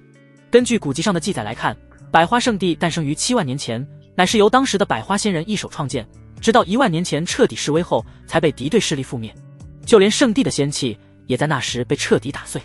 这让你有些疑惑，百花秘境中的那位看起来十分强大，至少也是渡劫天尊才对，这种情况下他为何会放任百花圣地被灭？还是说他曾是百花圣地的弟子，在百花圣地被灭后才一步步成长到今天的？关于这点你没有多想，而是继续研究秘法。在接下来的时间里，玄帝为了拉拢你，基本上是你要什么就给什么，甚至将皇室的一位公主送来侍奉在你身边。这位公主曾是龙清堂的姐姐，与龙清堂有几分相像，也是一位大美人，但你对其没有丝毫兴趣，哪怕玄帝多次暗示可以任你玩弄，你也不曾碰过一下。而除了玄帝多次拉拢你外，陈玄霄也时不时拉着你喝酒畅聊，你们的关系也越来越好。最后陈玄霄竟然主动拉着你拜把子，要认你当大哥，无论你怎么拒绝都没用，就这么稀里糊涂的成为了陈玄霄的大哥。沈清霜也顺带成为了你的弟妹，这让你不禁感叹，这个世界就是一个偌大的草台班子。这天你正在藏书阁中研究秘法，脑海里突然响起独孤老人的声音，你若是选择与玄帝为伍，无异于与虎谋皮。你惊讶地问，为何如此？独孤老人直言道，这玄帝心怀不轨，暗地里勾结大炎皇朝，欲颠覆太玄圣宗，你与他为伍，岂不是死路一条？另外，你真当玄帝是真心为了你好？不，其实他只是想利用你罢了，一旦出了事，你是第一个死的。独孤老人的一番话让你无比惊讶，你没想到这个整日在藏书阁睡觉不问世事的独孤老人竟然知道这么多东西，看来对方的身份也并不简单。你表面上十分愤怒，骂道，这个玄帝我真心将他当作朋友，没想到他却想坑害我，当真是狼心狗肺之辈。呵呵，小家伙，在老夫面前就不必装了。听见你的话，独孤老人十分鄙夷地看了你一眼，老夫历经世事沧桑，又岂能看不出你小子对玄帝几人抱有杀心？倘若有机会，你恐怕会第一时间弄死他们几个吧。这一下你是真的有些震惊了，你对玄帝和陈玄霄3人的杀意埋藏在心底深处，未曾露出半分，连玄帝他们都看不出，却被这独孤老人发现了。另外，独孤老人在明知道你是半尊强者的情况下，还管你叫小家伙。你意识到独孤老人的真实身份恐怕不一般。见过前辈，既然前辈看出来了，那我也不装了，我与玄帝陈玄霄之间确实有些恩怨。你对独孤老人行了一礼，敢问前辈名讳？老夫的名讳。独孤老人指着太玄圣宗的方向淡淡笑道，当今太玄圣宗的宗主正是老夫的三弟子。听见这话，你大吃一惊。要知道，当今太玄圣宗的宗主可是真正的大成真尊，而他的师尊也正是太玄圣宗内那位神龙剑手不见尾的渡劫天尊。你怎么也没想到，这整日在藏书阁睡觉的失忆老头，竟然就是整个太玄皇朝最神秘最强大的存在。难怪在上一次模拟中，独孤老人不仅能在玄帝等人造反的事情中置身事外，还能在事后继续担任皇宫供奉，竟然是前辈降临。你再次向独孤老人行了一礼，并且做好了随时逃命的准备。不必紧张，独孤老人说出了自己的打算。老夫见你天资横溢，不愿见你误入歧途，才提醒你的。小子，你有没有想法拜老夫为师？独孤老人的话出乎你的意料，他不但没有对你出手，反而想将你收为弟子。只可惜你完全没有这方面的打算。思索片刻后，你委婉地拒绝了独孤老人，而独孤老人也不生气，只是说缘分未到。接着他还给了你一块刻有太玄二字的特殊令牌，只要手持这块令牌，在太玄皇朝内的任何地方突破大成都不会受到仙气的攻击，这让你感到意外。收下令牌后，你想到上一次模拟时太玄圣宗被打了个措手不及，想必是不知道玄帝拥有残缺仙气的事情，因此你打算用这个消息尝试跟独孤老人换取天青琉璃宝器，反正就算不成功你也不会亏。然而让你更为意外的事情发生了，独孤老人甚至连消息都没听，就从身上取出天青琉璃宝器给你，并且说道：消息什么的老夫并不在乎，你这样的绝世天骄，老夫愿意花费一些代价来结善缘。说完，独孤老人又笑道：将来你若是有成仙的机会，可别忘了提携老夫一二。一定。你接过装有天青琉璃宝器的盒子后，毫不犹豫地同意了下来。不得不说，独孤老人格局大的有点超乎你想象，眼光也是非常不一般。另外，虽然已经得到了天青琉璃宝器，但你还是将玄帝拥有残缺仙气的消息告诉了独孤老人。原本不怎么在意的独孤老人听完后，神情立即变得凝重起来。看样子，上一次模拟中，独孤老人确实不知道残缺仙气的存在。说完这个消息后，你直接跟独孤老人告辞离去。既然已经得到了天青琉璃宝器，那也就没有留在皇城的必要了。几分钟不到的时间，你就穿过层层大阵，神不知鬼不觉地离开了皇城。以你现在的修为，玄帝除非是动用残缺仙气，否则根本发现不了你。你离开皇城后，直接朝着太玄皇朝的西南方向而去。路过剑宗时，你的心中下意识浮现出一股玉气，当即动用已经被你修炼的炉火纯青的草字剑诀，凝聚出一道剑气，照亮天地，猛地朝着剑宗斩下。轰的一声，整个剑宗从炼气弟子到合体老祖，直接被剑气给蒸发了。原本的剑宗消失不见，只在原地留下一道宽几十公里、长几百公里的巨大沟壑。做完这一切后，你也不管明日的剑宗乃至太玄皇朝会如何震动，继续飞往自己的目的地。最终，你在收集到3株辅药后，来到太玄皇朝偏僻一角的山林中，在这里搭建了一个简易茅屋，继续更改秘法。30年过去，你更改成功。又过去20年，你彻底完善了秘法。这天，你取出天青琉璃宝器和3株辅药，开始铸就天青琉璃宝体。吸收天青琉璃宝器和3株辅药的过程十分顺利，只是到渡劫这一步时，天空出现的雷电却是一道仿佛要撕碎天地一切的恐怖青色雷电。当雷电落在你身上时，你甚至都没来得及反应，就彻底被劈成了飞灰。你死了。本次模拟结束，请选择需要继承的物品，已继承85年间全部记忆，已继承所有功法法术的修炼进度，已继承太玄圣宗令牌1块。洞府内，陈凡满脸懵圈，他想过无数种失败的可能，唯独没想到那99道雷电，他竟然连第1道都没能渡过去。看样子还是秘法的更改出了问题，下一次模拟还是得继续研究改良秘法才行。转眼1天时间过去，眼看着模拟次数刷新，陈凡毫不犹豫道：开始模拟。消耗1次机会，开始模拟修仙。你离开了洞府，直奔皇城而去，最后悄悄混入到藏书阁当中。有了上一次的经验，你直接取出了独孤老人给你的太玄圣宗令牌，然后说出自己要用重要消息换天青琉璃宝器的来意。看着你手里的令牌，独孤老人满脸疑惑，因为这个令牌他一共只制作了2块，1块在当今太玄圣宗的宗主手里，1块在他的储物袋里。不过虽然疑惑，但确认了令牌的真伪，以及在你说出玄帝拥有残缺仙气的消息后，他还是将天青琉璃宝器交给了你。你带着天青琉璃宝器朝着西南方向而去，路过剑宗上空时，又一次抬手把剑宗给扬了。最后，你寻得3株辅药，在一处偏僻山林中潜心研究秘法。59年过去，你自认为秘法已经完美无缺，便开始铸就天青琉璃宝体。这一次，熔炼天青琉璃宝器和3株辅药依旧顺利，只是上次的青色雷电，这次变成了的血红色，血雷汇聚，浩浩荡荡，仿佛要将整个世界劈开，这让你一阵头皮发麻。哪位道友在渡成仙劫？雷电落下，将你彻底粉碎前的一刻，你隐约听到独孤老人的声音从远方传来：你死了。本次模拟结束，请选择需要继承的物品，已继承85年间全部记忆，已继承所有功法法术的修炼进度。继续。洞府里，陈凡在等待了1天后再次开启模拟，只是这一次仍然失败了。就这样，一连8次模拟之后，他终于成功完善了秘法，99道雷电全部度过。但是无论模拟中的他怎么努力，始终都得不到天道认可，而天道不认可，也就意味着他无法铸就天青琉璃宝体。我就不信了。陈凡一咬牙，继续模拟。他接下来的目标就是得到天道认可，但是一连7次模拟之后，他别说得到天道认可了，就连感应天道都做不到。难道只能按照黄老头所说的来？陈凡十分的犹豫。接下来的2天，他又模拟了2次，还是没有任何成果，心中总算做出了决定。他离开洞府，回到原来的山坡上，将青铜令牌和百花圣地的玉牌取回，然后再一次开启了模拟，消耗1次机会，开始模拟修仙。你觉得光是等待太浪费时间，就又去太玄皇城用消息换来了天青琉璃宝器，继续研究铸就天青琉璃宝体的方法。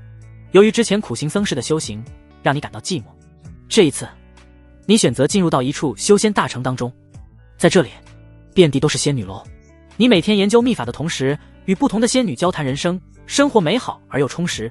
就这样，转眼间65年过去，这一年你80岁，距离世界毁灭也只剩20年，而黄老头口中之人却迟迟没有出现。又是10年过去，就在你以为黄老头口中之人不会再来找你的时候，这一天，正在屋内研究秘法的你，突然发现整座城池变得无比安静。你走出屋子后，惊骇地发现，这座城池的时间此刻仿佛被定格了一般，一切人与物全都停在原地一动不动。你感受到异样，抬头看去，发现正有一名穿着白裙的绝美女子正踏空而来。女子每一步落下，都有无数朵洁白的莲花在其脚下绽放，而每一朵莲花都仿佛由无数星点组成，璀璨而又绚烂，恍若星河坠落凡尘。一时间，你看呆了，莫非这位就是百花秘境当中的存在？直到白裙女子来到近前，你这才反应过来，恭敬行礼：晚辈见过前辈，还未请教前辈名讳。白裙女子淡淡开口，声音清脆动听：洛神音。嗡！你的脑子瞬间炸开了，难以置信地看向眼前的近乎完美的漂亮女人。听到洛神音3个字的一刻，你的心中掀起了惊涛骇浪。洛神音不是31万年前的仙人吗？怎么会还在世上？难道他活了整整31万年？这个猜测让你心里震颤不已。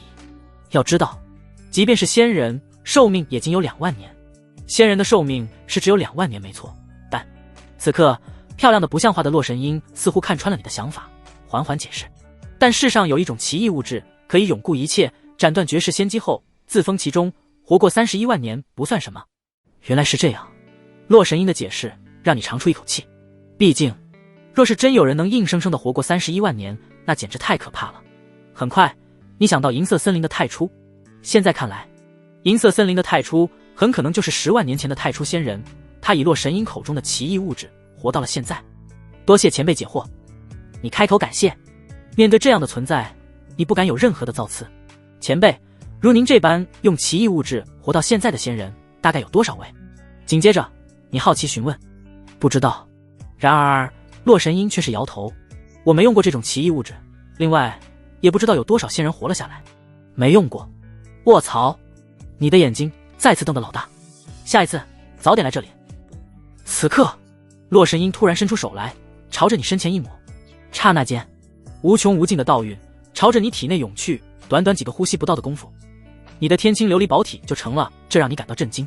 当初黄老头帮你得到天道认可时，可是跳了老久的尬舞，结果洛神音随随便便就这么一抹成功了。嗡！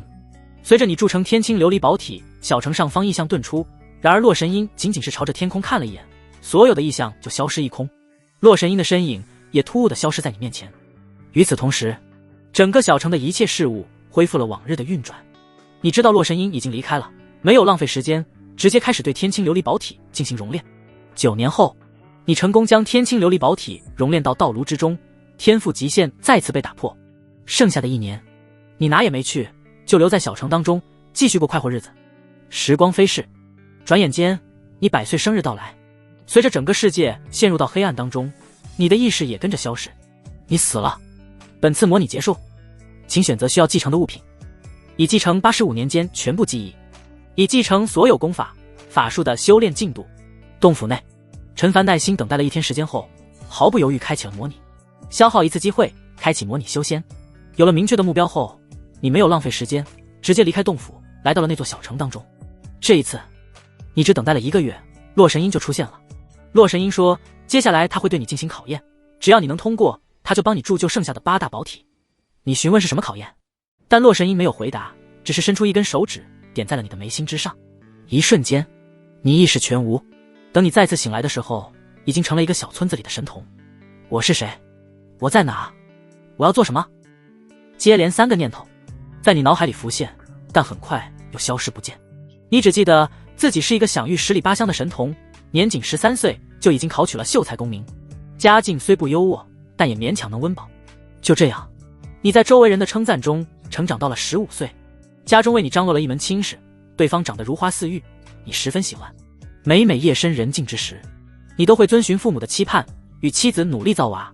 未来的一切看起来充满了希望，只是好景不长，接下来的10年，无论你如何努力，都没能进一步考取功名。你的年龄也来到了25岁，身上的神童光环渐渐褪去，周围人看你的目光也发生了不小的变化，这让你内心有些难以接受。另外，整整10年过去，无论什么法子都用了，你的妻子都无法怀孕。外面隐隐有传言说，肯定是你以前作为神童时太过目中无人，所以惹怒了神仙，遭了天谴。对此，你有些担忧，反倒是你的父母妻子十分看得开，认为以你的天分，考上功名不过是迟早的事，到时候在那几房小妾为老张家延续香火就行。于是，在接下来的时间里，你更加勤奋努力的学习，无论酷暑寒冬、白日黑夜，你大部分的时间都沉浸在圣贤书中。同时，在你努力的耕耘下，第2年你的妻子就怀孕了，并且在你27岁时为你生下一个女儿。虽然没有把没能延续老张家的香火，但在你看来，这无疑是一个好的兆头，说明你和妻子在这方面都没有问题。所以接下来的时间，你努力学习的同时，也十分努力的耕耘。只可惜，老天似乎跟你开了个玩笑，往后的8年时间里，你屡试不中。另外，无论你怎么努力耕耘，妻子再也没有了怀孕的迹象。此时，你的年龄已经来到35岁，神童光环早已消失不见，再这样下去，要不了多久，你就要成为人人看不起的老秀才了。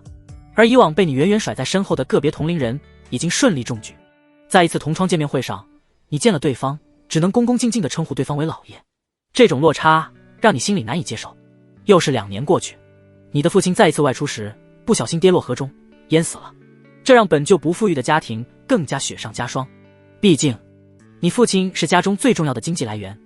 为了缓解家中的经济压力，你母亲和妻子劝你去找个私塾先生的活做。可是你心里的骄傲让你放不下脸面，这件事最终只能不了了之。接下来的日子愈发困苦，你们一家人经常吃了上顿没下顿。期间，你母亲和妻子多次劝你找点活干，但都被你以要考取功名、没时间的理由搪塞过去。终于有一天，你的妻子难以忍受饥饿，带着年仅13岁的女儿离家出走了。妻子带着女儿离家出走后，没多久，母亲也一病不起。看到卧在病床上痛哭的母亲，你心中万分内疚，有心想要找份活计做，但又放不下内心的骄傲。又是2年过去，你的母亲病死在了床榻上。这一晚，你哭得很伤心。你心想，要是再来一次，你绝对不会这么执着地考取功名了。只可惜，现在的你已经没有退路可言。转眼间又是3年过去，这一年你45岁，即将年过半百，却仍然一事无成。日日夜夜的折磨之下，曾经神童脸上的意气风发已经消失不见，只剩下一副饱受摧残的身躯。这年冬天的某日早上，忍受了一夜饥寒交迫的你，在心中发出大宏愿，倘若将来你能当上官，一定要让所有的穷苦老百姓全都住上大房子，吃得饱，穿得暖。发出大宏愿后的3年里，你接连落榜。然而，就在你无比绝望，自觉人生无望之时，你却突然中举了。我中了那一刻，你喜极而泣，险些疯了过去。接下来的日子，你的生活发生了天翻地覆的改变，你成了举人老爷，上任县令，执掌一方，堪称一步登天。无数人提着礼物巴结你，送你美女财物，你夜夜笙歌，好不自在。至于当年发出的大宏愿，则是早就忘记的差不多了。这一年，县里闹匪患，县内的沈首富找到你，请求出兵剿匪，但是被你拒绝了。原因是衙门里的钱大多已经进了你的腰包，根本没钱剿匪了。沈首富似乎早就猜到了这点，说不用你掏一分钱，让县里的乡绅地主带头捐钱就行了。对此，你持怀疑态度。那些乡绅地主一个比一个精，他们的钱可没这么容易掏出来。得知你的顾虑后，沈首富哈哈大笑，朝你比了个手势，说让乡绅地主们带个头捐钱就行了。剿匪结束后，他们的钱如数奉还。至于那些贱民的钱，沈首富和你28分成。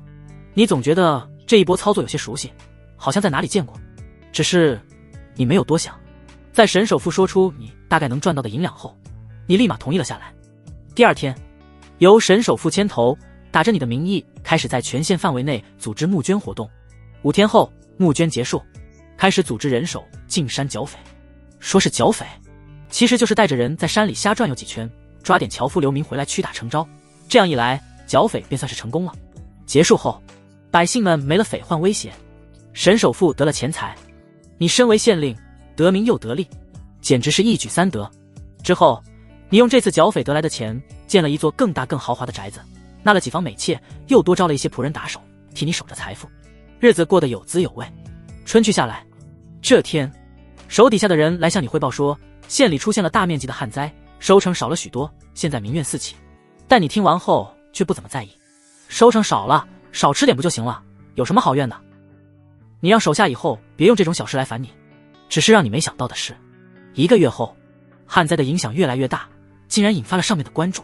这下你坐不住了，只好忍痛割爱，卖掉了自己喜爱的1、2件宝贝，换成了掺着大量沙子的粮食，当做救济粮发下。虽然还有不小的民怨，但比起之前好多了。当然，民怨不怨的你也不关心，只要不被上面的人盯着就行了。几天后，一个瘦骨嶙峋的老太婆抱着一个约莫7、8岁、瘦得跟纸片一样的女孩来向你求助。经过一番交流后，你才知道，原来这个瘦骨嶙峋的老太婆，竟然就是当年离你而去的妻子。至于这个瘦得不成样的小女孩，则是你女儿与人成婚后生下的孩子，是你的外孙女。得知你女儿已经死去后，你哈哈大笑，说那个白眼狼，我养了她13年，她却一声不吭地跟着你跑了，现在死得好。接着，你又无情地拒绝了昔日妻子的求助，并且命令打手将他们轰出了府中。几天后，手下有人向你汇报，你的妻子和外孙女已经饿死街头。对此，你十分不理解，没有吃的少吃点不就行了，怎么会饿死呢？你心想，肯定是他们不努力，不然肯定不会沦落到今天这个地步。接下来的几个月里，你不顾全县百姓的痛苦，继续大肆敛收财富，终于彻底引起了上面的注意，专门派人下来调查这件事。很快，你被抓了起来，在证据充足的情况下，你被急去官职，来年秋后问斩。时间过得飞快，转眼间来到了问斩的那一天。你看着四周朝你扔烂叶子，无比唾弃你的百姓们，眼中终于流下了悔恨的泪水。早知今日，当初你大肆敛收财富的时候，应该多给上面孝敬一点银子的，这样被抓的就是其他县令了。毕竟贱民们过得怎么样，上面的人其实也不在乎，他们只想赶紧找个背锅的，免得自己被更上面的人查随着刽子手提刀斩下。你两眼一黑，彻底失去了意识。我没死。你在房间内醒来，看着自己的双手，满脸疑惑。你明明记得自己被砍去了脑袋，怎么会还活着？等等，你想到了什么？猛地惊醒，抬起头来，发现洛神鹰正满脸古怪地打量着你。卧槽，幻境里的我怎么会那么贪？那根本不是我吧？对，没错，那根本不是我。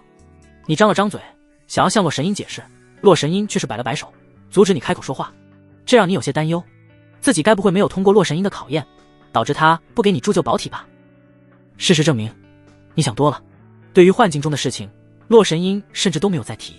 他伸出一只玉手，刹那间，方圆几千里的天地疯狂地震动起来。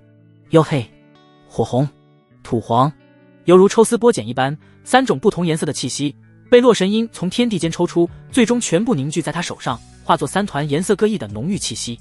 感受到这些气息上的深沉、狂暴、厚重，你有些瞠目结舌，随手就能凝聚神物。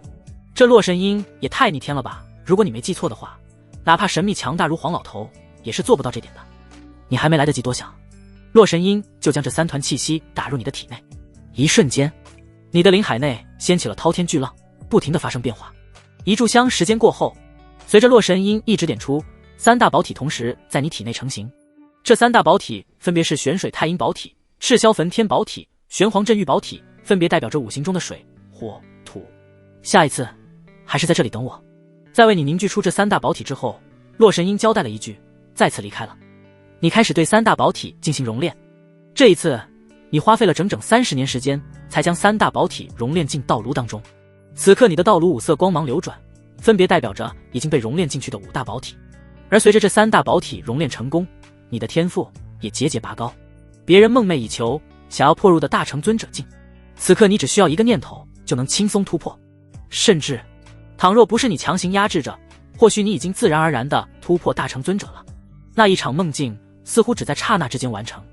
你算了算时间，距离世界毁灭还剩55年。思索过后，你打算离开太玄皇朝，去其余各大皇朝转悠几圈，看一看这个世界的不同面。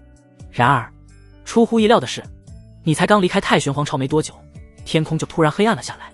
紧接着，你的身躯像气泡一样被挤爆，彻底失去了意识。你死了。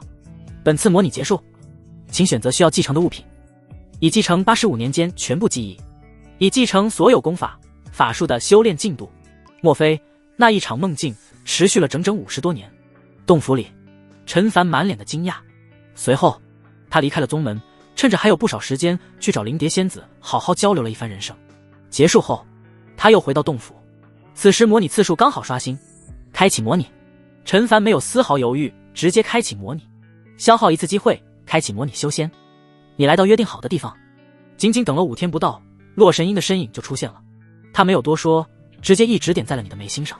你的大脑瞬间一片空白，片刻之后，只听到一阵哇呜哇呜的声音在你耳边响起。等你再次醒来时，你已经出现在一间洁白的病房内，消毒水的气味充斥着你的鼻腔。这是哪儿？你迷茫地抬头看去，发现在病房内还坐着一对中年夫妇。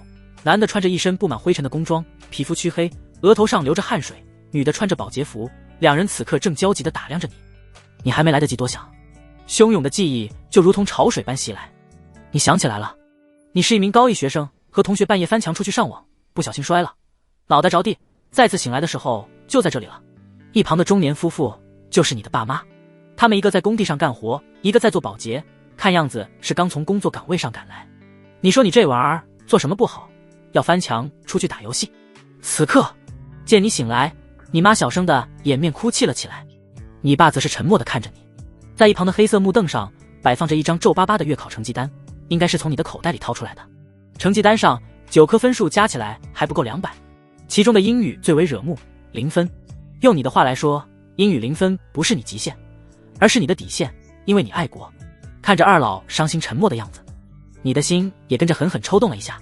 小凡，你要实在不想读了，爸爸也不为难你，明天爸爸就去帮你办退学。哎，以后跟着爸在工地上好好干，也能挣不少钱，就是累了点，不太体面。男人在沉默了许久之后，就像是认命了一样，缓缓开口：退学一直是你强烈要求的，可是眼下当你爸同意了后，你却又仿佛即将失去什么重要东西一般，胸口一阵窒息。爸，我要读书，我要考大学。也不知道是哪里来的力量，促使你说出这么一番话来，以至于二老的脸上露出难以置信的神色来。好，只要我儿子想读，就算只上个大专，我也会一直供。你爸激动地说着，他感觉你跟之前不一样了，或者他的儿子真的醒悟了。1周后，你办理了出院手续，重新回到学校中。这一次你一改常态，没有再跟往日的狐朋狗友一起玩耍，而是沉浸学习当中，认真地读起书来。这种改变让班上所有人感到侧目。而你除了学习外，偶尔在疲累之余也喜欢听听音乐来放松自己。你听歌不会局限于某一个歌手，只要是热门好听的你都会听。男歌手像什么王力宏、林俊杰、陶吉吉，还有吐字不清的周杰伦。女歌手则是最近几年爆火的孙燕姿、蔡依林、梁静茹、萧亚轩等。这些人你来我往，热曲频出，很符合你的口味。此时的你在想，新时代才刚开始没几年，就冒出了这么多厉害歌手，爆出这么多经典曲目，以后随着科技的发展，社会的进步，厉害歌手和经典曲目肯定也会越来越多吧？应该会的吧。努力就会有收获。经过你的持续不懈的学习，成绩稳步前进。转眼间高考结束，成绩出来，你的分数超出一本线41分。看到这个分数，你爸当场像个孩子一样哭了，你妈一边哭一边笑，嘴里不停喊着我儿子有出息了。你本来没哭的，结果被这气氛一渲染，你也没忍住哭了。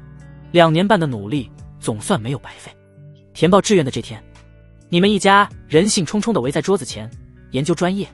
这个计算机挺一般的，要求的分数也低，一看就没人去，不是什么好专业，要不还是土工工程吧。这个专业热门，要的分数也高，还是各大院校的王牌专业，学了土木将来肯定有前途。我也觉得，那就报土木工程吧。最终你填报了某所一本院校的土木专业，并且幸运地擦线录取。那一刻你心中庆幸不已。你爸妈为了庆祝你考上一本大学，环报了个这么好的专业，特意摆酒为你庆祝，请来了亲朋好友吃饭。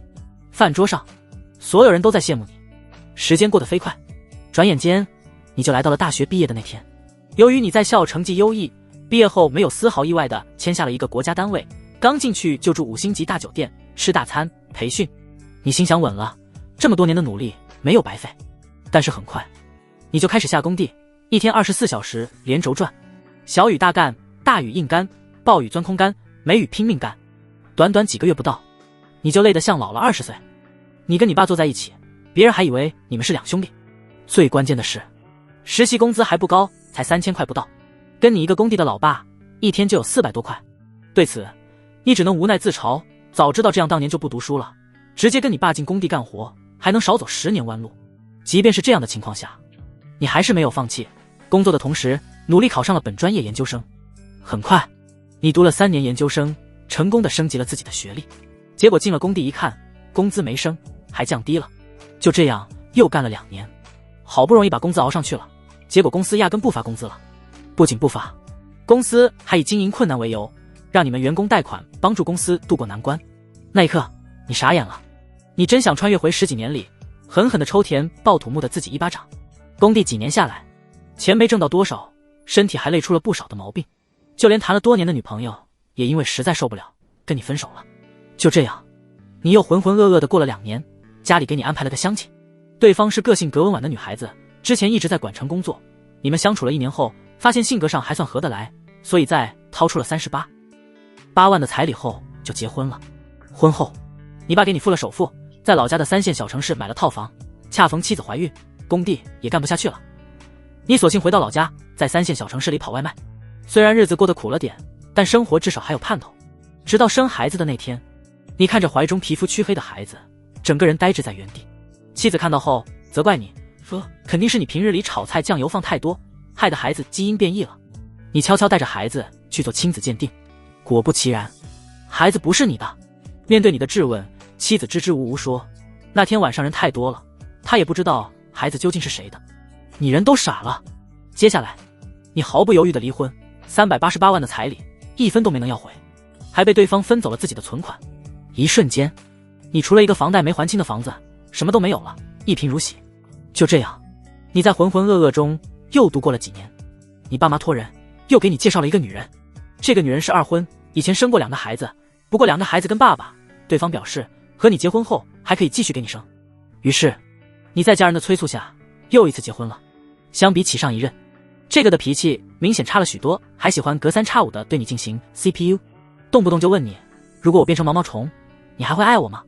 如果我和你妈同时掉进水里，你先救谁？稍微有点不满就跟你闹。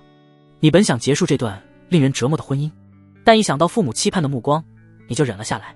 接下来的几年，妻子接连为你生下1个儿子2个女儿，脾气也变好了许多，这让你的心总算安定了下来。日子过得虽然不是特别好，但至少也有盼头。只是又几年过去，2件大事的发生对你造成了沉重的打击。首先就是你爸在工地上干活，不小心从20多层高的楼顶坠落，当场身亡。赔偿的钱刚拿到手没多久，你母亲又在医院里查出肝癌，你砸锅卖铁为母亲治病，结果2个月不到，钱没了，你母亲也离开了人世。2位至亲的离世差点让你当场崩溃。早已经麻木看透了一切的你，当天晚上像个小孩一样在天台上哭了整整1夜。而这还不是最糟糕的，5年后你的儿子女儿都长大了许多，一次偶然的情况下，你发现儿子女儿都跟你长得不太像，于是你悄悄去做了亲子鉴定，结果出来了，没一个是你的。当天晚上，你歇斯底里地抓着妻子质问，然而妻子却是轻飘飘地回了一句：血缘关系有那么重要吗？孩子管你叫爸爸不就行了？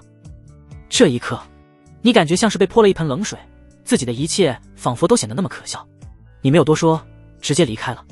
当天晚上，你独自一人在天台上喝酒，一瓶接一瓶，将自己灌醉。最后，你红着眼睛将提前准备好的锤子拿出，打算结束妻子的生命。只是走到一半，你的体内的灵魂像被抽走一般，锤子砰的一声掉落在地上。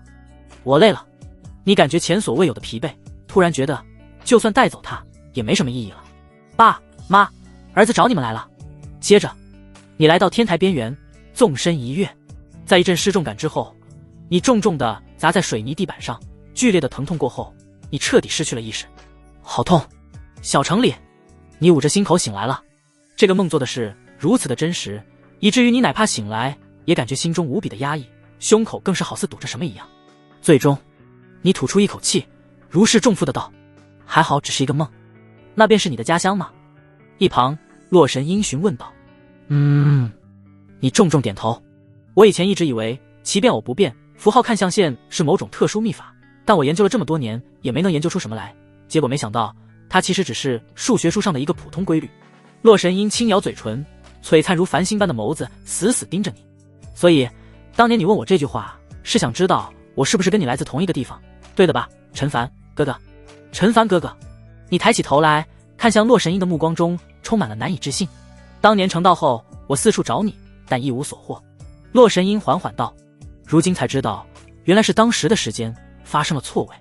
说到这里，洛神英那绝美的红唇上勾起一抹没有笑意的笑容。也不知道当年和你一起进村的那位仙子姐姐现在是否安在。你感觉到空气中飘荡着淡淡的杀机。已经被我扬了，你回答道。说着，你将一个用木头削成的葫芦取出。看到这个木葫芦，洛神英的目光一瞬间变得柔和了起来。紧接着，他抬起手来，方圆几千里的天地疯狂震动，一缕缕道运从四面八方而来，最终在他手中汇聚成三缕气息。他将这三缕气息送入你的体内，为你铸就宝体。半个时辰后，三大宝体在你体内成型。这三大宝体分别是天罡无相宝体、天气玄灵宝体、玉书雷霄宝体，代表着风、雨、雷。至此，10大宝体你已经凑齐8种，称得上是前无古人，后无来者。下次还是这里。洛神英为你凝聚宝体后，没有多说，交代一句就离开了。你动用天道造化诀，开始熔炼这三大宝体。转眼间，30余年过去，你成功将这三大宝体熔炼进道炉当中，原先的5色光芒，现在变成了8色。而你原本就已经打破极限的天赋，此刻再度突破上限，只是相对之前来说，要困难了许多。看样子，以后想要继续打破极限，只会越来越难。另外，你体内的灵力已经蠢蠢欲动，要不是你强行镇压，早就突破到大成尊者境了。黄粱一梦啊！你站起身来，哪怕30年过去了，那幻境里发生的一切，还是令你感到心有余悸。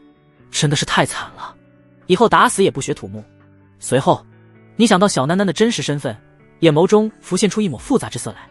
你怎么也没想到，当初模拟时陪在你身边看书的懂事小女孩，竟然会是31万年前神秘无比的仙人洛神英。这简直是离谱他妈给离谱开门，离谱到家了。不过，你心中的一个疑惑，此刻也得到了解答。当初的模拟中，小囡囡之所以跟别的小孩离得远远的，并非是其余小孩都看不见她，而是他们之间压根不认识，是陌生人。小囡囡也不是你想象中的鬼魂。该结束了，距离世界毁灭应该还有个几年，但你担心出现意外，控制不住的进入大成尊者境，所以打算主动结束这一次模拟。你伸出手来，朝着眉心猛地一拍，一瞬间，庞大的灵力涌入你的脑海，将你神魂彻底摧毁。你死了。本次模拟结束，请选择需要继承的物品，已继承79年间全部记忆，已继承所有功法、法术的修炼进度。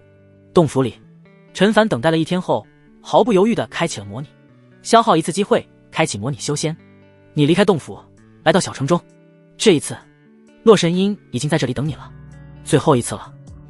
洛神英说着，他伸出一根玉指，点在你的眉心上。你两眼一黑，再次昏迷过去。等你醒来时，已经成为了一个村子里的10岁男孩。10年间所有的记忆涌来，你得知了自己的身份。你是地主家的傻儿子，从小在村子里长大。另外，你还有一个一起长大的青梅竹马，名字叫洛神英，小名叫小囡囡。洛神英的家世比你要更好一些，他的父亲前些年考上了功名，被分配到本县担任县令，在去当官的路上没有发生意外。另外，他还有个1岁的弟弟，也没有溺水身亡。现在他正居住在爷爷奶奶家里，房屋很牢固，绝对不会倒塌。最后，他有个叔叔婶婶，也住在村子里。虽然眼红他家飞黄腾达的际遇，但也不敢随意造次，还要反过来疯狂巴结他父亲。你和洛神英的关系非常要好，经常在一起看书玩耍。洛神英问你以后想做什么，你毫不犹豫回答，想跟叔叔一样考取功名，然后风风光光的娶她过门。每到这个时候，洛神英的嘴角都会不受控制的弯起，眸子里也满是期盼。你问洛神英的梦想是什么，洛神英也没有多想，回答说她的梦想就是以后嫁给你。这天晚上，洛神英陪着你看完书后，一起来到了鲜花盛开的山坡上，手牵着手，躺在清香飘荡的鲜花丛中，抬头仰望星空。这一晚，你们聊了很多很多，最后彼此约定，以后每年的这个时候，你们都要来这里看星星。5年后，年仅15岁的你在乡试中崭露头角，不仅成功取得秀才功名，还斩获了本次乡试的第1名。一时间，神童之名传遍四面八方，就连洛神英的父亲都被惊到了，特意从县城里赶回来与你见面。你们2家世代交好。当年洛神英的父亲还未中举时，家中穷困潦倒，是你的父亲多次雪中送炭，这才让洛神英父亲一次次渡过难关。这也是他为什么会默许你和洛神英之间关系的原因。只是他没想到，你的才能竟会这般出众。他在鼓励了你几句，让你继续努力之后，就匆匆忙忙找你父亲去了。几天后，你们双方家长约定好，等将来你们成年后便立即完婚。几年过去，如今的洛神英如水中芙蓉一般，出落得亭亭玉立，不仅长高了许多，容貌也变得更加清秀漂亮，一看就是十足的美人胚子。在性格上，也增添了许多少女的活泼。在得知双方父母已经定下婚约后，洛神英紧咬着嘴唇，眼眸里满是惊喜。时光飞逝，又是4年过去。这一年你19岁，距离成年还差1年。一个天大的喜讯从天而降，你中举了，而且还不是一般的中举。你在会试中又一次取得了第1名的优异成绩，这一下你名声大噪。洛神英的父亲更是连夜从县里赶回来看望你，你的地主老父亲也是高兴得满脸涨红，憋了一整夜，最后才对你说了个好字。洛神英挽着你的手，眼中满是喜悦之色。他看到你脸上的春风得意，也由衷的为你感到高兴。由于连战连捷，在双方父亲的提议下，取消了来年的婚事，好让你全力备战来年的殿试。对此，洛神英有些失落，不过他还是笑着安慰你，晚点也没关系，他愿意等你。来年，你进京参与殿试，如同文曲星下凡一般，轻而易举地摘取了状元头衔，连中3元，这在整个王朝的历史上都没有几例，更别提你还这么的年轻。皇帝非常看重你，打算将公主嫁给你为妻，许多王公大臣也拉拢你，希望将女儿给你当妾，但都被你拒绝了，因为你一直记得，还有一个人一直在默默地等着你回去。最后，你返回了老家，履行承诺，风风光光地迎娶了洛神英。接下来的几年，你在官场上混得风生水起，步步高升，与洛神英的关系也越来越亲密。在一个大雨倾盆的夜晚，洛神英为你诞下一个可爱女儿，你为其取名陈洛，陈是陈凡的陈，洛是洛神英的洛。当天晚上，洛神英紧紧抓着你的手，声音微弱：“夫君，我疼。别怕，我会一直陪着你的。”你在洛神英身边陪伴了她整整1夜。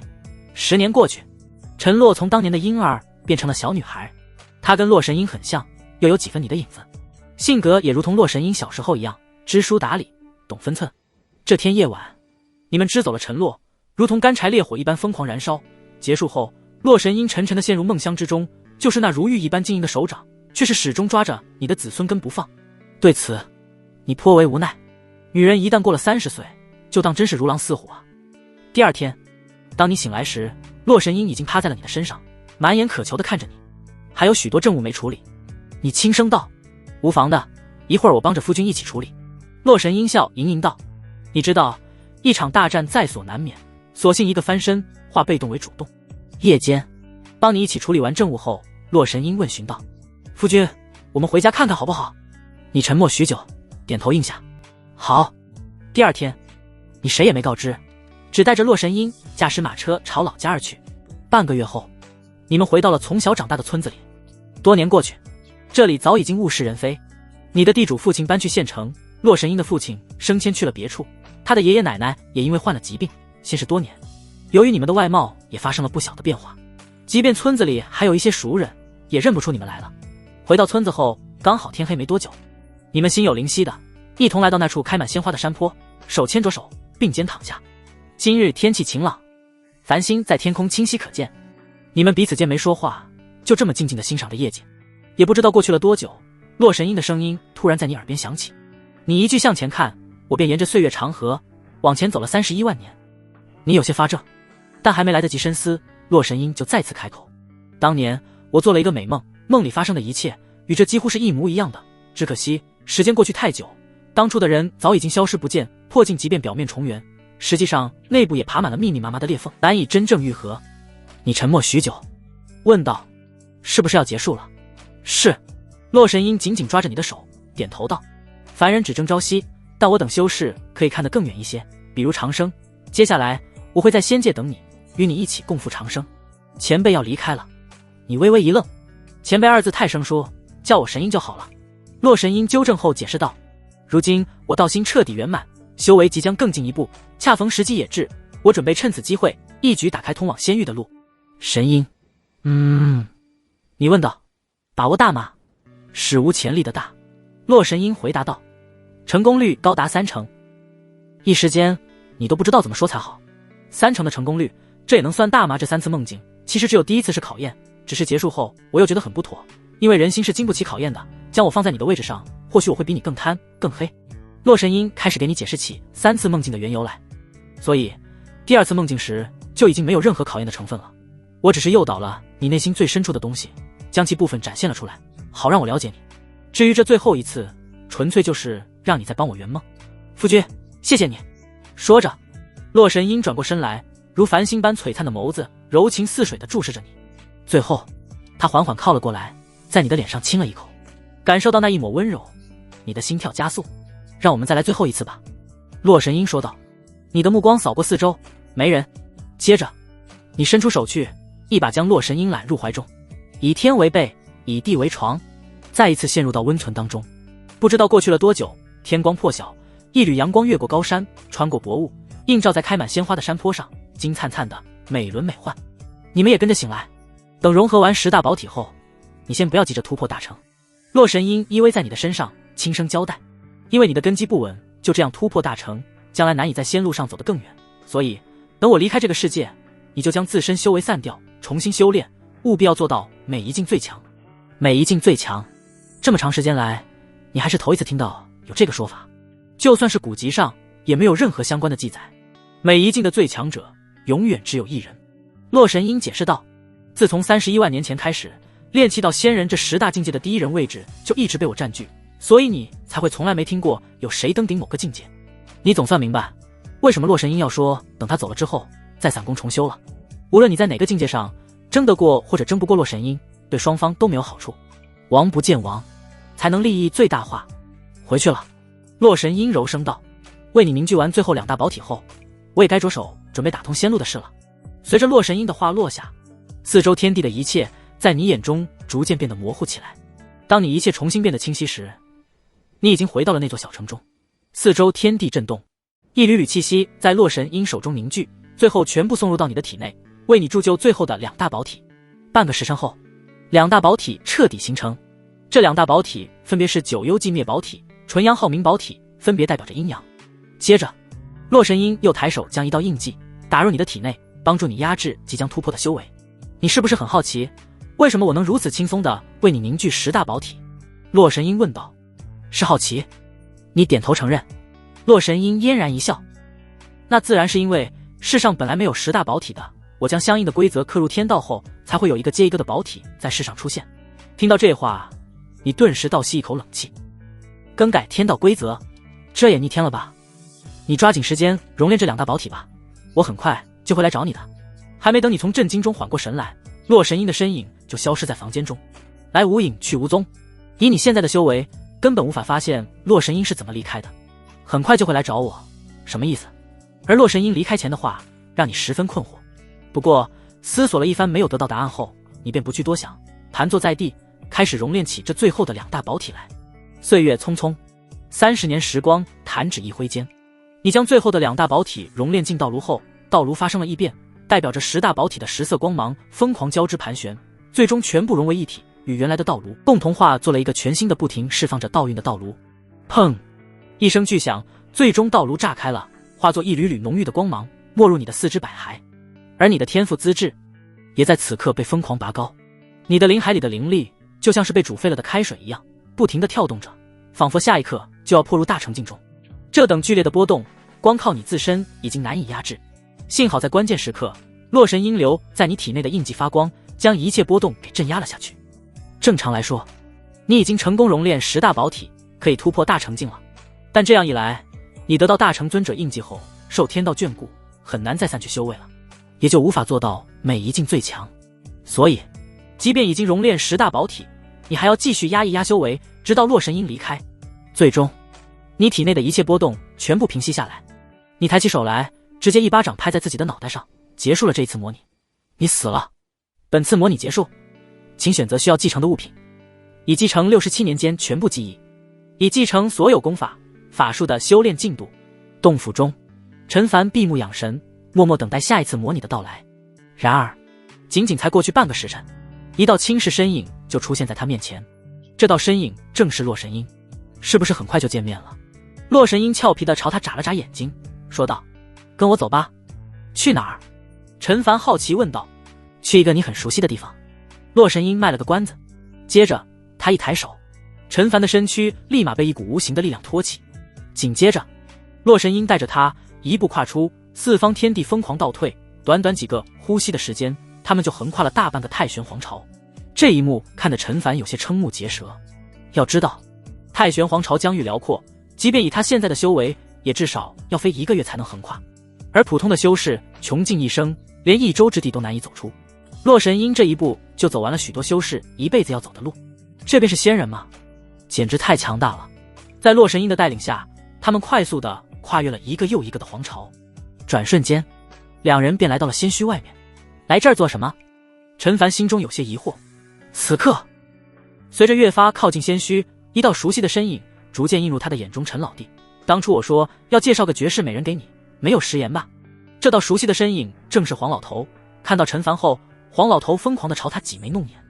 一时间，陈凡不知道该怎么回答，反倒是洛神鹰语气清冷道：“我与他早就认识，不算是你介绍的，所以为了履行承诺，你是不是应该再介绍一个绝世美人给他？”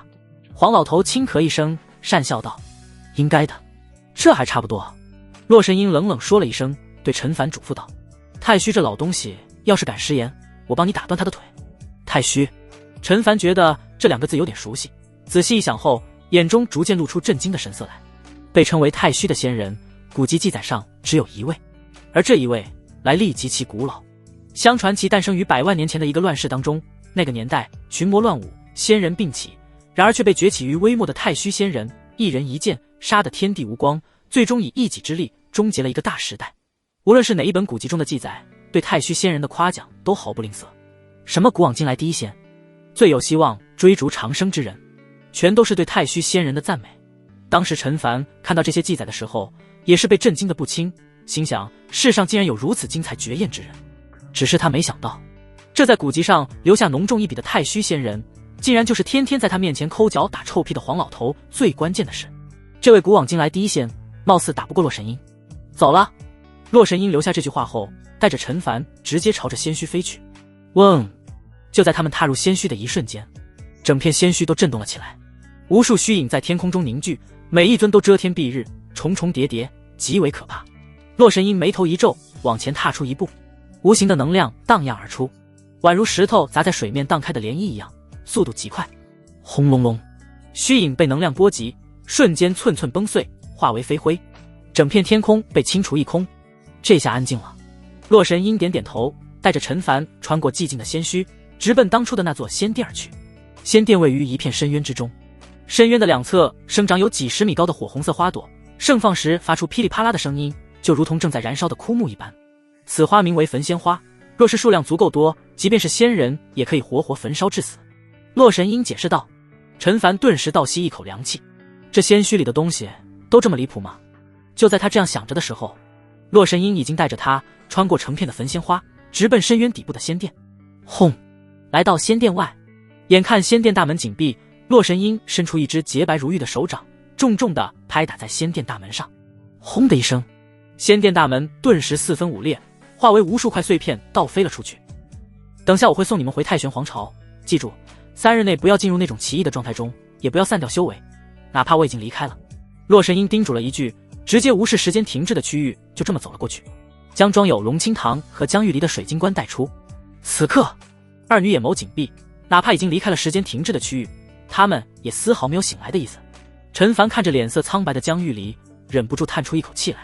这时，洛神英忽然抬起手，一朵洁白充满灵气的花朵逐渐在他手中成型。接着，这朵花飞出，穿过水晶棺，没入到江玉离的胸口中。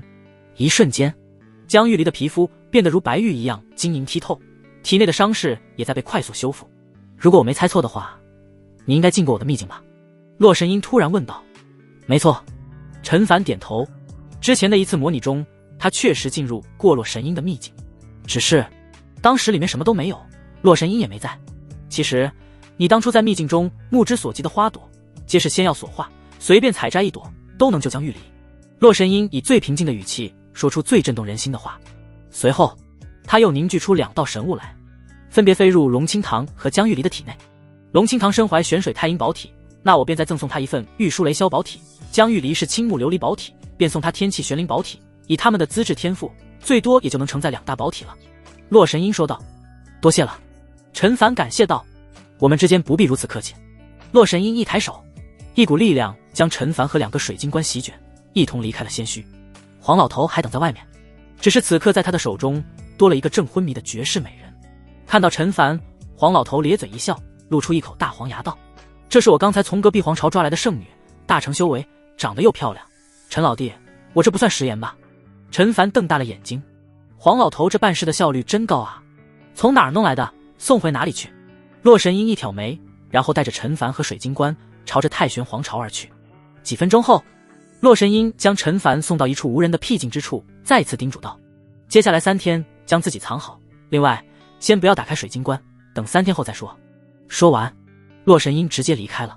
约莫半个时辰过后，一道巨大的虚影突然在天边浮现。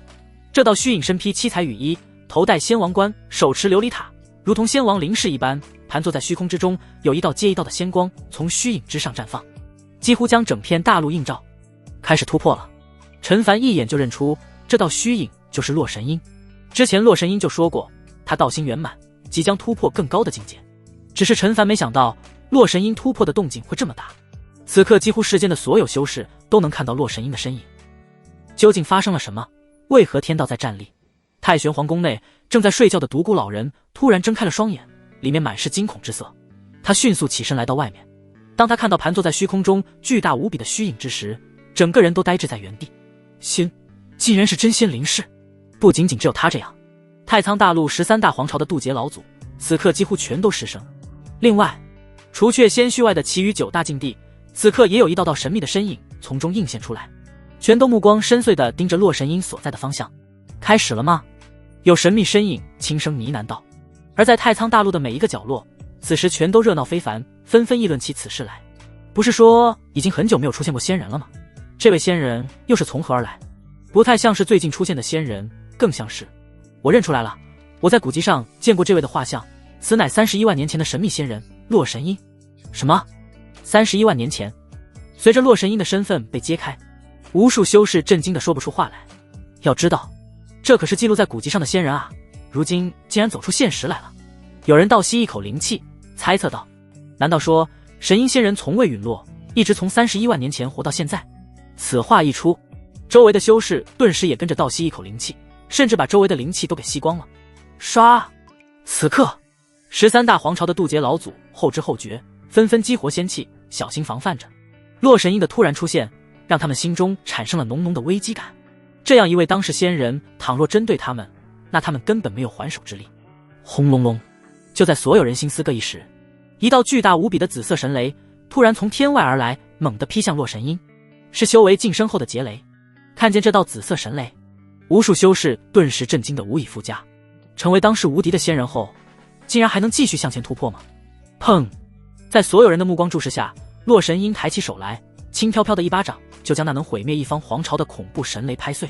刺了！紧接着，又是一道紫色神雷落下，但仍然被洛神鹰轻松度过。而在接下来的一个时辰里，一共有97道雷劫落下，最后一道甚至有灭世之威，但仍然被洛神鹰随手拍碎。最终，随着度过雷劫，洛神鹰的气质变得更加出尘，更加深不可测，盘坐在那里，仿佛与天地大道融为了一体。100万年过去，正确的时间终于再次到来。洛神鹰的目光仿佛穿透万古，声音也变得浩瀚深邃。诸位仙人，请随我一起攻入仙域。诸位仙人，这一刻，所有修士似乎猜到了什么，心神剧烈震动起来。难道说，当下不止一位仙人存活？有人忍不住猜测道，就连说话的声音都在颤抖。其他人听到他的话，也是止不住的心惊。一位仙人现世，就足以让他们震惊不已了。倘若真的还有多位仙人存活，那简直难以想象。无道不孤。就在众人猜测不停的时候，一道浑厚的声音突然从大陆一角响起，传遍整个大陆。同时，在那一角之地，有无尽仙光在缓缓绽放，似乎有一位沉睡的仙人正在苏醒。轰隆隆，红色的雷电划过那片区域，乌云汇聚，仿佛有一场惊世雷劫即将落下。刺了！然而，还未等红色雷电落下，一道仙光便突兀射出，撕裂苍穹，将所有的乌云雷劫一扫而空。哗啦啦，天空中仙气浓郁，最终凝聚成一滴滴仙雨落下，将方圆几万里覆盖。这对周围的修士来说，无疑是一场天大的福泽。无论是底层炼气修士，还是那些执掌一方的大能修士，此刻全都飞出洞府，默默地消化着这一场仙人恩泽。嗡！一名全身环绕仙光异象、看不清模样的神秘存在，一步踏出，便跨越了几百万里疆域，来到了仙墟之外。同时，他的声音也传遍整四方：“本尊乃大眼仙人，愿与道友同行，共入仙域。”大眼仙人，在听到这位仙人名号的一瞬间，所有人都被震惊得无以复加，因为这可不是什么久远的让人快要忘记名号的仙人，而是所有人都熟知的大眼仙人，成道于7万年前。他一手创建的势力大眼皇朝，如今都还存在世上。谁也没想到，这样一位有明确记载已经陨落的仙人，竟然死而复生，再一次出现在世上。这给人们带来的冲击力，无异于世界爆炸。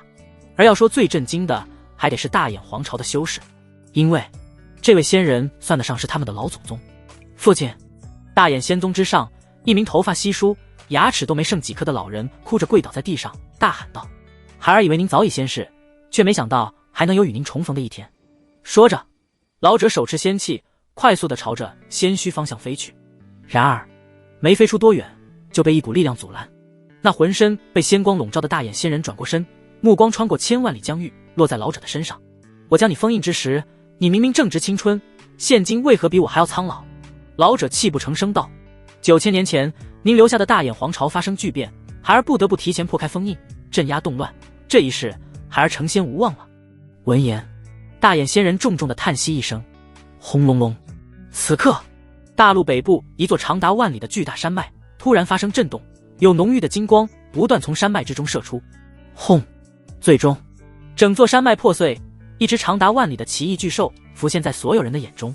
这只奇异巨兽通体长满了金色鳞片，在阳光的照射下，金灿灿的一缕缕红色的气息从金色鳞片下溢出升起。有人认出了这只奇异巨兽，忍不住惊呼道：“是13万年前的妖仙太昊！”一时间，所有人哑口无言，因为妖仙太昊也早就被证实陨落了，如今同样死而复生。在妖仙太昊出现后，没多久，又有一辆青铜战车直奔仙墟而去。坐在青铜战车上的是一个身穿麻衣、皮肤黢黑的老者，在其脚下还放着一把沾有泥土的锄头。就这个老农形象，放在任何地方都不会有人认为他是强者，可偏偏为青铜战车拉车的是4制度节气的大妖蛟龙。这等排场，除了真正的仙人，还有谁能拥有？我认出来了，这位前辈是50多万年前的明皇仙人。有人震惊无比地说道，就连50多万年前的古老仙人都出来了，这简直太不可思议了。而在明皇仙人之后，又有一位接一位的仙人在大陆各地出现，其中甚至包括3万年前去往天外后失踪的太玄仙人。太玄仙人的出现，自然也令太玄皇朝的修士们振奋不已。就连独孤老人此刻也是瞪大了眼睛。满脸的难以置信与欣喜。随着一位位仙人出现，大陆各地仙光如雨下，但凡被仙雨笼罩的区域，无论是什么境界的修士，都会第一时间离开洞府，承接着来自仙人的恩泽。这是前所未有的阵仗，我们要见证历史了。有老修士激动地点评道：或许通往仙域的路就此被打开，以后不用成仙也能前往仙域了。也有人期待地说着。随着时间推移，众多仙人逐渐到齐，全部加起来竟然有20多位，其中包括了银色森林的太初仙人。只是太初仙人受到了另外几位仙人的质疑，怀疑他早就被诡异存在取而代之。然而一番检查后，太初仙人却没有任何问题。太初仙人道出原因，原来几千年前他生命本源枯竭，就连奇异物质也锁不住他的生命本源。为了给自己续命，他以身为饵，引来了诡异存在。如今那诡异存在已经彻底被他炼化，用以延续生命。诸位道友，既然到齐了，那便可以开始了。伴随着一道苍老的声音响起，黄老头的身影逐渐出现。那个偷东西的贼人。看到黄老头的一瞬间，不少仙人变了脸色。什么贼人？本尊乃是太虚仙人。黄老头轻哼一声，可怕的气势从他身上蔓延而出。你竟然就是万古第一仙太虚仙人。有仙人沉声道：没想到连你都还活着。既然如今我们的目标一致，那往日恩怨便一笔勾销吧。将黄老头称作贼人的其他仙人此刻也都沉默下来。师尊。唯独有太玄仙人来到黄老头近前，恭敬地向他行了一礼。这一场景不仅让在场的仙人们纷纷侧目，就连世界各地的修士们也全都惊掉了下巴。他们怎么也不会想到，太玄仙人竟然是太虚仙人的弟子。时机已到，莫要再浪费时间。此刻洛神音忽然开口，只见他神情淡漠地伸出一只手来，那神秘无比的第一禁区仙须顿时就轰隆作响了起来。接着仙须拔地而起，不断缩小，落在了洛神音的手心中。在仙光的笼罩下，仙须不断变换形态，最终成为了一艘整体呈现黝黑色的大船。这一幕再次将世人震惊得不轻。这埋葬了不知道多少强者的仙须，在洛神音手中竟然就如同玩具一般被随意揉捏。别说世人了，即便仙人们此刻也大多露出震惊的神色来。有仙人对此评价道：古老传说中仙域的天仙也不过如此。出发。洛神音抬手将仙须打造而成的黑色战船抛出，瞬间变大，长度达几千里。众多仙人纷纷来到战船之上，洛神音与黄老头则是站在战船的最前端，乘着战船快速朝天外飞去。众人看到这一幕，一个个激动无比。昭文道：惜死可以，若是能亲眼看到仙人们联手打通仙路，即便是立马死去，也算是死而无憾了。太初无光，无剑斩天。降临天外后，盘坐在黑色战船上的太初祭出一把青铜古剑，簌簌作响，随即剑光大放，犹如一条璀璨的银河，划过天际，直接将天空撕开一道长达几万里的裂缝。在裂缝的后面，是无穷无尽的深邃虚空，仿佛要将一切吞噬。9条气势堪比仙人的黑龙拉着一辆青铜古车突兀出现，在青铜古车之上有一具眼窝中冒着青色火焰的骷髅。让本尊来。那形似老农的明黄仙人踏前一步，猛地将手中沾有泥块的锄头挥出。轰！刹那间，仙光绽放，虚空炸开，9条黑龙以及青铜古车上的骷髅在顷刻间灰飞烟灭，不过是种种枯骨罢了。明黄仙人淡淡的评价了一句，正要收起手里的锄头，一道无穷无尽的城墙突然出现在虚空之中。城墙整体由青色砖块构成，上下左右似乎没有尽头，完全挡住了去路。而在墙体之上，除了遍布有淡淡仙光的血迹外，每隔一定的距离都悬挂着一个生物，有人有妖，各不相同，但无一例外的是，这些都是疑似仙的存在。而城墙上那些散发着淡淡仙光的血迹，也毫无疑问都是仙血。看到这一幕，无数修士感到背后发寒，强大如仙人，在这城墙面前竟然也这般凄惨落幕了。随后众人的心又提了起来，这突兀出现的城墙如此诡异，也不知道仙人们能不能安然度过。轰！明黄仙人拎起锄头，又是一锄头下去，虚空塌陷，城墙也大片大片的被摧毁。有用！众人悬着的心全部放了下去。然而下一秒，那被摧毁的城墙突然又诡异的逆转，不但恢复原样，还有一个与明黄仙人一模一样的锄头出现，朝着明黄仙人挖了下来。轰！明黄仙人与之正面硬扛，仙光璀璨，勉强将其磨灭。一起出手！洛神音的清冷声音响起。轰！一瞬间，无数道璀璨的仙光出现，朝着诡异城墙进攻而去。在众多仙人的合力攻击下，虚空塌陷，天地震颤，就连那诡异城墙此刻也从头到尾的彻底崩碎开来，前路再无阻挡。黑色战船载着众多仙人快速穿行而去，渐渐隐没在虚空之中，众人再也看不见。而太仓大陆之上的裂缝此刻也渐渐愈合，一道散发着恐怖气息的身影如同流星一般飞向天外，成功在裂缝完全愈合前冲了出去。只是下一秒，一道惨绝人寰的叫声响彻整片大陆，世人甚至都没看清这个疑似渡劫天尊的人间最顶尖强者就已经陨落在天外。这与仙人们的轻松惬意完全不同，就是不知道在他们看不见的地方，仙人们是否成功抵达了仙域。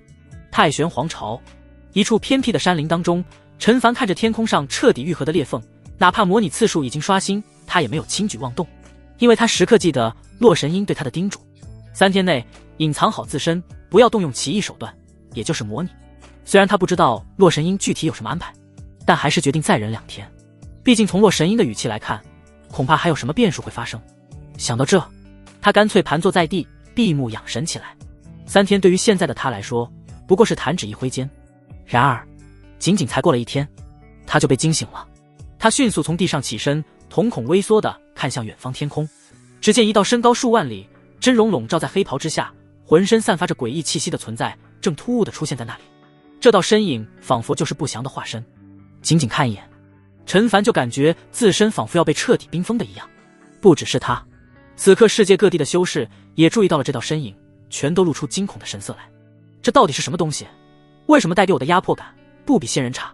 有人震惊无比地说道。凝固的气氛持续了足足半个时辰，这道恐怖身影终于动了。只见那黑袍的头部突然飘动了起来，然后朝向下方的大眼皇朝，宛如一张深渊巨口般突兀变大，将整个大眼皇朝吞并了进去。唰！除了3道身影在仙气的护持下逃出升天，整个大眼皇朝的所有生灵在顷刻间被吞噬，甚至连惨叫声都发不出来。人类的修士还是一如既往的美味啊！黑袍恢复原样，只是整个大眼皇朝再也没有一个活着的生灵。同时，黑袍之下发出一道嘶哑的声音，宛如尖锐物品在玻璃上划过一样，听后令人感到浑身不适。这一刻，世上所有人沉默。此乃10万年前祸乱世间的鬼仙，最后被我父亲镇杀，不知为何又出现了，还请诸位道友助我一臂之力，共同抵御这鬼仙。逃出升天的大眼皇朝渡劫天尊利用手中的仙气将声音传遍整个大陆，一时间所有人都知道了这诡异存在的来历，顿时一个个脊背发寒。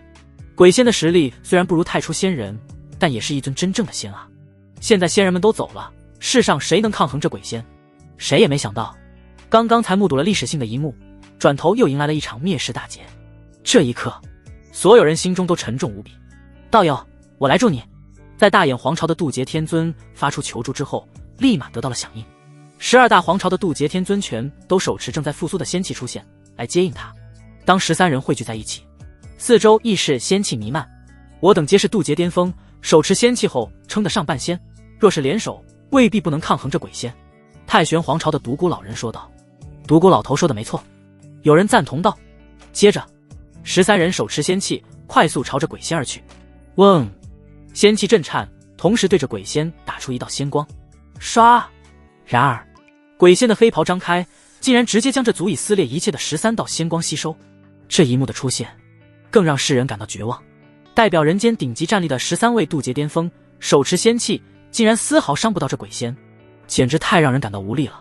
不要害怕，这鬼仙是在故作镇定。独孤老人大喊道。我能感觉得到，他斩断了绝世仙机，实力远远不如巅峰时期，我们若是联手，未必没有将其换掉的可能，是吗？沙哑的声音响起，鬼仙身上突然射出13道幽光，以迅雷不及掩耳之势击中13位渡劫天尊，让他们全都倒飞了出去，一个个口吐鲜血，气息微弱。怎么可能？他们的眼中全都露出惊恐之色来，因为他们感觉得到鬼仙的这一击明显是能取他们性命的。我给尔等2天时间准备，2天后我会将这个世界上的所有生灵全部抹去。此刻鬼仙那没有丝毫感情的声音响起，而13位渡劫天尊哪怕疑惑，此刻也手持仙气离去。不管如何，他们都不会放过这2天的喘息时间。转眼间2天过去，恐慌的气氛在剩下的12大皇朝之中疯狂蔓延。如果今日13大天尊再想不出对策的话，整个世界的生灵将会彻底走向灭亡。此刻13大渡劫天尊手持仙气抱着必死的决心来到鬼仙面前。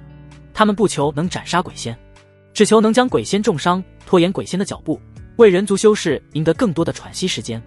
你们打算将仙气引爆，来杀死或重伤我是吧？没用的。鬼仙淡淡一笑，早已经看穿了他们的心思，戏谑道：“2天时间过去了，却没有任何人现身来拯救你们，看来仙人们真的离去了。接下来就是一场令人兴奋的狂欢盛宴了。”随着鬼仙的话落下，四周又有一道接一道的身影降临。33万年前的石仙，27万年前的魔仙，19万年前的妖仙。看见这一道道身影，13位渡劫天尊的脸上全都露出无比绝望的神情来。一尊仙就需要他们拼尽全力去换掉，如今一共7尊没了。独孤老人喃喃一声，此刻体内的力气仿佛全部被抽走。而世界各地的修士在看到这7尊仙之后，也是集体失声。咻！然而就在这无数人绝望的一刻，一道长长的剑光突然从天外降临，剑光凌厉，仿佛要将天地都劈开，直接将这7尊仙给覆盖了。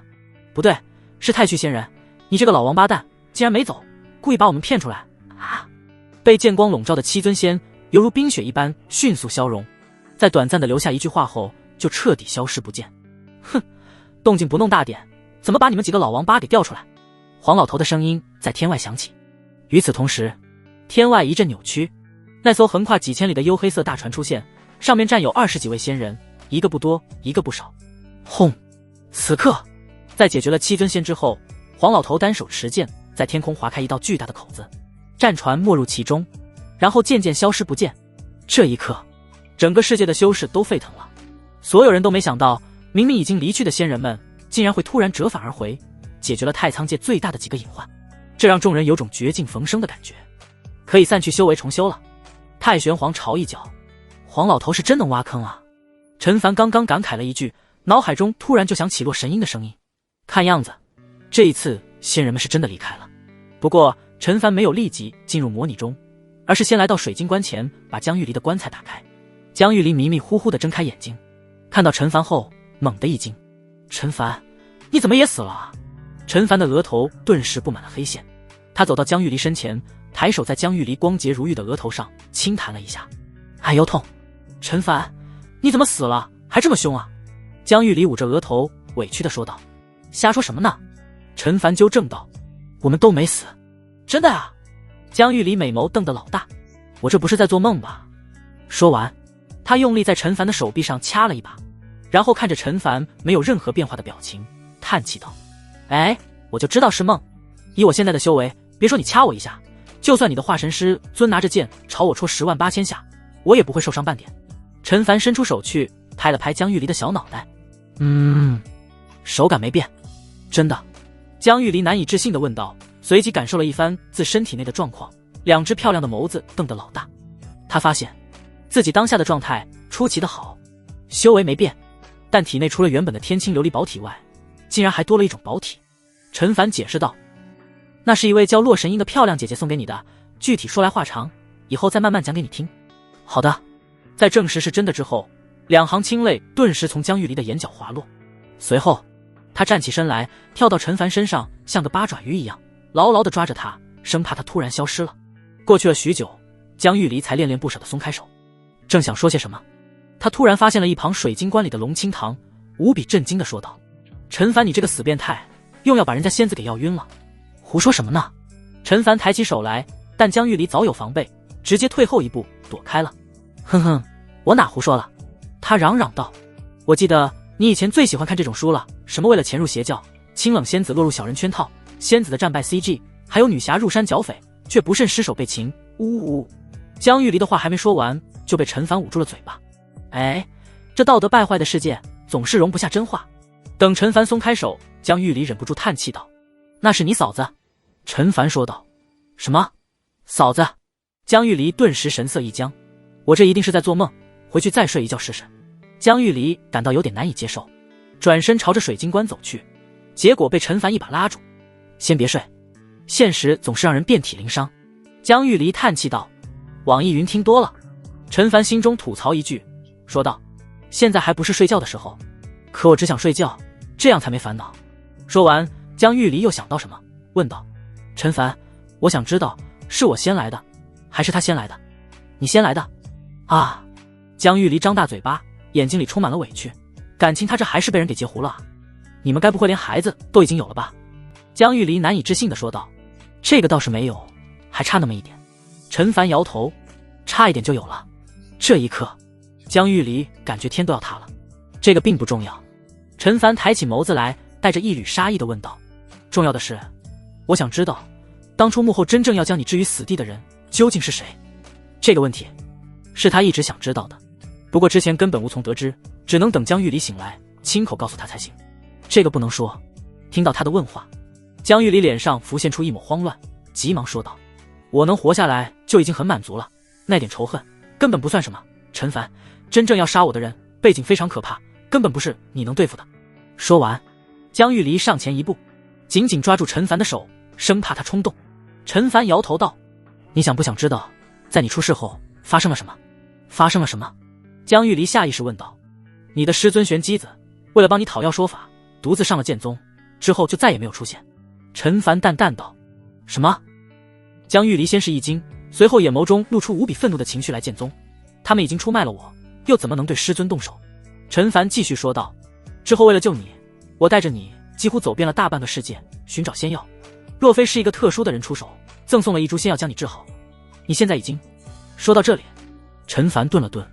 我说这些不是想证明自己寻找仙药救你多么的不容易，而是想说，倘若我万一没能找到仙药，那你就彻彻底底的从这个世界消失了。这不是危言耸听，而是在陈述一个事实。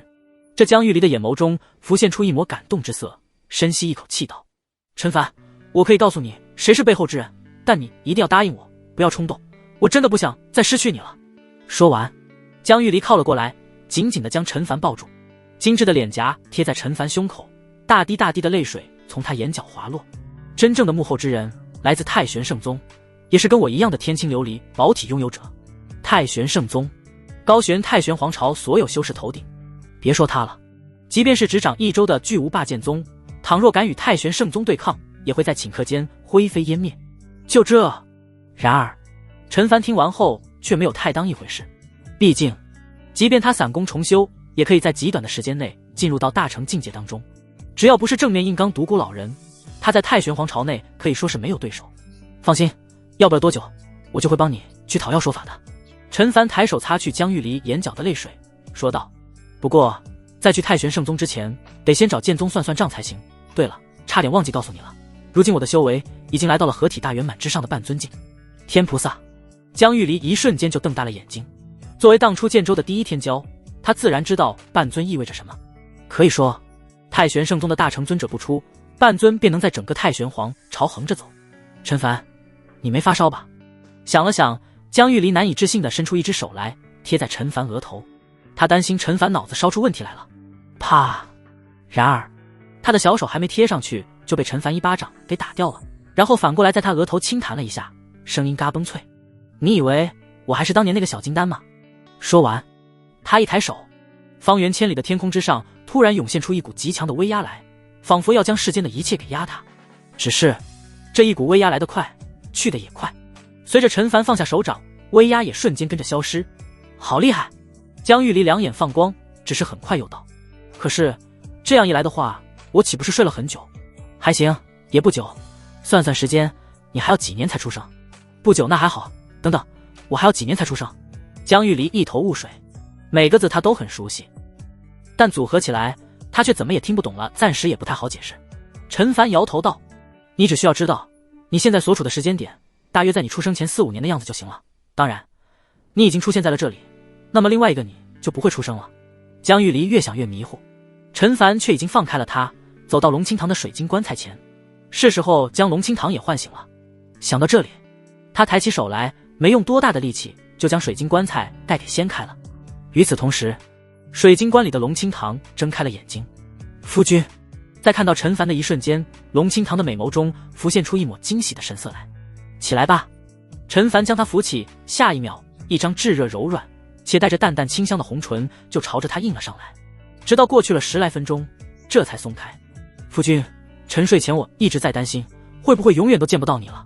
龙清堂紧紧地将他抱住，舍不得松手。不会的，陈凡轻声安慰道。夫君，久别重逢，我们……龙清堂正想和陈凡做一些增进夫妻之间感情的事情，却突然发现了陈凡身后不远的江玉离。只见江玉离抿着嘴，满脸的委屈之色，却还要装作大度的样子，摆手道：“看来我出现的不是时候，你们继续好了，我不会打扰你们的，我去别处看看。”说完，江玉离就要转身离开。这就是玉离妹妹吧，漂亮又可爱。江玉离没走出几步，她的手就被龙清堂拉住了。龙清堂一边说着，一边伸出手来，在江玉离的脸上轻轻捏了几下。坏女人，这是在贴脸嘲讽我吗？江玉离气鼓鼓的。龙清堂对她说道：“按照年龄来看，你应该叫我姐姐才对。”叫你姐姐？江玉离心中轻哼了一声，这不但是个坏女人，还是个老女人。另外，她怎么可能会管一个捷足先登、抢她男人的人叫姐姐？就在她这样想着的时候，龙清堂突然转过身去，对陈凡问道：“夫君，你跟玉离妹妹应该还没完婚吧？”没有。陈凡摇头。因为陈凡的话还没说完，龙清堂就笑着眨了眨眼睛，阻止他继续说下去。接着他对陈凡提议道：“看得出来玉离妹妹是很在乎你的，所以你应该趁早和玉离妹妹完婚才对。”什么？听到这话，江玉离先是一愣，随后两眼放光的看向龙清堂道：“妈，你真是我亲妈？不对，你是我亲姐。”这一刻，他心中所有的气全部消失不见，被他看作坏女人的龙清堂在他眼里也变得和善亲切了起来，甚至有亲他一口的冲动。陈凡却有些懵逼，想了想，他说道：“这件事先不急，等上了太玄圣宗，要回说法再说。”说完，他避开江玉离那热切的眼神，盘坐在地。等我一下，我有点修行上的事需要处理。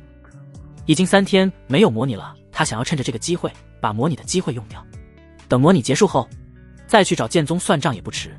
想到这里，他直接在心中默念道：“开始模拟，消耗1次机会，开始模拟修仙。”模拟修仙暂停，检测到当前世界壁垒被打破，模拟器获取新道运，成功补全一角，新增秘境功能。宿主在模拟时可以将他人放置在秘境中修行，秘境时间与模拟时间一致，且不损耗寿命。宿主每次模拟结束时，秘境也会随之破碎，届时秘境中修行之人的修为反馈比例完全由宿主决定。还不错啊。看到弹出的系统提示，陈凡眼前一亮。这样一来的话，他完全可以利用这个秘境的功能来提升身边人的修为，也不用担心江玉离和龙清堂完全跟不上他的脚步了。系统指定他们进入秘境当中，并且继续模拟。陈凡在心中默念道：“已成功创建秘境，继续模拟。”你突然发现江玉离和龙清堂消失了，不过你并不担心，因为你知道他们在秘境当中。随着你的念头移动，你用神识化作的小人来到了一片空间不大的封闭世界当中，四周白茫茫一片，什么也没有。江玉离和龙清堂就在封闭世间中，看到你到来，他们十分震惊，询问你和他们为什么会出现在这里。你告诉他们，这里是特殊的修炼地方，不会损耗寿命，让他们在这里努力修炼，提升修为，以后一起成仙长生，永远在一起。一瞬间，他们变得斗志满满。在简单安抚了几句后，你的神识离开了秘境空间，回到了山林中。你盘坐在地，开始散去修为。由于你的底子极厚，修为也太高，花费了整整1个月的时间才将全部修为散去。接着你取出灵石，开始吸收灵气，重新修炼。相比起第一次修炼，这一次你仅仅只用了1夜时间就来到了炼气9层。只是当你准备突破进入筑基境界时，却感觉自身远远还没达到极限。于是你继续修行，6个时辰后，你突破到炼气10层。这一刻，你的心中无比震惊，你从来没想过炼气9层之上竟然还会有个炼气10层。突破炼气10层后，你没有选择晋升筑基，而是尝试突破高更层级的炼气境界。经过一番努力，你终于在1周后达到了炼气真正的极限，炼气15层。而就在你达到极限的一瞬间，方圆几百里狂风大作，在你头顶异象频生，最终一枚玄奥至极的印记出现，融入到你的体内。天道印记。你的脑海中很快就浮现出这枚印记的信息。之前你在半尊境界时，无论如何努力也无法感应到天道，但你现在不过是炼气修为，却已经能隐隐感应到天道的存在了。不过天道印记的具体用途，你暂时还不清楚。接下来你打算继续修行，突破筑基。只是没多久，一个不速之客到来。这是一名筑基大圆满的修士，看到异象后赶来，在搜寻了一番没有发现宝物后，便盯上了你，认为是你拿走了宝物。你也懒得解释，直接动用最基础的冰魄剑诀，刹那间整片天地都被剑气覆盖。而那筑基大圆满的修士，则是在瞬间被剑气撕裂。太强了！这一刻，连你都被自己给震惊到了。你想过，这筑基大圆满的修士可能不是你的对手，但没想到他在你面前会这么不堪一击。筑基大圆满的修士死后，很快又出现了一名金丹中期修士。原来这两人之间是师徒关系，金丹修士要为徒儿报仇，与你大战在一起。最终，你艰难地将这名金丹中期修士斩杀。不得不说，比起筑基修士，金丹明显要强大得多。而你在接连经历2场战斗后，隐隐有所领悟。当天晚上，在经过一番努力后，你势如破竹地迈入筑基境，成就完美筑基。很快，第2枚天道印记降下，融入你的体内。而你的心境并没有因此变得浮躁，而是如同一棵老松般扎根在这里，继续心无旁骛的修行。时间过得很快，转眼又是3个月过去。这天，随着你成功晋升化神大圆满，第5枚天道印记也跟着落下，融入你的体内。只是当你打算继续破入反虚境界时，却察觉到了不对劲。你隐隐感觉自己虽然已经成为了化神境第1人，但并未达到自身极限。若是直接突破反虚，或许会得不偿失。你思索再三，还是放弃了突破反虚。接下来的1个月，你尝试进一步加强自己的化神根基，但始终没有收获。难道是方法错了？一通摸索后，你发现自己太缺乏战斗了。有些东西或许只有在生与死的较量中才能真正领悟。你放弃突破反虚，转而离开这片山林，打算去找人打架。你取出了许久没有动用的草字剑诀，这是一篇真正的仙人法术，玄奥而又强大。你决定趁着这个机会实战深造一下。对于草字剑诀的领悟，你已经达到了万物为剑的层次，一草一木皆可成为你手中之剑。然而万物为剑的层次固然强大，但你却始终无法触摸到下一个层次。半个月后，化名太一的你四处挑战同境界的化神天骄，然而他们都不是你的一合之敌，这让你感到索然无味，有种蹲在厕所酝酿半天，结果却放了个闷屁的感觉。既然化神天骄不堪一击，就干脆去挑战反虚强者。最终，你以化神大圆满的修为，一人独占4大反虚大圆满的修士而胜之，使得太一之名响彻整个太玄皇朝。但即便这样，你也没有停下脚步，转而又向一位合体初期的老前辈发起了挑战。老前辈一开始不同意，因为赢了他没好处，而万一要是输了，那他的一把老脸可就丢光了。你花了大量灵石，让人四处传播老前辈不举的消息。老前辈得知消息后大怒，认为你这个年轻人不讲武德，来抹黑老前辈。最后他同意了应战，决定要好好教训一下你这个不要脸的晚辈。大战在无数修士的见证下进行。不得不说，作为合体初期的老前辈，实力不容小觑，但最终还是败在了你的万物为剑之下。这一下，你名声再次大噪，太玄皇朝无数势力朝你抛来橄榄枝，其中就包括玄帝以及皇城的4大家族，但都被你拒绝了。你消失在所有人的目光中，进入一处偏僻山林中闭关，花了3天的时间成功突破反虚。刚突破就得到了天道印记，接着你又花费了半个月时间突破到反虚大圆满，然后直奔太玄圣宗而去。你想去看看太玄圣宗的那个天青琉璃宝体拥有者究竟长啥样。若是修为还凑合的话，你就顺带挑战一番，找回场子。由于太一之名早已响彻整个太玄皇城，因此你没费多大力气就进入了太玄圣宗，并且见到了天青琉璃宝体的拥有者。这是一名身着青衣的女子，眉如远山，气质不菲，修为在半尊境。得知你是来挑战她的，她十分惊讶，劝你先回去再好好沉淀几年，等修为上去了再来挑战她。在她看来，你不过才反虚大圆满的修为，根本不可能是她的对手。毕竟不只有你是天才，她也是，同样可以越境杀敌。你拒绝了，坚持要挑战她。最后你们在太玄圣宗的小天地进行大战，他的实力非常不俗，体内蕴含的天青琉璃意象早已经趋向于圆满，完全展开后，仿佛整个世界都沦为了青色的海洋，青莲耀诸天。最终你将万无畏剑演绎到极致，成功将青色海洋和青莲展开，击败了青衣女子。青衣女子满脸的难以置信，她从未想过本身就是天才的她竟然会被人跨越2个大境界击败。你看着她失落的面容，淡淡点评道，所谓的太玄圣宗天骄也不过如此。这一刻，青衣女子的道心几近崩溃。你准备离开，结果被一名老者拦住了去路。杀人不过点头地，切磋赢了就赢了，何必羞辱人？你摇头道，如果这点羞辱都承受不住，他将来就算突破了大成，也会成为其他人的垫脚石。另外，我今天可不仅是为了切磋而来，还要替一位朋友向他要点说法。此话一出，青衣女子和老者都是一头雾水，他们不明白什么时候得罪过你的朋友了。不管如何，老夫都不会让你就这么离开，留下赎罪3年吧。老者怒吼一声，取出一块罗盘，准备将你强行留下。你虽然自负，但也清楚，现在的你绝不是大成真尊的对手，所以这一刻，你甚至已经做好了重开的打算。然而，就在老者即将出手的关键时刻，独孤老人的身影悄无声息出现。老者面容一滞，连忙停手，并且向独孤老人解释。只是独孤老人摆了摆手，打断了他的话，面沉如水道：“一个道心连狗都不如，一个为老不尊，还是连狗都不如。我也不想多费口舌，你们自己去撕过牙，撕过3年吧。”独孤老人的话让你感到无比意外。老者和青衣女子也是一愣，不过既然独孤老人已经发话，他们也不敢有任何怨言，只能乖乖领命。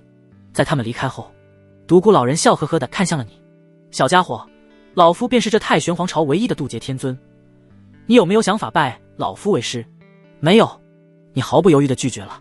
你已经拥有了世上最强根基，不需要任何人的指点。既然不愿意，那老夫也不强求。独孤老人叹了一口气，从身上取出一块刻有玄字的令牌。此乃我太玄圣宗的令牌，将来你若是回心转意了，可以带着这块令牌来找我。说完，独孤老人将令牌递给你，但你没有伸手去接，而是从身上拿出一块一模一样的令牌，问道：“是这个吗？”“我已经有了。”这……独孤老人一愣，随后看你的眼神充满了炙热，问道：“你怎么会有这块令牌？莫非你是我那998个私生子当中的一个？”卧槽！你当场就傻眼了。这独孤老头当初给你令牌的时候，还骗你说这令牌普天之下一共只有2块，结果他的私生子一人有1块。另外，这老头怎么这么多的私生子？该不会平时没事干，满世界播种吧？还真是老而弥坚啊！这么大年纪了，还这么有活力。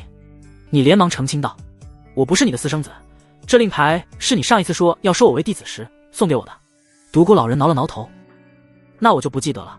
近100年来，我对不下千人说过同样的话，再往前的话就更多了。”一时间，你有些无语，只觉得手里的太玄圣宗令牌跟废铁没什么区别。亏你之前还把这老头当成绝世高人，结果现在看来真是一点都不靠谱。还给你吧。你将令牌丢给独孤老人，然后转身就要离去。独孤老人连忙叫住你：“小家伙，老夫是真想收你为徒。你对那1000个人也是这样说的吧？”“是也不是。”独孤老人解释道：“你跟他们不一样，那也没兴趣。”你头也不回地离开了。独孤老人并没有出手阻拦，一路上畅通无阻。你很快就离开了太玄圣宗。接下来的1年时间里，你辗转各大皇朝，对所有大成以下的半尊强者发起挑战，无一败绩。你的名气也越来越大，在各大皇朝广为流传。隐隐间，你已经有了大成之下第1人的名头。这天，你来到一条大河边上，盘膝而坐，思考万物为鉴的更高一层是什么。想了3天3夜，也没有任何头绪。只是当你打算离开时，目光落在奔流不息的水流之上，突然像是抓住了什么。可你还没来得及继续领悟，一名黑衣男子就突然出现，对你嗤笑道：“我来自玄空岛，听说你是大成之下第1人，特意前来见识见识。玄空岛是10大禁地之一。”你听后有些吃惊，显然没想到会有人从玄空岛之中走出，并且来挑战你。要知道，玄空岛一向无比神秘，从来没有人知道玄空岛之中到底有些什么。你还没来得及深思，黑衣男子就突然对你出手，行为举止间充满了杀机，看样子是要置你于死地。你只好迎战。很快，你摸清了黑衣男子的修为，他也是半尊，但整体实力要远远强于各大皇朝的半尊天骄。不得不说，此人确实有自负的本钱。你与黑衣男子大战10天10夜，手段尽出，方圆万里都被你们的战斗余波碾碎，你这才艰难地将其击败。不可能，我乃仙人嫡子，拥有世上最强大的血脉，境界也比你高，为何会败？黑衣男子跪倒在地上，满脸的不甘。你用体内仅剩的灵力化空气为剑，刺破了黑衣男子的眉心，彻底将其斩杀。你虽然赢了，但代价也极大，不仅浑身冒血，整个人接近于灯枯油尽的状态，就连右臂也在战斗中被碾碎。你很疲惫，直接躺在地上睡着了。也不知道过去了多久，你终于醒来，体内的灵力也恢复了一些。你开始吸收4周灵气，恢复修为。3个月过去，你再次恢复到巅峰，手臂也生长而出。通过与这黑衣男子的一战，你收获颇丰，隐隐感觉到突破合体的时机已经来了。1个月后，你成功突破到合体初期，整个人有种洗尽铅华的感觉，第7道天道印记也随之出现，进入你的体内。你才合体初期就已经成为了当世最强合体。接下来，你没有继续提升境界，而是来到了之前的大河边上，一跃而入，整个人悬浮在河水之中，一边修行，一边感受着那种一波接一波的滔滔水势。春去秋来，1年过去，你保持这种姿势整整1年，修为跨越了半尊境界，直接突破到了大成初期。第8道天道印记也随之降下，同时，你对草字剑诀也终于有了新的领悟。世间万物皆存在世，而最大的事就是天地。顺天地大势者昌，逆天地大势者亡。而你要做的，就是借助天地大势，以天地为鉴，斩出势不可挡的一击。所以，万物为鉴的下一个层次，便是天地为鉴。以你现在的修为，这样的一剑，短时间内你最多只能斩出1次。不过即便这样，你也很满足了。领悟了天地为鉴后，你离开了这里，再次辗转各大皇朝，挑战大成强者。没有任何意外，即便是大成圆满的强者，也远远不是你的对手。思索再三，你又一次来到太玄圣宗见独孤老人。小家伙，你想通了。独孤老人见到你后，十分的热情，笑呵呵地拉着你往祖师堂走。看这样子，他以为你是回来拜师的。不，我没想通，而是太玄圣宗的漂亮仙子想开了。你摇头道。独孤老人先是一愣，随后捧腹大笑道：你小子真有趣，要是早生的8000年，我俩说不定还能拜个把子什么的。说完，独孤老人对你挤了挤眉，悄悄传音道：看中哪位仙子了？老夫这就去帮你牵红线，实在不行，老夫还有不少的漂亮女儿孙女待嫁，你也可以考虑一下。这下子轮到你，有点意外了。这老头还真不把你当外人啊。不了，家里已经有2个如狼似虎的了，再多点吃不消。你拒绝了独孤老人的提议。接着，你的面容突然变得严肃，看向独孤老人，直言道：这次我来太玄圣宗，并非是为了拜师，而是要向前辈你发起挑战。啊！这一刻，独孤老人的大脑直接宕机了。挑战他？没听错吧？你小子确定没说错，要向老夫挑战？独孤老人掏了掏耳朵，你还是回去练习2年半再来吧。老夫可不是一般的渡劫天尊。2年半？小黑子是吧？你心中忍不住吐槽。关于独孤老人不是普通渡劫天尊这点，你当然知道，只是你也没别的办法了。渡劫天尊们一个个神龙见首不见尾，你根本找不到。而其他皇朝的顶尖渡劫天尊你又不熟，万一挑战的时候被打死了，重开也浪费时间。只有独孤老人是你最好的练手对象，还请前辈赐教。你摇了摇头，刹那间，四周天地涌现出细密的剑气来，朝着独孤老人刺去。也罢，那就让老夫来指点指点你。独孤老人似乎也明白了你的意图，没有再拒绝。半炷香时间后，你败在了独孤老人的手中。而你之所以能撑这么久，还是独孤老人刻意放水的缘故。否则，以独孤老人的真正实力，可以瞬间将你碾压杀死。看来，大成与渡劫之间存在着一道难以逾越的鸿沟。你感受到了渡劫的强大，挑战失败后，直接告辞离去。1年后，你晋升大成中期，再次来到太玄圣宗，挑战独孤老人。你小子，这是把老夫当作练手对象了。独孤老人没有拒绝，同意了你的挑战。没过多久，挑战就结束了。这一次，你虽然败了，但独孤老人赢得不再像之前一样轻松，这让独孤老人十分惊讶。没想到你的成长速度竟然这么快。转眼间，又是2年时间过去，你成功突破大成后期，再一次找到了独孤老人。这一次还请前辈全力出手。短暂的交流过后，你和独孤老人大战在一起。感受到你身上越发强大的气息，独孤老人不敢再大意。最后，这一战还是以你失败告终。但是独孤老人赢得也并不轻松，2条手臂上的衣袖被剑气卷碎，就连皮肤表面也出现了密密麻麻的血点。你离开了。等再一次上太玄圣宗时，你的修为已经来到了大成圆满，一身气息之强，犹如奔涌不息的天河。就连独孤老人见了之后，神情也是无比的凝重，破天荒地说道：一会儿下手别太重，老夫的一把老骨头经不起折腾。很快，你们大战在一起。这一次，你给独孤老人带来了无与伦比的压力，以至于他连压箱底的手段都给掏出来了。你也差不多。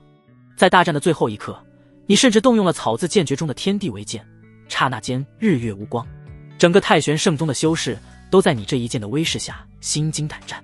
倘若没有独孤老人，没有仙气护佑太玄圣宗，仅凭你这一剑就能直接将整个太玄圣宗从世上抹去。轰！不过最后，你这强大绝伦的一剑还是被独孤老人给挡住了。当然，也仅仅只是挡住。平了，平了。独孤老人化解了你这一剑之后，连忙大喊，他体内的灵力基本已经消耗殆尽。你也差不多。这一场挑战结束后，你们一同来到密室品茶，恢复灵力。独孤老人像看怪物的一样，不停打量你，最后无比震惊地说道：“老夫年少之时，也曾是名震世间的天骄，越阶杀人如吃饭喝水般简单，不料临老了，却碰到你这么个怪物中的怪物。啧啧，大成圆满，便能与渡劫圆满的老夫战平。等你将来也渡劫大圆满了，不得单手锤爆老夫。”你笑而不语，将口中茶一饮而尽。要知道，你可以是每一个境界都做到了最强，若是不能单手锤爆同境界修士的话，那所谓的最强二字就跟笑话没什么区别了。你小子有天仙之姿啊，将来成就或许不会下于100万年终结一个时代的太虚仙人，以及31万年前神秘无比的神鹰仙人。独孤老人毫不掩饰地问道：“你小子真的不缺道侣？要不再好好考虑下吧？老夫的女儿孙女那可是一个比一个漂亮，你要是喜欢的话，一次娶上100个也没问题的。不感兴趣？你再一次拒绝了。外面的野花你可以心安理得的采撷，但是家花是要负责任的，始乱终弃不是你的本性。不喜欢的话就算了，那你现在有没有什么需要老夫帮忙的地方？”独孤老人又问道。前辈何出此言？你感觉独孤老人热情的有点过头了？呵呵，独孤老人没有藏着掖着，直言道：“正所谓一人得道，鸡犬升天，你将来注定不一般。老夫想抱一抱你的大腿，当一次躺赢狗。”厉害了，你没想到独孤老人会说的这么直白，直接说自己想当躺赢狗。前辈帮了我这么多，我将来成道，若是有机会，自然会拉前辈一把。你轻笑着说道。有你这话，我就放心了。独孤老人笑得十分灿烂，脸上的皱纹挤一块，跟朵菊花似的。你向独孤老人讨教一番晋升渡劫的经验之后，离开了太玄圣宗。在你的身影彻底消失之后，独孤老人的面容突然变得无比凝重。他抬头看向天空，眼里全是担忧之色。为何近日来，老夫始终心神不宁，就连仙气也。3天后，你远离了太玄圣宗，来到一处僻静之地，开始闭关冲击渡劫。枯坐3年，你细心感悟天地，终于抓到了那一丝契机，成功突破道渡劫境。这一刻，方圆几万里的天空都被浓密的乌云笼罩，一道道金色的雷电从乌云中酝酿而出，朝你劈去。区区雷劫，不过如此。你没有被动防御，而是直接起身，一拳接一拳，硬生生将这惊世雷劫打爆。待乌云全部散去时，你身上依旧毫发无损。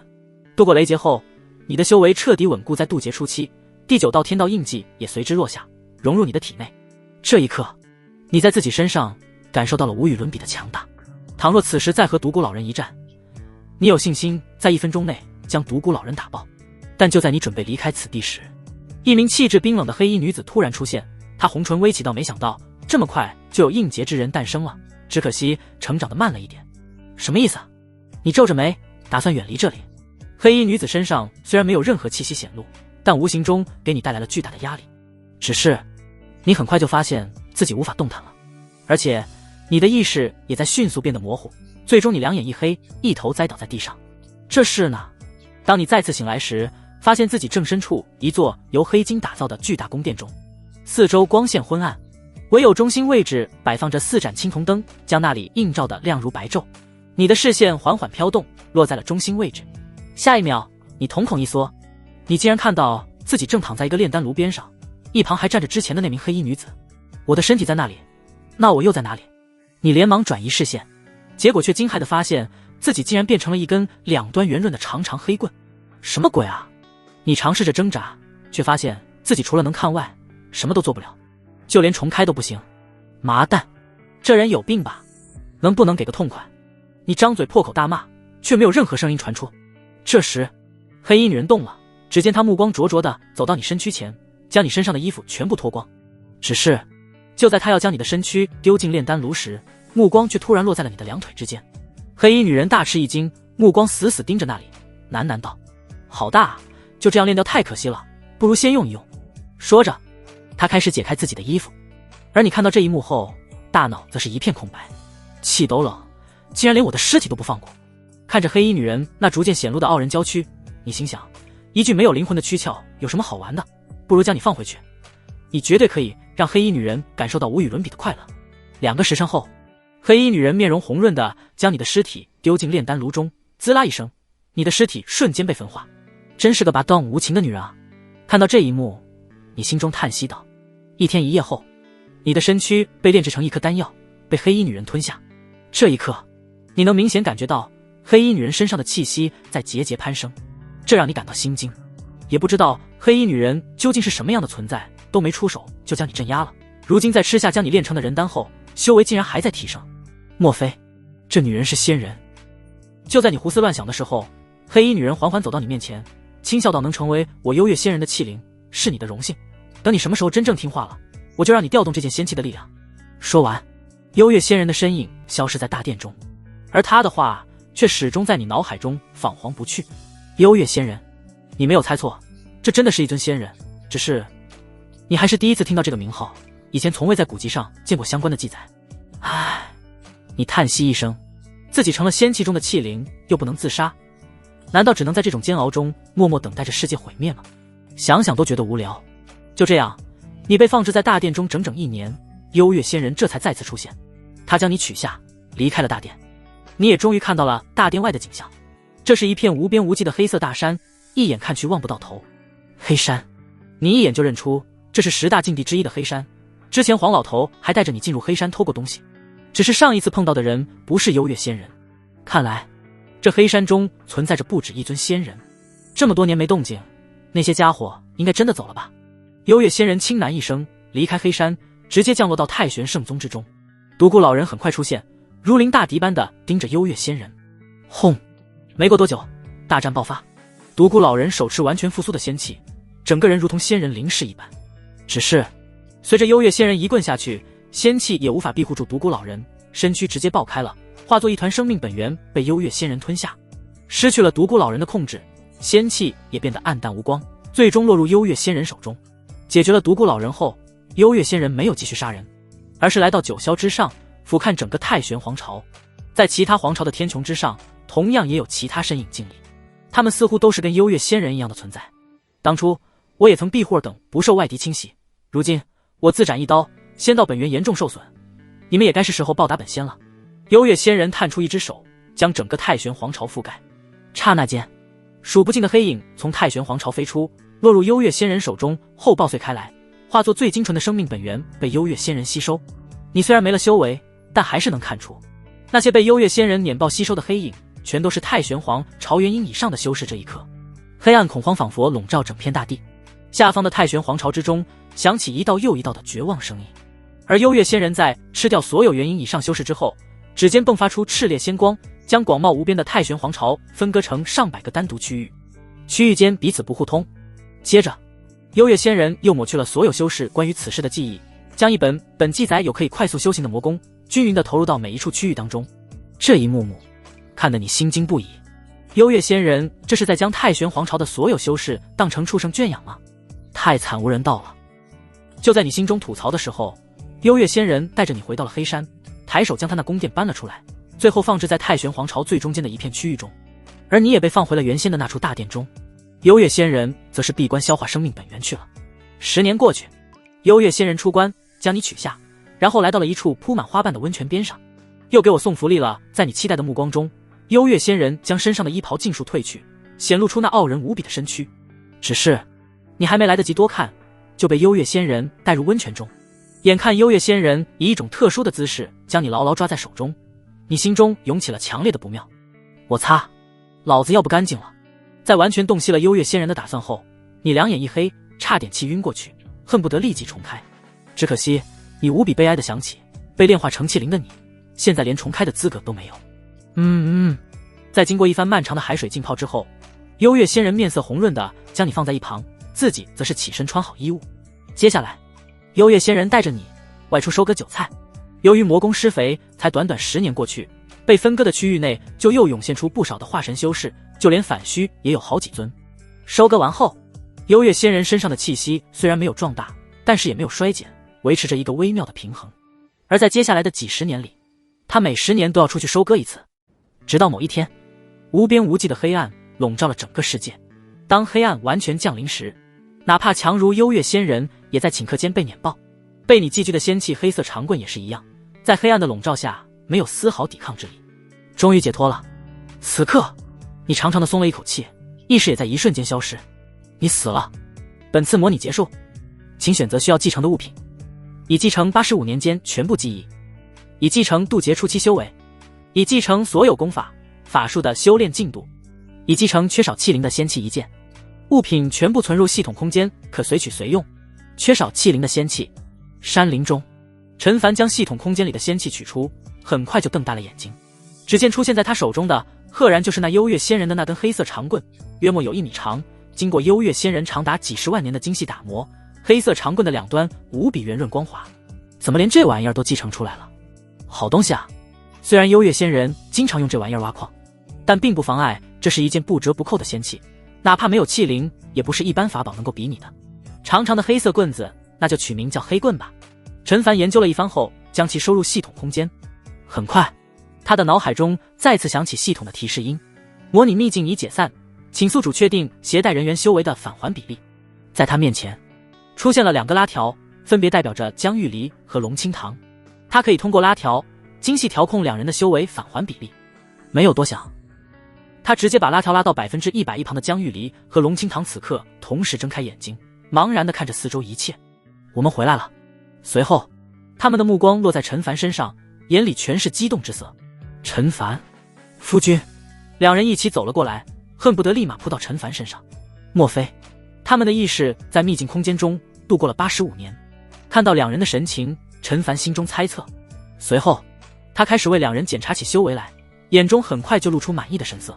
江玉离模拟前的修为是元婴初期，现在是反虚初期，直接跨越了2个大境界。龙清堂模拟前的修为是化神大圆满，如今已经来到合体初期，这等进步速度不可谓不恐怖。不过仔细一想，2人都身怀2大宝体，放眼整个苍元界都算得上是凤毛麟角的存在，所以这个修行速度又变得合理了。剑宗的事只怕要延后一段时间再处理。陈凡对江玉离说道。模拟中幽月仙人的出现让他感受到了巨大的危机，所以在真正无敌之前，他不打算乱跑了，就留在这里模拟。好，我都听你的。江玉离没有多问，懂事的点了点头。接下来，陈凡封印了自身绝大部分的修为以及气息，防止被幽月仙人察觉到，然后又钻入地底深处，在里面挖了个3室1厅，刚好可以容纳他们3个人生活。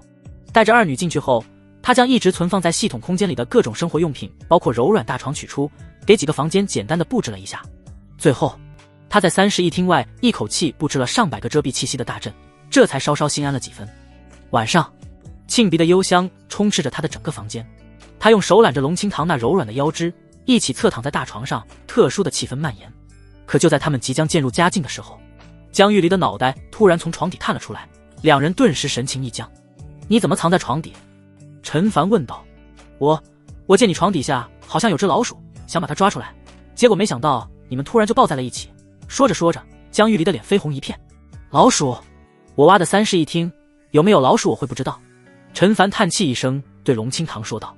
清堂，天色不早了，你回房休息吧，我们明天再聊。龙清堂满脸的不舍，不过气氛已经被江玉离破坏了，不舍也没办法。恰在此时，江玉离对龙清堂说道。清堂姐姐，我有点怕黑，要不你陪我睡吧。怕黑？呸！你那点小心思啊，谁看不出来啊？陈凡心中吐槽道。好呀。龙清堂点头同意，恋恋不舍地从床上起身后，和江玉离一起离开了。造孽啊！陈凡没有办法，只好将体内那股邪火压下。第2天一早，随着模拟次数刷新，他毫不犹豫地开启了模拟。消耗1次机会，开始模拟修仙。你将龙清堂和江玉离安排在模拟秘境中修行后，解开了自身的封印，然后快速朝着太玄圣宗赶去。道友止步！你刚靠近太玄圣宗，就被独孤老人拦下了。这一次他明显不认识你。我是来请前辈帮忙的。你一边说着，一边取出一个留影石。留影石里记录着上一次模拟时和独孤老人喝茶聊天的一切。看完留影石的内容后，独孤老人满脸狐疑，以他的修为见识，自然看得出来这留影石并非作假。然而他完全不记得和你在一起喝过茶，甚至留影石中他所说的一些话，连他自己都觉得荒谬。他堂堂一个渡劫大圆满的顶级修士，竟然想抱一个晚辈的大腿当躺赢狗。另外，他竟然还想把漂亮的女儿孙女全部嫁给一个晚辈。前辈，不妨比划一下试试。你知道，再多的解释都是苍白的，不如直接打一架。好，独孤老人同意了。就让我来见识一下所谓的天仙之姿。大战一触即发，却也耗时极短。疼疼疼！你小子轻点，老夫的手要断了！随着独孤老人的一声大喊，你松开了独孤老人的手。果真是天仙之姿。独孤老人目光火热地看着你，强调道：小子，你一定要遵守诺言，以后带老夫飞啊！另外，只要你点个头，老夫的漂亮女儿孙女都任你挑选。漂亮女儿孙女就不必了。你直言道：此次前来只是想请前辈帮我一个忙。帮忙？独孤老人脸上露出疑惑的神情。你的实力已经远超他了，还能有需要他帮忙的地方？你没有直说帮什么忙，而是将幽月仙人对太玄皇朝所做的一切演化给独孤老人看。看完后，独孤老人呼吸变得急促，急忙问道：这些都是真实发生过的？没错，都是真实发生过的。你点头承认，但没有过多解释。老头子老了，很多东西想不明白。既然如此，那我也就不想了。小子，你要我怎么做就直说吧，老夫会全力配合。独孤老人叹气道：最近这段时间，他经常能感觉到仙气在向他传递一些不安的情绪。之前还以为是仙气出问题了，但现在看来，分明是仙气对冥冥之中要发生的事情有了一些感应。我需要前辈用仙气帮我遮掩一切气息，为我争取突破的时间。见独孤老人这么爽快，你也是说出了自己的来意。黑棍是幽月仙人的仙气，使用黑棍不但不能遮掩气息，反而容易引起幽月仙人的注意。所以，你想请独孤老人来帮这个忙？独孤老人问道。这次我们的谈话用留影石留影了没有？一直在偷偷留影。独孤老人，他问道。记得把这一份留影给下一个我看。另外，我们一会儿离开后，太玄圣宗是不是会荡然无存？独孤老人似乎察觉到了一些什么，你也没有隐瞒，点头道：等下幽月仙人大概率会来。唉，独孤老人叹气一声，点头道：时间紧迫，抓紧走吧。说完，他手中出现一面镜子，爆发出强烈的仙光，将你们的一切气息隐藏，并且带离了这里。而就在你们离开后不久，幽月仙人的身影也恰好降临。阴劫之人这么快就出现了吗？看来那些家伙真的已经走了，可以开启计划了。说完，幽月仙人直接将太玄圣宗所有元婴以上的修士碾爆吸收。离开太玄圣宗后，你和独孤老人来到一处偏僻之地，开始闭关修行。你打算就这么一直修炼到世界毁灭，然后开启下一次模拟。独孤老人则是时刻激活仙气，为你们两人遮蔽气息。转眼1年过去，开始了。你正在修行，却突然听到了独孤老人的叹息声。什么开始了？你问道。独孤老人解释道：浩劫开始了。你猛地一怔，不对啊，这么快就开始了？难道存在什么变数，使得幽月仙人提前动手了？你仔细思索一番后，眼中露出明悟之色。看样子，变数就是你自己啊！你心中庆幸，幸好自己老老实实的隐藏了气息，待在山洞里面，否则的话，指不定就被幽月仙人找上门去了。修行无岁月，转眼20年过去，你终于突破到渡劫中期，实力发生了质的提升。可就在你准备继续冲击渡劫后期时，身着黑衣的幽月仙人悄无声息降临。他看着你轻笑道：原来阴劫之人躲在这里。这一刻，你浑身汗毛倒竖。你怎么也想不明白，幽月仙人是如何找到你的？轰！独孤老人果断激活仙气动手，但幽月仙人仅是抬手一拍，就将独孤老人打成一团血雾，吸入口中，连仙气都庇护不住他。做完这一切后，幽月仙人的目光再次落在你的身上。这一次，你没有束手待毙，而是取出了黑棍，注入灵力激活。看到黑棍后，幽月仙人大吃一惊，不明白你为什么会拥有跟他一模一样的仙气。最终，你以黑棍为载体，引动天地大势，发出了至强的天地一剑。虽然最后被幽月仙人挡住了，但他也费了不小的力气。而你眼看敌不过幽月仙人，立即决定重开。结果下一秒，你突然感到两眼发晕，体内灵力也被彻底封印，无法重开。不好！你心中直呼不妙，还没来得及做出应对之策，就当场昏迷了过去。等你再次醒来的时候，已经同时成为了2根黑棍的器灵。幽月仙人对你的尸体进行玩弄之后，再次炼制成人丹吞下。之后的剧情和上一次模拟几乎是一模一样，唯独只有在温泉沐浴的时候，幽月仙人手里的黑棍变成了2根。他左手抓1根，右手抓1根，直接来了个双倍快乐，这让你有苦难言。结束后，你在心中暗暗发誓，等你修为上去了，一定要让幽月仙人跪在你面前疯狂忏悔。接下来，你大部分的时间都在幽暗大殿中度过，也不知道过去了多久，笼罩整个世界的黑暗才再次降临。2根黑棍同时被碾碎，而你也失去了意识。你死了。本次模拟结束，请选择需要继承的物品。已继承85年间全部记忆，已继承渡劫中期修为，已继承黑棍星号2，物品全部存入系统空间，可随取随用。2根黑棍。房间内，陈凡手里握着2根黑棍，隔着老远，仿佛还能闻到一股淡淡的海鲜气息。要不是这玩意儿是仙气，早就被他丢了。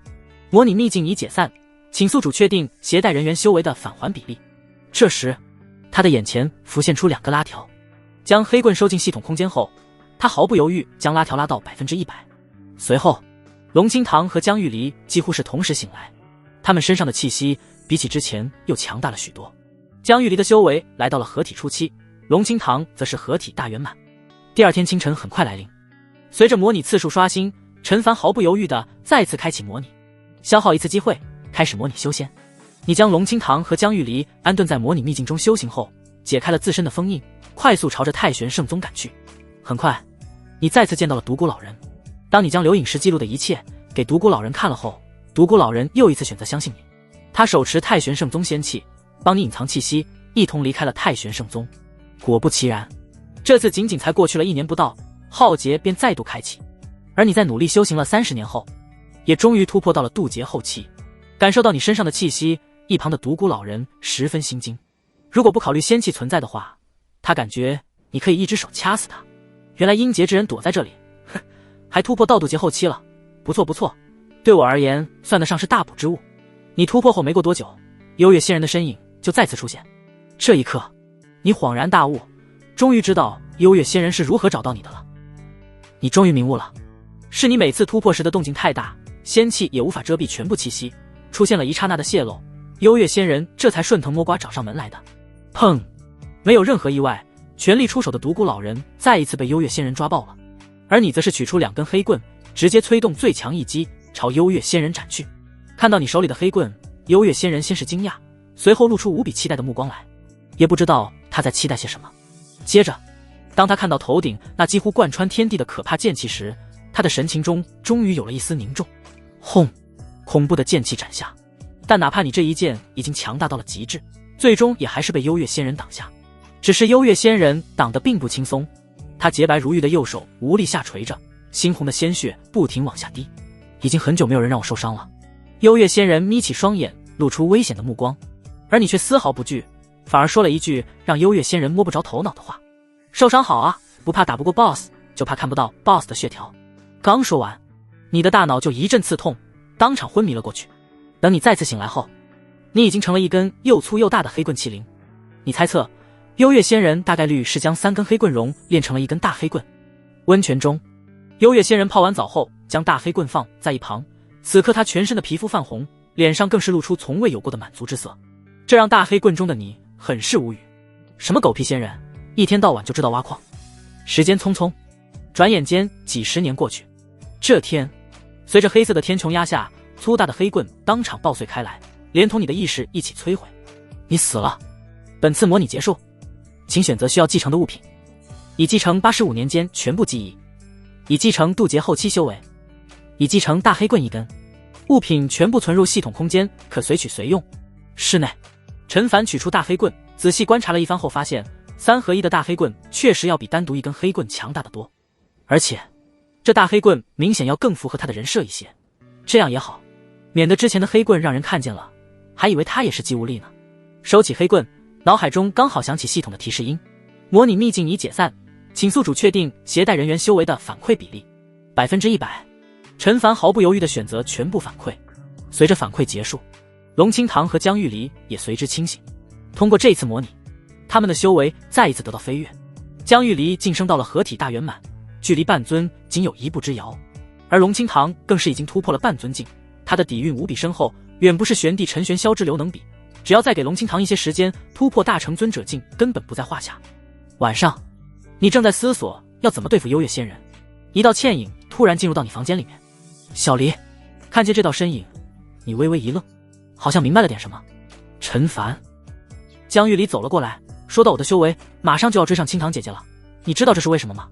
还没等陈凡回答，江玉离就接着说道：那自然是因为我和清堂姐姐之间的年龄差距其实并不大，天赋也相差无几。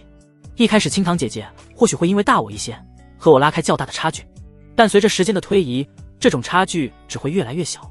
就像1000岁和980岁之间，其实并没有太大的差别。陈凡明白了，江玉离这是话中有话。思索许久，他问道：“你想明白了？”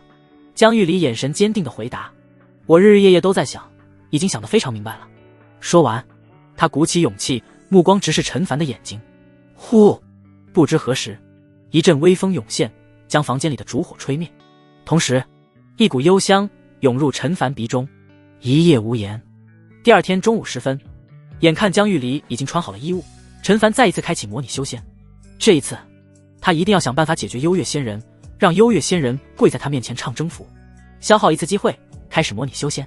你将龙清堂和江玉离安顿在模拟秘境中修行，自己则是朝着太玄圣宗赶去。见到独孤老人后，你没有浪费时间，直接将流影石全部取出。片刻后，被仙气遮蔽气息的你们离开了太玄圣宗。时光流逝，转眼间40年过去，你终于有了要突破的迹象，但被你强行压下了。你打算积蓄足够力量，一口气跳过渡劫大圆满，直接扣仙门。渡劫大圆满之后，需要扣仙门3次才能证到天地，成就仙人。当然，按照你的预估，你不用成为仙人，只需要扣1次仙门，就不会再惧怕幽月仙人。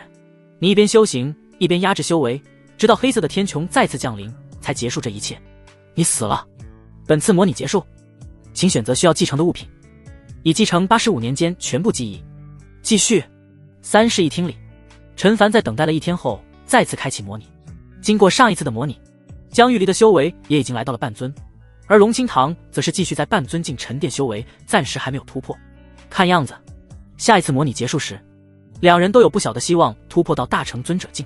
消耗1次机会，开始模拟修仙。你和独孤老人在仙气的庇护下，躲在太玄皇朝一角修行。1年后，浩劫又起，但你们没有理会，继续积蓄力量。转眼间50年过去，这天，在地上已经连续枯坐51年的你，突然睁开了双目。可以突破了。一旁的独孤老人见此，神情激动地问道：“可以了。”你点点头。随后，一股强大绝伦的气息从你体内迸发而出，几乎是眨眼间的功夫，你就突破到了渡劫大圆满。之后，一道仙气缭绕的大门在你体内隐隐出现。这便是扣仙门吗？看起来好像也不是太难。你意念一动，无穷无尽的力量立即朝着仙门涌去。砰！一声巨响，仙门当场被打开。一旁的独孤老人看到这一幕，惊得眼珠子都快掉地上了。他努力了几千年都没能扣开的第一道仙门，结果就被你这么轻描淡写的给打开了，一时间他都怀疑自己是不是修了个假仙。而就在你扣开仙门的一刻，方圆几万里的天空中有异象在不断翻涌，你的实力也发生了翻天覆地的变化。仅仅是从你身上泄露出来的一丝气息，就让独孤老人差点濒临崩溃。阴劫之人，幽月仙人现身了，他神情无比凝重地盯着你，似乎想将你看穿。我是不是阴劫之人不重要，重要的是你缓缓抬起头来，目光扫视幽月仙人全身，嘴角勾起。幽月仙人，你做好被小皮鞭疯狂抽打的准备了吗？你积攒多时的怨气，这一刻仿佛要喷涌而出。而幽月仙人在听到你的话后，则是神情一呆。小皮鞭抽他这一刻，他甚至怀疑自己是听错了。太狂妄了！幽月仙人语气冰冷道：“你不过才扣仙门1次，也敢在我面前这般大放厥词？莫说是扣仙门1次，即便是3次，在真正的仙人面前，也与蝼蚁无异。一步之差，仙凡之别。不信那就试试。”你脸上的笑意逐渐消失，这一瞬间，天地间突然下起了细密的剑气。唰！突然，所有剑气突然变得锋利狂暴，凝聚成一道巨大的剑气，覆盖天地，朝着幽月仙人斩去。幽月仙人双眸发光，手中仙气全面复苏，仙光弥漫，化作一道巨大的黑棍，朝着剑气劈斩而去。轰！两者相互接触，恐怖的能量荡开，大道都在颤动，余波辐射开来，方圆几万里的区域在一瞬间化为虚无，其中便包括独孤老人。咔嚓！被你凝聚而出的那一道剑气，仿佛有劈开一切的气势。两者才接触没多久，仙气黑棍竟然就被剑气展开，一分为2，彻底毁掉。怎么可能？这一幕让幽月仙人大吃一惊。下一秒，浩浩荡荡的剑气死落下，将他也覆盖在其中。这便是仙人吗？也太弱了。看到这一幕，你微微摇头。只是眼看剑气就要彻底将幽月仙人吞噬，一道炽烈的仙光突然将剑气撕开了一道口子，猛地射出。接着就是2道、3道、直至亿万道。这一刻，整个太玄皇朝都被仙光覆盖，一股仿佛能压塌万古的气息在剑气中复苏。方圆几百万里的地面上，一朵接一朵的大道金莲涌现，带着异香，闻一口仿佛就能让人白日飞升。天空之上，龙凤环绕，大道齐鸣，异象不断。这一切的一切，都是因为被剑气覆盖的那道身影而出现。你很好，成功逼迫本仙全面复苏，等下就用你的一切来弥补本仙这次的损失吧。随着一道冰冷的声音在剑气中响起，那原本可以展开一切的锋利剑气突然倒卷融化，全部消失不见。与此同时，幽月仙人全面复苏后的样貌出现在了你面前。这是一名容貌轻视的少女，赤脚漂浮在半空中，一团又一团的粉色火焰正环绕着她转圈，她的眼眸也呈现淡粉色，头顶长着一对粉嫩的竖耳。最重要的是，在她的身后还有9条轻轻摇曳的狐尾。原来你根本不是所谓的幽月仙人，难怪古籍上丝毫没有关于幽月仙人的记载。看到少女的模样，你心中疑惑解开，淡淡道：如果我没猜错，你应该是32万年前祸乱人间的九尾狐仙吧，最后被神鹰仙人镇压。哼，别跟我提那个贱人。九尾狐仙的目光骤然间变得冰冷无比，同时他的身躯开始变大，短短几个呼吸的时间，他就变成了一只长达几万里，浑身闪烁着仙光的九尾妖狐。他的2个眸子也由粉色转变为金色，散发着炽烈的光芒，宛如2轮太阳高悬天上。战！看到九尾狐仙此刻的模样，你战意高昂，毫不犹豫地与之大战。这一场大战尤为惨烈，持续了整整10天10夜，辗转几百万里，光是余波就将太玄皇朝以及相邻的大炎皇城化为焦土。除了个别顶尖修士得以幸存外，其余人全部死在余波当中。但最终的结果还算是不错，你虽然付出了极大的代价，但终究还是赢了。不可能，我全面复苏后与真正的仙人相差无几，为何会败在你一个区区扣仙门一次的凡人手中？九尾狐仙召唤出来的仙衣几乎完全被你打碎，春光外泄。不过他已经不在意这些了，而是难以置信地看着你，说道：你的天资竟然比洛神医那个贱人还强。说完这些，他眼眸微闭，等待着陨落的降临。然而你迟迟没有动手，而是说道：我可以给你一个活下去的机会，只要你愿意认我为主，成为我的坐骑，我便放过你。这仅仅只是模拟，即便杀了九尾狐仙也没什么好处，还不如将之前的恶气出一出。吾乃仙人。九尾狐仙目光直视着你，咬牙道：宁死不受此辱。你十分惊讶，没想到天天挖矿的九尾狐仙竟然如此有骨气。今日我即便是死，也要让你丢点面子。九尾狐仙冷冷一笑，随即眼中粉色光芒大放，他竟然对你施展了仙人级的魅火。不出意外，你很快就支起了帐篷。九尾狐仙看到这一幕就要哈哈大笑，结果当他的目光落在你身下时，却是整个人一呆。既然你一心求死，那我便送你上路。等等，就在你准备动手之时，九尾狐仙突然面带期待地说道：其实认你为主也不是不行。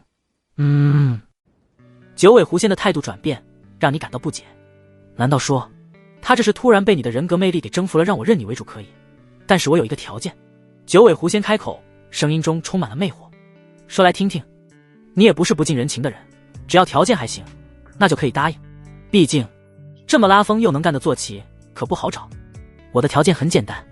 九尾狐仙舔了舔充满诱惑的红唇，在认你为主之后，你一天至少要满足我3次以上。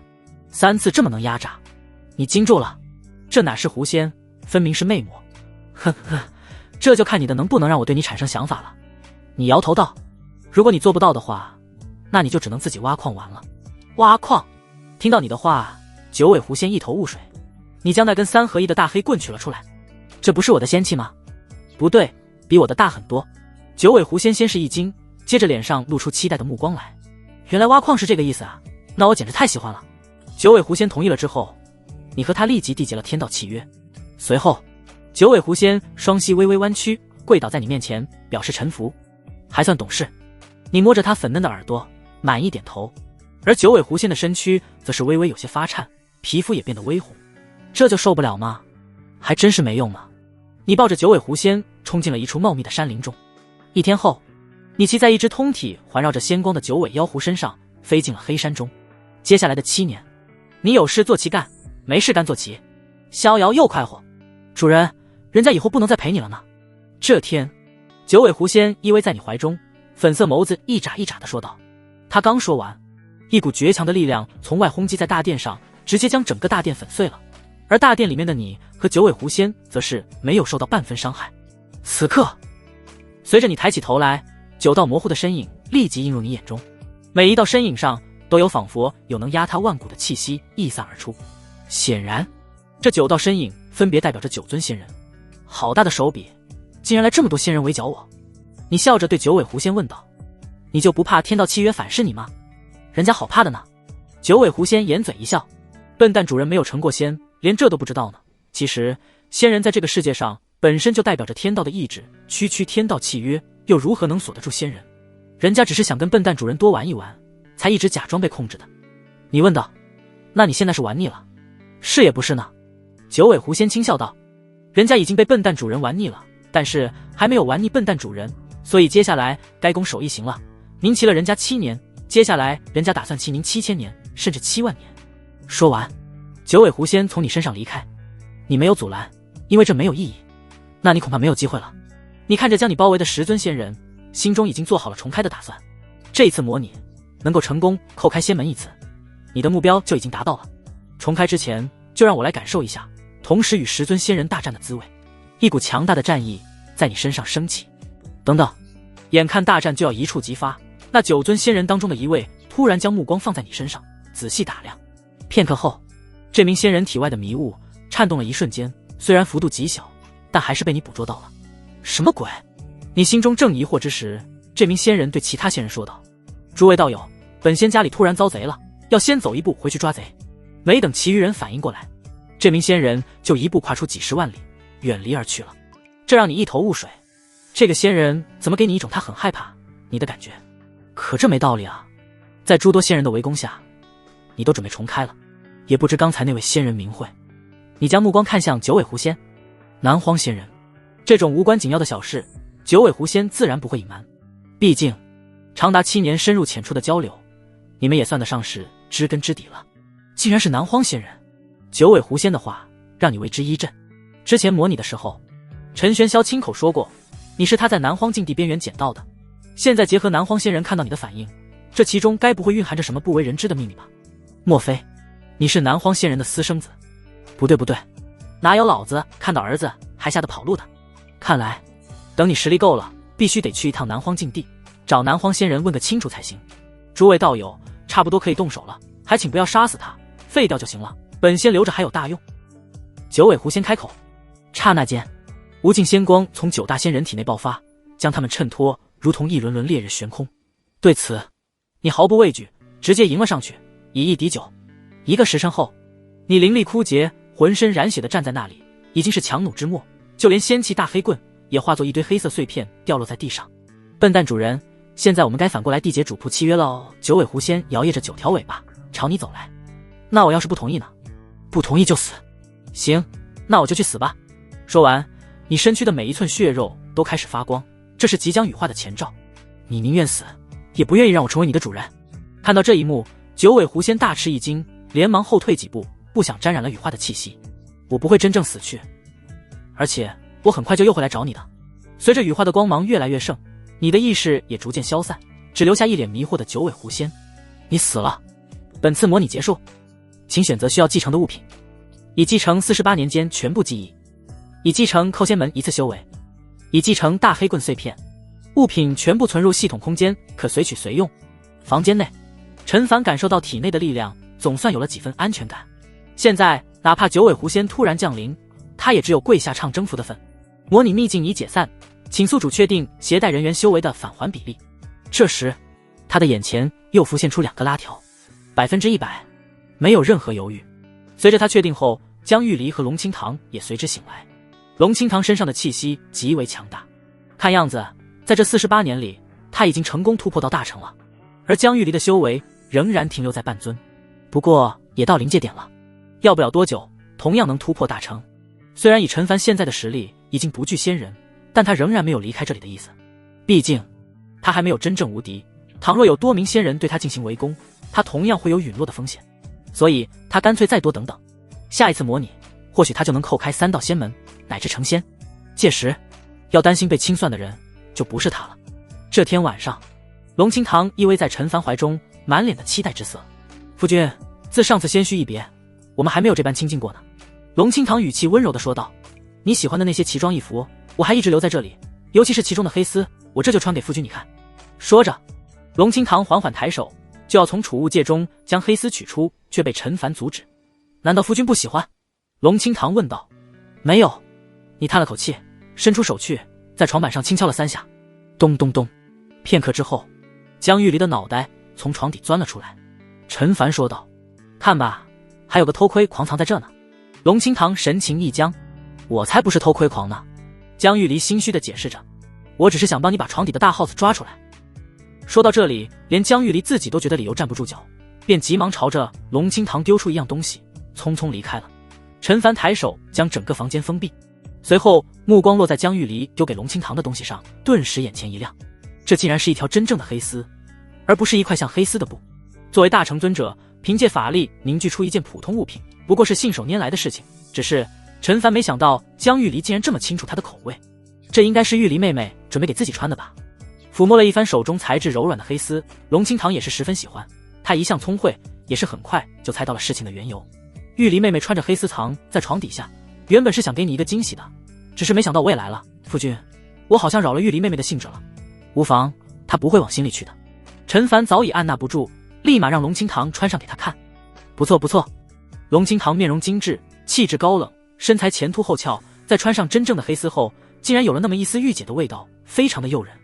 这个时候，要是再给龙清堂穿上一身 JK 套裙就更好了。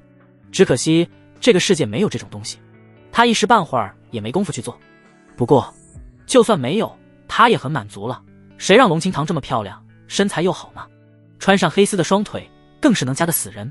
疯狂的一夜过去，随着模拟次数刷新，陈凡毫不犹豫地开启了模拟。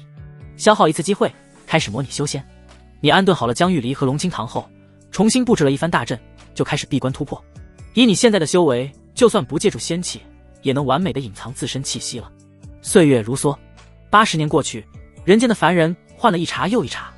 这天，你突然从闭关中苏醒，伴随着一阵剧烈的颤动，以你为中心，方圆几百里的一切事物全部瞬间化为齑粉。而这仅仅是因为你没有控制好自己的气息，不小心泄露出去分毫。你的积累到了，即将突破。片刻之后，你的体内出现一道仙门虚影，轰！才刚出现就立即被冲破了。随后是第3道仙门虚影，也在顷刻间被打破。这意味着你已经成功扣开3道仙门，接下来便是勾动天地，开始成仙了。你喃喃道：“在你看来，能走到今天这一步，全凭你持之不懈的努力以及微不足道的模拟器帮助，真的非常不容易。”嗡！就在你勾动天地，开始成仙的一刻，整个苍元界都发起光来，3000大道齐鸣，就连天道也随之震动。与此同时，有一道接一道的恐怖气息在苍元界各地复苏，并且伴随着低语。在这末法时代，竟然有人要成仙了，肯定是应劫之人，必须阻止他。一起出手吧，事后共同将其分10支，补偿我等仙道本源。这些声音冰冷而又残暴，完全将你当作了食物看待。而已经陷入黑暗的世界各地，一些用特殊手段苟活下来的强大修士，在得知有人成仙时，一个个喜极而泣。仙人降世，将扫清一切黑暗，正本清源。苍天啊，这么多年过去，你总算开眼了。众多仙人如同一座大山，压在他们心中多年，如今终于能得到宣泄。他们全都将希望寄存在了你的身上，希望你能顺利成仙，拔除一切毒瘤。毕竟，真正的仙人可不是这些斩去绝世仙机，苟延残喘多年后本源所剩无几的仙人能比。想成仙可没这么容易，成为我等的食物吧。7大仙人跨越无数疆域而来，要对你进行阻道，其中就包括9尾狐仙。换成之前，你肯定不是7大仙人的对手，但现在已经扣开3道仙门，就凭你们可还不够。你毫不犹豫出手，一场惊天动地的大战就此展开。1天1夜后，鲜血如雨下，滋润着苍茫大地，而你则是立身于天穹之上，虽浑身染血，受了重伤，但7大仙人已经被你尽数斩杀。好强的阴劫之人，只可惜生不逢时，注定要成为我等的血食。此刻，又有10尊仙人现身，对你进行围剿。你们是不是误会了什么？听到这话，你笑了笑。下一秒，一道接一道的天道印记在你身上浮现，隐隐间与天道勾连在一起。怎么可能？你这么快就走完了最后一步，即将成仙？有仙人大吃一惊地说道。没错，你点了点头。下一秒，无穷无尽的仙光从你身上迸发而出，那9大天道印记也全部融入你的体内，极尽升华。你身上的气息节节攀升，伤势也在眨眼间恢复。几个呼吸的时间过去，你的气息终于稳固了下来。而在天穹之上，隐隐间有灭世仙雷浮现，那是你的成仙劫。只要渡过去，你就是真正的仙人了。大势已去，这一刻10尊仙人消失得无影无踪。当成仙劫出现的一刻，他们就知道已经无法阻止你了。如果强行出手，他们也会被卷入成仙劫中，粉身碎骨。轰！灭世仙雷每一次落下，整个苍元界都会随之颤动。可即便面对如此可怕的仙雷，你仍然是一拳打爆，直至仙雷全部消失。至此，绝世仙机成，整个苍元界祥瑞不断，天空有龙凤虚影飞舞，地底深处有浓郁的灵气涌出。身处苍元界的所有生灵，此刻得到天道洗礼，凡人的寿元得到大幅度增加，修士更是资质得到提升。这是一场巨大的福利，而得利最大的人还是你。此刻你的神识探出，十分轻松地将整个苍元界覆盖，就连那一道道蛰伏极深的气息，在你眼中也清晰可见。见此，你嘴角微弯道：接下来就是猎杀时刻了，宝贝们，你们准备好迎接我的到来了吗？你朝着最近的禁地黑山一步跨出，刹那间山河倒转，一条完全由大道铺成的路自动在你脚下形成。这便是当时仙人出行。古往今来，每一尊仙人都曾享受过此等尊荣。轰！你所到之处，仙人们布下圈养修士的大阵纷纷崩塌开来。那些修士被抹去、被封印的黑暗记忆，此刻也全部复苏。当时仙人出现了，这一刻，无数修士抬头仰望着你的存在，眼中流淌出热泪。你犹如一道击破黑暗的光束，给他们带来了生的希望。这是什么？隐隐间，你感觉有某种力量从每一名修士身上飞出，汇聚到你的体内。这股力量非常玄奥，就连你也无法第一时间将其解析。香火之力。片刻后，你回忆曾经看过的典籍，大致猜出答案。这让你感到意外，没想到一个无心之举，竟然会为你带来大量的香火之力。只可惜，你走的不是香火成仙的道路，香火之力对你而言毫无用处。你没有理会修士们的狂欢，继续往前走去。几息过后，你终于来到黑山前，一名老农打扮的存在早已经等候在这里。道友，得饶人处且饶人。老农浑浊的目光盯着你，想要用言语将你劝退。刚才你参与围杀我，阻我大道之时，怎么没有想放过我？你冷笑着问道。以你如今的修为，一切隐藏气息的手段在你面前都无所遁形。看到老农的第一眼，你就认出此人便是刚才围杀你的10大仙人之一。另外，当初黄老头带着你进入黑山偷窃所偷的药田和内裤也是这个老农的。既然你执意要动手，那便让老夫来领教一下你的至强仙法。刹那间，老农浑浊的双目中爆发出恐怖仙光，整个人开始复苏，气势节节攀升。好啊，那就让你体验一下。在说完这句话后，你便与老农大战在一起。只是仅仅才过去10几分钟，老农就被你打爆了，化作漫天的鲜血洒向大地，滋润着所有被覆盖的生灵。一经落，万物生。你一步踏出，进入黑山，却发现整个黑山除了被你打爆的老农后，再也没有任何一个仙人。轰！你一拳打出，整个黑山都炸开了。与黑山一起炸开的，还有黑山底下的一座超级聚灵阵。超级聚灵阵完全由仙人刻成，上面布满密密麻麻的仙纹，具有向整个苍元界虹吸灵气的功能。同时，此刻在超级聚灵阵当中，正聚集着堪称海量的灵气。哗啦！随着超级聚灵阵被你破开，虹吸效应立马结束。同时，有化为实质散发出金光的灵气，如同聚合之水一般从超级聚灵阵中流出，而后迅速回归天地。待灵气全部回归，整个苍元界的灵气浓度大幅度提升。难怪是末法时代，老东西们都把灵气装进自己口袋了，能不是末法时代吗？你心中吐槽道。打爆黑山后，你又来到银色森林外面，逃了神识，扫过银色森林后，你发现银色森林内一尊仙人都没了。接着，你将银色森林打爆，里面同样出现一个超级聚灵阵，规模比黑山的还要大上几分。摧毁了这个超级聚灵阵，苍元界的灵气浓度再度大幅度提升。这一下，你彻底绷不住了。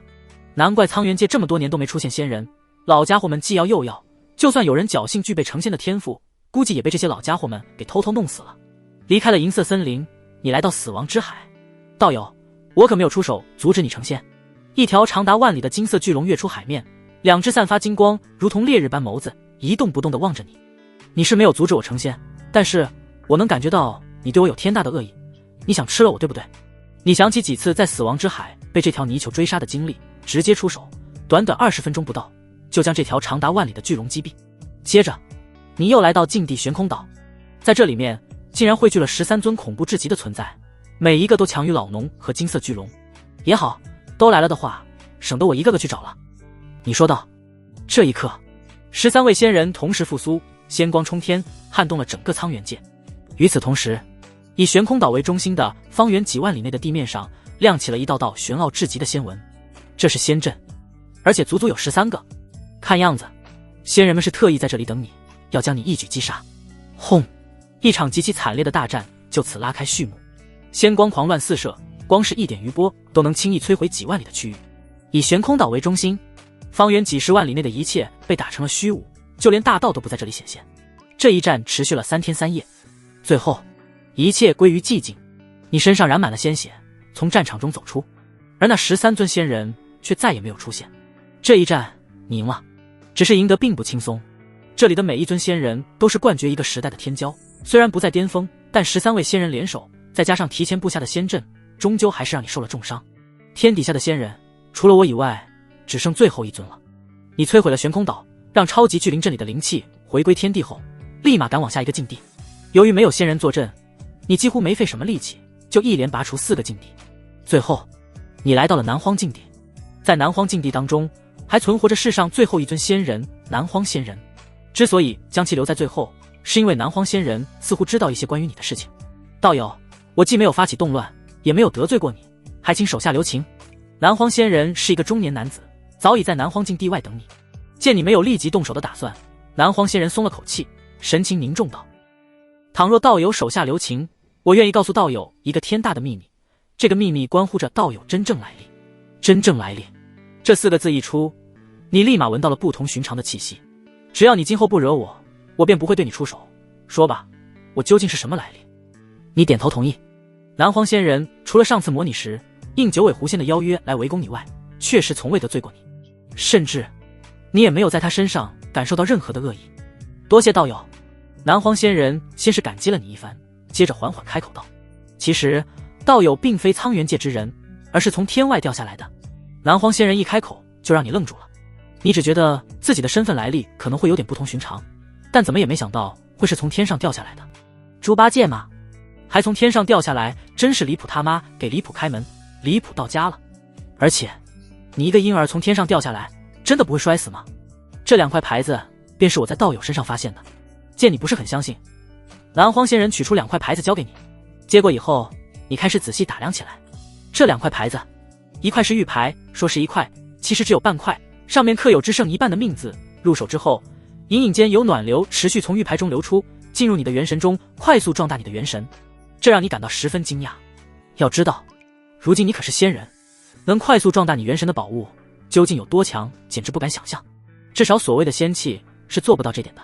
看着手中只剩1半的玉牌，你心中猜测，莫非这东西的品阶还在仙气之上？可仙气之上又是什么等级呢？把玩了一番后，你将玉牌收起，目光落在另外一块黑色的身份牌上，在身份牌中间同样刻有一个字，只是这个是陈字。咦，竟然跟我同姓，好巧啊！你心中说道。接着，你将身份牌放在手中，仔细观察起来。可还没等你多看，一缕浓郁的红色血气突然从身份牌中出现，顺着你的手掌融入你体内。你想要阻止，结果发现这一缕红色血气好似天生就是你体内的一样，直接跟你融为一体，再也分不开了。这是血脉之力。接着你就震惊地发现，你的天资竟然在发生脱胎换骨般的变化。要知道，你身怀先天道体，又通过天道造化诀将10大宝体融入体内，天资早就达到了这个世界的极限。可如今，这些疑似血脉之力的血气竟然让你的天赋再度往上拔高了一个层次，而且这些血脉之力似乎还在持续不断地改造你的根骨。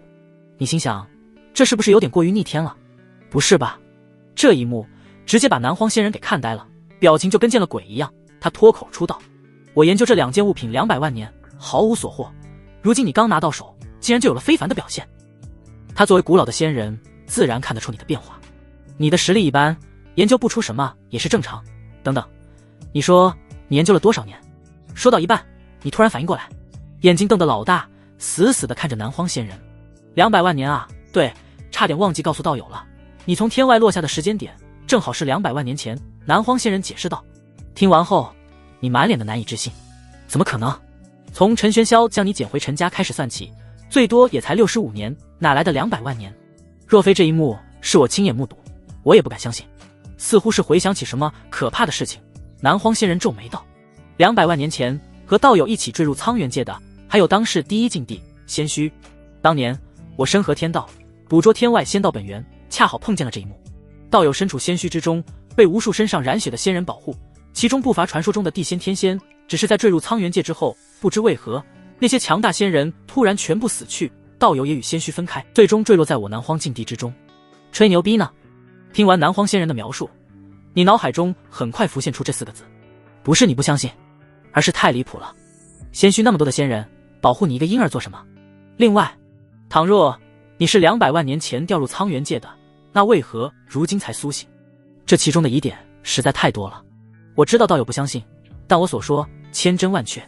南荒仙人叹气道：不瞒道友，当年在捡到道友的一刻，其实我内心是很害怕的，害怕仙虚里的强大仙人们突然又活过来找我麻烦。只是在风平浪静的过了几十年之后，我的胆子就渐渐大了起来。当然，让我对道友下手，我肯定是不敢的，但弄点东西研究一下，我还是有这个胆子，所以我就将道友身上的这2件物品取下，日夜研究。而道友则是一直在我禁地内沉睡，直到65年前，不知为何，道友突然从沉睡中醒来。为了防止出现意外，我以法术悄悄将道友送出南荒禁地。几天不到，道友就被太玄皇朝的一个小修士捡走了。太玄皇朝的小修士指的就是陈玄霄吧？这样一来的话，南荒仙人的话倒也与当年的情况对上了。只是很快又有一个疑问浮现在你脑海中，这个疑问就是：南荒仙人真的能活200万年？靠着特殊物质苟活罢了。我尤其擅长这个，因为在200万年前，我还有另外一个名字，那个名字就叫长生仙人。南荒仙人似乎看出了你的疑惑，开口解释道：原来你是长生仙人。一时间，你看向南荒仙人的目光都变了。这在曾经可也是一个猛人啊，虽然不如终结一个大时代的黄老头，但也差不了太多。没想到，这样一个老帮子中的老帮子，你都能碰见。不对，如果南荒仙人所言非虚的话，那你岂不跟他一样，也是个活化石级别的老帮子老登，何必为难老登？你想了想，南荒仙人确实会来世，也没傻到来搞你，当个屁放掉算了。离开南荒禁地后，接下来的5年时间里，你走遍整个苍元界，寻找关于仙虚来历的线索，但一无所获。说来也是，200万年前的事情没有记载也实属正常，只有南荒仙人这种活了几百万年且真正经历过的老登才能记得清楚。既然找不到，你就干脆放弃了这个想法，反正以后有的是机会验证。眼下你还有更重要的事需要做，那就是修炼。你能感觉得到自身的修为并未达到顶峰，还有向上突破的空间。于是你找了个地方开始闭关修行，这一做就是10年。然而你感觉仙智都快做出来了，修为也没有一丁点的提升，这让你感到纳闷。明明你每天都在吞吐海量的灵气，怎么就提升不了修为呢？去问问老登。你回到南荒禁地，南荒仙人还以为你是回来清算他的，躲在仙阵中不敢出来，在听到你的真正来意后，他才松了一口气。对于我等仙人来说，要想继续提升修为，只有一种途径，那就是炼化仙道本源。南荒仙人解释道。说得对，可是仙道本源又该从哪里获取呢？不得不说，南荒仙人不愧是活了200多万年的老登，对于你的疑问直接给出了3个解决方案。想要获得仙道本源，第一，在苍元界中寻找，只是苍元界内的仙道本源早在100多万年前就被老前辈们彻底掏空了，后世的仙人想要得到一缕仙道本源，难度就跟买彩票中一样。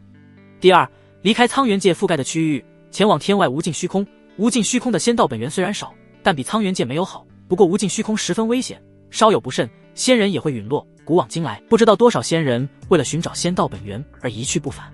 第3种方法就是身合天道，捕捉天外偶尔飞过苍元界的仙道本源，这是最安全也是最稳定获取仙道本源的方法。不过缺点也很明显，只有尚未斩去仙人根基的仙人才会被天道认可，拥有身合天道的资格。可即便这样，身合天道的难度也非常大，古往今来能身合天道的仙人没几个。听完南荒仙人的描述，你不禁沉思起来。第一个方案，获取仙道本源的可能性几乎为0，所以可以直接排除掉。而第二个方案对于别的仙人来说性价比极低，但对于可以无限模拟重开的你来说似乎还算不错。至于第3个方案，则是你目前打算首选的方案。深河天道可以稳定获取仙道本源，只要你一直模拟，砸入大量的时间，提升修为对你来说不过是小菜一碟的事情。离开了南荒境地，你来到天穹之上，开始尝试深河天道。按照南荒仙人所说，深河天道极为困难，所以你已经做好花费几次模拟机会用来深河天道的打算。然而你才尝试了几秒不到，直接就深河天道成功了。你有些发懵，这跟南荒仙人描述的差别有点大啊。深河天道成功后，你仿佛代替了天道，对整个苍元界与苍元界外部分区域的秩序进行管理。你一个念头就可以让苍元界内的一切规则改变。比如说，你可以让河里流淌的变成风，天上刮的是火，人用手行走，用鼻孔吃饭，一个人可以是男人也可以是女人，甚至可以自交繁衍。当然可以做到是一回事，天道会不会允许又是另外一回事。你只是深河天道，又不是掌控天道，天道若是不允许，你也没有办法。而在苍元界之外，受到苍元界天道管辖的部分虚空区域，每隔一定的时间就偶尔会有仙道本源飘过，这时候就可以将其捕捉炼化。就这样，你深河天道，眼睛盯着天外一动不动。转眼间10年过去，你连一缕仙道本源都没看到，但你不为所动，继续保持专注。转眼间距离世界毁灭只剩1天不到，在之前的时间里，你一共也就捕捉到一缕仙道本源。炼化后，你感觉自己的修为确实有了那么一丝丝的提升，但也仅此而已。不如趁着这个机会，看能不能弄清楚苍元界究竟是如何被毁灭的。你正打算退出深河天道，却突然灵机一动。深河天道的状态不仅可以观测苍元界内的一切动静，还可以探查部分天外，简直不要太方便。就这样，世界毁灭的时间点很快到来。你时刻注视着的天外，突然发觉有令人感到窒息的黑暗，正以极快的速度朝着苍元界挤压而来。还是什么都看不到，你还没来得及做出太多反应，黑暗就笼罩了苍元界，悄无声息间就将整个苍元界吞噬，你也跟着失去了意识。你死了。本次模拟结束，请选择需要继承的物品，已继承85年间全部记忆，已继承人仙1层修为，已继承身份另排1块，已继承玉牌半块。物品全部存入系统空间，可随取随用。房间内，陈凡看着系统提示，心中总算对仙人的境界有了大致了解。现在他正处于一个叫人仙的境界，并且在人仙1层。至于人仙以上，他暂时还不清楚。接着他感应了一番体内可以在苍元界为非作歹的修为，十分满意的点点头。接下来我完全可以拳打禁地养老院，脚踢皇朝幼儿园。对了，还有那只漂亮又会伺候人的九尾狐仙，必须得抓回来充当坐骑。陈凡满脸期待地说着。模拟秘境已解散，请宿主确定携带人员修为的返还比例。这时他的脑海里再次响起系统的提示音，这让他有些好奇，也不知道经过这一次模拟，江玉离有没有跟着突破到大成境界。待确定了修为的反馈比例后，江玉离和龙清堂同时醒来。还不错啊，已经突破大成了。不出意外，经过这次模拟，江玉离已经成功突破到大成。这一下，他身边的2个女人全都已经大成了。即便没有他，光是江玉离和龙清堂也已经是苍元界最顶尖的一撮强者了。而且他们身怀2大宝体，又有他的帮助，将来晋升渡劫也是小菜一碟。不过比起他来，2女修为的提升速度还是太慢了，看来得想个办法再给他们提速才行。老公，我好想你。江玉离刚睁开眼睛就跳到了陈凡的身上，并且黑丝双腿像剪刀一样夹住他的双腿。我来的好像不是时候。刚从另一个房间过来的龙清堂说道。不，你来的正是时候。陈凡笑着说道。夫君。龙清堂脸上露出一抹笑容，走了过来，也被陈凡揽入怀中。不过陈凡眼下也没有做那种事的想法，现在他已经天下无敌，那么也该出山处理一些事了。想到这，他带着2女一步踏出，转眼间跨越了无数山河，来到剑宗外面。好厉害！这一幕直接就把2女看呆了，以他们大成期的修为，竟然完全看不出陈凡是怎么做到的。老公，莫非你已经成了渡劫天尊？江玉离震惊地问道。他长期在陈凡家乡文化熏陶下，知道很多与这个世界格格不入的词汇。自从那晚过后，他就彻底将对陈凡称呼改成了老公。你说是就是吧？陈凡没有过多解释。江玉离看着脚下的剑宗，又问道：我们这次回来是要了结恩怨？聪明。陈凡搓了一把他的头发，弄得跟个鸡窝似的。哎呀，可别把头发弄乱了，等下熟人见了还以为我这些年混得很差呢。江玉离吐槽道。哪来的熟人？陈凡纠正道。你别忘了，现在的你还没出生呢。好像也是哦。片刻之后，他们悄无声息地来到剑宗宗主殿。萧战天还以为是外敌入侵，立马施展神通攻击，结果直接被江玉离一巴掌把他从3维拍成了2维。2维萧战天牢牢粘在宗主殿的墙壁上，真爽，出了一口恶气。见陈凡点头，江玉离用神识扫过整个剑宗，然后把当年针对过他的人一个个找出来，全给拍成了2维，其中就包括剑宗那唯一的合体强者以及萧战天雪藏的宝贝儿子。现在萧战天父子俩加起来用一个棺材还能剩不少的空间。最后他们找到了玄机子。师尊看到玄机子的一刻，热泪止不住的从江玉离眼中滚落。然而玄机子却是很懵逼，问道：小姑娘，你谁？江玉离张了张嘴巴，不知道该从何说起。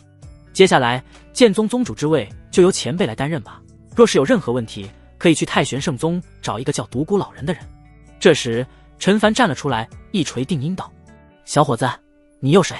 玄机子问道。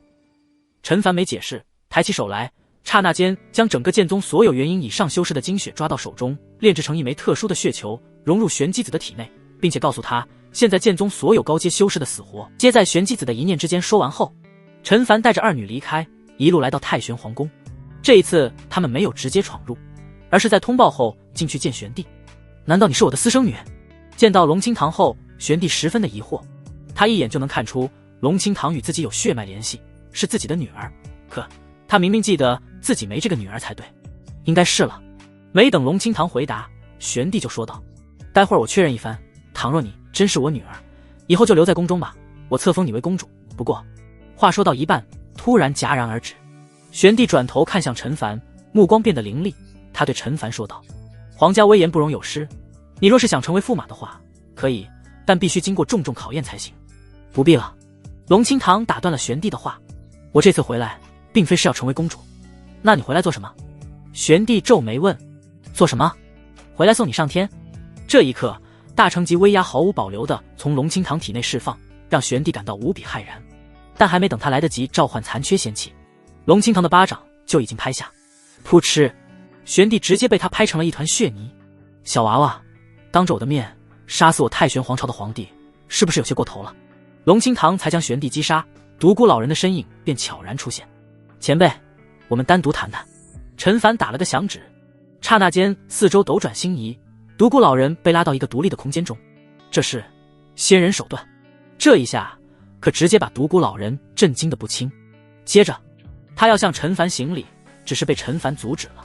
前辈对我助力颇大，不必如此。死！仙人竟然叫我前辈！独孤老人倒吸一口冰冷的灵气，说道：虽然老夫理解不了其中的缘由，但这也太令人感到疯狂了。前辈无需多想，这其中具体原因我不方便多说。另外有一件小事需要前辈帮我解决一下。陈凡将剑宗的事简单说了一下。独孤老人拍着胸脯保证道：仙人你放心，从今天开始，那什么玄机子就是剑宗唯一的宗主，谁敢动他，谁就是跟老夫过不去。另外老夫就算是砸资源，也要把他的修为砸到合体境，那就麻烦前辈了。说完，陈凡撤去了单独空间，带着二女离开皇城。当然离开前，他顺便抬了一下手，将4大家族之一的陈家从世上抹去了。1个时辰后，他们进入一个修仙小城中。陈凡打算在这里停留几天，模拟探索天外。他想要试试看，在天外获得仙道本源的速度会不会比深河天道更快一些。1夜过去，他刚和江玉离结束一场酣畅淋漓的大战，模拟次数就刷新了开始模拟。他毫不犹豫道：消耗1次模拟机会，开始模拟。安顿好了江玉离和龙清堂后，你离开了苍元界。3天后，你来到苍元界天道掌控外的区域，真正进入到无尽虚空当中。刚到这里，就有一缕仙道本源从你面前飘过，被你一把抓住，顷刻炼化。你朝着一个方向前行了大约1个月后，又有一缕仙道本源出现，被你抓住炼化。这让你忍不住感慨，苍元界就像一个平坦的飞机场，贫瘠且小气，不像这外面的无尽虚空富有且慷慨。无尽虚空如果是一片汪洋大海，而你就是大海里的一叶扁舟，随着海水四处飘走。10年过去，你还能勉强记住回去的路，但是当20年过去后，你就彻底迷失了，已经没有退路可言。当然你也不在意，实在不行就重开。第37年，你碰到一朵散发着莹莹白光的小花，扎根于无尽虚空中，以你无法理解的方式成长。你带着好奇将小花摘下，结果惊讶地发现这朵小花中竟然蕴含着极其充沛的仙道本源。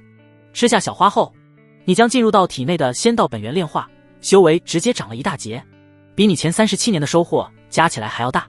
无尽虚空中竟然还蕴藏着此等好东西，你心中无比振奋。第62年，随着你将一缕仙道本源炼化，终于迎来了突破。突破后，你的实力得到大幅度增强。第79年，你终于碰到活物，这是一只长有2根长须的黑褐色甲壳类生物，6条腿，背部有翅膀。抓来研究一下。有了之前小花的经历，你对这只活物充满了期待。结果，你死了。本次模拟结束，已继承79年间全部记忆，已继承人仙2层的修为。闻着身边从江玉离身上散发而出的幽香，陈凡满脸蒙圈。他堂堂人仙2层的存在，连反应时间都没有，就被那类似于蟑螂的怪物给一口咬死了。此时，随着他将调好反馈比例，江玉离和龙清堂也随之醒来。龙清堂已经突破大成中期，江玉离还在大成初期原地踏步。转眼间1天过去，陈凡再次开启模拟修仙。这一次的目标依旧是收集仙道本源，提升修为，消耗一次机会开始模拟修仙。这一次你没有直接去到无尽虚空，而是先来了一趟南荒禁地。竟然是你！南荒仙人看到你后吓得半死，躲在南荒禁地中不敢出来。把东西给我。你没有废话，让南荒仙人把身份牌和玉牌给你。你在想，如果每次模拟都能刷新一次身份牌的话，那你岂不是每次都能获得一缕血气，用来提升自己的天赋？给你。在听到你的要求后，南荒仙人将一块黑色的身份牌丢出。你的脸冷了下来。还有一个呢？我也不知道啊。南荒仙人直呼冤枉钱不久，另外一个玉牌突兀的消失了，我找遍了南荒禁地也没能找到。见南荒仙人不似说谎的样子，你心中思索着，莫非这玉牌和当初的仙虚一样，具有特殊的唯一性？反正玉牌已经有一块了，干脆离开。来到天外后，你查看身份牌，发现里面果然蕴藏着一丝血气，将血气融入体内后，你的资质再度得到大幅度提升。我这算不算是卡 bug？ 你心想。很快你再次进入无尽虚空中，这一次你没有再漫无目的前进，而是大致记了一下自己的路线，方便标记类似于小花那种奇异植物的位置。第21年，你果然碰到一朵散发着金光的花朵，吃下后发起当中蕴含的仙道本源竟然比之前的那朵白色小花还要多。你连忙标记位置。第39年，你看到了一朵散发着圣洁光芒，驱散四周黑暗的巨大花朵。在你靠近后，花朵缓缓盛开，花心处出现一名花女，头上长着长长的耳朵，身披花衣，容颜精致，皮肤白皙，从发丝到脚趾皆在散发着莹莹白光，远远看去给人一种神圣不可侵犯的感觉。有缘人，请为我播种。花女向你看来，淡粉色的眸子中流露出一抹期盼。这个播种正经吗？不正经的我可没兴趣。你询问道。自然正经，繁衍是天地间所有生灵都必须要做的事。花女的双颊上升起一抹桃红，点头道。结束后你也能获得巨大的好处，而且这并非是常规意义上的繁衍，事后也不会留下你的子嗣，吃干抹净还不用负责。一时间你有些心动，但又有些犹豫。有好处的事你当然不会放过，但你就怕这是陷阱。试一试，就算是陷阱，大不了重开就行了。最终你实在无法抵御这个诱惑。与漂亮的花女交流人生你不是很在意，关键是花女口中的巨大好处让你难以拒绝。就让我来看看这2个好处究竟有多大。哦不，是一个。你朝着花女飞去，巨大的花朵立马亮起浓郁的光芒，将你接引过去。随着你靠近花女，花瓣也渐渐合拢。1年后，你被花朵吐出，一身气息远强于进去前。花女没骗你，她的2个好处真的很大。哦不对，是一个好处，直接让你接连突破2次。如果你没记错，现在你的修为已经来到人仙4层。眼看着花朵已经彻底闭合，你遗憾地叹了一口气，继续朝着远方前进，只希望接下来能多碰到几次这样的机缘。第61年，你再次将一缕仙道本源炼化后，忍不住叹了一口气。随着晋升人仙4层后，你再次晋升所需要的仙道本源远超之前，没有花女这样的天大机缘。你想突破人仙5层，也不知道要哪一年去了。第67年，你捡到一块拇指大的石头，研究后惊讶地发现，这块石头竟然是由纯粹的仙道本源凝聚而出。将其吸收后，你的修为得到大幅度提升，不过距离人仙5层还有不小的距离。第71年，你正在寻觅仙道本源，耳边突然响起一道求救声：好心人，救救我！你顺着声音看去，发现求救的是一个长着粉色尾巴、身穿黑丝、尾巴末端呈现心形的少女。少女面容妩媚，眼含秋水看着你，浑身上下散发着诱人的气息。另外，此刻的少女正跪在一个不知道用什么材质打造而成的黑色笼子当中，被4根刻满纤纹的链子牢牢锁住四肢，链接在笼子上。而在她的脖子上还有一个特殊项圈，项圈上同样刻满了纤纹。魅魔。看到少女的一瞬间，你的脑海里自然而然浮现出这2个字来：只要你愿意救我，我就化作您的顶炉，助您提升修为。见你有些犹豫，少女楚楚可怜地恳求道：看起来有猫腻啊。可魅魔什么的，其实你不感兴趣，关键是对方说可以助你提升修为。思索再三后，你决定赌一次，搏一搏，单车变摩托。赌赢了原地升级，赌输了大不了重开，反正也没有太大的损失。念及此处，你主动询问：我要怎样才能救你？很简单。魅魔少女急忙道：将你的仙力注入笼子上，将上面的纤纹破坏掉就可以了。说着，魅魔少女展现出一副渲然欲泣的样子。我已经受够了被放逐在无尽虚空的日子，这里孤寂无人，我都快疯了。幸好遇见了您，否则我都不知道剩下的漫长岁月我该如何度过。我来了。你点点头，来到笼子前，伸出双手抓在了笼子上。下一秒，将魅魔少女困住的笼子竟然化作一道道刻着仙道纹路的链子，疯狂地将你缠绕，然后没入到你的体内，将你的仙道修为封印。哈哈哈，真是个笨蛋呐，这么容易就上当了。魅魔少女站起身来，捧腹大笑。接着她检查了一番你之后说道：竟然是人仙4层，倘若没有中我布下的陷阱，我根本不是你的对手。你问道：你不是无尽虚空中的生物？当然是了。魅魔少女抚摸着你堪比读者老爷的帅气脸庞，眼神迷离道：我是无尽虚空中诞生的生物，原本不谙世事，直到后来我吃了几个跟你一样的笨蛋，就什么都知道了。那你真的有顶炉的作用？你又问。有呀。魅魔少女抹撒着双腿，已经快要按捺不住了，但还是给你解释，前提是你得有机会逼我签下主仆契约才行。说完，魅魔少女那诱人的双唇朝着你吻了上来，一股奇异的幽香被你吸入鼻中，你的意识渐渐变得迷离起来。1年过去，你的身躯被吸干了，系统的提示音也随之响起：你死了，本次模拟结束，已继承72年间全部记忆，已继承人仙4层修为，已继承黑色身份牌1块。不错，用一次模拟机会换取到了关键信息。房间内，陈凡满意的说道：这一次模拟可以说是收获巨大。另外，江玉离也突破到了大成中期，龙清堂则是在继续积蓄底蕴，即将对大成后期发起冲击。转眼间1天过去，随着模拟次数刷新，陈凡直接开启模拟，消耗1次机会，开始模拟修仙。你来到南荒禁地，取得黑色身份牌，将其中的血气吸收。你离开苍元界，进入无尽虚空中，顺着上一次记忆中的方向而去。由于这一次目标明确，在第17年时，你就采摘到了那朵金色的花，吃下后修为大涨，但没有突破。第31年，你遇到花女，在花女的盛情邀请下，进入到花心中。1年后，你被吐出，此时修为已经突破到人仙5层。第59年，你捡到那枚由仙道本源凝聚而成的石头，将其吸收。第63年，你遇见了求救的魅魔少女，你对魅魔少女发起了攻击，并且成功将其俘获。你们签订了主仆契约，魅魔少女彻底受你控制。接下来的3年里，你痛并快乐着，痛的是魅魔少女的无尽索取，快乐的则是修为的快速增长。第69年，你突破到了人仙6层，此时你震惊地发现，突破到人仙7层所需的仙道本源，竟然比前面6层加起来还要多。第70年，魅魔少女的心已经彻底成了你的形状。她向你坦白，她在很多地方藏下了蕴含大量仙道本源的宝物。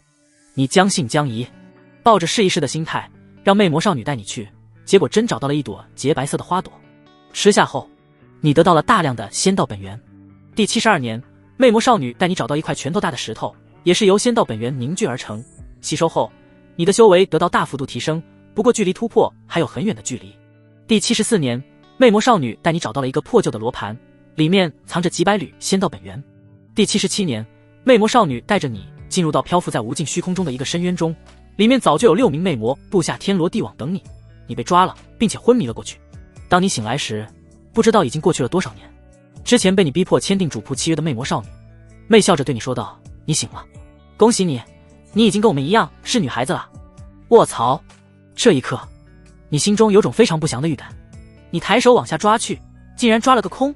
另外，你浑身都有异样的感觉，最重要的是，你似乎被反过来签订了主仆契约，受到眼前魅魔少女的控制。重开，重开！你心中大喊。然而，你很快就悲催地发现自己体内仙道力量全无，重开都做不到。然而，就在你无比绝望的一刻，无穷无尽的黑暗突然袭击而来，所到之处一切毁灭。在这黑暗的挤压下，你很快就失去意识。幸好，临死前的一刻，你深深松了一口气。毕竟你可不想体验被撅或者挖矿的感觉。你死了。本次模拟结束，请选择需要继承的物品。房间内，陈凡看着眼前的一个继承选项，一时间不知道该怎么说才好。成熟的魅魔身躯，女。小腹有控制花纹，会受其余魅魔控制，选择继承后会净化控制效果，但花纹不会被抹除。继承了这玩意儿，跟随我这么多年的巨蟒小兄弟怎么办？陈凡毫不犹豫道：不继承。已继承85年间记忆，已继承人仙6层修为，已继承黑色身份牌1块。所有物品已自动存入系统空间，可随时取用。陈凡在等待了1天后，果断再次开启模拟，消耗一次机会，开始模拟修仙。你来到南荒禁地，取到身份牌，将其中的血气融合。你离开苍元界，进入无尽虚空中。第29年，你在花女的盛情邀请下，对其进行不正经的帮助。第30年，你离开了花女。第53年，你捡到了由仙道本源凝聚成的石头，并将其炼化。第57年，你碰到求救的魅魔少女，你将魅魔少女俘虏，并逼迫她与你签下主仆契约。第66年，魅魔少女将你带到魅魔深渊，你没有进去，从外面发起攻击。最终，你成功将里面的6名魅魔少女俘虏，并狠狠地鞭策他们，打得他们哇哇叫。第85年，你正在教育魅魔少女，突然被一股巨力碾过，你死了。本次模拟结束，请选择需要继承的物品。已继承85年间全部记忆，已继承人仙6层修为，已继承黑色令牌1块。竟然没能突破人仙7层。陈凡看着继承的修为，忍不住皱眉。修为越高，提升的速度就越慢了啊。继续模拟。接下来的2天，他又连续模拟2次，这才终于突破人仙7层。然而，让他感到不妙的是，他发现从人仙7层突破到人仙8层，所需要的仙道本源竟然比前7层加起来都要多。这样算下来，想要突破人仙8层，至少还需要7、8次模拟才行，太浪费模拟次数了啊！必须要想个办法才行。开始模拟。第2天，眼看模拟次数刷新，陈凡再一次开启模拟。这一次，他的目标是朝着一个方向跑直线，看能不能在85年内跑出世界毁灭的范围。如果可以的话，那他每一次的模拟都能多出很多的时间来提升修为。消耗一次机会，开始模拟修仙。你来到南荒禁地，取走了身份牌，并且将其中的血气融合吸收。接着，你离开苍元界，选定一个方向后，直线往前飞去。第26年，你路过花女，顺带白嫖了一波。第27年，你离开花女，继续上路。第65年，你捡到一朵蕴含大量仙道本源的花朵，但吸收炼化后效果不佳。第71年，你被一道无形的屏障挡住了去路，你尝试突破，但失败了。接连几次失败后，你有些不信邪，沿着屏障走。第75年，你发现了一个屏障缺口，你顺着这个缺口进入到一片新的无尽虚空中。在这里，你感受到有巨大的压力，正无时无刻的从4面8方向你挤压而来。同时，你前进的速度直接下降了10倍不止，但你仍然顺着缺口以直线前进，对这片新的无尽虚空进行探索。3天后，一艘残破的战船出现在你眼中。战船整体呈现黑色，表面涂满暗红色的血迹。这艘战船似乎前不久才经历过一场大战。你仔细观察战船后，震惊地发现，这艘战船就是仙人们离开苍元界时乘坐的那一艘，乃是洛神因用仙虚炼制而成。仙人们出示了你确认没有危险后，来到战船上。此时的战船千疮百孔，到处都洒有仙人的血迹，甚至你还看到了酷似老农的明黄仙人，正化作一具干尸倒在战船一角，早就没了任何气息。除此之外，还有大眼仙人的头颅也被某种锋利武器劈成2半，挂在船帆上。仙人们都死了，那洛神鹰和黄老头呢？你心中升起不祥的预感，一路寻找过去，但始终没有看到和洛神鹰、黄老头有关的东西。正当你松了一口气时，却陡然间发现，在战船的船舱内正有一个残破的仙王冠静静地躺在地面上。这仙王冠就是洛神鹰突破时戴在头上的那一个。你心中升起担忧，急忙走进船舱查看。幸运的是，除了残破的仙王冠外，没有再出现和洛神鹰相关的其余东西。只有一个仙王关，并不能证明洛神鹰已经陨落。寻找仙域的路上，也不知道陨落了多少仙人。你叹气一声，将残破的仙王关捡起，收进系统空间中。接着，你准备离开这里。突然，一只发光的玉简出现，朝你快速飞来。你抬手接住玉简，惊讶地发现玉简中竟然残留有黄老头的精神印记。一番感应后，你才知道，原来这玉简是黄老头特意留在这里的。里面记载着黄老头在空间传送方面的传承，以及简单讲述了一番他们所遭遇的事情。原来，他们的战船碰到了一只根本无法对抗的诡异生物，诡异生物顷刻间杀死了绝大部分的仙人。关键时刻，黄老头拿出了压箱底的本领，开启了提前准备好的超级传送阵，带着洛神鹰一起离开了这里。至于传送去了哪里，玉简中没有提到。而以你对黄老头的了解，只怕黄老头他自己都不知道会传送去哪儿。毕竟，黄老头是出了名的不靠谱。也正因如此，黄老头或许才会担心自己的传承失传，特意留下玉简。玉简中提到，那个超级传送阵是黄老头花费了上百万年，不断研究才弄出来的，就是想着有朝一日能直接通过传送阵进入到仙域中。也不知道他们是不是真的传送进仙域了。看着手里的玉简，你颇为心动。等学会了之后，你也弄个超级传送阵出来，万一真的能传送进仙域，你岂不是赚大了？收起玉简，你准备离开。但就在这时，这艘由仙虚打造而成的战船突然剧烈地震动了起来，并且战船隐隐间似乎与你建立了某种联系。战船的变故让你十分震惊，但还没来得及多想，这艘千疮百孔的破烂战船表面就突然亮起一道道暗红色的光芒，震动越来越剧烈，战船也开始扭曲缩小，最终战船变成了一个只有拳头大小的暗红色战衣，落入你的手中。什么意思啊？看着手里的战衣，你心中掀起了滔天巨浪。要知道，这战船的前身可是苍元界第一禁地仙虚啊！你想到南荒仙人说过的话，莫非当初南荒仙人没有骗你，你真的是与仙虚一同掉入苍元界的？就在你无比困惑之时，一道道关于战衣的信息涌入你的脑海。这战衣的全名就叫太古魔神甲，穿上后可以化身太古魔神进行战斗，品阶不详，但可以确定的是，这绝对是一件顶级法宝，远非寻常仙器能比。唯一的缺点就是，以你现在的实力，连太古魔神甲1/1000的作用都无法发挥。这时，你突然想到，为什么以前进入仙虚的时候，仙虚没有任何反应？思索许久后，你想到了一个关键点，那就是黑色身份牌中的血气。莫非，太古魔神甲是通过你融合血气后的血脉来与你建立联系的？关于这点，你暂时无法探究。将太古魔神甲丢入系统空间后，你继续上路，一边寻找仙道本源，一边研究黄老头留下的空间传承。第76年，你捡到一团巨大的仙道本源，光是将其炼化，就花费了整整1个月的时间。与此同时，对于黄老头留下的空间传承，你已经领悟了大半。不知道为什么，你似乎对空间相关的东西有着非同寻常的天赋。第77年，你又捡到一团仙道本源，炼化后堪比帮助花女3次，让你感觉爽炸了。这片新的无尽虚空可真是你的福地啊，到处都是惊喜。同时，黄老头留下的空间传承你也已经全部领悟，并且具备了搭建超级传送阵的能力。只是在这无尽虚空中，你没有基础材料，想搭建超级传送阵，等同于2个女人搞黄色，无稽之谈。第77年，你飞着飞着，突然就失去了意识，你死了。本次模拟结束，请选择需要继承的物品，已继承77年间全部记忆，已继承人仙7层修为，已继承空间传承玉简1块，已继承太古魔神甲1件。重要物品已全部放入系统空间，可随时取用。开始模拟。1天后，陈凡再次开启模拟，消耗1次机会，开始模拟修仙。你来到南荒禁地，取走黑色令牌，并吸收了其中的血气。你能感觉得到自身的天赋在不断突破，远远未达到极限。离开南荒禁地后，你戴上黑色头套，降临各大禁地，借走了各大仙人的秘藏，并且顺带掳走了几位漂亮仙子。不要误会，你只是单纯的想欣赏一下漂亮仙子的盛世容颜，顺带让他们帮你干点活。这些仙子都是顶级的炼器大师，超级传送阵中有些材料需要他们帮忙处理一下，这样你能节省很多时间。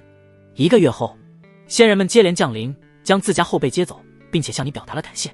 毕竟你只是向他们借东西，没有强抢，已经给足了他们面子，他们理应感谢你。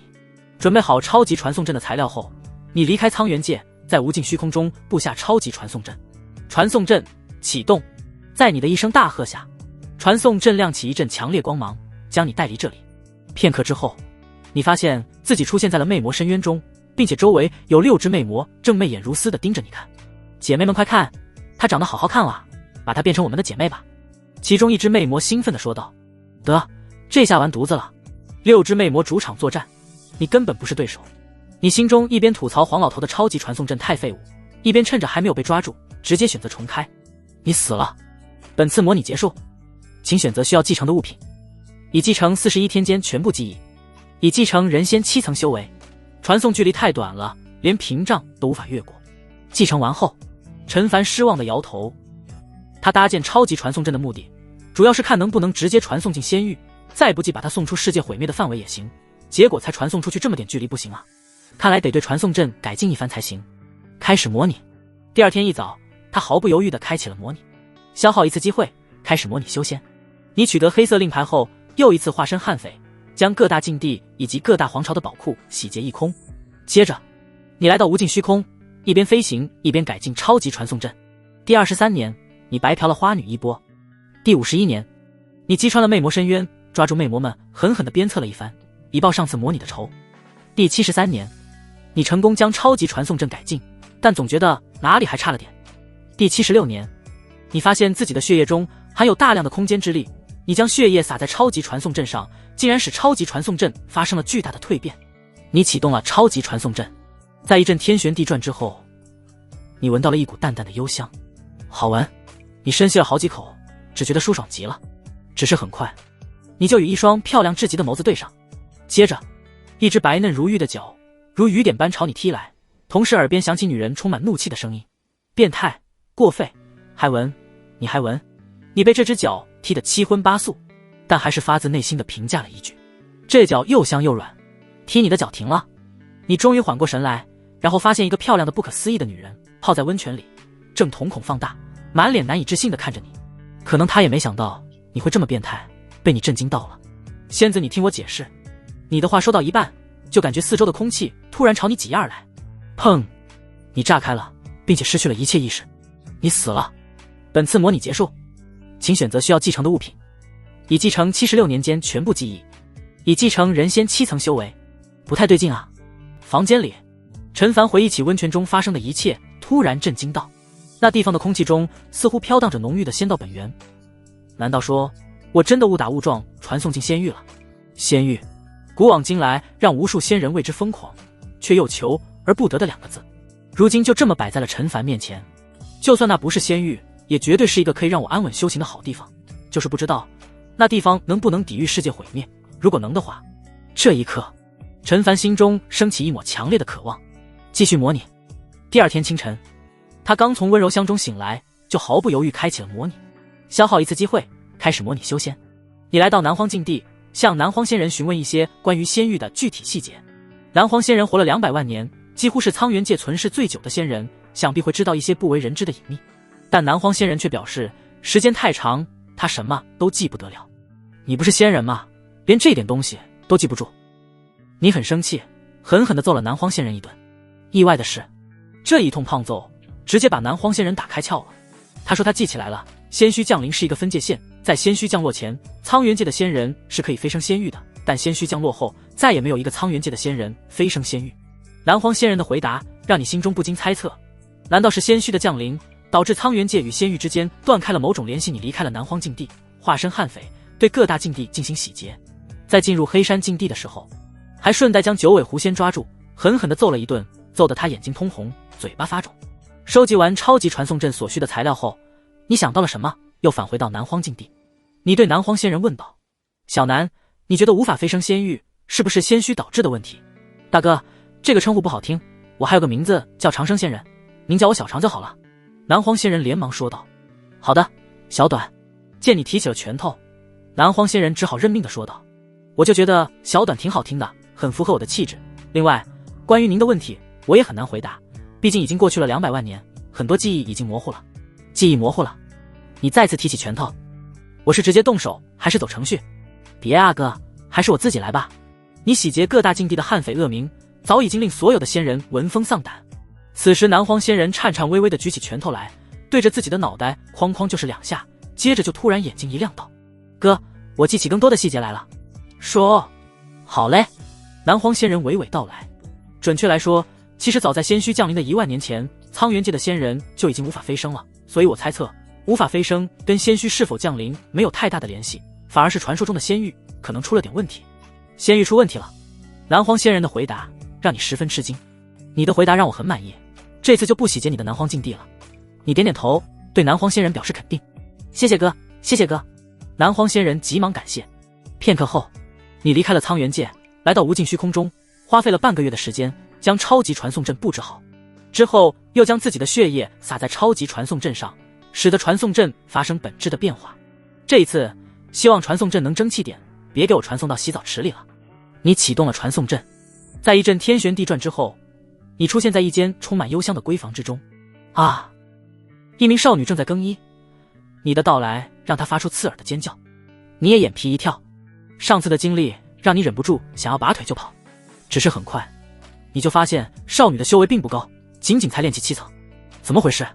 不是说在仙域普通仙人的地位还不如高级仙人家里养的狗吗？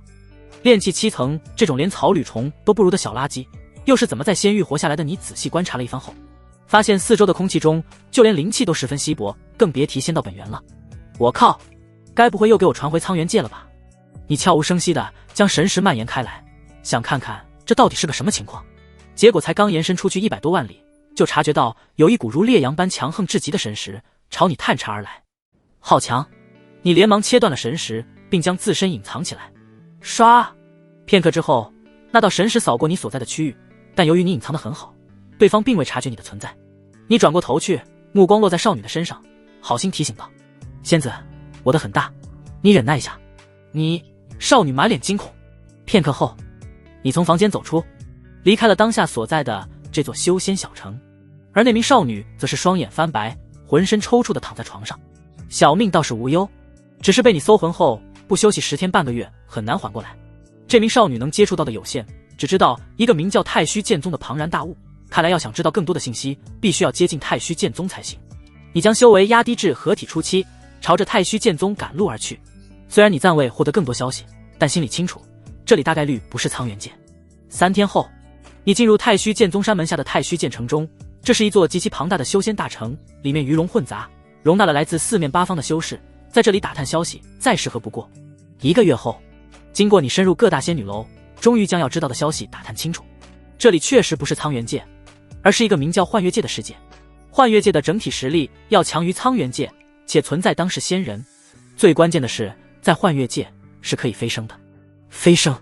在听到这2个字的时候，你心中激动无比，恨不得立即飞升。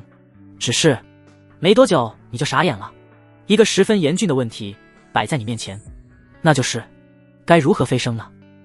你思考了10天10夜，也没能得出答案。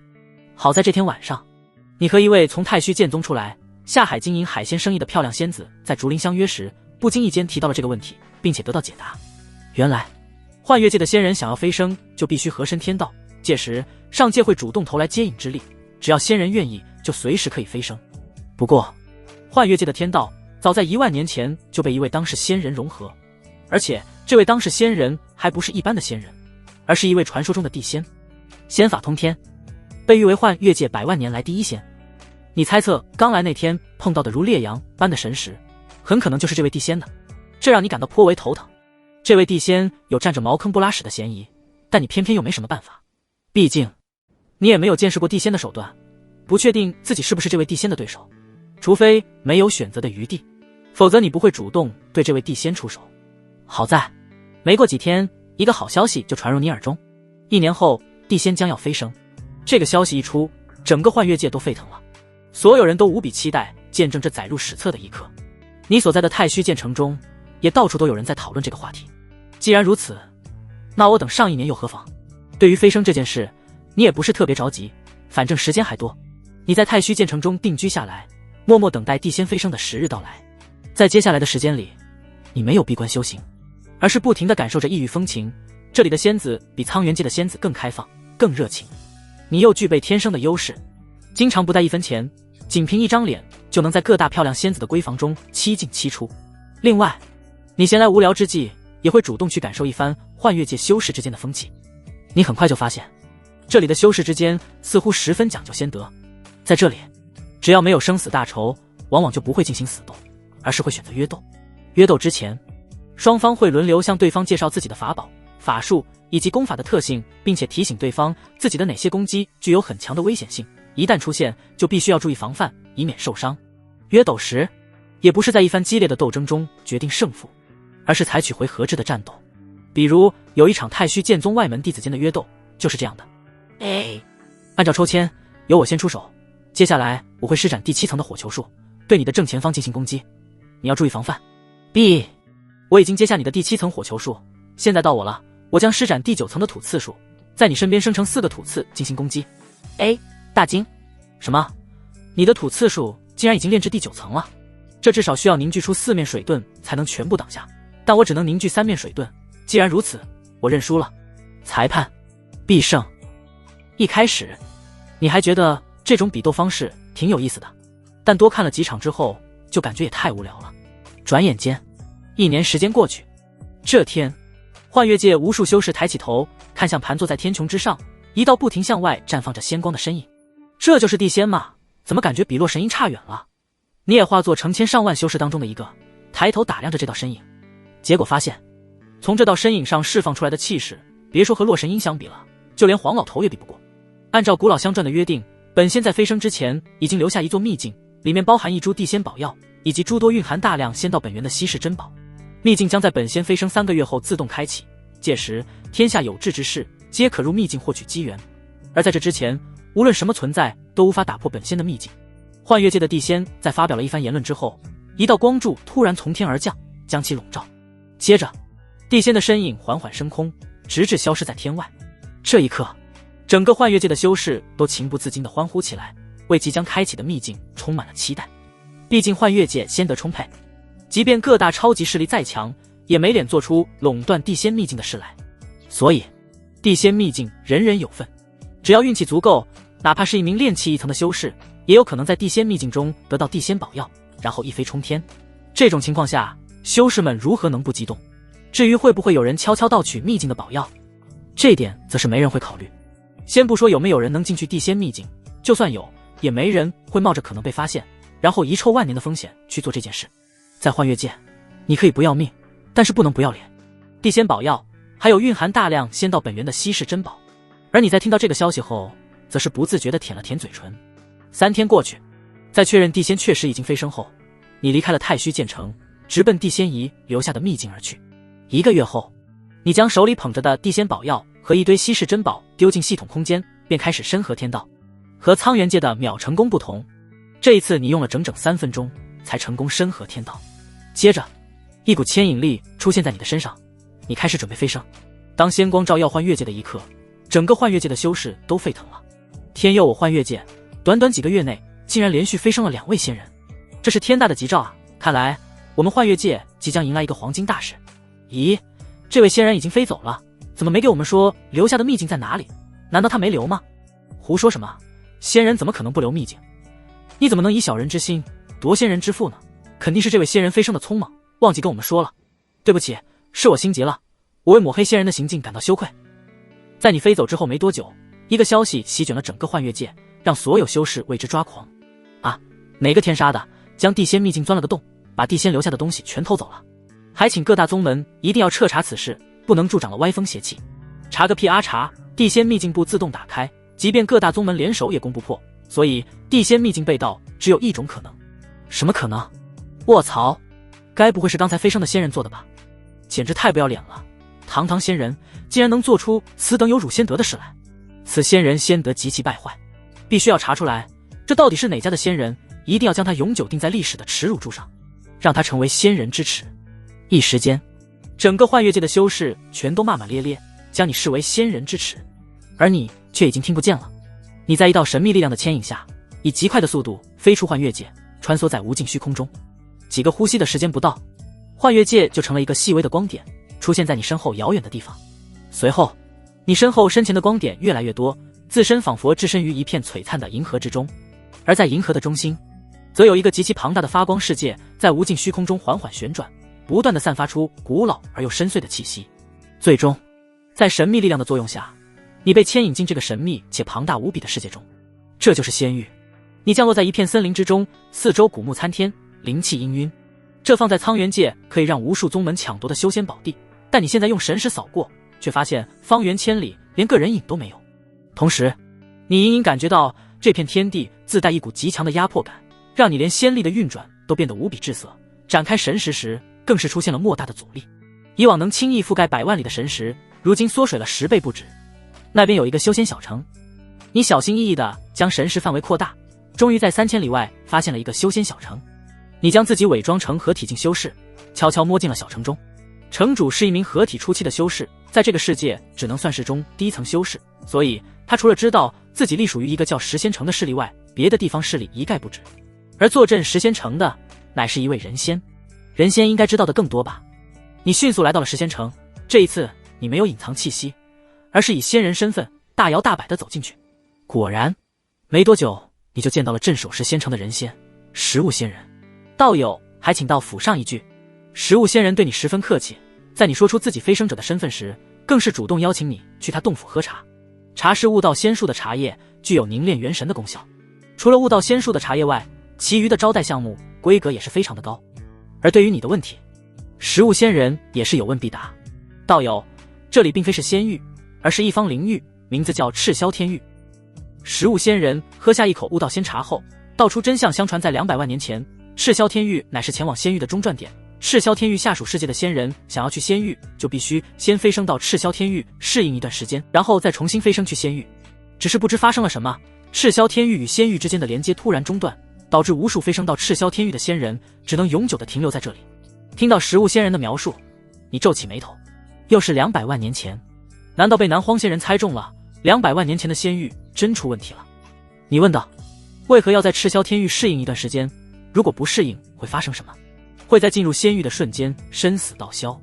食物仙人笑道，仙域规则之强，远超寻常仙人想象，普通的仙人到了那儿根本承受不住，即便不死，一身绝世仙机也要被击垮。道友想去仙域？食物仙人说完后停顿了片刻，又突然问道，确实有此想法。你点头承认。呵呵。食物仙人故作神秘一笑，说道，我曾经也想去仙域，但随着我了解到的东西越来越多后，却发现对于我等仙人来说，仙域未必有着赤霄天域好。你一挑眉，好奇问，何解？道友有所不知，那仙域虽然仙道本源无比浓郁，适合我等仙人修炼，但仙域的仙人实在是太多了。食物仙人缓缓解释道，仙人多也就意味着地位会大幅度下降，难以脱颖而出。在这赤霄天域，我可以镇守一方大城，但是去了仙域，我从古籍上了解到，仙域的底层仙人地位连高级仙人家里养的狗都不如。又是狗都不如，感情你们看的是同一本古籍。你心中下意识吐槽，表面却是露出了然的神色。竟然有此等奇闻，不过我辈修士想要有更好的发展，还是得去往仙域才行。若是道友执意要去，最近也是刚好碰上好机会了。食物仙人点头道，好机会。你心神一动，在系统空间中取出一件从地仙秘境里偷来的稀世珍宝，放在桌上。可这不太好吧？食物仙人一边推辞，一边手脚麻利地将稀世珍宝塞进了储物袋中。接着他解释了一番事情的来龙去脉。原来赤霄天域的顶尖势力划分为一宫12宗，一宫是金仙宫，拥有赤霄天域唯一的一位金仙坐镇，并且占据了赤霄天域仙道本源最浓郁的区域中天域。12宗则是除了金仙宫外最强大的12大势力，拥有顶尖天仙坐镇，散布在中天域四周，组成了12宗联盟，共同对抗金仙宫。食物仙人所说的好机会，就是因为两方势力对抗而出现。金仙宫虽然强势，但随着时间推移，那位传说中的金仙已经来到垂暮之年，几万年内必然出现金仙陨落事件。而另一边，赤霄天域各处隐隐有消息露出，12宗联盟当中大概率也诞生了一位金仙。这一下，无论是金仙宫还是那位当时唯一的金仙都坐不住了。老金仙道法通天，新晋金仙必然不是对手，但老金仙终究是老了，一旦仙道本源开始衰退，新金仙必然抓住机会下手，届时老金仙很难善终。在这样的背景下，2年前金仙宫的老金仙突然昭告天下，他已寻得飞升仙域之法，将在100年后携带座下12嫡传弟子一同飞升仙域。由于其中一位嫡传弟子在天外寻宝时遭遇不测，现在空出了一个位置，所以老金仙向整个赤霄天域发布收徒消息，将在1年后重新挑选一位嫡传弟子。此次收徒不论出身修为，只论天资，一旦选中，立马会得到老金仙的全力培养。说到这里，食物仙人苦涩一笑，说什么仙域不如赤霄天域，其实不过是我自欺欺人的话罢了。若能成为金仙弟子，我绝对第一个加入金仙宫。接下来的几天，因为食物仙人的盛情挽留，你在石仙城又停留了几天。期间，食物仙人带着你领略石仙城特有的风土人情，修道有成的狐女、猫女、豹女等等，一度让你回味无穷。离开的那天，食物仙人送了你一份赤霄天域的大致地图，里面还为你简单规划了去金仙宫的路线。你离开后，照着路线走，最终在距离石仙城100来万里的迷雾山谷中遭遇伏击，3大仙阵浮现，将你牢牢围困在其中。随后，食物仙人和另外2个人仙的身影出现。